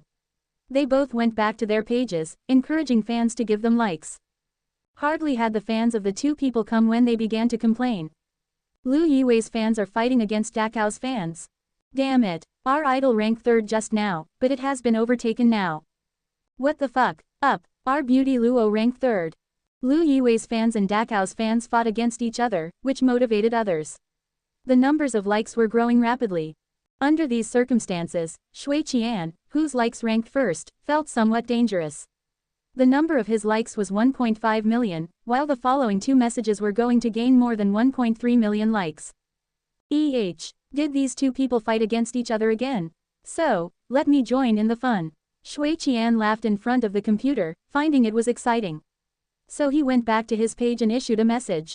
Everyone, please go to Mr. Hanyang's Weibo to give me likes. The first position is to be robbed, do you agree? The answer, of course, was a long series of, no. Shui Qian's fans all came to watch at Weibo. After seeing this, they realized that a battle was taking place here. They could not help leaving messages one after another. The enemies are fierce. We should hold on to the first position.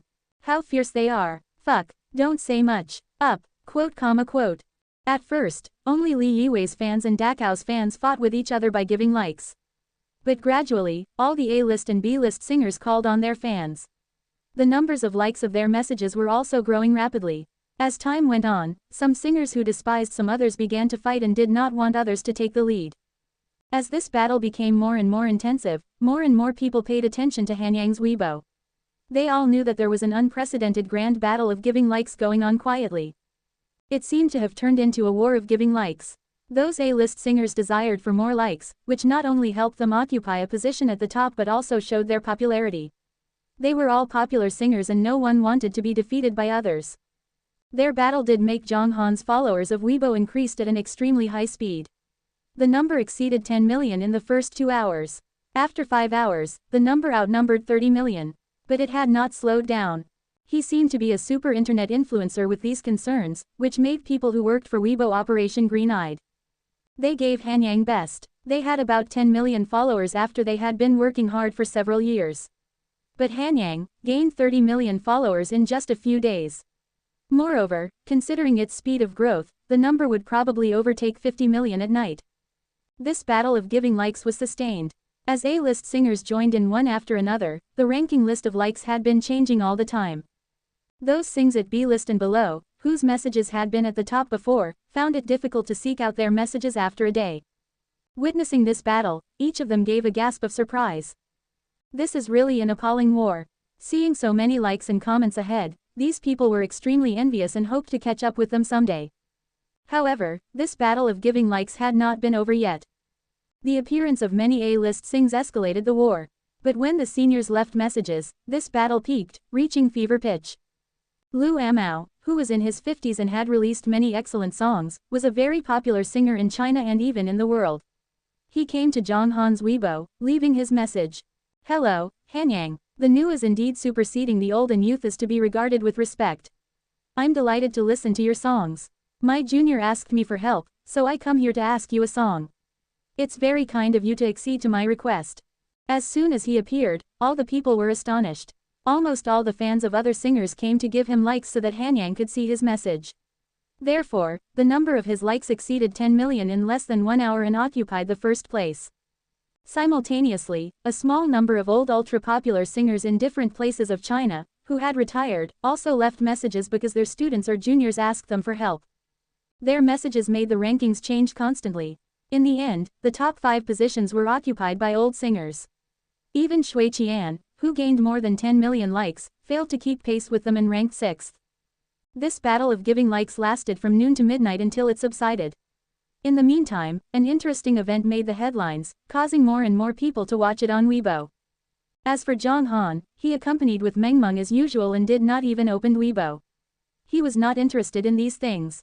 The next morning, they returned to the restaurant from the Union Garden and finished breakfast. Zhang Han got free when Meng was watching cartoons. He walked to the computer counter to turn on the computer at will.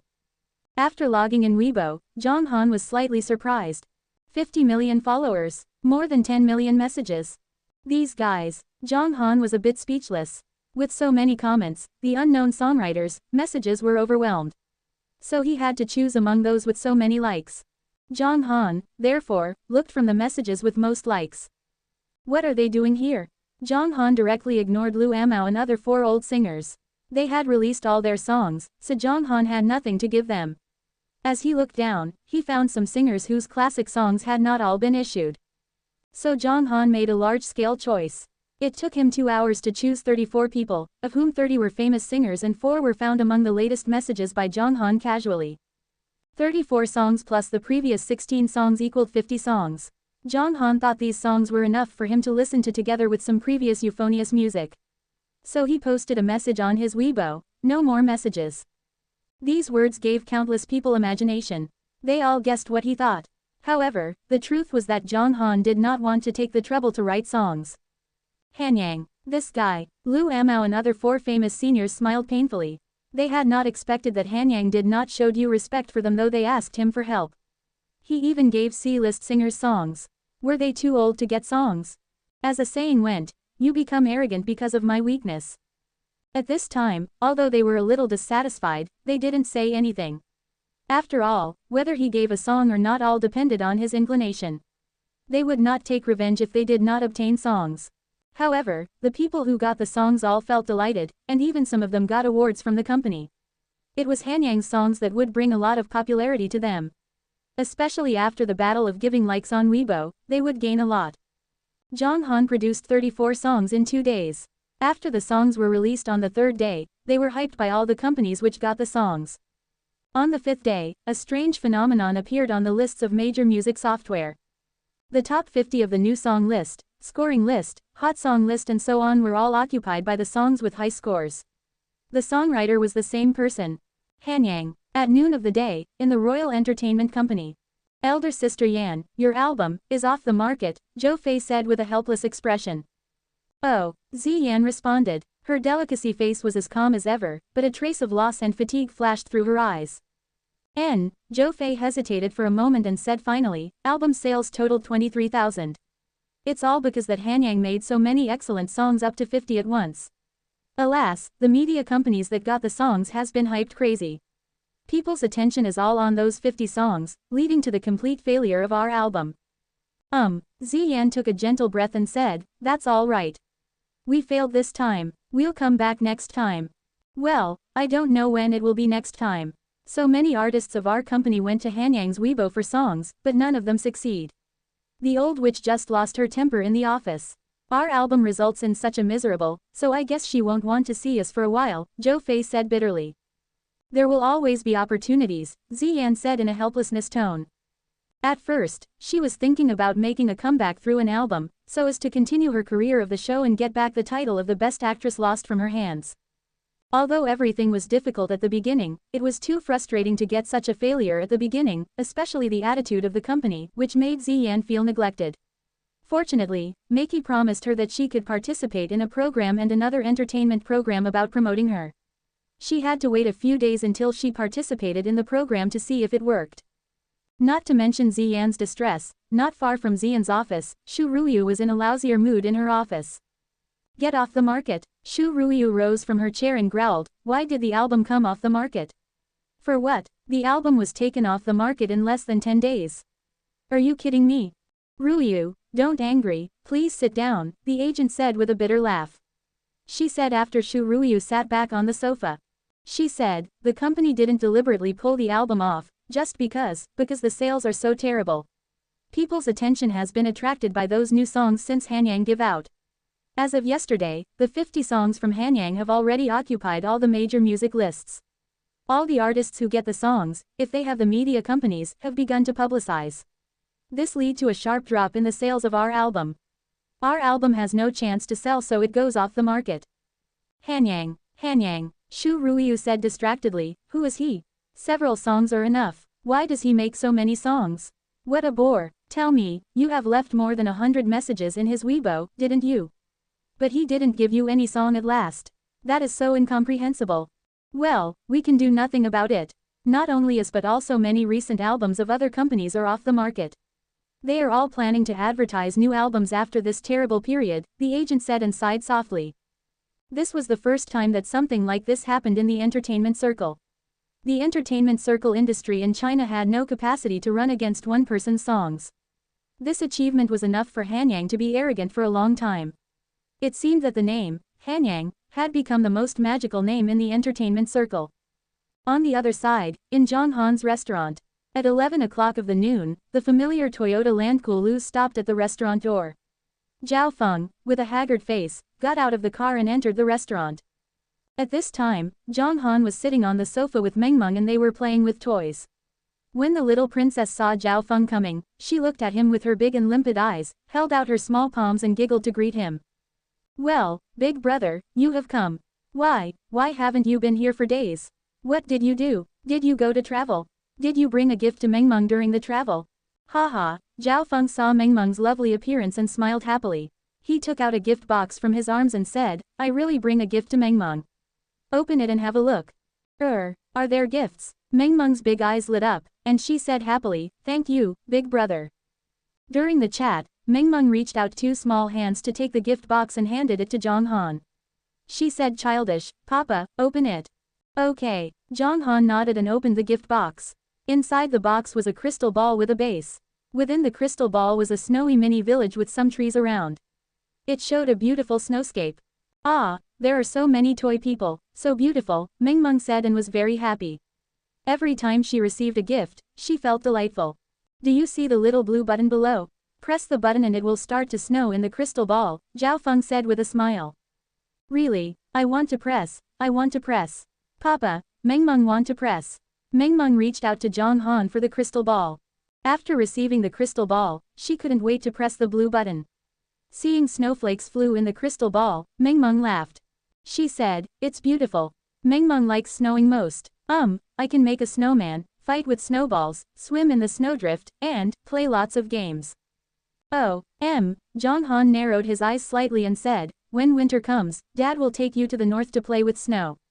"When is winter?" Meng Meng said with her eyes lit up. Standing up on the sofa and gathering herself in Zhang Han's arms, she said in a hopeful tone, "Meng Meng wants to play with snow now." "There is no snow in the north now." Zhang Han felt both funny and annoying and said, "About 2 months later, it will begin to snow in the north. How about Dad taking Meng Meng to play in the north at that time?" "Well, okay, there are 2 months before. 2 months have so many days." Meng Meng muttered her little mouth and looked at her finger to figure out how many days 2 months were. Of course, she couldn't figure it out by fiddling her fingers. 2 months will pass quickly, Zhang Han said with a smile and touched the head of Meng Meng. "Meng Meng will wait for Dad to take Meng Meng to the north and play with snow," Meng Meng muttered. After that, she began to play with the crystal ball in her hand. Every now and then she gave a cheer, "Snow falls. Snow falls. Little people, why don't you go home? It's snowing." Standing beside, when Zhao Feng saw this scene, he sighed at the bottom of his heart. A trace of fatigue flashed on his face again. In recent days, he felt exhausted physically and mentally. The most important reason was that Tang Zan gave a deadline for him to tackle the restaurant and the deadline was approaching. First of all, he had to consider whether he should do or not. If he didn't tackle the restaurant, there would be many reasons for the Tang Zan to deal with him. If Tang Zan didn't deal with him, he would not have the opportunity to approach Tang Zan again, nor obtained evidence. How about tackle the restaurant? Zhao Feng did not think of it, nor did he dare. He couldn't bear to break the quiet life of Boss Zhang. When Zhang Han saw Meng Meng began to play with the toys, he motioned Zhao Feng to sit down at the table on one side. He took out 2 cans of beer from the refrigerator and sat down. They both took a sip of the beer. "Boss," Zhao Feng hesitated for a while and said slowly at last, with complicated expression and heavy voice, "I heard the news from North America this morning. The scorpion's limbs couldn't be used anymore, and he could only spend the rest of his life in bed." "Oh." Zhang Han's expression was very indifferent. He took a sip of beer and talked in a common tone. He said, "I'm really kind to leave him alive. He'd better pray that he won't meet me again in the future, or I don't mind killing him." When Zhang Han went to Changsheng Bar, he had already wanted to kill Scorpion. But his strength was too low, and he knew that he should obey the law, otherwise Scorpion would surely be killed. The title of Hanyang Immortal was a thing of the past. Although Zhang Han had a very high vision, the current strength was the fundamental element of everything. He wasn't a fool, and he wouldn't despise normal people because he used to be an expert at the level of tribulation phase. For Zhang Han, Scorpion couldn't compare with a drop of Meng Meng's tears, let alone Scorpion made Meng Meng cry for a long time. In short, Zhang Han remembered Scorpion. When his strength increased, he must kill Scorpion if he saw him. The words made Zhao Feng's eyes tremble. He never doubted Zhang Han's words. Especially now, when he saw Zhang Han's extremely indifferent sight, he knew that Boss Zhang must do what he said. Zhao Feng's face became bitterer. He gulped 2 mouthfuls of beer and said, "Boss, I know you're extraordinary, but people with tangs on are a group of murderers. You're very fierce, but you should think about Mengmeng, your wife, Zhang Li, and Liang Mengqi. You can't beat those murderers by yourself. Boss, you know that tangs on certainly wouldn't let go. He gave me 2 weeks to deal with you, but I really can't do it. Although the time is short, you and Mengmeng, as well as this restaurant are already very important for me." "Nice choice," Zhang Han said and gave a light laugh. He knew that Zhao Feng respected him from the bottom of the heart, so he didn't mind helping him. But Zhao Feng didn't know that he was about to lean on a powerful man. Although he knew that the boss was a powerful man, the truth of it was beyond his imagination. In his mind, martial arts were legends, let alone a cultivated immortal who could fly to heaven, hide under the ground and reach out for stars and moon. It's not only a choice. You and Mengmeng are attractive to everyone. This restaurant is always a place that I can find peace." Zhao Feng shook his head with a smile and said, "Boss, I sincerely advise you to leave New Moon Bay. I can put it off for a while, but I can't put it off forever. Tang Zon's deadline for me is approaching. Moreover, he has a big action recently. He may send me out. If I leave, that's..." Zhao Feng didn't go on talking. The meaning was obvious that if he left, the situation would change rapidly. Tang Zon would send people to deal with the restaurant at any time. Zhang Han just smiled faintly at Zhao Feng's words and said, "Mira Tang Zon, he is only a non-entity." Zhao Feng's expression was rigid for a moment. Although he knew that the boss might not take Tang Zon seriously, he did not expect that in the eyes of the boss, Tang Zon, who was in high status, was regarded as a non-entity. Non-entity, maybe. Zhao Feng smiled bitterly in his heart, and his eyes were full of helplessness and complication. Just as he was about to say something, his cell phone rang. A minute after he answered the phone, his face became grave. "Well, I see," Zhao Feng answered, hanging up the phone, and looked at Zhang Han. "What's wrong? Tang Zon asked you to tackle me?" Zhang Han asked casually. Looking at his expression, it seemed that he didn't worry about what Zhao Feng would do at all. "No," Zhao Feng shook his head with a bitter smile and said in a deep tone, "Tang Zon is going to hold a meeting at 1 p.m. "Oh," Zhang Han nodded. He was not interested in what Zhao Feng was going to say. After drinking the last sip of beer, he went to the sofa and sat down with Mengmeng to play with toys. Zhao Feng sat at the dining table and fell silent. Hesitating for a long time, he finally took his wallet out from his carry-on bag and removed the button on it. With a gentle turn, the switch of the size of a fingernail was unscrewed. There was a little mobile phone card within the small space. Zhao Feng took off his cell phone card and put the cell phone card taken from the button on. Then he dialed a phone call. The phone rang only 2 times before it was connected, but no sound came from the other end of the line. "Tang Zon is going to buy a raft of high-quality ice," Zhao Feng said directly. "How many?" 200 kilograms, Zhao Feng said slowly. 200 kilograms drugs might be the largest quantity ever recorded in Hong Kong. If such a large amount of goods went to Hong Kong, the consequences were unimaginable. There must be lots of families would be destroyed as a result. "What? How many?" A hurried and unbelievable voice sounded from the phone. 200 kilograms, Zhao Feng answered heavily. For 200 kilograms of goods, Leng Feng, Tang Zon's advisor in charge of the drug transport business, had been planning for a long time. This time he finally got the chance. These goods were the reason why Tang Zon held a high-level meeting. 200 kilograms drugs cost nearly $20 million. After selling, the net profit could be about $40 million. Tang Zon, who was very greedy for money, certainly allowed his men to plan this action. The other end of the phone was silent for a while. Although no one spoke, Zhao Feng clearly heard his short and urgent breathing. "I see. Keep in touch and report information at any time," the other person said and hung up. Zhao Feng unloaded this cell phone card and put it back in place. He closed his eyes and took a deep breath. Then he got up and went to the side of the sofa. He grinned and said, "Boss, I am going back. Mengmeng, bye." Big brother, you are not eating here," Mengmeng said and turned her head with confusion in her clear eyes. She clearly remembered that the big brother would have meals here every day and clean up. He had been absent for several days. Why did he have to leave without eating? "I will have a meal next time," Zhao Feng smiled and turned away. As he went out of the door, Liang Mengqi and her friends arrived. They came quickly after they saw Zhao Feng. "Zhao Feng, What have you been doing these days? I have to clean up on my own without you. That's too tired, Zhao Dahu wriggled and said in a delicate voice. I'm busy these days, Zhao Feng said, shaking his head slightly. Busy? Hey, Zhao Feng, you must have no idea that our boss cooked a big meal the other day. They were the spiced goose, brine-soaked goose liver, and pan-fried goose liver. Wow, they were delicious. You must regret it since you didn't taste them. Yu Qingqing joked tartly. It's very delicious. Fortunately, we all got a little more because you didn't come. Hee hee, Liang Mengqi said with a laugh. During the words, she deliberately put out her tongue to lick her red lips, as if she was intentionally made Zhao Feng envy. However, she did not know that this action made Zhao Feng covet her red lips. Zhao Feng cooperated very well that his stomach was growling. At the moment, his mind was full of delicacies in restaurants, and he even had the idea of staying here to eat without concerning anything of the world. But he managed to hold back after all. He sighed softly and said, I envy you so much that you can eat Boss Zhang's food every day while I can't. I'm supposed to be busy for a few days.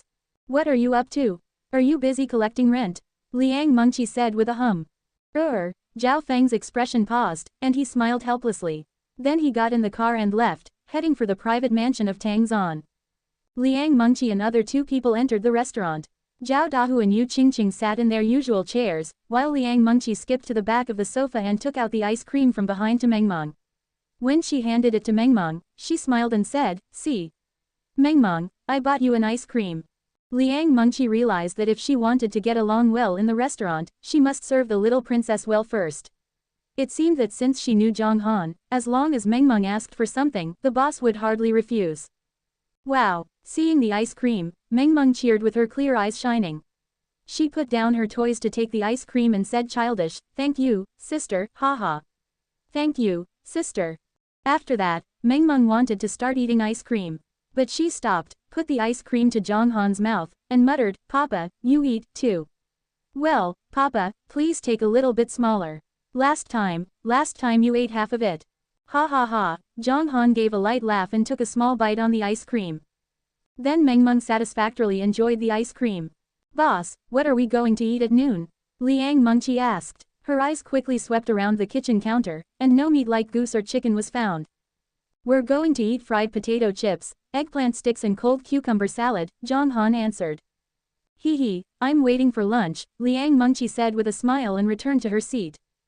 Zhang Han looked at the time and found that it was almost time. He got up and went to the kitchen to prepare lunch. On the other hand, Zhao Feng drove to Tang Zan's mansion. Half-mountain mansions of the New Moon Bay Road were extraordinarily expensive, and each one of them valued hundreds of millions of dollars. A mansion in a good location could cost more than $1 billion. Originally, the New Moon Bay was called as a brownstone district of Hong Kong, which rich people were everywhere. While the luxury residential area in the half-mountain was inhabited by real upper-class people. From rich businessmen to famous veteran stars, even the gambling king of Macau, they all owned a luxury house here. As a giant of the underground force of the southern region, although Tang Zan couldn't compare with some family forces, his luxury house was in a better area. Zhao Feng's car drove to the gate of the mansion, and 8 foreign cold-faced security guards stood in front of the iron gate. The outer fence of the mansion had a monitor every dozen meters. There were several people patrolling around the yard. These securities were all the masters that Tang Zan recruited from Blackwater Security Company with a lot of money. Blackwater Security Company, also known as Blackwater International Company, was a private military and security consulting company and the largest security company in North America. The company had abundant strength and was well known all over the world. Their professionalism was also very high. Zhao Feng knew very clearly that the mansion of Tang Zan was like a fortress. If someone was sent to attack it forcibly, there would be only bullets and bullets in front of him. Although the official investigation of the Tang Zan lasted for a long time, there was nothing the official could do about him. After all, there was no evidence. Tang Zan always secretly instructed others to do things. Even if there were some minor mistakes, someone would answer for the crime. In front of the yard of the mansion, 2 security personnel came to verify Zhao Feng's identity and then allowed him to enter the yard. Zhao Feng got out of the car in the parking lot of the yard and went to the main house door for the last security check. This security check was to confirm that he did not carry dangerous equipment. Thus Zhao Feng was able to enter the main house finally. Even Tang Zan's own men had to go through such security checks, which showed that the level of protection here was very high. Here comes Zhao Feng. Sit down. Seeing Zhao Feng coming, Tang Zan said with a smile and waved his hand. There were about 16 or 17 people in the living room. Tang Zan was sitting in the first place. 3 militaries were sat on his side, while the others were on the small chairs on the front. Yes. Zhao Feng nodded and took a chair at will. More than a dozen people were at the top of Forever Harmony Association. The only one who was not here was Scorpion, who was crippled by Zhang Han. Now that everyone is here, let's start, Tang Zan said slowly, and his eyes glanced at the crowd. You must all know the reason for calling you here. This action is the largest in the past 2 years and has been prepared for a long time. It's ready now. Because it's extremely important, I'll send 3 people to do it. Does anyone take the initiative? Hearing this, the people in the house fell silent. As they all knew, this time the drugs were 200 kilograms. Since the weight was so big, anything would happen. And this mission required them to go to the Golden Triangle, where their lives were not guaranteed. Even if they could survive in the Golden Triangle, the way home was dangerous because they might face the seizure of officials or even other forces. Tang Zan saw their expressions, smiled and said, this time, Leng Feng will take the lead, and he needs 3 people to assist him. Whoever can accomplish this mission, he can enjoy the glory and wealth. At this time, a few people in the room were tempted, but they did not speak anything. Lord Tang, I wonder if we should talk about Scorpion before the mission. On Tang Zan's side, Leng Feng said with a smile. Oh yeah, I forget it if you didn't remind me. Tang Zan gave a light laugh, looked at Zhao Feng and said, if my memory is correct, the time limit I gave you is coming over. It seems that you haven't done anything. With the words of the Tang Zan, people's eyes were looking at Zhao Feng. Some people gloated, some people were surprised, and some people felt incomprehensible. Isn't it just a little restaurant? All of them were thinking about why he hasn't done anything yet. In the public's eyes, Zhao Feng slowly stood up and gazed at the Tang Zan, saying word by word. He said, Lord Tang, that restaurant is what I promised to protect. Scorpion, he deserved this. He is paralyzed, but now you have me. I can get more benefits for you. Oh, how can you bring more benefits? Tang Zan asked with a smile. Count me in this mission. I will try my best to deliver the goods back to you safely. Zhao Feng answered quietly. Good, you are a man of bold vision. I will give you the opportunity. If this case goes well, Feng, you can not only get a large reward, but our feud between Scorpion and the restaurant will be written off. Tang Zan said with a smile. Sure, Zhao Feng nodded his head firmly. Although he knew he would face a lot of danger this time, he felt relieved somehow. If this cargo case really went smoothly, then Tang Zan, as he said, would definitely no longer find trouble for the restaurant in the future. However, could it really go so smoothly? Was it really that simple? Or were there any other intentions? Zhao Feng felt relief, but he still felt a sense of crisis in his mind. He believed that things would not be so simple. Would a sophisticated, old fox, like Tang Zan disclose the whole secret to his subordinates like this? Did he really think all his men were loyal? Impossible. Even if Tang Zan was negligent, there were still 3 intelligent strategists sitting next to him, especially the coquettish Leng Feng. However, since Tang Zan dared to speak out about this matter, he should be confident about cargo transportation. It made sense to play to the score tactically, as no one could predict what would happen next. Besides Zhao Feng, there are still 2 quotas. Any volunteer? Tang Zan gesticulated Zhao Feng to sit down, with his eyes scanning the crowd again. Among the people, some looked uneasy, unwilling to take risks as leader of their own parties. Some were eager to try, having the idea of making money but hesitated. There were still a few people who were pondering to it, with twinkling eyes and undiscerned thoughts. Tang Zan did not push them, just looking at them with a smile. I'll go. Suddenly, a resonant female voice sounded. Ning Zan, the only woman present, stood up. She was only 30 years old, with a ponytail and average appearance. However, she was the boss in charge of a street nightclub and possessed some princess, a woman who plies clients with drinks in karaoke or other nightclubs business. Sure, Tang Zan smiled slightly and then said, 1 quota left. Who else? Count me in. This time, a man who hesitated in the corner stood up immediately. His name was Zilong, who followed Tang Zan 3 years ago. He had always been working very hard and had an irascible personality, doing things as cruelly and mercilessly as Scorpion. Well, then the 3 of you. Others can leave. Tang Zan waved his hands to others, and people stood up and nodded to leave. In addition to Tang Zan and Leng Feng, there were only Zhao Feng and 2 others in the room. Seeing this, Leng Feng's eyes flickered slightly. Now that the hands are gathered, do you have anything else to order? Tang Zan smiled at Leng Feng by his side.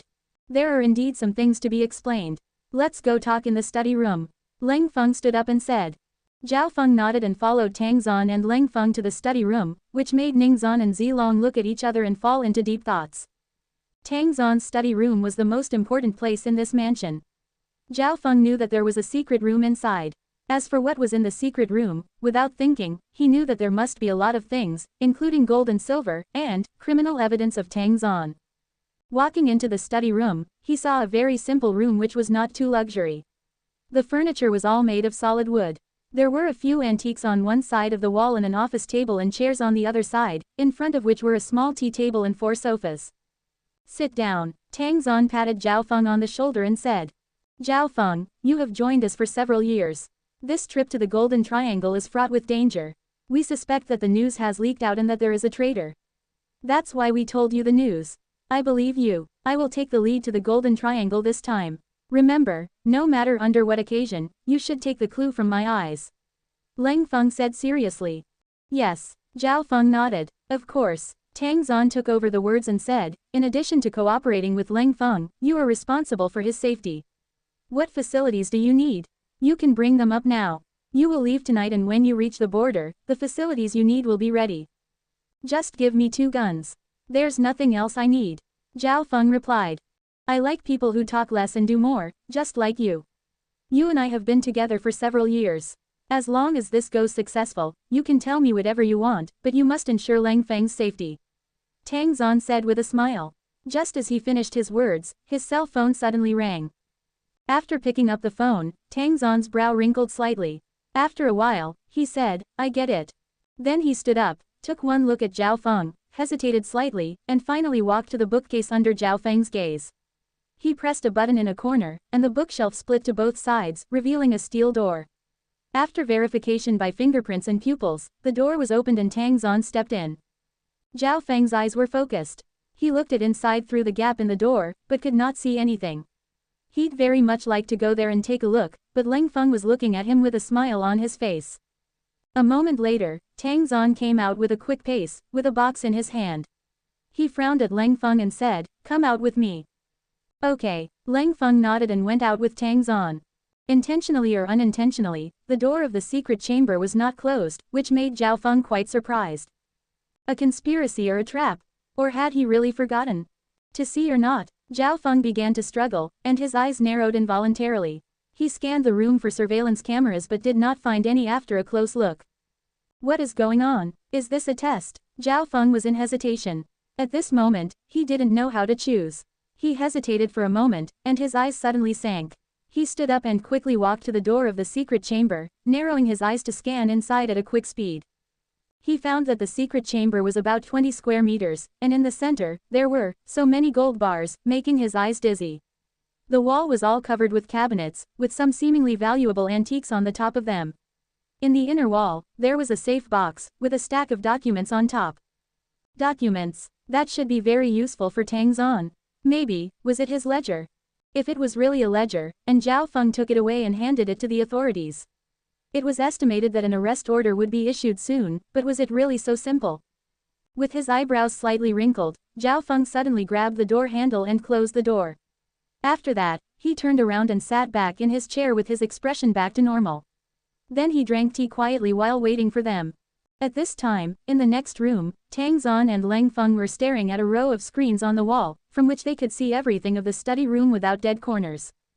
His eyes changed a little when Lord Tang opened the door, which showed that he was very curious about the secret chamber. Leng Feng looked at the screen while analyzing. When we came out of the room, his eyes narrowed. Eyes are the windows of one's mind. He didn't want to reveal his thoughts, which showed that he was very cautious. He hesitated, and was very cautious as he wanted to take a look. After a struggle in his mind, he decided to take a look. He stood at the door, with his eyes glancing around. His eyes did not fall on the gold bars or antiques, but only the safe box. This showed that his curiosity was not for money, but for something else. He closed the door because he was cautious. He had figured out that there might be surveillance in the room inside. He wanted to take the documents on the safe box but did not dare to take risks. So he closed the door. When we return, he can also give us an explanation for his movement. So, Lang Feng's eyes sank and said, I do not think that he is a traitor from other forces. It's very likely that he is an undercover. Then the traitor should be either Ningzhan or Zilong. In just a few minutes, Lang Feng had analyzed so much information. If Zhao Feng saw it, he would surely be frightened. Only from his eyes could he get so much, indicating that Lang Feng was a very horrible man. A police. Tang Xuan's eyes became a little cold. He smiled and said, that's just what we want. The cargo will go more smoothly with the police knowing it. Definitely. Lang Feng leaked a cunning smile. After waiting for 2 minutes, Tang Xuan and Lang Feng walked back with smiles. Tang Xuan asked when they saw the door closed, and Zhao Feng gave his prepared reply. Tang Xuanwen said nothing after hearing the answer. He spoke to Zhao Feng and let him go to the hall to call Ningzhan to come over. After Ningzhan entered the room, Tang Xuan and Lang Feng did the same thing as they did to Zhao Feng. The last one was Zilong. After the 3 tests, Lang Feng gave some speculations which were very close to the truth. After Zilong came out of the room, he and Zhao Feng and Ningzhan looked at each other, feeling some defense and hostility from others' eyes. This practice of talking one by one was most likely to spark differences.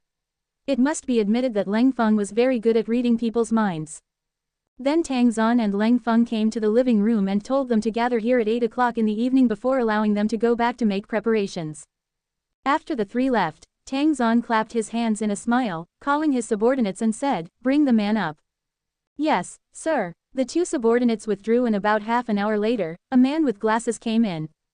Stand beside him. Tang Xuan pointed to Lang Feng as he spoke to the man. The man walked to Lang Feng with a somewhat uneasy face. When he was standing with Lang Feng, he suddenly realized that his appearance looked so like Lang Feng's, and only from the calm expression of Lang Feng could one tell who Lang Feng was. They were just like a pair of twin brothers. This was the trump card of Tang Xuan. Of course, he would not let Lang Feng take risks. The purpose was to let Lang Feng hide in the dark and complete the huge transaction. Back to Zhang Han's restaurant. For dinner, Zhang Han prepared spicy shredded potato salad and smashed cucumber salad. Meng Meng preferred noodle soup, so these dishes were very good accompaniments. Zhao Feng came to the restaurant to have dinner. After the meal, he didn't wait for people to leave to clean the tables. He left alone for Tang Xuan's mansion. Before leaving, he called his most loyal servant Ahu, leaving only a few words, take care of the restaurant for a few days when I leave. If there is any accident, you can take actions. Those words indicated Zhao Feng's determination. He wanted to topple Tang Xuan in this case. Now, he didn't want to have any scruples neither. It seemed, it's time to do something. At 10 o'clock in the evening, Zhao Feng, Ningzhan, Zilong and Lang Feng, as well as more than 20 subordinates boarded a medium-sized yacht. Except Lang Feng, all personnel went through the security searches and turned over their mobile phones as well as any communication equipment before they were allowed to board the yacht. The 4 sat in the same cabin. Zhao Feng put on a mild expression, Ningzhan lowered her head thinking something, and Zilong was wearing a pondering smile on the corner of his mouth. The 3 of them were on guard against each other. Of course, they would occasionally look at Lang Feng, who had the identity of Inspector. Lang Feng was wearing a coat, with a hunting cap on his head. The brim of his hat was pressed so low that his eyes could not be seen. The cap on his clothes was buckled on the hunting cap, which made him look somewhat dull. Although Lang Feng's dress made them feel a little strange, they never expected that this, Lang Feng, was just a substitute. The real Lang Feng was at the end of the cabin, watching a notebook computer which showed the picture from the micro-monitor on the hunting cap of the body double. At the same time, at his side, there were 6 security guards with indifferent expressions on their faces. Lang Feng's involvement indicated that this case was very important to Tang Xuan, which could be described as determined. Back to Zhang Han's restaurant. Aren't we going back to Union Garden today? Zhang Han glanced at the time. It was 10:30 p.m. and Ziyan had not intended to leave, so he asked. Why, am I not welcome to live here? Ziyan's beautiful eyes rolled at Zhang Han and snorted softly. I think it's me, the third wheel, who is not welcomed. Zhou Fei quipped. Not at all. Zhang Han didn't know whether to laugh or cry, saying, it's getting late and Meng Meng will go to sleep soon. It will be too late to return to Union Garden. You don't want me to stay here at all. Ziyan's red lips slightly tilted and said, I will go to the mainland for business tomorrow afternoon and I want to go to Mount New Moon in the morning. Oh, Zhang Han nodded. After hearing Ziyan, words, Meng Meng put down her toy, looking at Ziyan with her big shining eyes and pouting her small mouth and said, Mama, why are you going out again? Meng Meng wants you to accompany me. Mama has to go work, making money to buy a lot of toys for Meng Meng. I will bring gifts to Meng Meng when I come back. Ziyan said what she had already prepared. Ziyan knew that kids all wanted gifts when their parents came back from business. After all, she had experienced this period before. However, Zhang Han chuckled slightly. If Ziyan's aim was to make money, then the job was not a must. It seemed that the 50 songs written by him had just brought about payment of 10 million yuan. For a long time, Zhang Han never thought of making money intentionally, but the money in his bank card continued to rise. Within a month, the deposit had reached about 15 million yuan. If adding the earnings from mountain rents, there was an income of more than 30 million yuan this month. When Meng Meng heard about the gift, her big eyes lit up slightly, saying, really? Mama will bring Meng Meng a gift. Mama is so great, but... At this point, Meng Meng puckered up her mouth again and said, but Meng Meng still doesn't want Mama to leave. Well, Mama will be back in a few days. It won't be long. Seeing Meng Meng rely on her like this, Ziyan was very happy. Well, okay. In the end, Meng Meng agreed very obediently. In fact, if Meng Meng said to Zhang Han that she wanted to go with Ziyan, Zhang Han might take her on a business trip with Ziyan. While Ziyan was working, Zhang Han and Meng Meng would watch her. It was an interesting picture only by thinking about. However, people might be shocked to find that Ziyan already had a child of nearly 4 years old. After chatting for a while, they went to rest. When it came at 4 o'clock in the morning, Zhao Feng and others arrived at the border area between Vietnam and China. 10 minutes to go ashore. The people outside the cabin cried. After hearing this, the four stood up and stretched their bodies, while Ningzhan flickered her eyes slightly and said, I'll go to the bathroom. The substitute gave her a glance and nodded gently. Ningzhan came to the bathroom, taking out a miniature mobile phone from her hair. She sent a message quickly and then put the phone inside back.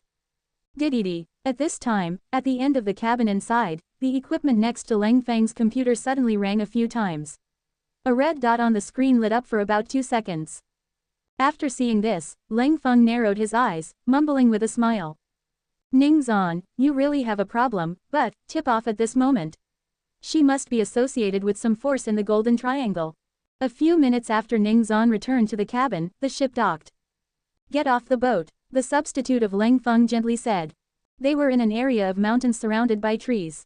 It was dawn in the morning and the scenery was very pleasant. Under the leadership of the substitute of Leng Feng, they went to the edge of the jungle, where 5 SUVs parked. The substitute sat on the central SUV with Zhao Feng, Ningzhan, and Zilong, and the other subordinates sat on the front and rear SUVs. Then the cars ran in the direction of the inside, stirring up a lot of dust. They had to cross the border between Vietnam and Laos and might reach the destination by 3 p.m. at this speed. A few minutes later, there came another larger SUV. Leng Feng got on the car with his subordinates unhurriedly, chasing like a ghost behind the SUV of Zhang Feng and others. They were speechless all night. The next morning, Ziyan dressed up carefully. Her sparkling eyes, moderately high nose bridge, red lips, and beautiful cheeks were frequently attracting Zhang Han's eyes. It seemed that Ziyan was becoming more and more attracted to himself. Zhang Han shook his head with a chuckle. When they first met, Zhang Han did not feel anything about Ziyan, but as time went on, they became more acquainted and Zhang Han found that Ziyan was more and more beautiful. Besides, she had a fine and gentle personality. The occasional shyness from her cold look made Zhang Han somewhat fascinated. He liked to see Ziyan showing her slight shyness, graceful, gorgeous and charming. With Zhang Han's eyes frequently looking at her, Ziyan showed a little pride in her eyes. Am I beautiful? You are such a fool who treat me so insipid, thought Ziyan. Well, isn't it time for someone to deliver breakfast? Ziyan reminded Zhang Han as she saw him sitting on the sofa, watching herself like an inspector. We still want to go to Mount New Moon after breakfast. Zhang Han nodded his head gently and went downstairs to make breakfast.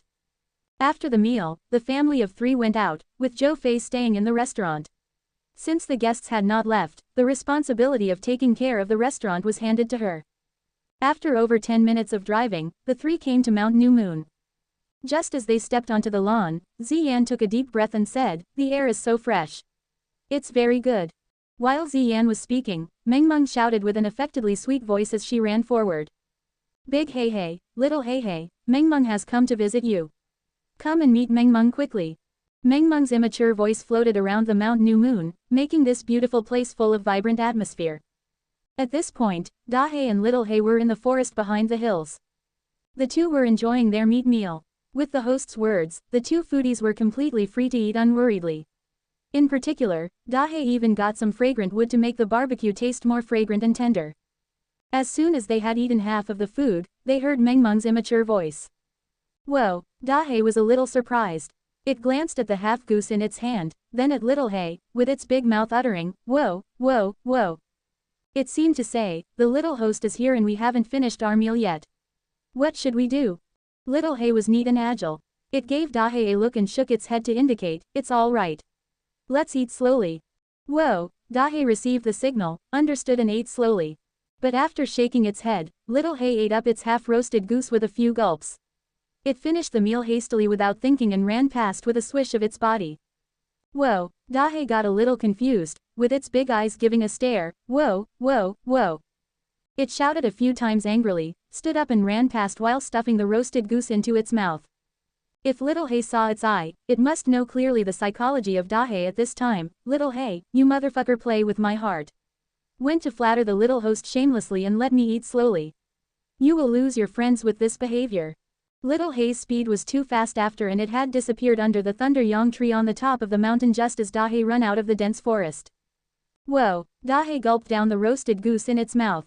With its front palm hardly pressing to the ground and its limbs pounding quickly, Dahe sped up much faster. In front of the mountain, less than a minute after the call from Meng Meng, Little He came running like a tiger. Its black and gold hair was flying with the wind which looked very handsome. Even Ziyan sighed with an emotional smile after seeing this. I really don't know where you got this dog, with such a big body, such a handsome face and such a good sense of humanity. I find you seem to have so many secrets. Ziyan's beautiful eyes were shining at Zhang Han while speaking this. There are many secrets. Do you want to know? Zhang Han looked at Ziyan with very magnanimous eyes.